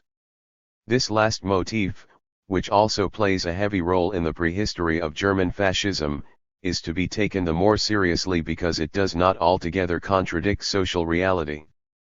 As long as democracy is really a formal system of political government which made, under Roosevelt, certain inroads into economic fields but never touched upon the economic fundamentals, it is true that the life of the people depends on the economic organization of the country and, in the last analysis, on those who control American industry, more than on the chosen representatives of the people. Pseudo-conservatives sense an element of untruth in the idea of their democratic government, and realize that they do not really determine their fate as social beings by going to the polls. Resentment of this state of affairs, however, is not directed against the dangerous contradiction between economic inequality and formal political equality but against the democratic form as such. Instead of trying to give to this form its adequate content, they want to do away with the form of democracy itself and to bring about the direct control of those whom they deem the most powerful anyway. This background of the dictatorship idea, that democracy is no reality under prevailing conditions, may be evidenced by two quotations from medium-scoring men. M1223H follows up his statement that the Democrats are going communistic and that the unions should be curbed, by the statement, "The people aren't running the country." M1225A speaks cautiously about democracy, it's supposed to be a government of the people by representation. Asked whether we had it in this country, he answers bluntly, "No," but qualifies this immediately with the statement, "A pretty standardized one, we have as close to it as there is." Similarly, M1223H qualifies his critique by the contention that America is still fairly democratic but going away from democracy too fast. The contradictory utterances of these two men, apart from wishful thinking, indicate that they are perturbed by the antagonism between formal political democracy and actual social control. They just reach the point where they see this antagonism. They did not dare, however, to explain it but rather retract their own opinions in order not to become unrealistic. Conformism works as a brake on their political thinking. A few examples of the usurpation fantasy proper follow. M208, who obtained a middle score on E and F and a high score on PEC, insists, according to his interviewer, that President Roosevelt lost the popular vote by several thousand votes, according to counts he and his father made following the news reports over the radio, implying that the official count had been incorrect. While this man is for initiative and competition, against government bungling and inefficiencies, he has boundless confidence in social control exercised by the proper organization. The best organizations for a citizen to belong to in order to influence the conditions in his community are local chambers of commerce. By improving your city, you make it attractive and create wealth. He said the San Francisco Chamber of Commerce was something he belonged to, and his organization would send out postcards very soon to every single individual in the city in a huge membership drive.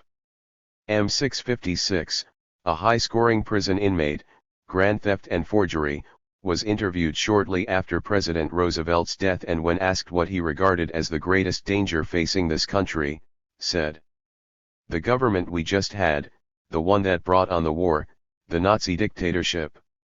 The high-scoring man M108, the aforementioned insect toxicologist, is convinced that Roosevelt only carried out Hoover's ideas, a statement not infrequent among prejudiced subjects who regard the New Deal as usurpation insofar as it has stolen its ideas from its opponents. Asked further about Roosevelt, he goes on, "He usurped power that was necessary to do something. He took a lot more power than a lot.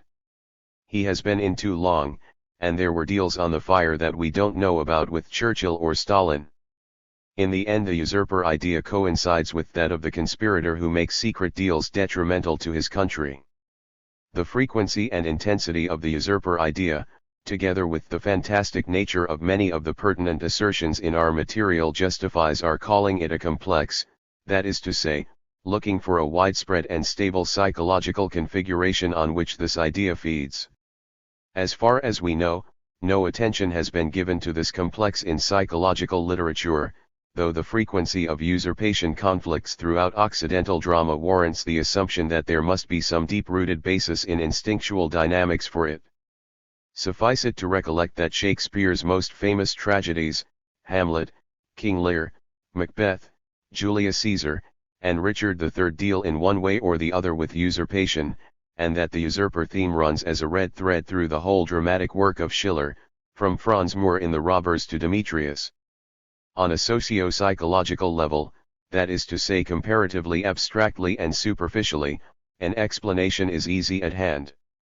The existence of power and privilege, demanding sacrifices of all those who do not share in its advantages, provokes resentment and hurts deeply the longing for equality and justice evolved throughout the history of our culture.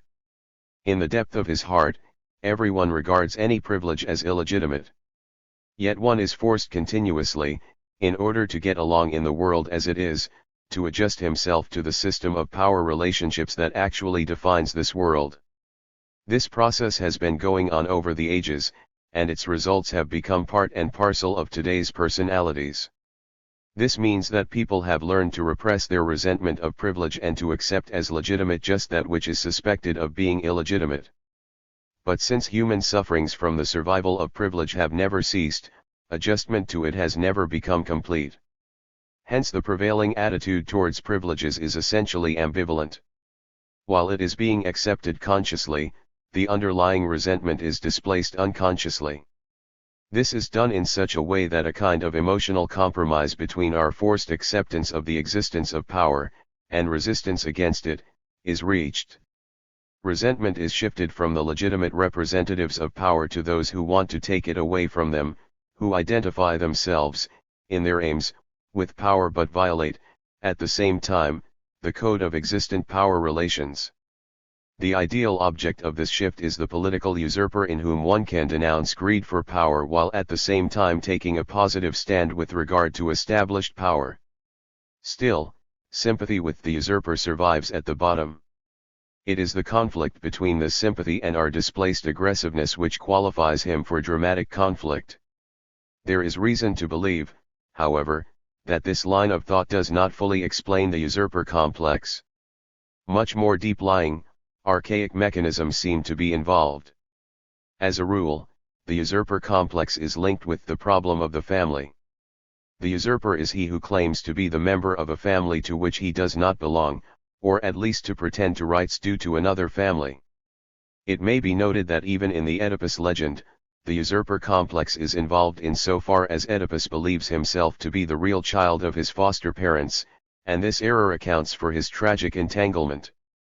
We venture, with all due reservation, the hypothesis that this has something to do with an observation that can be made not infrequently, that people are afraid of not really being the children of their parents.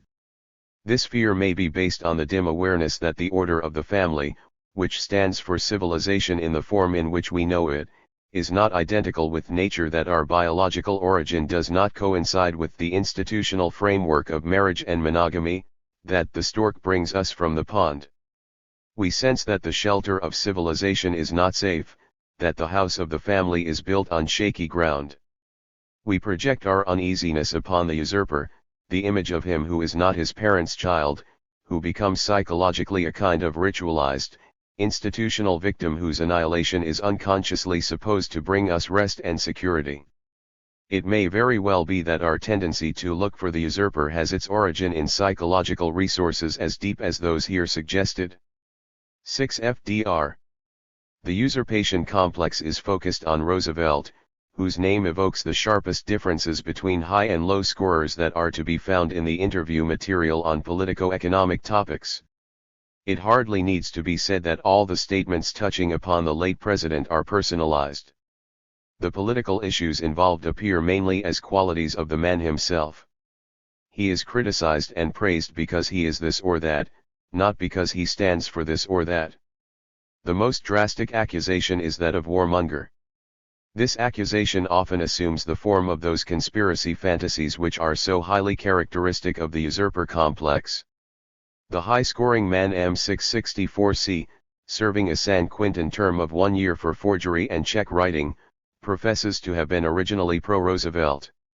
Hell, at that election, I was strong for Roosevelt. We had an awful depression, one thing he'd done for that state, he put that damn there. We didn't need the war though. Why did we get into it? Started sending that iron over to Japan and then helping England. The idea of the Red Roosevelt belongs to the same class of objections and paranoid exaggerations of political antipathies. Though much more common among subjects who score high on E and Peck, it can sometimes be found in the statements of low scorers. Note the remarks of F-140, a young nursery school helper, rated according to her questionnaire score as low on E but high on AS and PEC. She first refers to her father. Is your father anti-Roosevelt? Oh, sure he is. He just don't have any use for Roosevelt. It's all communism, that is what he says. And what do you think about it? Oh, I don't know. I guess he's right. He ought to know. That's all he thinks about politics. Sometimes the suspicion that Roosevelt was a Russophile warmonger is cloaked by legalistic argumentations, such as the statement that he left the country illegally during the war. F101, a woman who stands high on all scales, a somewhat frustrated young college student, relates that her father is extremely anti-Roosevelt, and, when asked why, answers, "No president is supposed to leave the country without the consent of Congress, and he goes whenever he feels like it. He is being a little too dictatorial." With regard to domestic politics, F359, the accountant in a government department who was quoted before, Chapter 16, p. 616, states quite clearly and in fairly objective terms the contradiction which seems at the hub of anti-Roosevelt sentiment. Subject did not like Roosevelt because of WPA. It creates a class of lazy people who would rather get $20 a week than work. She feels that Roosevelt did not accomplish what he set out to do, raise the standard of the poorer classes. The conceptions of communist, internationalist, and warmonger are close to another one previously mentioned, that of the snob. Just as the fascist agitator persistently mixes up radicals and bankers, claiming that the latter financed the revolution and that the former seek financial gains, the contradictory ideas of an ultra-leftist and an exclusive person alienated from the people are brought together by anti-Roosevelt sentiment. One may venture the hypothesis that the ultimate content of both objections is the same, the resentment of the frustrated middle-class person against those who represent the idea of happiness, be it by wanting other people, even the lazy ones, to be happy, be it that they are enjoying life themselves. This irrationality can be grasped better on the level of personality than on that of ideology.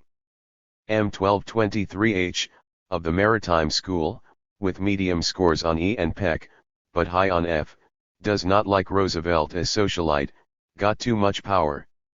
Similarly, the high-scoring married woman F117, 37 years old, employed in a public health department, feels that Roosevelt does not know how to handle money. He was born with a great deal. Now he throws it around, millions here and millions there. This is the exact opposite of the praise of Dewey, whose more humble origin is supposed to guarantee thriftiness. The democratic cloak of the pseudo-conservative consists, in cases like these, in the assertion that measures taken for the benefit of the people cannot be approved because the one who carried them out is not one of the people and therefore, in a way, has no right to act in their behalf. He is a usurper. Really folksy men, one might suppose, would rather let them starve. The idea that the late president was too old and too ill, and that the New Deal was decrepit, plays a particular role among anti-Roosevelt arguments. The dark forebodings about Roosevelt's death have come true. Yet, one may suspect here a psychological element. The fear of his death often rationalizes the wish for it. Moreover, the idea of his supposed old age pertains to the illegitimacy complex. He should give way to others, to the young generation, to fresh blood. This is in keeping with the fact that German Nazism often denounced the overage of the representatives of the Weimar Republic, and that Italian fascism heavily emphasized the idea of youth per esse. Ultimately, some light is shed on the whole complex of the president's age and illness by our clinical findings, pertaining to the tendency of our high scorers to praise physical health and vigor as the outstanding quality of their parents, particularly of the mother, pages 340 ff. This is due to the general externalization of values, the anti-introspectiveness of the prejudiced personalities who seem to be continuously afraid of illnesses. If there is an interconnection between at least some syndromes of high scorers and psychotic dispositions, one may also think of the disproportionate role played by the concern with one's own body in many schizophrenics, a phenomenon linked to the mechanisms of depersonalization 6, which represents the extreme of the ego alienness of the ID characteristic of the high-scoring subject. It should be remembered once again how large a role was played by ideas such as physical health, purity of the blood, and syphilophobia throughout fascist ideology. M104, a high-scoring young man of the public-speaking class, who changed from studying engineering to law is an example. Subject would have voted for Dewey. The whole New Deal has become very stagnant, old, and decrepit. He feels Roosevelt has done some fine things. Some of his experiments were about as good a cure as you could get for the Depression, but it is now time for a change in party, a new president, younger blood. As in most cases, the argument has, of course, a rational aspect to. The Roosevelt government held office for a longer period than any other one in American history. However, the complaints about too long are uttered only in the name of changing the guard, not in the name of concrete progressive ideas which could be brought about by younger people. Resentment against old people has a psychological aspect by which it seems to be linked to anti-Semitism. There is reason to believe that some subjects displace their hostility against the father upon aged persons and the notion of old age as such. Old people are, as it were, earmarked for death. In accordance with this pattern, the image of the Jew often bears features of the old man, thus allowing for the discharge of repressed hostility against the father. Judaism is regarded, not incidentally, as the religion of the father and Christianity that of the son. The most emphatic stereotype of the Jew, that of the inhabitant of the Eastern Ghetto, bears attributes of the old, such as the beard or worn and obsolete clothes. Hostility for the aged has, to be sure, a sociological as well as a psychological aspect. Old people who cannot work any more are regarded as useless and are, therefore, rejected. But this idea, like those just discussed, has little immediate bearing upon the person of Roosevelt. Rather, they are transferred to him after aggression has turned against him. The universally ambivalent role of the president as a father figure thus makes itself felt. As to those who are in favor of Roosevelt, there are two clear-cut main motifs which are almost the reverse of those found in the Roosevelt haters. The man who thinks too much of himself and assumes dictatorial powers is now praised as a great personality. The leftist and initiator of the New Deal is loved as a friend of the underdog. The great personality motif appears in the statement of the low-scoring man, M711, an interviewer in government employment, with many of the typical low characteristics of mildness, gentleness, and indecision.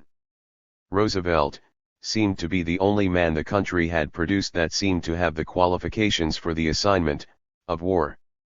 I'd say his ability to get along with other people had been pretty responsible in the unification of our country.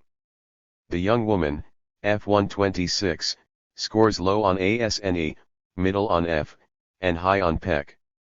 She is studying journalism but actually is interested in creative writing. She states that her brother-in-law can find so many things to criticize and, of course, there are plenty. But I think the president is for the underdog, and I've always been for the underdog.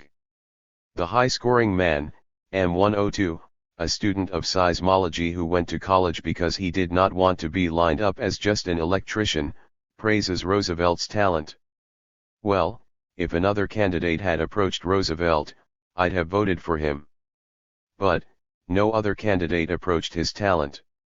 M106, another high-scoring man, again characterized by upward social mobility, is pro-Roosevelt for reasons that are just the opposite of those given by one group of his critics for disliking him, although he too suffers from the old age complex.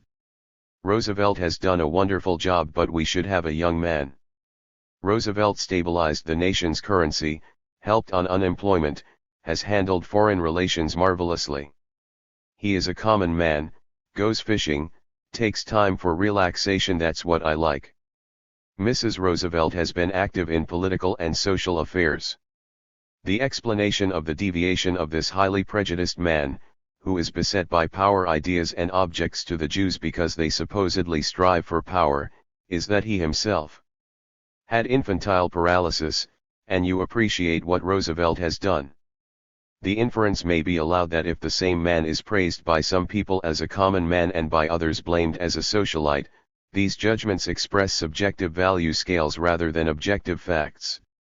The established status of a President of the United States, the irrefutable success of Roosevelt, and, one may add, his tremendous impact as a symbolic father figure on the unconscious, seem in more cases than this particular one to check the usurper complex of the pseudo-conservative and allow only for vague attacks about which there is something half-hearted, as if they were being made with a bad conscience.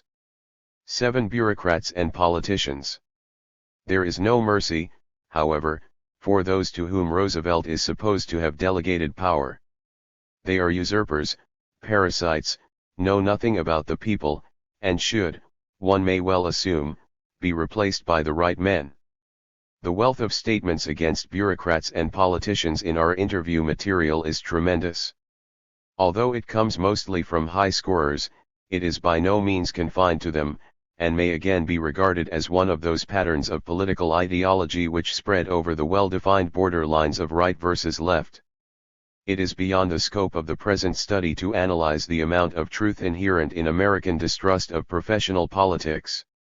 Nor should it be denied that a tremendously swollen bureaucratic apparatus, such as that which was necessitated by war conditions and which was, to a certain extent, safe from public criticism, develops unpleasant features, and that the machinery has an inbound tendency to entrench itself and to perpetuate itself for its own sake.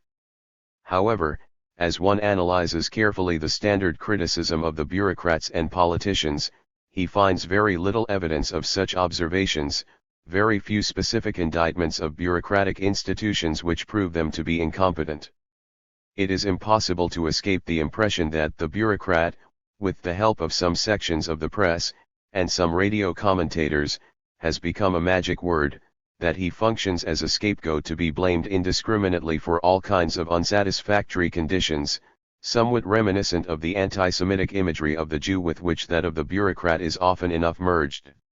At any rate, the frequency and intensity of anti-bureaucratic and anti-politician invectives is quite out of proportion with any possible experience. Resentment about the alienation of the political sphere as a whole, as discussed at the beginning of this chapter, is turned against those who represent the political sphere. The bureaucrat is the personalization of ununderstandable politics, of a depersonalized world. Striking examples of this general attitude of high scorers are provided by the above-quoted political statements of Mac, p. 34, and of the markedly anti-Semitic manager of a leather factory, m. 359, p. 666 of this chapter. Sometimes the invectives against politics terminate in tautologies. Politics is blamed for being too political. M. 1230 is a young welder who wanted to study engineering. He scores high on E but low on F and PEC. What thinking of political trends today? Well, they're very disrupted. We discuss them a lot, and a lot of things we don't like. The administration seems to be so tied up in politics. Statesmanship is gone completely. Can't believe anything you read in the newspapers. We read the newspapers mainly to laugh. The last passage is characteristic of the alienation from politics which expresses itself in a complete, and by no means altogether unjustified, distrust of the reliability of any news which has gone through the filter of a system of communications controlled by vested interests. This distrust, however, is shifted to the scapegoat, the bureaucrat, and the politician, usually attacked by the same press which is the subject's laughing stock. F-120, a high-scoring woman, differentiates between Roosevelt and the bureaucracy. 7. Roosevelt and the New Deal. I admired him, in fact I voted for him, although I did not approve of a lot of things about the New Deal. All the bureaus. I would not have minded the spending if it had gone to help people. But I resented all the wasted motion professional people digging ditches and especially the expensive agencies stuffed with do-nothings, bureaucrats. M1214b, a medium scorer of the maritime school, is anti-political in a traditionalistic way, the ultimate direction of which is still undetermined. No respect for politicians, bunch of windbags. They try to sound people out and follow along. This is just the opposite of the usual argument according to which the politicians are too independent. This particular twist may indicate the underlying awareness of the weakness of the representatives of formal democracy. They are not sincere public servants. Roosevelt, Lincoln, Jefferson, and Bryan are exceptions. Wilson was also sincere. Subject has no respect for Harding or Coolidge. Finally, an example from a low scorer. M112, asked about politics, simply states, "I don't like it. We can get along without it. Don't think that people should be just politicians. Should have an ordinary life, just hold office at times. Not be trained for politics and nothing else, should know what people want and do it. Not control things for themselves or others." The tone of this accusation is markedly different from the phraseology of the high scorers. This man seems really to be worried lest bureaucracy should become reified, an end in itself, rather than democratically expressing the wishes of the people. The motivation of the low scorers' criticism of bureaucrats and politicians seems largely to vary from that of the high scorers. Phenomenologically, however, it reminds so much of the latter that one is led to fear that in a critical situation quite a few anti-political low scorers may be caught by a fascist movement. 8. There will be no utopia. The political thinking of high scorers is consummated by the way they approach the ultimate political problem, their attitude toward the concept of an ideal society. Their opinional pattern not only concerns the means but also the ultimate social ends. According to the frame of mind which is being analyzed here, there is no utopia and, one may add, there should be no utopia. One has to be realistic. This notion of realism, however, does not refer to the necessity of judging and accounting on the basis of objective, factual insight, but rather to the postulate that one recognizes from the very beginning the overwhelming superiority of the existent over the individual and his intentions, that one advocates an adjustment implying resignation with regard to any kind of basic improvements, that one gives up anything that may be called a daydream, and reshapes oneself into an appendage of the social machinery. This is reflected by political opinion insofar as any kind of utopian idea in politics is excluded altogether. It must be pointed out that an anti-utopia complex seems to occur in the interviews of low scorers even more frequently than in those of high scorers, perhaps because the former are more ready to admit their own worries and are less under the impact of official optimism. This differentiation between the stand taken by high and low scorers against utopia seems to be corroborated by the study Psychological Determinants of Optimism regarding the consequences of the war by Sanford, Conrad, and Frank, 108.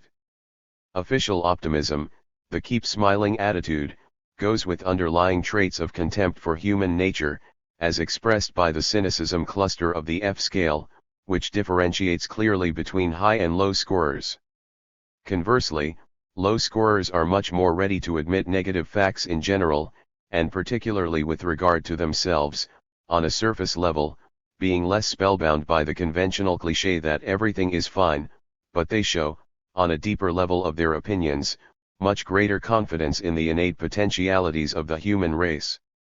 One may epitomize the difference dynamically by stating that the high scorers deny utopia because they ultimately do not want it to materialize, whereas anti-utopian statements of the low scorers are derived from a rejection of the official ideology of God's own country. The latter are skeptical about utopia, because they take its realization seriously and therefore take a critical view of the existent, even up to the point where they acknowledge the threat exercised by the impact of prevailing conditions against just those human potentialities in which they trust in the depth of their hearts. M345 is a high-scoring man of the University Extension Testing Class Group. He scores high on E and PEC but low on F. When asked about what he thinks of an ideal society, his answer reads, "I don't think there is such a thing without changing everything, including the people in it. Always some people unusually wealthy, always some unusually miserable economically." This answer is significant in many respects. The denial of the possibility of an ideal society is based on the assumption that otherwise everything ought to be changed, an idea apparently unbearable to the subject. Rather than change everything, that is to say, to disobey ultimate respect for the existent, the world should be left as bad as it is. The argument that first the people should be changed before the world can be changed belongs to the old anti-utopian armory. It leads to a vicious circle, since, under prevailing external conditions, no such internal change can ever be expected, and, actually, those who speak in this way do not even admit its possibility, but rather assume the eternal and intrinsic badness of human nature, following the pattern of cynicism discussed in the chapter on the F scale. Simultaneously, wealth and poverty, which are obviously the products of social conditions, are hypostatized by the subject as if they were inborn, natural qualities. This both exonerates society and helps to establish the idea of unchangeability on which the denunciation of utopia feeds. We venture the hypothesis that the brief statement of this subject bears a pattern of thinking which is exceedingly widespread, but which few people would epitomize as overtly as he does. To the aforementioned M105, who comes as close to overt fascism as any of our subjects, the idea of natural qualities excluding an ideal society is related immediately to the most pressing issue, the abolition of war. Naturally, I like America best. The question is it worthwhile to give up what we have in order to have world trade? The Japs make cheap products and can undersell us. What I'm afraid of is a perpetual lend-lease. If we do trade with other nations, we should have the cash. World trade would not prevent war. The fighting instinct is there. The significant fact about his statement is that the assumption of a fighting instinct, which apparently is never supposed to disappear, is related in an over-realistic manner to economic advantages, cash, sticking to what one has, and so on. Incidentally, this is the same man who speaks against the present war because he can't see what he can possibly get out of it. Self-contradictory is a statement by the Executive Secretary, F340B, a medium-scoring woman, whose personality as a whole, as well as her ready-made political opinions, come closer to the type of the high scorer than her questionnaire leads us to believe. In terms of surface opinion, she wants to be idealistic. In terms of her specific reactions, she is under the spell of realism, the cult of the existent. I'm not happy about our foreign policy here. It's not definite enough, and not idealistic enough. What are your specific criticisms? It is not much of anything. Seems we haven't got any foreign policy. What kind of foreign policy would you like to see? I would like to see the four freedoms, the Atlantic Charter, actually applied in other countries. Then we also have to be realistic about it, but we have to strive to be idealistic to realize the ideals eventually. There is something pathetic about this statement. For the contention that one has to be realistic in order ultimately to realize the ideals is certainly true. Taken in abstracto, however, and without specific concepts as to how this could be achieved, the truth becomes perverted into a lie, denoting only that it cannot be done while the individual still maintains the good conscience that she would be only too happy if it were possible. Psychologically, the anti-utopian pattern of political thinking is related to sadomasochistic traits. They manifest themselves strikingly in the statement of the high-scoring San Quentin inmate, M662A, who comes fairly close to the tough guy syndrome discussed in Chapter 19. When asked what is an ideal society like, he answers, plenty of work for everybody, have all the strikes stopped. To the naivete of this man, who certainly belongs to the poorest strata himself, the image of the present order has been petrified to such an extent that he cannot even conceive of a social system where, because of rational organization, each individual has less to work. To him the ideal is that everybody can work, which does not only include satisfaction of basic needs but also efforts which might easily be dispensed with today. The idea that some strict order should prevail is so overpowering to him that utopia becomes a society where no strikes are to be tolerated anymore, rather than a society where strikes would be unnecessary. It should be mentioned that the general denial of utopianism is sometimes reversed by the subjects whose statements we are scrutinizing here, when they speak about the United States. Thus, M619, a low scorer of the San Quentin group, led by the prison situation to complete political resignation, still feels I think part of the reason America has become the greatest country in the world is that because the dreams a man makes might come true. Of course, this is to be understood primarily as an expression of the dream that can be measured by the dollars and cents an individual can make, but it should not be forgotten that among the ideological foundations of American liberalism there is also a utopian element which, under certain conditions, may break through and overcome the gospel of supposed realism. Apparently, the anti-utopian somehow feels uneasy about his own realism, and seeks an outlet by attributing to the reality with which he is most strongly identified, his own country, some of the utopian qualities he otherwise disavows. Only the low to medium scoring San Quentin murderer, M628B, a man who has nothing to lose in life, says bluntly, "This country educates people, but in the so-called American way. I don't believe this is the best country. Maybe in a materialistic way. I would not value my life by material things." The undertone of this statement is, similar to M619, one of fatalistic resignation. Even low scorers who are not anti-utopian cannot think of utopia but in a quasi-fatalistic way, as if it were something preconceived, fixed once and for all, something which one has to look up rather than think and realize oneself. M711. What is ideal society like? That's an awfully difficult question. Isn't it based on the 4 freedoms? 9. No pity for the poor. One should expect that a frame of mind which regards everything as basically bad should at least favor, in the area of politics and social measures, as much help for those who suffer as possible. But the philosophy of the anti-utopian pessimists is not tinged by Schopenhauerian mercy. The general pattern we are investigating here is characterized by an all-pervasive feature. These subjects want no pity for the poor, neither here nor abroad. This trait seems to be strictly confined to high scorers and to be one of the most differentiating features in political philosophy. At this point, the interrelatedness of some ideas measured by the Peck scale and certain attitudes caught by the F scale should be stressed. Abolition of the dole, rejection of state interference with the natural play of supply and demand on the labor market, the spirit of the adage "who does not work, shall not eat" belong to the traditional wisdom of economic rugged individualism and are stressed by all those who regard the liberal system as being endangered by socialism. At the same time, the ideas involved have a tinge of punitiveness and authoritarian aggressiveness which makes them ideal receptacles of some typical psychological urges of the prejudiced character. Here goes, for example, the conviction that people would not work unless subject to pressure, a way of reasoning closely related to vilification of human nature and cynicism. The mechanism of projectivity is also involved. The potentially fascist character blames the poor who need assistance for the very same passivity and greediness which he has learnt not to admit to his own consciousness.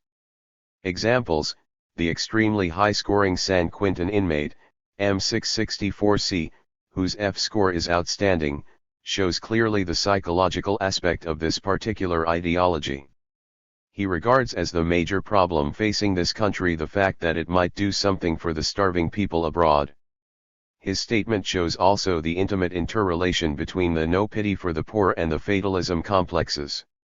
Christ, we licked those other countries and now we're gonna feed 'em. I think we ought to let 'em starve, especially them Japs. Lucky I don't have any relations killed in this war, I'd go out and kill me some Japs. We're gonna have another depression and gonna have another war too in a few years. By contrast, M658, another high-scoring convict with certain psychopathic traits, turn his affects against the unemployed rather than against the Japanese. I believe everybody should have an opportunity. Should not be any unemployment. Only reason they are unemployed, they are lazy like me. This may be regarded as one of the most authentic examples of sadomasochistic thinking in our interviews. He wants others to be treated harshly because he despises himself. His punitiveness is obviously a projection of his own guilt feelings. Women are freer of the no pity for the poor complex. They rather overcompensate for it in terms of social welfare and charity, which is, as indicated previously, a high value anyway. The following statement may be regarded as characteristic of the woman who humiliates him whom she pretends to help, and actually does not help at all but just makes herself feel important. F359, a high scorer who combines conventionality with somewhat paranoid ideas about the Negroes. Subject thinks that the poorer people should be taken care of by state or community projects. People in the community should get together, like people, for instance, who are good at organizing boys' clubs, or they might organize dances and hold them at one person's house one week, and at somebody else's the next week. Everybody should contribute something, take up a small collection. In the case of a poor section, it might get the funds from the city. One might also call on public funds for buildings, if needed. The attitude of indifference to the lot of the poor together with admiration for rich and successful people sheds light on the potential attitude of the high scorers toward the prospective victims of fascism in a critical situation. Those who humiliate mentally those who are downtrodden anyway, are more than likely to react the same way when an outgroup is being liquidated. This attitude has, of course, strong sociological determinants: upward social mobility, identification with the higher class to whom they wish to belong themselves, recognition of universal competition as a measuring rod for what a person is worth, and the wish to keep down the potential threat of the disinherited masses. These sociological motives, however, are inseparably bound up with the psychological mechanisms indicated above. The specific infantile implications may be indicated as follows: identification with the poor is quite enticing for children, since the world of the poor appears to them in many ways less restricted than their own, whilst they somehow sense the similarity between the social status of a child in an adult society and the status of the poor in a rich man's world. This identification is repressed at an early phase for the sake of upward mobility, and also even if the children are poor themselves for the sake of the reality principle in general, which tolerates compassion only as an ideology or as charity but not in its more spontaneous manifestations. They project the punishment they have received for their own compassion upon the downtrodden by regarding poverty as something the poor brought upon themselves. The same formula, incidentally, plays a decisive role in anti-Semitism. 10. Education instead of social change. The complement of the no pity for the poor complex is the overemphasis given to the education of people within the political sections of our interviews. The frequent reference to this topic is the more significant since it does not appear in the interview schedule. Nobody will deny the desirability of political education. It is hard to overlook, however, that the ideal of education often serves as a rationalization for social privileges. People who do not want to confess to anti-democratic leanings prefer to take the stand that democracy would be all right if only people were educated and more mature. This condition, naturally, would here and now exclude from political activities those who, on account of their economic situation, need most urgently a social change. This, of course, is never stated in so many words. If, however, as once happened, an overtly fascist man speaks in favor of the abolition of the poll tax in the South, and wants to replace it by an intelligence test, there is little doubt about the ultimate purpose. The adulation of education occurs quite frequently among uneducated people, perhaps because, for some reason beyond the scope of the present study, education has come to be a kind of a panacea in American ideology. None of our subjects ever takes the trouble of defining to what the mysterious education should refer, whether it pertains to the general educational level or whether some special kind of political education is envisaged and how it should be carried out. The education complex is not confined to high or medium scorers but seems to be more frequent with them than with low scorers. Some examples are given. M1230A, a high-scoring man of the Maritime School Group, states: "What is an ideal society like? It would take generations of breeding to bring everybody to the same educational standards, though not to have such great classes, although I think we should always have class distinction, some initiative to try to improve yourself." Here it is obvious that the education idea serves as a subtle device by which the anti-utopian can act to prevent a change and yet appear progressive. It is also characteristic that the stress put on a long drawn-out educational process is concomitant with the idea that there always should be some class distinction. Similarly, the Canadian, a medium scorer, endorses the education idea as a brake, this time on the labor movement. He believes the important thing in the labor movement today is education of the rank and file.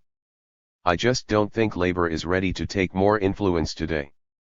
It may be noted at random that the more production processes are standardized, the less special training is required, the more technological progress leads toward a certain enlightenment of the masses, the emptier the postulate of education becomes. Our subjects stick to it in a rather fetishistic way. For the very high-scoring woman, F104, majoring in Spanish and interested in business, the political demarcation line between her in-group, the Republicans, and the Democrats coincides with that of education. The type of people I have known who are Democrats are usually uneducated people who really don't know what is happening. The present administration has made a mess of things. Thus the education ideology interprets the fact that the Democratic Party is more of a lower-class party than the Republicans. Among low scorers, the education idea is somewhat mixed up with the traditional socialist wish for enlightenment. Frequently, there occurs a complaint about the lethargy and the lack of political interest of the masses from which, regularly, the subjects exempt themselves. In this context we may mention again the phraseological statement of our sailor, M117. We have a good basis for our political system. The majority of people are not interested or equipped enough to understand politics, so that the big proportion of U.S. politics is governed by the capitalistic system. The education complex leads us back to where our analysis started, to the ignorance and confusion which clouds the political thinking of most of our sample. It is possible that the education complex somehow expresses the awareness that one really does not know what one talks about when one discusses politics. Often enough the praise of education follows, with low scorers, self-accusations on account of their lack of knowledge. However, the vague idea of education takes care of the experience of ignorance rather summarily by a slogan and reliance on an isolated factor of cultural life, thus dispensing with the effort of political thinking. Moreover, it serves in most cases the purpose of projecting one's own ignorance onto others so that one may appear informed oneself. One last observation may prove to be significant. Whereas the praise of education is heavily accentuated by high scorers, it is at the same time one of the most frequently heard anti-Semitic statements that the Jews are all out for education, generally associated with the assertion that they dodge hard manual labor. We may suspect that there is, at the hub of the education complex, the vague realization that this culture excludes the bulk of those whom it embraces from real participation in its more subtle gratifications.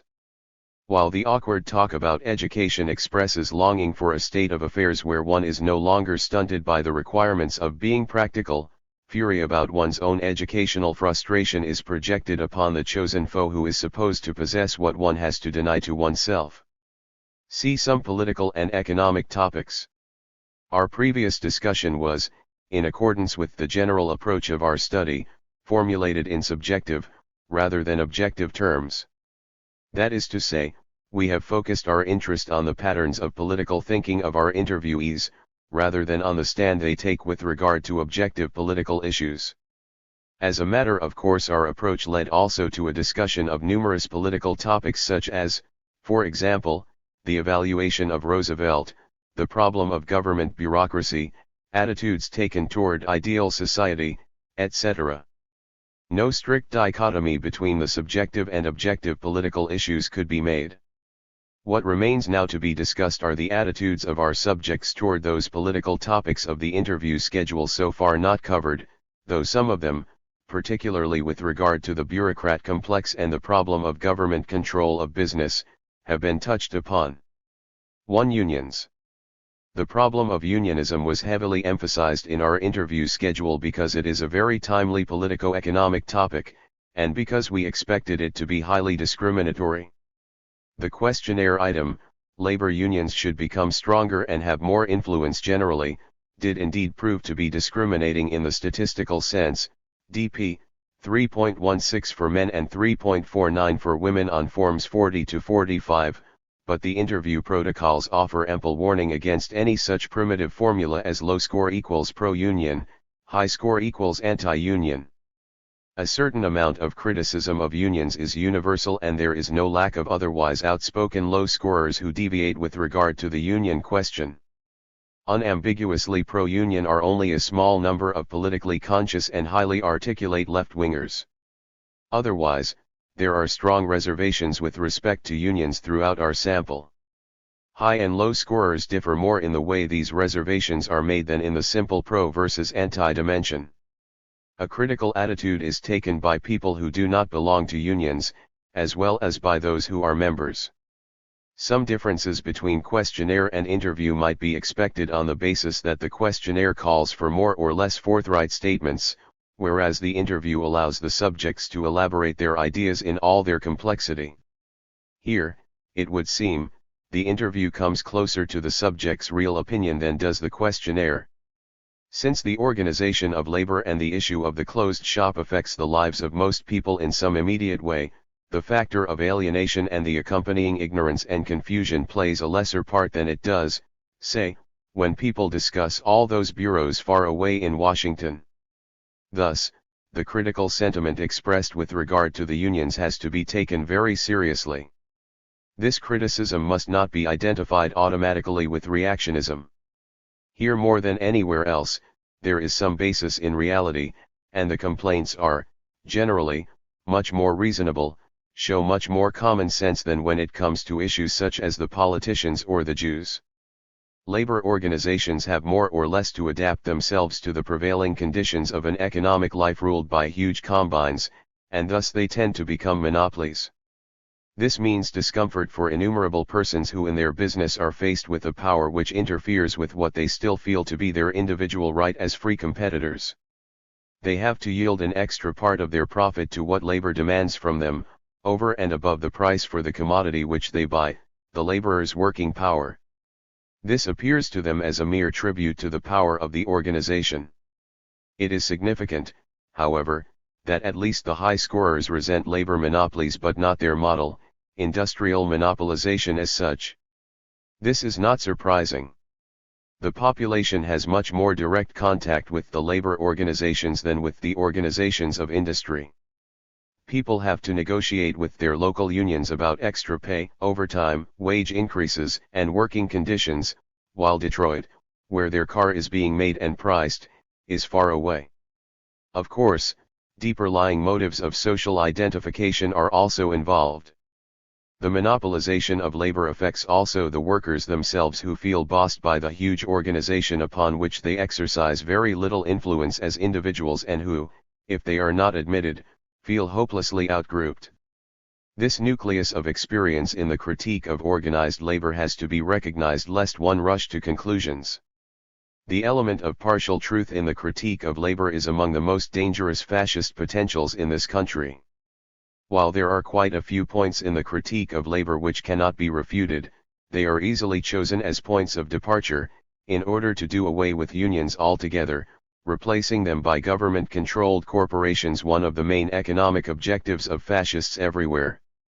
No analysis of the fascist potential is valid which does not give account of the agglomerate of rational critique and irrational hatred in the people's attitude toward labor. Some characteristic reactions of our interviewees may, at least, illustrate the problem. We begin with examples of an attitude toward labor which is very widespread among low scorers, the acceptance of unions with more or less incisive qualifications. Obviously, anti-labor attitudes among otherwise progressive people are particularly important for broader issues of prognosis. M310, a thoroughly liberal and progressive member of the university extension testing class, speaks about the so-called free enterprise system which really is monopoly. To the question about the 30% wage increase demanded by labor, he answers, "Well, don't like to see anybody set an arbitrary figure for any demand. At the same time very sympathetic to wage demands. E.g. the auto workers right now. On the other hand, the bakery workers in San Francisco are striking merely for a base rate, although all of them are making above that now, they are just thinking of the future. I am for unions, but I think we should recognize that sometimes they become selfish interest groups. Disappointed in the labor movement as a reform vehicle, their only interest is in higher wages for their own small group, especially AFL craft unions or monopolies. Behind this statement looms the dim consciousness that today's labor movement, instead of aiming at a better society, is satisfied with securing certain advantages and privileges within the present setup. This is just the opposite of the typical high scorer's complaint that unions have become too political, a matter to be discussed later. M112, a low-scoring college sophomore, senses the danger that cumbersome, mammoth unions might become undemocratic. He is anti-monopoly in the sense that he hopes to stop social trends by breaking down highly centralized units into smaller ones. I don't like large organizations. There should be local unions, local companies, never very large. There is Kaiser, but he's not so bad. Standard Oil is not good, or IG. Farben of Germany. M620, a low-scoring convict, is typical of those who resent the interference of organized labor with the functioning of the machinery of production as a whole. What do you think of political trends today? Well, I believe seriously that labor is going to have to acquire a sense of responsibility. Well, to me a contract is more or less sacred. Subject objects to strikes in general, especially to jurisdictional strikes. What about 30% increase in wage demands? I believe if the unions are willing to work they should have it. But if they give no returns, completely unjustified. What about GM strike? Should be settled as quickly as possible, one way or the other. I believe both labor and business sort of ignore the little fellow. I am sort of bitter about this strike business. I feel labor should have more responsibility. M711, an extreme low scorer of the Employment Service Veterans Group, mixes up the collectivistic power of unions with the threat of fascism and makes, by projection, Hitler a pro-union man. How do you feel about labor unions? I don't know frankly on that. In theory I'm very much in favor of labor unions. How do you feel about 30% wage increase demand? Well, I do not approve, because I think any wage increase demand should be made in relation to living costs. How do you mean that? As a matter of fact, I just don't think about it. 30% wage increase won't mean a damn thing if living costs go up too. What about G.Ms labor union demand for increased wages, with no increase in prices? Yes, but I think wages and prices have to hit a stabilization. Interviewer reads question number 4, stating that labor unions should become stronger, and refers to subjects disagreeing a little with this item and asks for elaboration. Well, my disagreement on that, I'm perhaps thinking that labor unions becoming stronger would lead to a state of fascism. After all, didn't Hitler use the labor unions in his early days, increasing labor unions and making them stronger? I know we have labor unions in San Francisco which are simply little empires. On the other hand, we have others that are working for the general good. I certainly don't think they should be controlled as some of our senators seem to want them. F340B has been mentioned before. She is of the university extension testing class and scores middle on E, low on F, and high on PEC. She differentiates between the positive function of unions and their inherent evils, which she describes in personalistic terms as capitalistic themselves. What do you think of labor unions in general? I think they are necessary. As an idea they are fine, but in practice I have had the misfortune to meet some of the labor leaders in this area, and it was very disillusioning to me. In what way? Well, if there ever were capitalists, they were every bit of it, running their organization just like running a business to squeeze everything out of it. What do you think should be done about that? Well, they should not object to having their financial statements audited, should be more open about it. Do you think standards should be set up then, by the government perhaps? Yes, I think I would rather see a strong public opinion do it. Makes them realize they should be more fair-minded and open. Although no scoring has been done, The impression created by careful perusal of the whole interview material is that the attitude which accepts unions as a necessary evil is the average one, at least among those who are not articulately reactionary. There is an exceedingly small number of unqualified pro-labor statements. The two examples to follow stem from San Quintin, both, of course, from low scorers. M628B, a murderer. What do you think of labor unions? Definitely in favor of the closed shop. I don't believe in private enterprise as in this country. If it was what they say it is, I would be in favor of it. I don't suppose the Constitution, but we don't live by it. This story of work hard, my boy, and you'll be great one day is fine, but when you won't clothe and house, etc. the masses, I'll say that's an outrage. M619, a sex criminal characterized by the psychiatrist as simple schizophrenic, is not altogether uncritical of labor but believes that the weaknesses of the unions are gradually disappearing. His unqualified acceptance is based on a somewhat empty general idea of progress. How do you feel about labor leaders today? The AF of L, I am in favor of it very much. The CIO, formerly I was not in favor of it, but as time moves on, the people seem to accept it more and more. I'm inclined to feel the faults of its inception have been ironed out. Of course, the unions in the beginning used pretty high-handed methods, but perhaps the end will justify the means they took. One particular aspect of critical feelings toward labor should be stressed. It is the idea that unions should not engage in politics. Since this has nothing to do with those economic experiences with labor at which the complaints of many people aim, it is a matter of plain ideology, derived very probably from some belief that according to American tradition unions offer a means of bargaining, of obtaining higher shares, and should not meddle in other issues. The anger about wage disputes and strikes is displaced and becomes rationalized by hasty identification of organized labor and communism. Since unions in this country are incomparably less political and class-conscious than anywhere else, this objection is of an entirely different order from those previously discussed. It is truly an expression of reactionism. However, in this area the reactionary ideology is so strongly backed by preconceived notions that it infiltrates easily into the opinion of people of whom it could hardly be expected. M621A is serving a term in San Quintin for theft. He scores low on E and F but high on PEC. I admire unions, but they shouldn't agitate. Evidently referring to any political activities. They shouldn't try to get more money, but should help people more. They should want to keep prices down like anyone else. Unions have no business in politics. M627, another San Quintin man, scores low on E and PEC but high on F. He is a psychopathic alcoholic convicted for what seems to be a minor sex offense. What about the PAC of the C.I.O? No, politics should be let alone.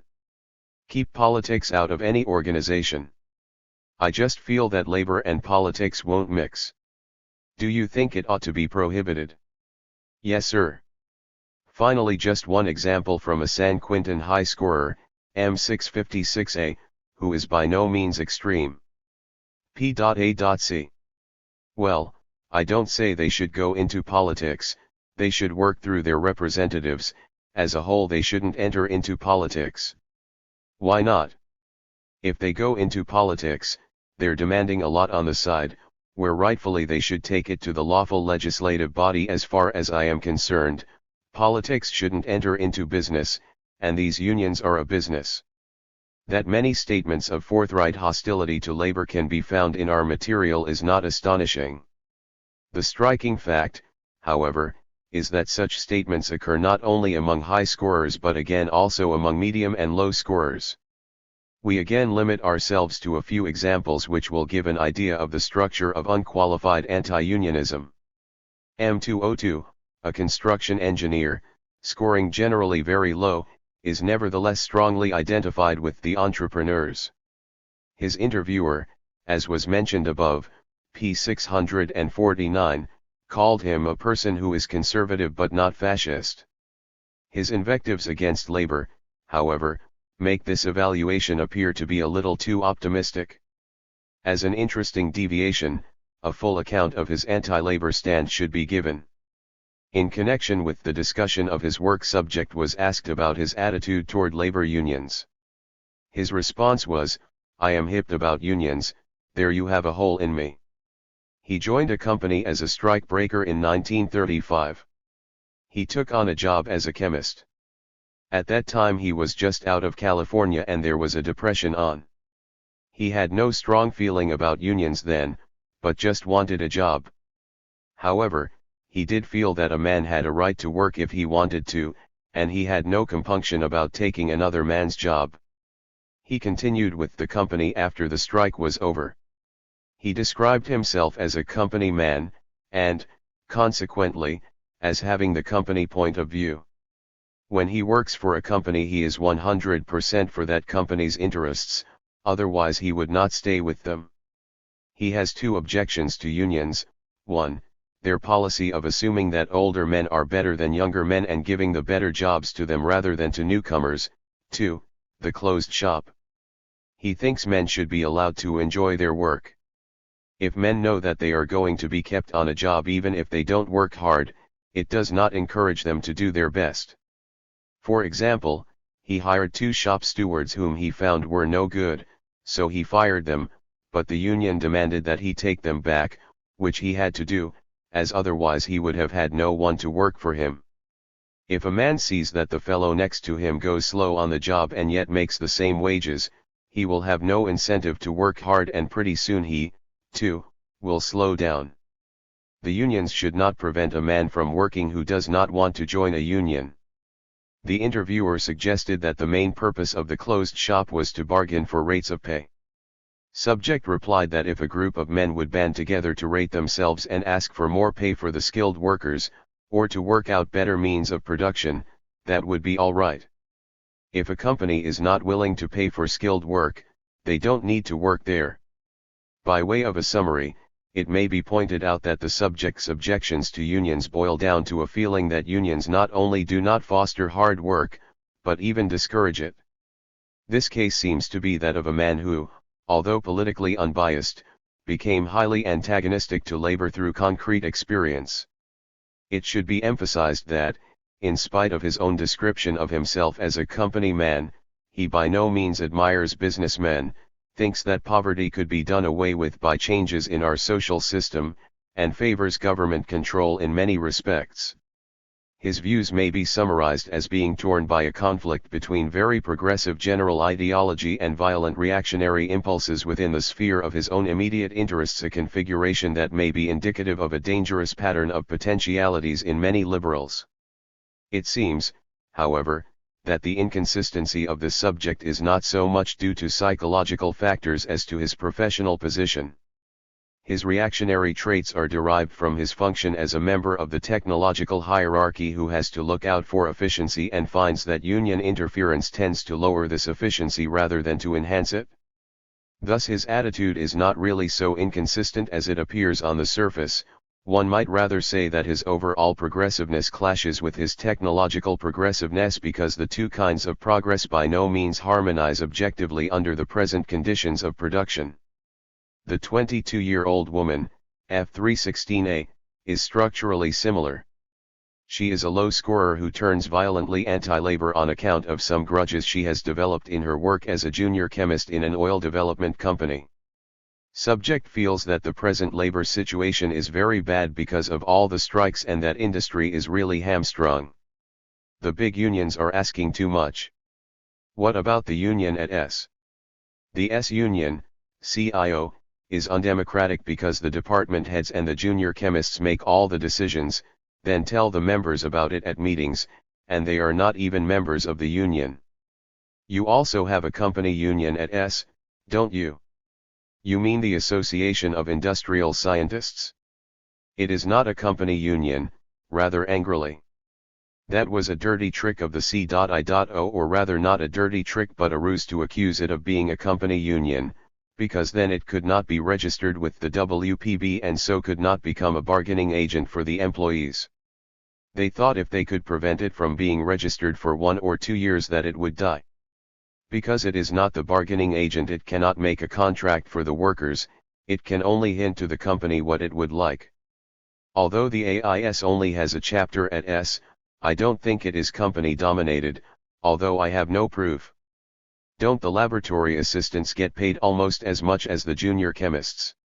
Yes, when the junior chemists were getting only $170 a month and the CIO secured a raise to $180 for the laboratory assistants, the company had to raise the junior chemists to $200 a month. The CIO complains that they do all the work and yet the junior chemists won't join. Was not the raise a good thing? Yes, but I still would like to see what the AIS could do if it were registered. Maybe it wouldn't do anything. As to the high scorers, the key theme of their anti-labor ideology is that of the racket. They regard the pressure exercised by organized labor as illegitimate in a way comparable to organized crime and conspiracy, the latter being one of the high scorers' favorite topics anyway. To them, whose moralism has been emphasized from time to time in this book, the concept of the free market coincides with the moral law, and any factors which introduce, as it were, an extra economic element into the business sphere are regarded by them as irregular. Incidentally, this suspicion does not pertain to industrial monopolies and their pricing agreements but merely to the supposedly monopolistic structure of unions. Here again the idea of legitimacy of identification with the strong comes into play. Industrial combines seem, according to this kind of thinking, to be the outgrowth of a natural tendency, labor organizations a banding together of people who want to get more than their due share. Viewed from a purely psychological angle, the idea of labor racketeering seems to be of a nature similar to the stereotype of Jewish clannishness. It dates back to the lack of an adequately internalized identification with paternal authority during the Oedipus situation. It is our general assumption that the typical high scorers, above all, fear the father and try to side with him in order to participate in his power. The racketeers are those who, by demanding too much, though the subject wants as much himself, run the risk of arousing the father's anger and hence the subject's castration anxiety. This anxiety, reflecting the subject's own guilt feelings, is relieved by projection. Thinking in terms of in and out group, the high scorer who wants to outgroup the others is continuously prone to call them the in-group. The more he tends himself, on account of his pretense to status, to circumvent the normal channels of free competition, the more he is likely to blame those he deems weak for the very same thing. Workers become racketeers, criminals to him as soon as they organize. They appear as the guilty ones after the pattern of peddler bites dog. Such psychological tendencies are, of course, magnetically attracted by any elements of reality which fit into the projective pattern. Here, labor organizations afford a rare opportunity. M352, a shift foreman who calls himself a head operator, scores high on all scales. Well, at Standard Oil, no unions recognized. I've never been a union man. Through union there is strength, if it's run okay, but a lot of unions of today have developed into a racket, and a source of political influence. The CIO, Political Action Committee particularly, politics and unionism shouldn't become too involved. The unions shouldn't become a political organization, and the AFL has developed into a racket for making money. The officers keep themselves in positions practically until they die, with no strings on how they use the money, and that should be controlled. But if the local organization can run itself in an orderly fashion, okay, if the officers are conservative, but the minute they get too liberal, use a strike as a first weapon instead of as a last resort, etc. Here, as in many instances, critique is directed against the largeness of unions per se, with the romantic idea that purely local organization, being less institutionalized, would be better automatically. M658, the San Quintin man quoted above, goes so far as plainly to advocate the abolition of unions. Political trends today. Oh, I think we are going to be ruled by a lot of clowns, by a lot of labor unions. Look at all these working stiffs, that don't know anything else, but how to drive a nail. They try to run things, because a few hundred thousands of them get together. What ought to be done? Straighten them out, show them where they belong. Take away their charters. Meaning? Well, every union has to have a charter. Abolish them. If necessary, abolish their meetings. What about strikes? That's what I'm thinking of, they're a detriment to the country. How should strikes be handled? Refuse to reemploy them, or fine them. I don't believe in sweatshops either, but this quittin' when you're making $150 a week anyway kind of silly. Create inflation. Subject had earlier made a remark in discussing vocation and income which interviewer neglected to record, to the effect that he himself thinks in terms of saving perhaps $500 or so, example by theater work, and then quitting for a while. Note subject's highly exaggerated fantasies of wartime wages. A few statements of extreme anti-unionism can be found among the Los Angeles sample. Perhaps the 20-year-old boy, 5014, high on E and peck and middle on F, represents a certain kind of war veteran's anti-unionism. When asked about organized labor, he says, "I am against it." He doesn't know the difference between the AFL and the CIO, but he feels like many of the veterans, we worked for nothing while the workers at home were on strike and making good money. The contrast between this subject's hostility and his complete lack of information is striking. 5031 to 5032 are a husband and wife in a very high income group. Both are high on PEC, low on F, and low middle on E. For them, violent anti-unionism is concomitant again with contempt for human nature. They regard unionism simply as a device of the lazy ones to dodge labor. Both of them are anti-labor. The husband is quite vehement about this. Although he expects prosperity to continue, he feels it will be at the cost of a continual fight against labor's demands. He feels that labor's demands are unreasonable, and that with labor's recent victories, that even if one met labor's demands, one certainly does not get a day's work out of carpenters, plumbers, etc.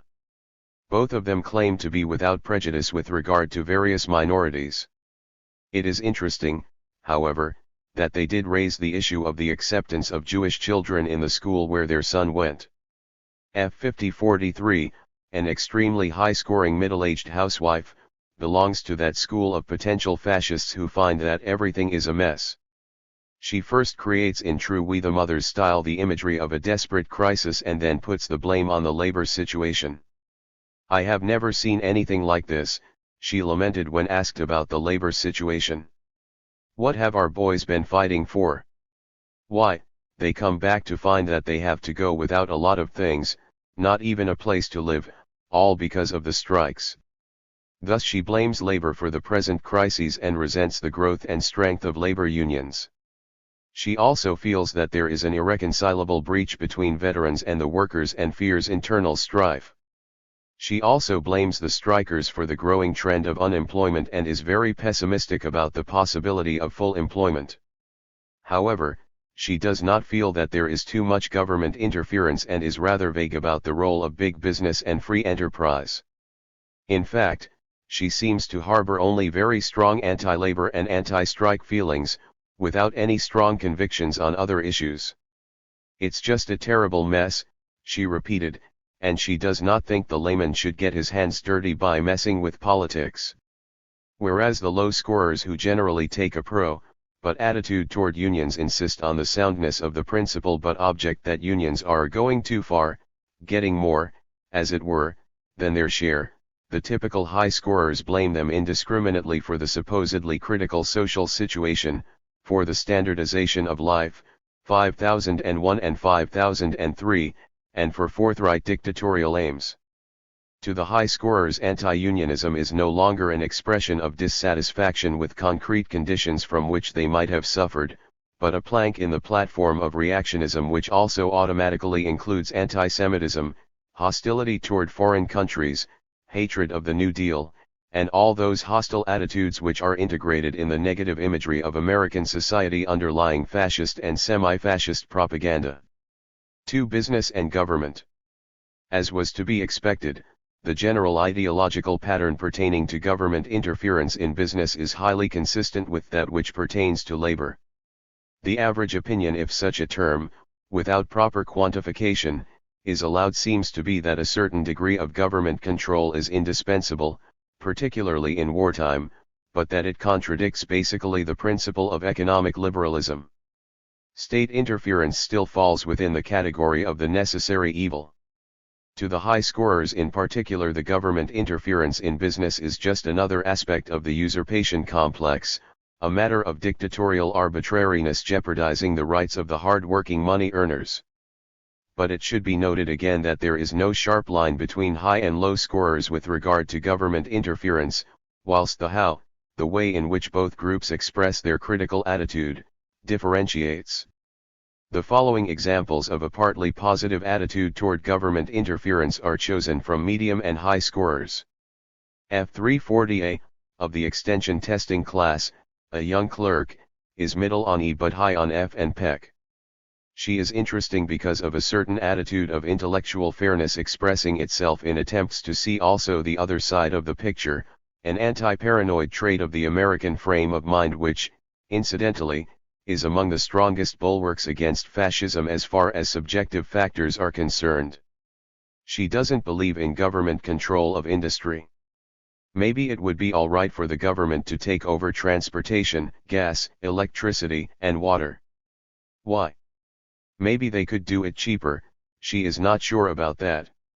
Anyway, if there was a strike, like on the key system, they would be holding up everything and the government could make them go back to work. When the government tells you to do something, you do it. The quotation shows an ambiguous element in the affirmation of government interference, whereas the latter is resented as a violation of liberalism. It is, simultaneously, appreciated as a potential means to keep organized labor at bay. It should be remembered that the National Socialists always complained about the welfare state of Weimar, but later on surpassed by far any state interference ever attempted by German socialist governments. The high-scoring parole officer, M109, is reminiscent of F340A insofar as his support for some kind of government interference is authoritarian rather than favorable to any restrictions on the anarchy of free enterprise or to rational planning for the sake of all. Cf quotations on pages 676, 679. Those who are outspokenly set against government controls again comprise both low and high scorers. Here, of course, the low scorers are particularly interesting. The already quoted M711, an easygoing low scorer, is opposed to state interference simply because he feels a fascist potential in it, apparently unaware of the progressive function this interference had under Roosevelt. Government control. I don't. There, again, that could be a road to a fascist state eventually. Certain controls would have to be exercised. In spite of his leftist ideology, this man shows symptoms of a confusion which may make him the prey of pseudo-progressive slogans of fascist propaganda. It is the same man who justifies his anti-union attitude with the spurious assertion that Hitler was in favor of unions. M204, another low scorer, a young man of the psychiatric clinic group, suffering from anxiety neurosis, calls himself a socialist and feels that the New Deal was too conservative, but states, nevertheless, the government should not be completely in control of everything. Favors something like the Scandinavian system, CCF, full employment, labor government, favors cooperatives. I think it will come that way in this country. Government control can be run wrong. Instead, we should preserve individual freedom and work through education. To sum up, the low scorer's criticism of government interference is based on the traditional idea of freedom, the fear of an authoritarian abolition of democratic institutions and an individualistic way of living. This makes for a potential resistance against any attempts at a planned economy. There is a possibility that a good many traditional values of American democratism and liberalism, if naively maintained within the setup of today's society, may radically change their objective functions without the subjects even being aware of it. In an era in which rugged individualism actually has resulted in far-reaching social control, all the ideals concomitant with an uncritical individualistic concept of liberty may simply serve to play into the hands of the most powerful groups. The statements against government control of our high scorers are of a completely different kind. To them, unionism, New Dealism, government control are all the same, the rule of those who should not rule. Here resentment of government interference is fused with the no pity for the poor complex. The San Quentin tough guy, M664B. Political trends today. Well, the way it's a-going now, I think it's a detriment to our country. How do you mean that? I think a person should earn a living instead of expecting the government to give it to him. I don't believe in this New Deal and I don't believe in labor running the country. If a man can't make a profit in his business, he'll close it down.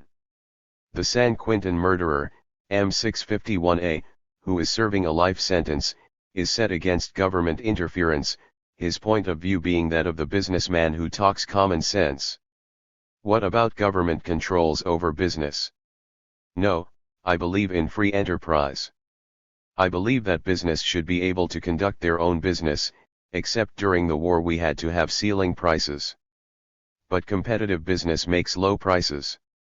It may be noted that the feeling, even of the high scorers, with regard to government control as such, though it represents to them the hated New Deal, does not seem to be as violent as their anti-unionism. This may be partly due to the authoritarian undercurrent which, somehow, makes them respect, to a certain extent, any strong government, even if it is built on lines different from their own, partly from the rational insight into the necessity of some government interference. Many of our interviews were conducted during or shortly after the war, at a time when it was obvious that nothing could be achieved without government control, and it is this fact to which reference is frequently made, mostly as a qualification of the rejection of government control.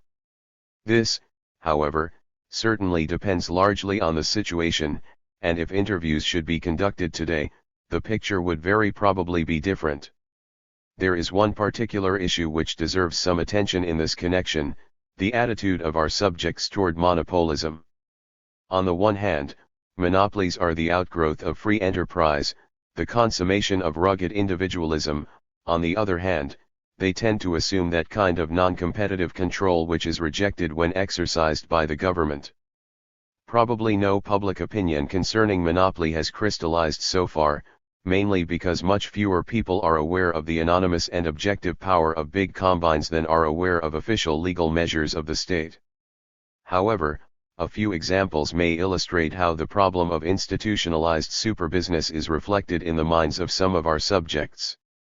M115, a conventional but non-fascistic fraternity man, who scores low on E and F but high on PEC, is set against this Marxian stuff, but nevertheless, feels big business should be controlled when it gets too large. In some fields, like transportation, power, etc., large-scale organization is necessary. The main thing there is to prevent monopoly, and to have limitations on profits. The unresolved contradiction between this man's strongly anti-socialist and equally outspoken anti-monopoly attitudes, is in all probability characteristic of a very large section of the population. In practice, it amounts to an artificial holding up of economic developmental tendencies, rather than to a clear-cut economic concept. Those layers of the European middle class which were finally enlisted by fascism were also not infrequently set, in ideology, against the big combines. M118, a low-scoring man of the university extension testing class, sees the problem but is still so deeply imbued with traditional economic concepts that he is prevented from following his logic to its conclusions. The emphasis now is on free enterprise, but that often results in monopoly, the big concerns squeezing the little guys to death. There is too much of a gap between the rich and the poor. People climb up by pushing others down, with no regulation. For this reason, government should have more influence economically, whether or not it goes as far as socialism. The same man criticizes Wallace for being too impractical. One cannot escape the impression that monopolism is used as a vague negative formula, but that very few subjects are actually aware of the impact of monopolization on their lives. The union issue, in particular, plays a much bigger role in overall ideology. 3 political issues close to the subjects.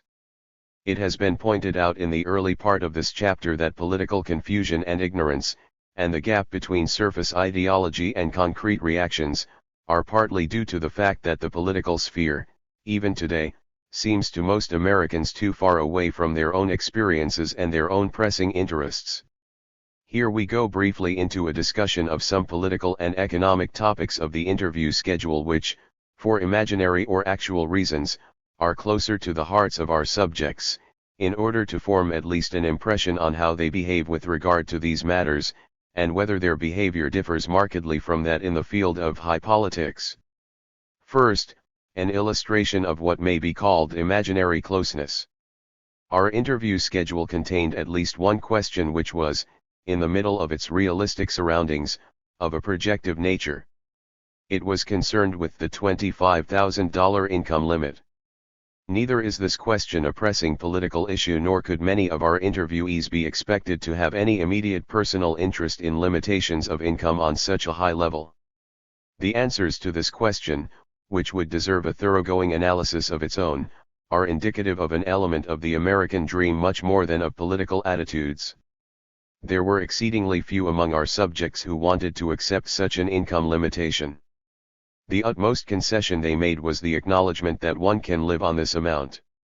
The prevailing view, however, was that, in a free country, every person should be allowed to earn as much as he can, notwithstanding the fact that the chance to make as much today has become largely illusory. It is as if the American kind of utopia was still much more that of the shoeshine boy who becomes a railroad king, than that of a world without poverty. The dream of unrestricted happiness has found its refuge, one might almost say its sole refuge, in the somewhat infantile fantasy of infinite wealth to be gathered by the individual. It goes without saying that this dream works in favor of the status quo, that the identification of the individual with the tycoon, in terms of the chance to become one himself, helps to perpetuate big business control.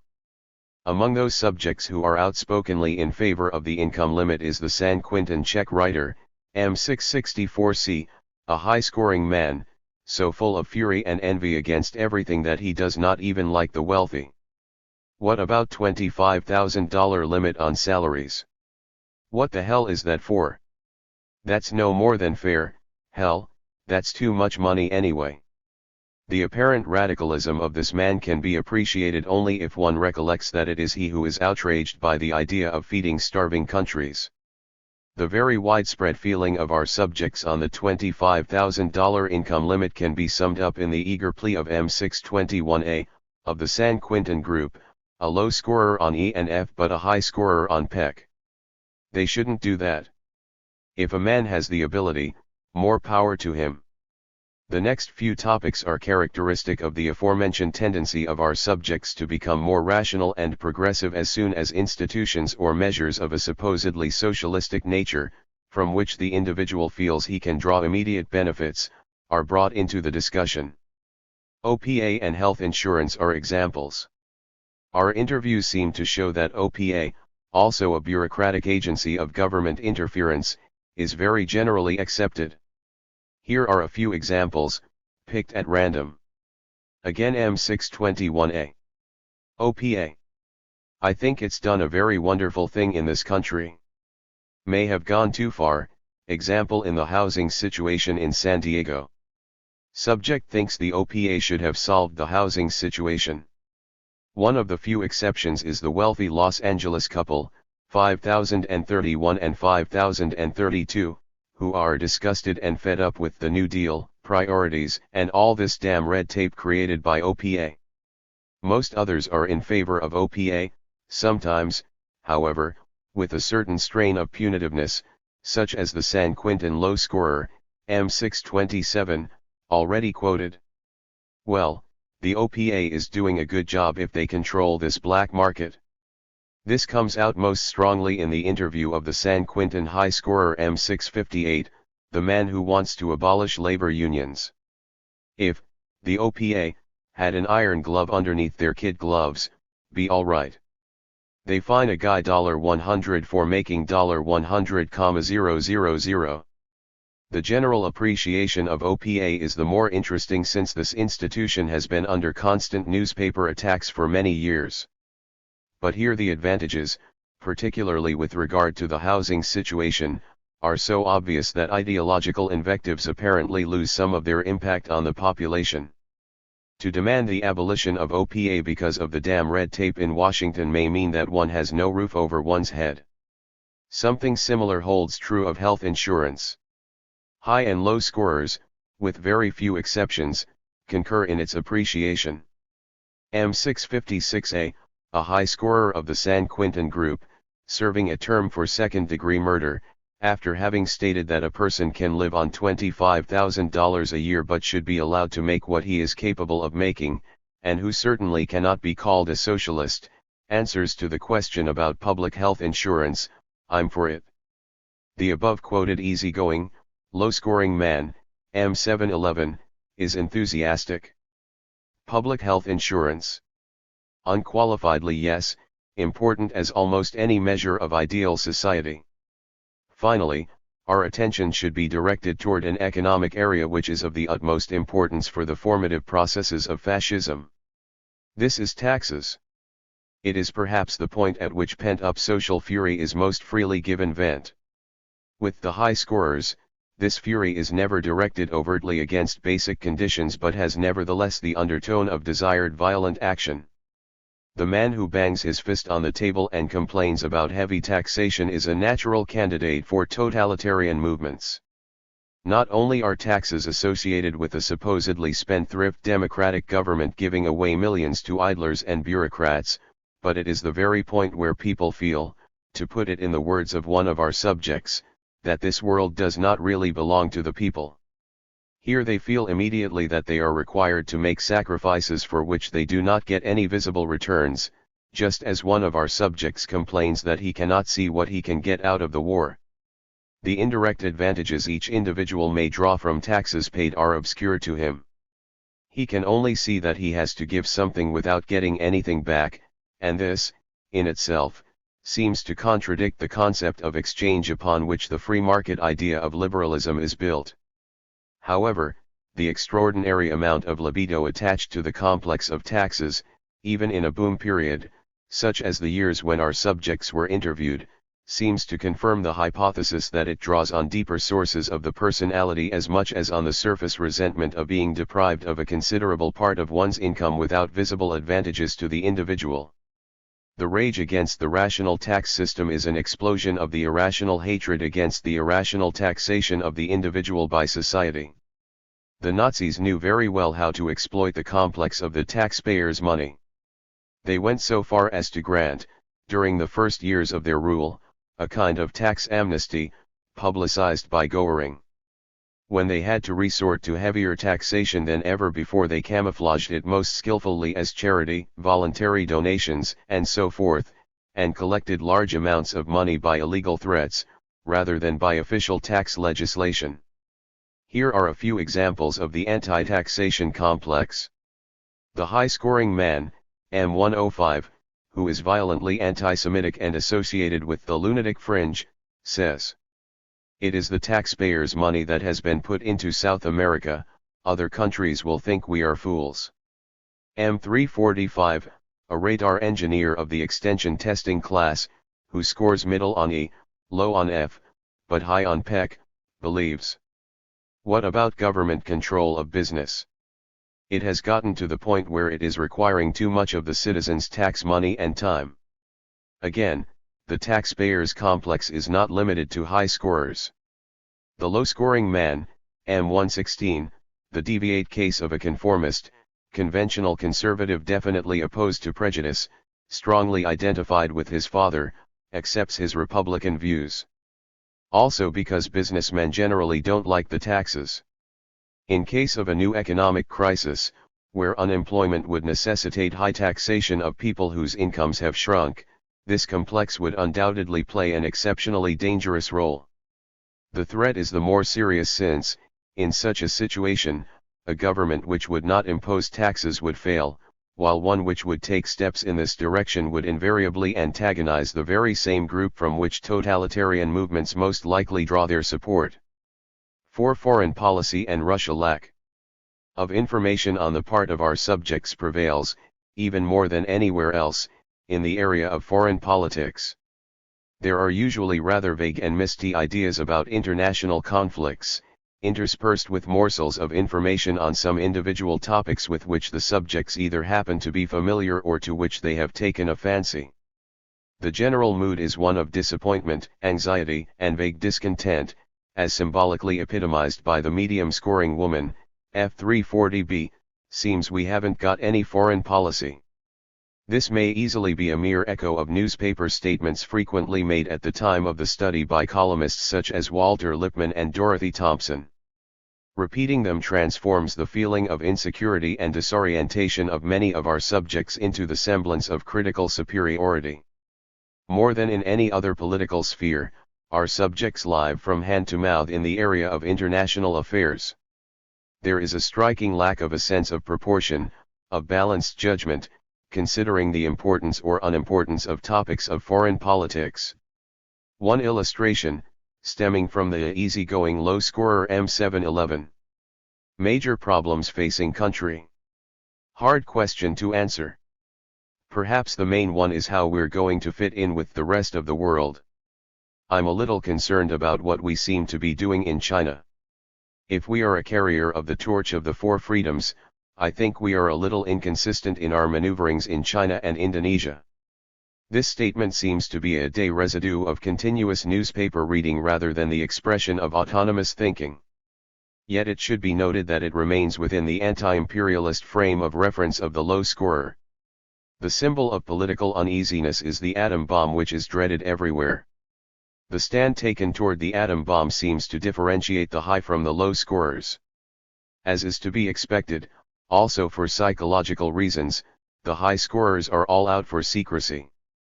Here, as elsewhere, they want to keep what we have.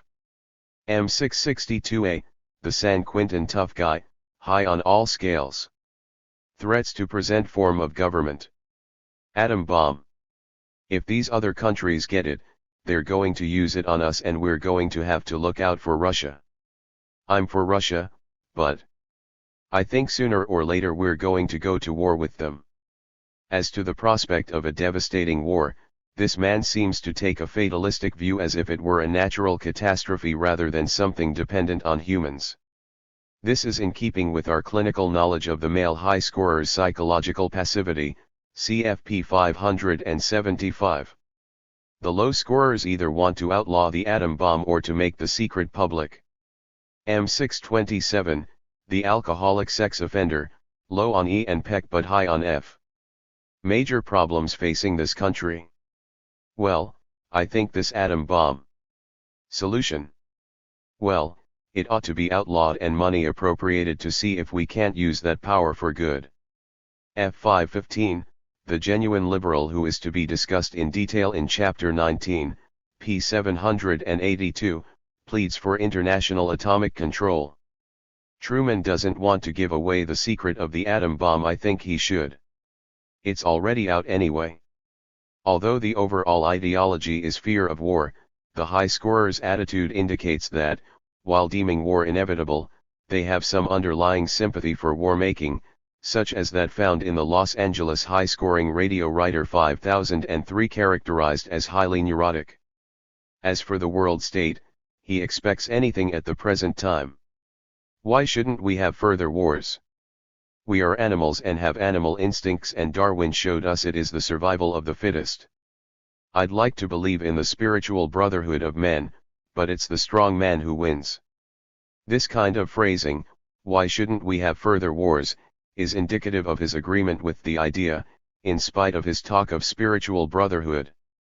The use that is often made of the Darwinian slogan of the survival of the fittest in order to rationalize crude aggressiveness, may be significant of the fascist potential within American naturalism, although it is supposedly linked to progressive ideals and enlightenment. 5009, a 32-year-old teaching principal in a small California town, who scores high on all scales, rationalizes his belief in a forthcoming war differently. He expects no warless world and thinks that the next war will be with Russia. The United States has always ranged itself against dictatorship. While he shows the typical high scorer's attitude psychologically linked to cynicism and contempt for man of regarding war as unavoidable, he justifies a policy which actually may lead to war with a democratic ideal, the stand to be taken against dictatorships. A third aspect of subscribing to the war idea comes up in the interview of the aforementioned 5031, a wealthy building contractor. He feels that perhaps we had better go to war with Russia now and get it over with. Here the high scorer's typical cynicism, a fusion of contempt for man, exaggerated down-to-earthness and underlying destructiveness, is allowed uncensored expression. Whereas in the sphere of private morale such psychological urges are held at bay by the acceptance of more or less conventionalized humane standards, they are let loose in the sphere of international politics where there seems to be as little of a collective superego as there is of a truly powerful supranational control agency. The all-too-ready assumption that war cannot be abolished which, according to this man, could be hoped for only if military men ran the UNO is fused with the administrative, quasi-technical, idea that one should get it over with as soon as possible, that Russia should be taken care of. War and peace become matters of technological expediency. The political consequence of this way of thinking is self-explanatory. As with many other political topics, attitude toward Russia, whether for or against, does not by itself differentiate with any sharpness between high and low scorers. There is, first, a kind of pseudo-low attitude toward Russia. It falls in line with the general admiration of power in high scorers and is positive only as far as Russian military successes are concerned. It turns into hostility where Russian strength is presented as potentially dangerous. This happens with the San Quentin inmate M621A, who scores low on E and F but high on PEC. He expresses his true anti-Russian feelings by means of personalization. Major problems facing country today. I think Russia. Subject fears a war with Russia sooner or later over the atom bomb. Russia wants control of territory in China, so do the United States and England. What do you dislike most about Russia? Well, a little bit too aggressive. Of course, they've done some wonderful things. 5-year plan, educated themselves. What good things about Russia? Lots of stamina to stand up under hardship. Objections. I met quite a few Russians. Don't like them, because they seem to be overbearing. How do you mean? They like to have their own way. Subject met the Russians he has been exposed to in Shanghai, chiefly Russian merchants. They really believe in taking you. They are not very clean. I didn't have any very definite ideas before. It may be noted how close this man's attitude toward the Russians comes to certain anti-Semitic stereotypes. However, he has nothing against the Jews, as a matter of fact his wife is Jewish. In this case anti-Russianism may be a phenomenon of displacement.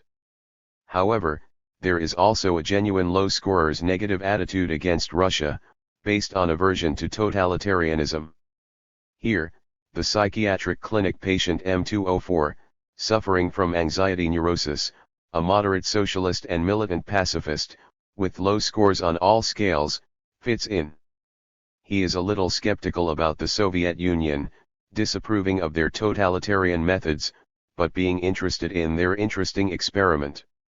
Another example is M310, a liberal of the extension testing class with an unusually low score, assistant manager for an advertising agency, whose criticism touches upon formal democratism while at the same time he is repelled by the oligarchic aspects of Russian government. Your understanding of democracy. Government of, for, and by the people.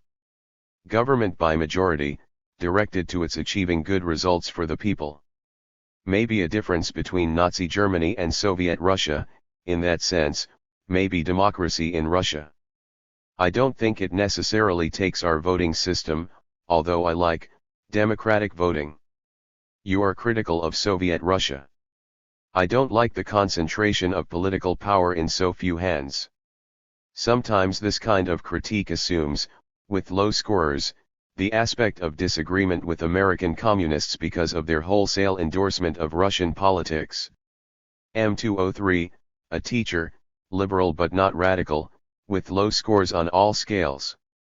It is good to have intelligent, liberal leadership, rather than radical leadership, which would be bad. Example. Well, like the communists in this country, they are not intelligent, they are too radical, and there is too much line which is determined by Russia. For instance, Roosevelt was less rigid and learned more by his mistakes. It should be noted that this man is an outspoken anti-fascist who finds it disgraceful that Bilbo should be in Congress. As to the pro-Russian attitude found among low scorers, it cannot be overlooked that it has sometimes a somewhat mechanical outlook. Here the element of stereotypy comes clearly to the fore in low scorers. As an example, M713A may serve. He is a young veteran, studying landscape architecture, whose scores are all low. How do you feel about Soviet Russia? A very wonderful experiment. I believe that if left alone will be the greatest power in a few years. Disagreement with the communists' line. Just in the matter of approach. Their approach is a little too violent, though I can see the reason for that. I think we ought to approach it a little more gradually. If went into communism would just be like the army. Maybe take 100 years we are working gradually toward it? It is a question whether the idea of a gradual development is compatible with the theory of dialectical materialism officially accepted in Russia, or whether it is indicative of a dubious element in the subject's appreciation of the wonderful experiment. It should be noted that the idea of socialism as an experiment stems from the vernacular of middle-class common sense, and it tends to replace the traditional socialist concept of class struggle with the image of a kind of joint, unanimous venture, as if society as a whole, as it is today, were ready to try socialism regardless of the influence of existing property relations. This pattern of thinking is at least inconsistent with the very same social theory to which our subject seems to subscribe. Anyway, he, like any of our other subjects, goes little into matters of Marxian doctrine or of specific Russian issues, but contents himself with rather a summary positive stand. And then there is the idea of the greatest power. That this idea is not exceptional among low scorers, in other words, that a positive stand toward Russia may have something to do with the Russian successes on the battlefields and in international competition, rather than with the system, is corroborated by the San Quentin inmate M619, who scores low on E and F but high on PEC, the man who does not believe in any real utopia.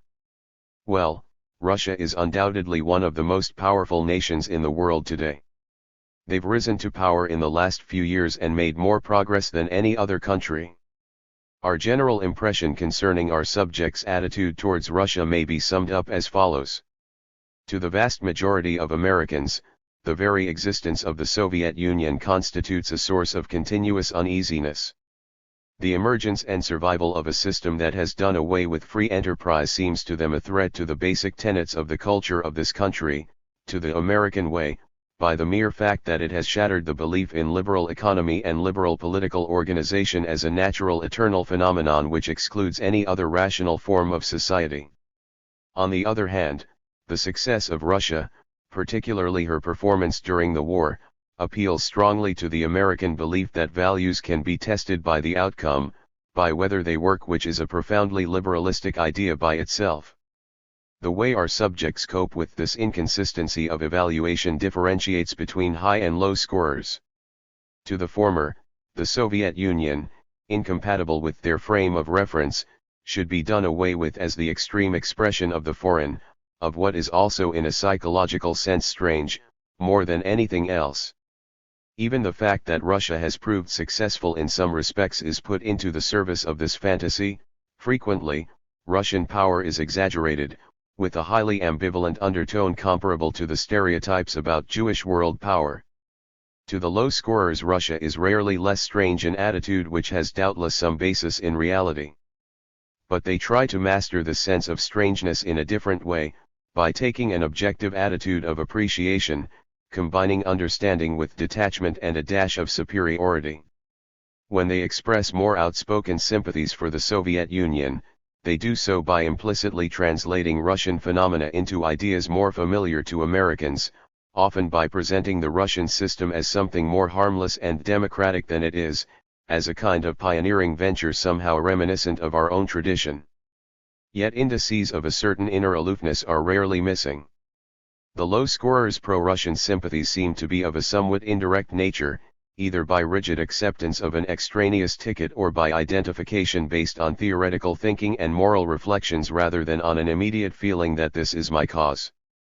Their appraisal of Russia frequently assumes an air of hesitant, benevolent expectancy. Let us see how they will manage.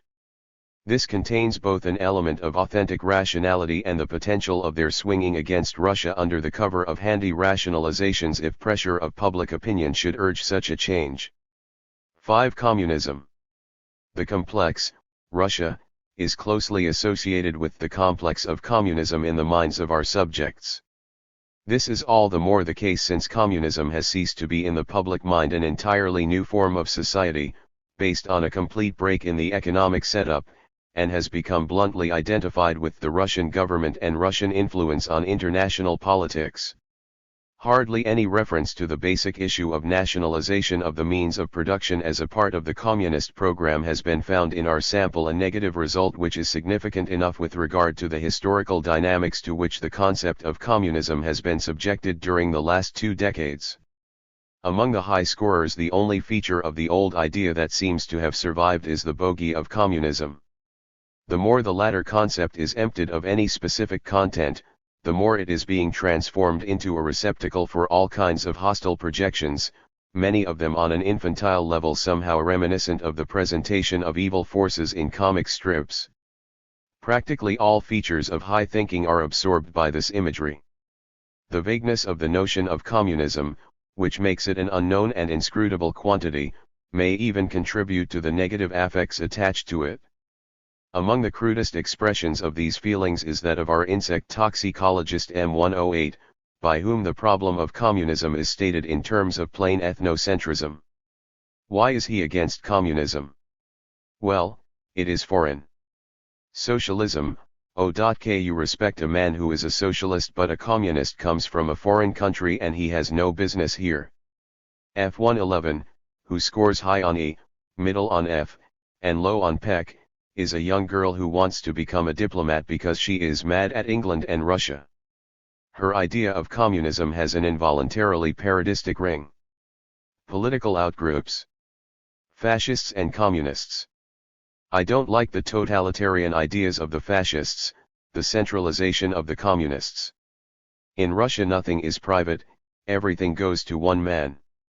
They have violent ways of doing things. To the mind of this woman, the idea of political dictatorship has turned into the bogey of a kind of economic supra-individualism, just as if Stalin claimed ownership of her typewriter. By a similarly irrational twist, another high scorer, M664B, an uneducated and unintelligent sex offender of the San Quintin group, with high scores on all scales, simply associates communism with the danger of war. If labor keeps getting more power, we'll be like Russia. That's what causes wars. The complete irrationality, not to say idiocy, of the last 3 examples shows what vast psychological resources fascist propaganda can rely on when denouncing a more or less imaginary communism without taking the trouble to discuss any real political or economic issues. If representatives of this attitude enter upon any argumentation at all, it is, the last examples indicate, centered in the facile, though not completely spurious identification of communism and fascism, which displaces hostility against the defeated enemy upon the foe to be. Low scorers are not immune in this respect. Thus the low-scoring student minister M910 is of the following opinion. How do you feel about Russia's government? I think there is very little difference between fascism and communism as it's practiced in Russia. The 1936 Constitution is a marvelous document. I think it's 500 years ahead of our constitution because it guarantees social rights instead of individual rights, but when man hasn't any rights except as a member of the Communist Party. I think it's capitalistic. What is the nature of your objections to Russia? Well, first of all, I think it was Russia that carried the ball in entering this veto power into the UNO, which I think will be the death of the thing right now. Russia has got the things right where she wants them. We think we're the leaders, but we fool ourselves, subject objects strongly to deceitful diplomacy. High scorers who make less intellectual effort simply find communism not individualistic enough. The standard phraseology they employ contrasts nicely with the belief in spiritual independence which they profess. We quote as an example F106, a high scorer of the public speaking class group, a young teacher. Political outgroups. Communists have some good ideas, but I don't think too much of them. They don't give the individuals enough mind of their own.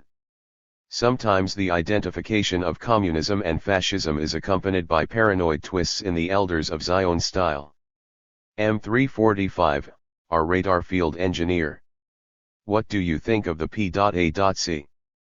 Never found any definite information on the C.I.O. But CIO seems the agency to turn international, certainly has got all the earmarks, not because of being labor union, but just because of the way they compare. Subject compares communism to Hitler in Mein Kampf, telling exactly what plan to do and how, and then doing it.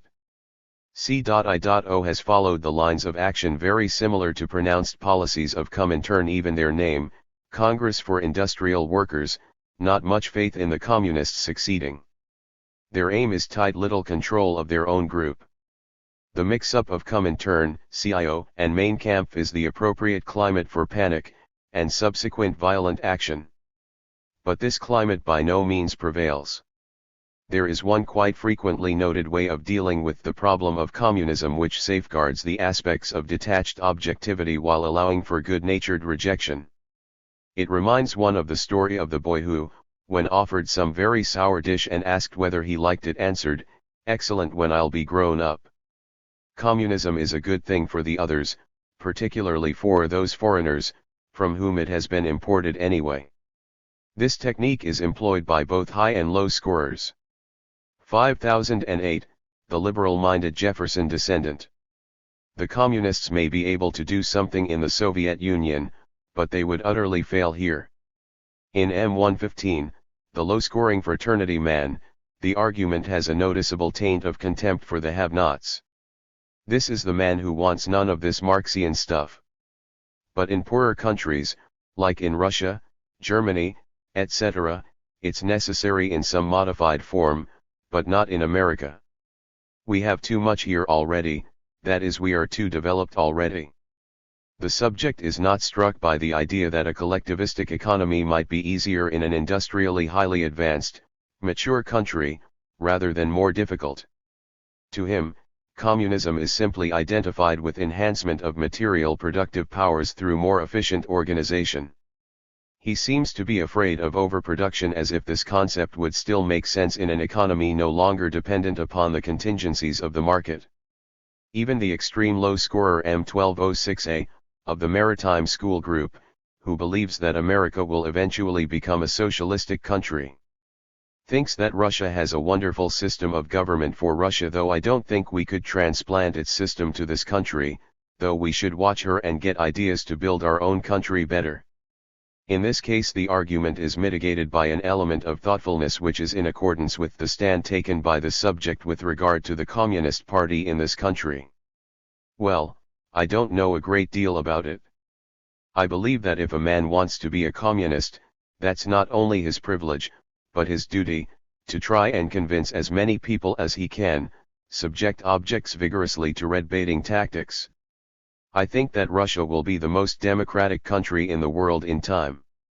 Joe has been a little ruthless at times, but sometimes the argument is fused with the idea that socialism would not be practical, for purely economic reasons which are mostly taken from the very sphere of a profit system which is supposed to be replaced under socialism by an economic organization molded after the needs of the population.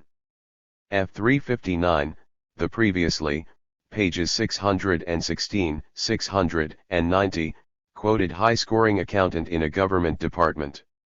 Subject thinks that communism is all right for Russia, but not for this country, although the trend seems to be more and more that way. She believes in private ownership of property and the private enterprise system. She considers it more efficient.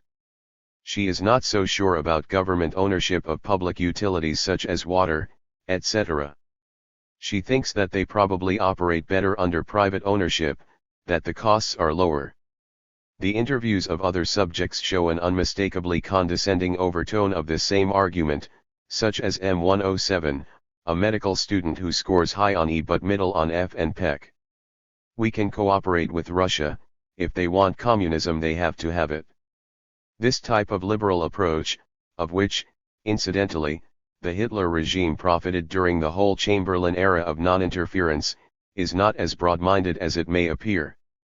It often hides the conviction that there is no objective truth in politics, that every country, as every individual, may behave as it likes and that the only thing that counts is success. It is precisely this pragmatization of politics which ultimately defines fascist philosophy. Obviously, the relationship between anti-communism and fascist potential as measured by our scales should not be oversimplified. In some of our earlier studies the correlation between anti-Semitism and anti-communism was very high, but there is reason to believe that it would not be so high today, not, at least, at the surface level.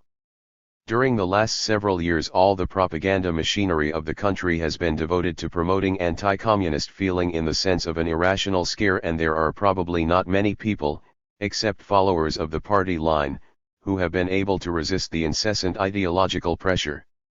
At the same time, during the past 2 or 3 years it may have become more conventional to be overtly opposed to anti-Semitism, if the large number of magazine articles, books, and films with wide circulation can be regarded as symptomatic of a trend. The underlying character structure has little bearing on such fluctuations. If they could be ascertained, they would demonstrate the extreme importance of propaganda in political matters. Propaganda, when directed to the anti-democratic potential in the people, determines to a large extent the choice of the social objects of psychological aggressiveness. Chapter 18. Some aspects of religious ideology as revealed in the interview material. T.W. Adorno. A. Introduction. The relationship between prejudice and religion played a relatively minor role in our research. This may be due in a large part to the nature of our sample. It did not include any specific religious groups, nor was it drawn from geographical areas such as the Bible Belt or cities with a heavily concentrated Irish Catholic population in which religious ideology has considerable social importance. If research along the lines of the present work should be carried through in such areas, the religious factor might easily come to the fore to a much greater extent than in the present study. Apart from this limitation, there is another and more fundamental one. Religion does not play such a decisive role within the frame of mind of most people as it once did, only rarely does it seem to account for their social attitudes and opinions. This at least was indicated by the present results. The quantitative relationships obtained, Chapter 6, are not particularly striking, and although part of the interview schedule was devoted specifically to religion, it cannot be said that the material gathered in this part of the interviews is very rich. On an overt level at least, religious indifference seems to put this whole sphere of ideology somewhat into the background. There can be no question but that it is less effect-laden than most of the other ideological areas under consideration, and that the traditional equation between religious fanaticism and fanatical prejudice no longer holds good. Yet, there is reason enough to devote some close attention to our data on religion, scarce though they may be. The considerable part played by actual or former ministers in spreading fascist propaganda and the continuous use they make of the religious medium strongly suggest that the general trend toward religious indifference does not constitute altogether a break between religious persuasion and our main problem. Although religion may no longer stimulate open fanaticism against those who do not share one's own belief, we are led to suspect that on a deeper, more unconscious level the religious heritage, the carryover of old belief and the identification with certain denominations, still make themselves felt. Our approach was guided by certain theoretical considerations inherent in our general frame of reference. In order to give relief to the focus of our observations, it is appropriate to indicate the more fundamental of these theoretical reflections. It was expected from the very beginning that the relations between religious ideology and ethnocentrism would be complex. On the one hand, the Christian doctrine of universal love and the idea of Christian humanism is opposed to prejudice. This doctrine is doubtless one of the major historical presuppositions for the recognition of minorities as sharing equal rights with majorities in the sight of God. The Christian relativization of the natural, the extreme emphasis on the spirit, forbids any tendency to regard natural characteristics such as racial traits as ultimate values or to judge man according to his descent. On the other hand, Christianity as the religion of the Son contains an implicit antagonism against the religion of the Father and its surviving witnesses, the Jews. This antagonism, continuous since St. Paul, is enhanced by the fact that the Jews, by clinging to their own religious culture, rejected the religion of the Son, and by the fact that the New Testament puts upon them the blame for Christ's death. It has been pointed out again and again by great theologians, from Tertullian and Augustine to Kierkegaard, that the acceptance of Christianity by the Christians themselves contains a problematic and ambiguous element, engendered by the paradoxical nature of the doctrine of God becoming man, the infinite finite. Unless this element is consciously put into the center of the religious conception, it tends to promote hostility against the outgroup.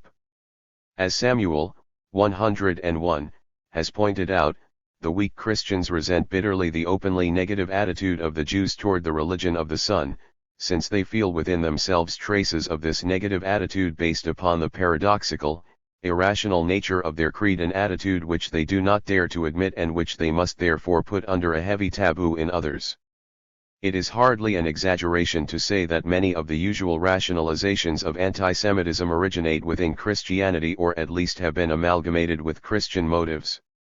The fight against the Jews seems to be modeled after the fight between the Redeemer and the Christian devil. Joshua Trachtenberg, 119, has given detailed evidence that the imagery of the Jew is largely a secularization of the medieval imagery of the devil. The fantasies about Jewish bankers and money lenders have their biblical archetype in the story of Jesus driving the usurers from the temple. The idea of the Jewish intellectual as a sophist is in keeping with the Christian denunciation of the Pharisee. The Jewish traitor who betrays not only his master but also the in-group to which he has been admitted, is Judas. These motifs are enhanced by more unconscious trends such as are expressed in the idea of the crucifix and the sacrifice of blood. Although these latter ideas have been more or less successfully replaced by Christian humanism, their deeper psychological roots have still to be reckoned with. 1. In attempting to evaluate the influence of such elements of religion upon the existence or absence of prejudice today, one has to take into consideration the position in which Christianity presently finds itself. It is faced with an indifference which often seems to make it altogether unimportant. The Christian religion has been deeply affected by the process of enlightenment and the conquest of the scientific spirit. The magical elements of Christianity as well as the factual basis of Christian belief in biblical history have been profoundly shaken. This, however, does not mean that Christian religion has been abolished. Although largely emasculated in its profoundest claims, it has maintained at least part of the social functions acquired throughout the centuries. This means that it has largely become neutralized. The shell of Christian doctrine, above all its social authority and also a number of more or less isolated elements of its content, is preserved and consumed in a haphazard way as a cultural good like patriotism or traditional art. This neutralization of religious beliefs is strikingly exemplified by the following statement of M109, a high-scoring Roman Catholic who attends church regularly. He writes on his questionnaire that he considers religion a thoroughly important part of existence. Perhaps it should occupy 2 to 5% of leisure time. The relegation of religion, which was once regarded as the most essential sphere of life, to leisure, as well as the time allotment made for it and, above all, the fact that it is subsumed under a calculated time schedule and referred to in terms of percent is symbolic of the profound changes which have taken place with regard to the prevailing attitude towards religion.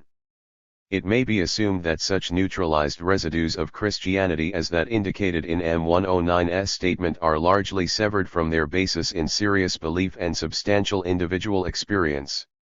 Therefore, they rarely produce individual behavior that is different from what is to be expected from the prevailing patterns of civilization. However, some of the formal properties of religion, such as the rigid antithesis of good and evil, ascetic ideals, emphasis upon unlimited effort on the part of the individual, still exercise considerable power. Severed from their roots and often devoid of any specific content, these formal constituents are apt to be congealed into mere formulae. Thus, they assume an aspect of rigidity and intolerance such as we expect to find in the prejudiced person. The dissolution of positive religion and its preservation in a non-committal ideological form are due to social processes. While religion has been deprived of the intrinsic claim of truth, it has been gradually transformed into social cement. The more this cement is needed for the maintenance of the status quo and the more dubious its inherent truth becomes, the more obstinately is its authority upheld and the more its hostile, destructive, and negative features come to the fore. The transformation of religion into an agency of social conformity makes it fall in line with most other conformist tendencies. Adherence to Christianity under such conditions easily lends itself to abuse, to subservience, over-adjustment, and in-group loyalty as an ideology which covers up hatred against the disbeliever, the dissenter, the Jew.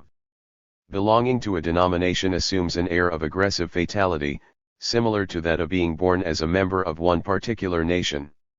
Membership in any particular religious group tends to be reduced to a fairly abstract in-group-out-group relationship within the general pattern brought out by the foregoing discussion of ethnocentrism. These theoretical formulations are not intended as hypotheses for which crucial tests could be provided by our research, rather, they furnish some of the background against which the observations now to be reported may plausibly be interpreted. B. General observations. There is much in the interview material to support the view, suggested by findings from the questionnaire, that the more religion becomes conventionalized, the more it falls in line with the general outlook of the ethnocentric individual. An illustration of this point is afforded by the following excerpt from the interview of F5054, a woman who scored high on the ethnocentrism scale. The subject seems to have accepted a set of rather dogmatic moral codes which makes her regard people, especially youngsters who call themselves atheists, as falling outside the circle in which she wants to move. She made a point of admitting, confidentially, that one of the main reasons she was looking forward to moving away from Westwood was that she could thereby get her youngest daughter away from the influence of the neighbor's boy, who is an atheist because his father tells him religion is a lot of hooey. She is also distressed, because her eldest daughter just won't go to church. From the above it is evident that she is quite in agreement with organized religion and tends to be a conformist in religious matters. Christian ethics and its moral codes are regarded as absolutes, and deviations are to be frowned upon or punished. This account suggests that there is a connection between conventional religious rigidity and an almost complete absence of what might be called personally experienced belief. The same holds for the high-scoring man 5057, a person who sticks to the church although he does not believe in a personal God. The subject believes that most Protestant religions are very much the same. He selected Christian Science because it is a quieter religion than most. He started going to Unity Sunday School while living with his grandparents and liked the Unity Church, which, in his estimation, presents a mild form of Christian Science. He joined the Christian Science Church when he married, inasmuch as his wife's family and his wife are all Christian Scientists. Religion should not be allowed to interfere with the ordinary essentials. However, religion should restrain you from overindulgences of any kind, such as drinking, gambling, or anything to excess. A high-scoring young woman, F103, says, "My parents let us make our own choice, just so we go to church." There we see the lack of any interest in the content of religion, One goes to church because it's the thing to do and because one wants to please one's parents. A final example is afforded by another prejudiced young woman, F104, who remarks, "I have never known any people who were not religious. I have known one fellow who was wavering, and he was a very morbid person." The idea here seems to be that one goes to church in order to express one's normality, or at least to be classed with normal people. These examples help us to understand why persons or groups who take religion seriously in a more internalized sense are likely to be opposed to ethnocentrism. What proved to be true in Germany, where radical Christian movements, such as the dialectical theology of Karl Barth, courageously opposed Nazism, seems to hold good beyond the theological elite. The fact that a person really worries about the meaning of religion as such, when he lives in a general atmosphere of neutralized religion, is indicative of a nonconformist attitude. It may easily lead toward opposition to the regular fellow, for whom it is as much second nature to attend church as it is not to admit Jews to his country club. Moreover, the stress on the specific content of religion, rather than on the division between those who belong and those who do not belong to the Christian faith, necessarily accentuates the motives of love and compassion buried under conventionalized religious patterns. The more human and concrete a person's relation to religion, the more human his approach to those who do not belong is likely to be. Their sufferings remind the religious subjectivist of the idea of martyrdom inseparably bound up with his thinking about Christ. To put it bluntly, the adherent of what Kierkegaard, 100 years ago, called official Christianity is likely to be ethnocentric, although the religious organizations with which he is affiliated may be officially opposed to it, whereas the radical Christian is prone to think and to act differently. However, it should not be forgotten that extreme religious subjectivism, with its one-sided emphasis on religious experience set against the objectified church, may also under certain conditions fall in line with the potentially fascist mentality. Religious subjectivism that dispenses with any binding principles provides the spiritual climate for other authoritative claims. Moreover, the sectarian spirit of people who carry this outlook to an extreme sometimes results in a certain affinity for the aggressive in-group mood of movements generally condemned as crackpot, as well as for those underlying anarchical trends which characterize the potentially fascistic individual. This aspect of religious subjectivism plays an important role in the mentality of fascist agitators who operate in a religious setting. Point 2. Among those who reject religion, a number of significant differences may be noted. As our quantitative results have shown, no mechanical identification of the non- or anti-religious person with the low scorer can be made. There are, to be sure, agnostic or atheistic persons whose persuasions are part and parcel of a universally progressive attitude which holds for minority questions. The actual meaning of this progressiveness, however, may vary widely. Whereas anti-religious progressives are definitely opposed to prejudice under present conditions, when it comes to the question of susceptibility to fascist propaganda, it makes all the difference whether they are ticket thinkers who subscribe wholesale to tolerance, atheism, and whatnot, or whether their attitude toward religion can be called an autonomous one based on thinking of their own. Moreover, it may turn out to be an important criterion of susceptibility whether a person is opposed to religion as an ally of repression and reaction, in which case we should expect him to be relatively unprejudiced, or whether he adopts an attitude of cynical utilitarianism and rejects everything that is not realistic and tangible, in which case we should expect him to be prejudiced. There also exists a fascist type of irreligious person who has become completely cynical after having been disillusioned with regard to religion, and who talks about the laws of nature, survival of the fittest and the rights of the strong. The true candidates of neo-paganism of the fascist extreme are recruited from the ranks of these people. A good example is the high-scoring man 5064, the Boy Scout leader, discussed in Chapter 16. Asked about religion, he confesses to worshipping nature. He exalts athletics and camp collectivity, probably on the basis of latent homosexuality. He is the clearest example we have of the syndrome involving pagan pantheism, belief in power, the idea of collective leadership, and a generally ethnocentric and pseudo-conservative ideology. It is against the background of these general observations on the structure of the relationship between religion and modern prejudice that the following, more specific observations may be understood. See specific issues. 1. The function of religion in high and low scorers. Evidence in support of our hypothesis concerning neutralized religion is offered by a trait which seems to occur rather frequently in our interview material. It is the disposition to view religion as a means instead of an end. Religion is accepted, not because of its objective truth, but on account of its value in realizing goals that might also be achieved by other means. This attitude falls in line with the general tendency toward subordination and renunciation of one's own judgment so characteristic of the mentality of those who follow fascist movements. Acceptance of an ideology is not based upon understanding of or belief in its content but rather upon what immediate use can be made of it, or upon arbitrary decisions.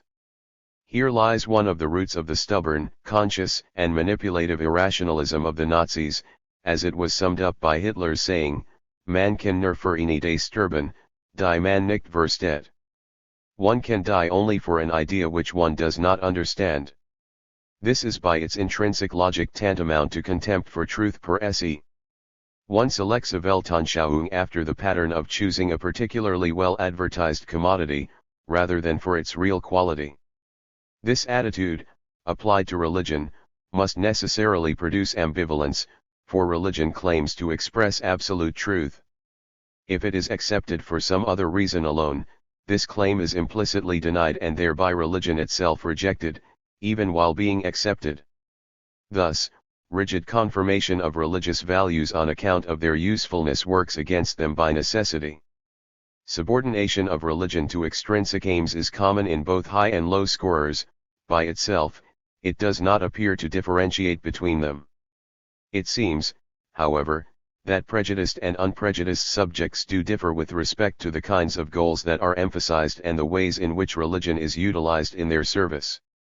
High scorers, more often than low scorers, seem to make use of religious ideas in order to gain some immediate practical advantage or to aid in the manipulation of other people.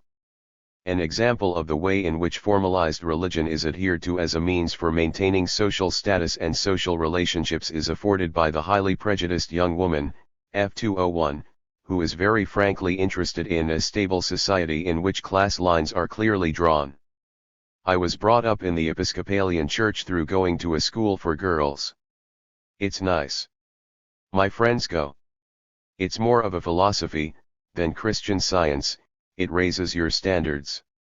The philosophy of the Episcopalian Church follows the pattern of all Protestant churches. It takes in the upper classes and gives them a religion or makes it a little nearer.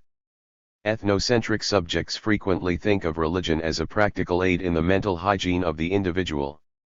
The statement of F109 is characteristic. I don't understand religion. It's like a fairy tale to me. I don't know if I believe in God. There must be one, but it is hard to believe it. Religion gives you something to hold on to base your life on.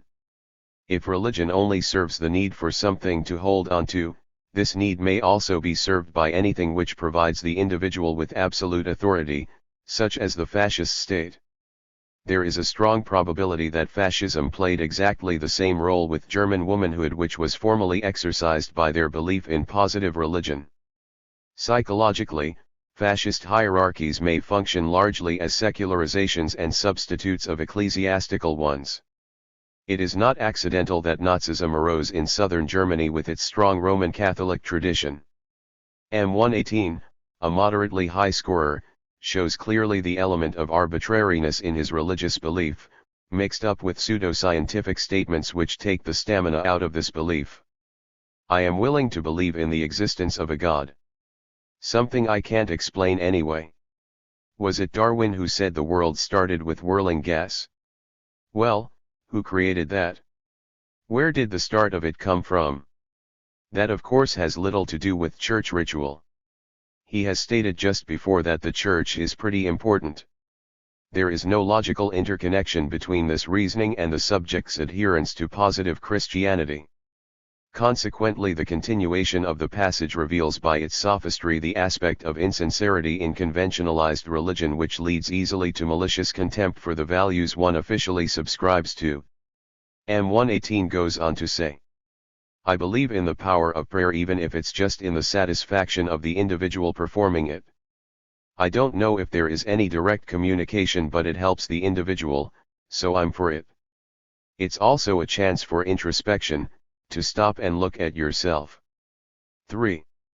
The approach to religion for extraneous reasons is probably not so much an expression of the subject's own wants and needs as an expression of his opinion that religion is good for others, helps to keep them content, in short, can be used for manipulative purposes.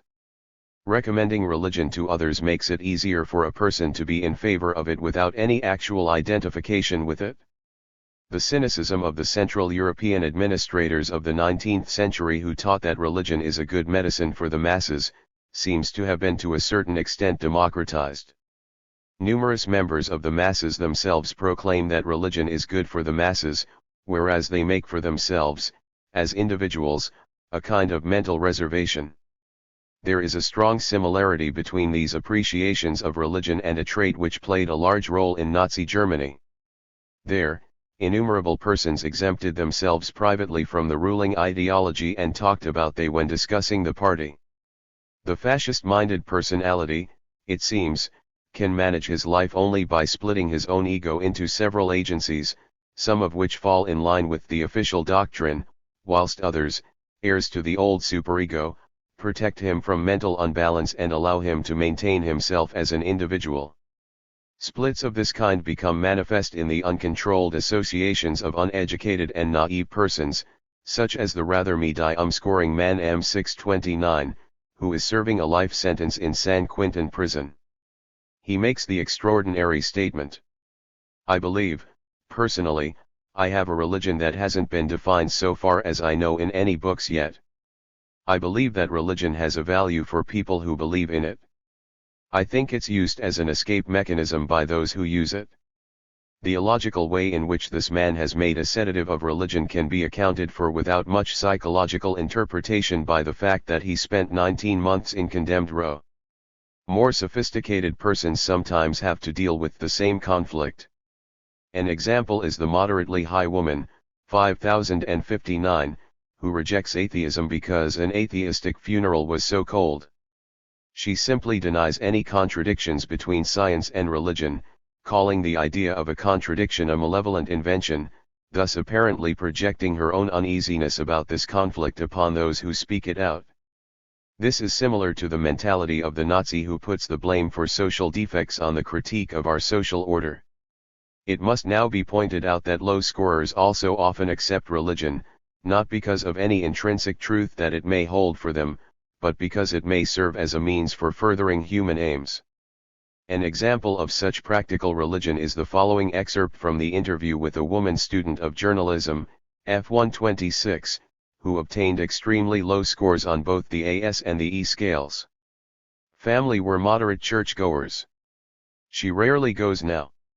However, she has much respect for religion and seems to feel that it might be developed into something that would give people that faith and understanding for each other that is lacking.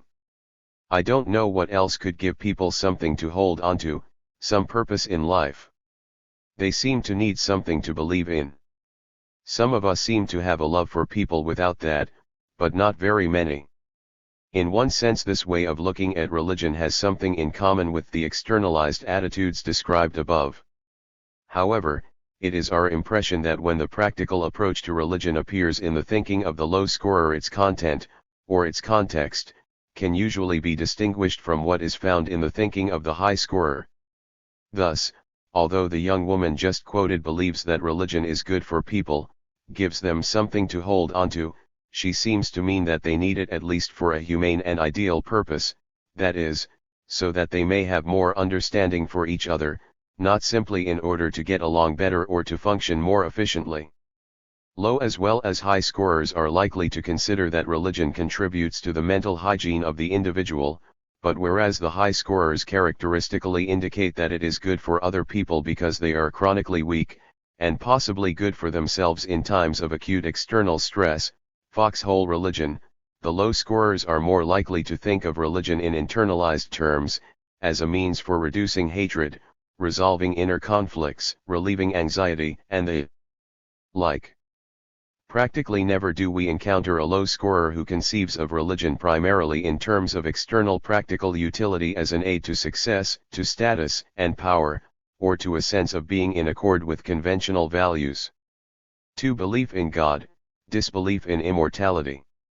The neutralization of religion is accompanied by its dissection.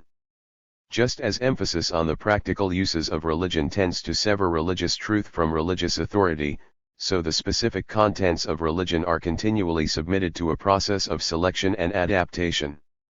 The interview material suggests that the tendency to believe selectively in religion is a distinguishing feature of our prejudiced subjects. A fairly common phenomenon among them is belief in God accompanied by disbelief in immortality. 2 examples follow. In the case of 5009, a devout Baptist, the interviewer reports,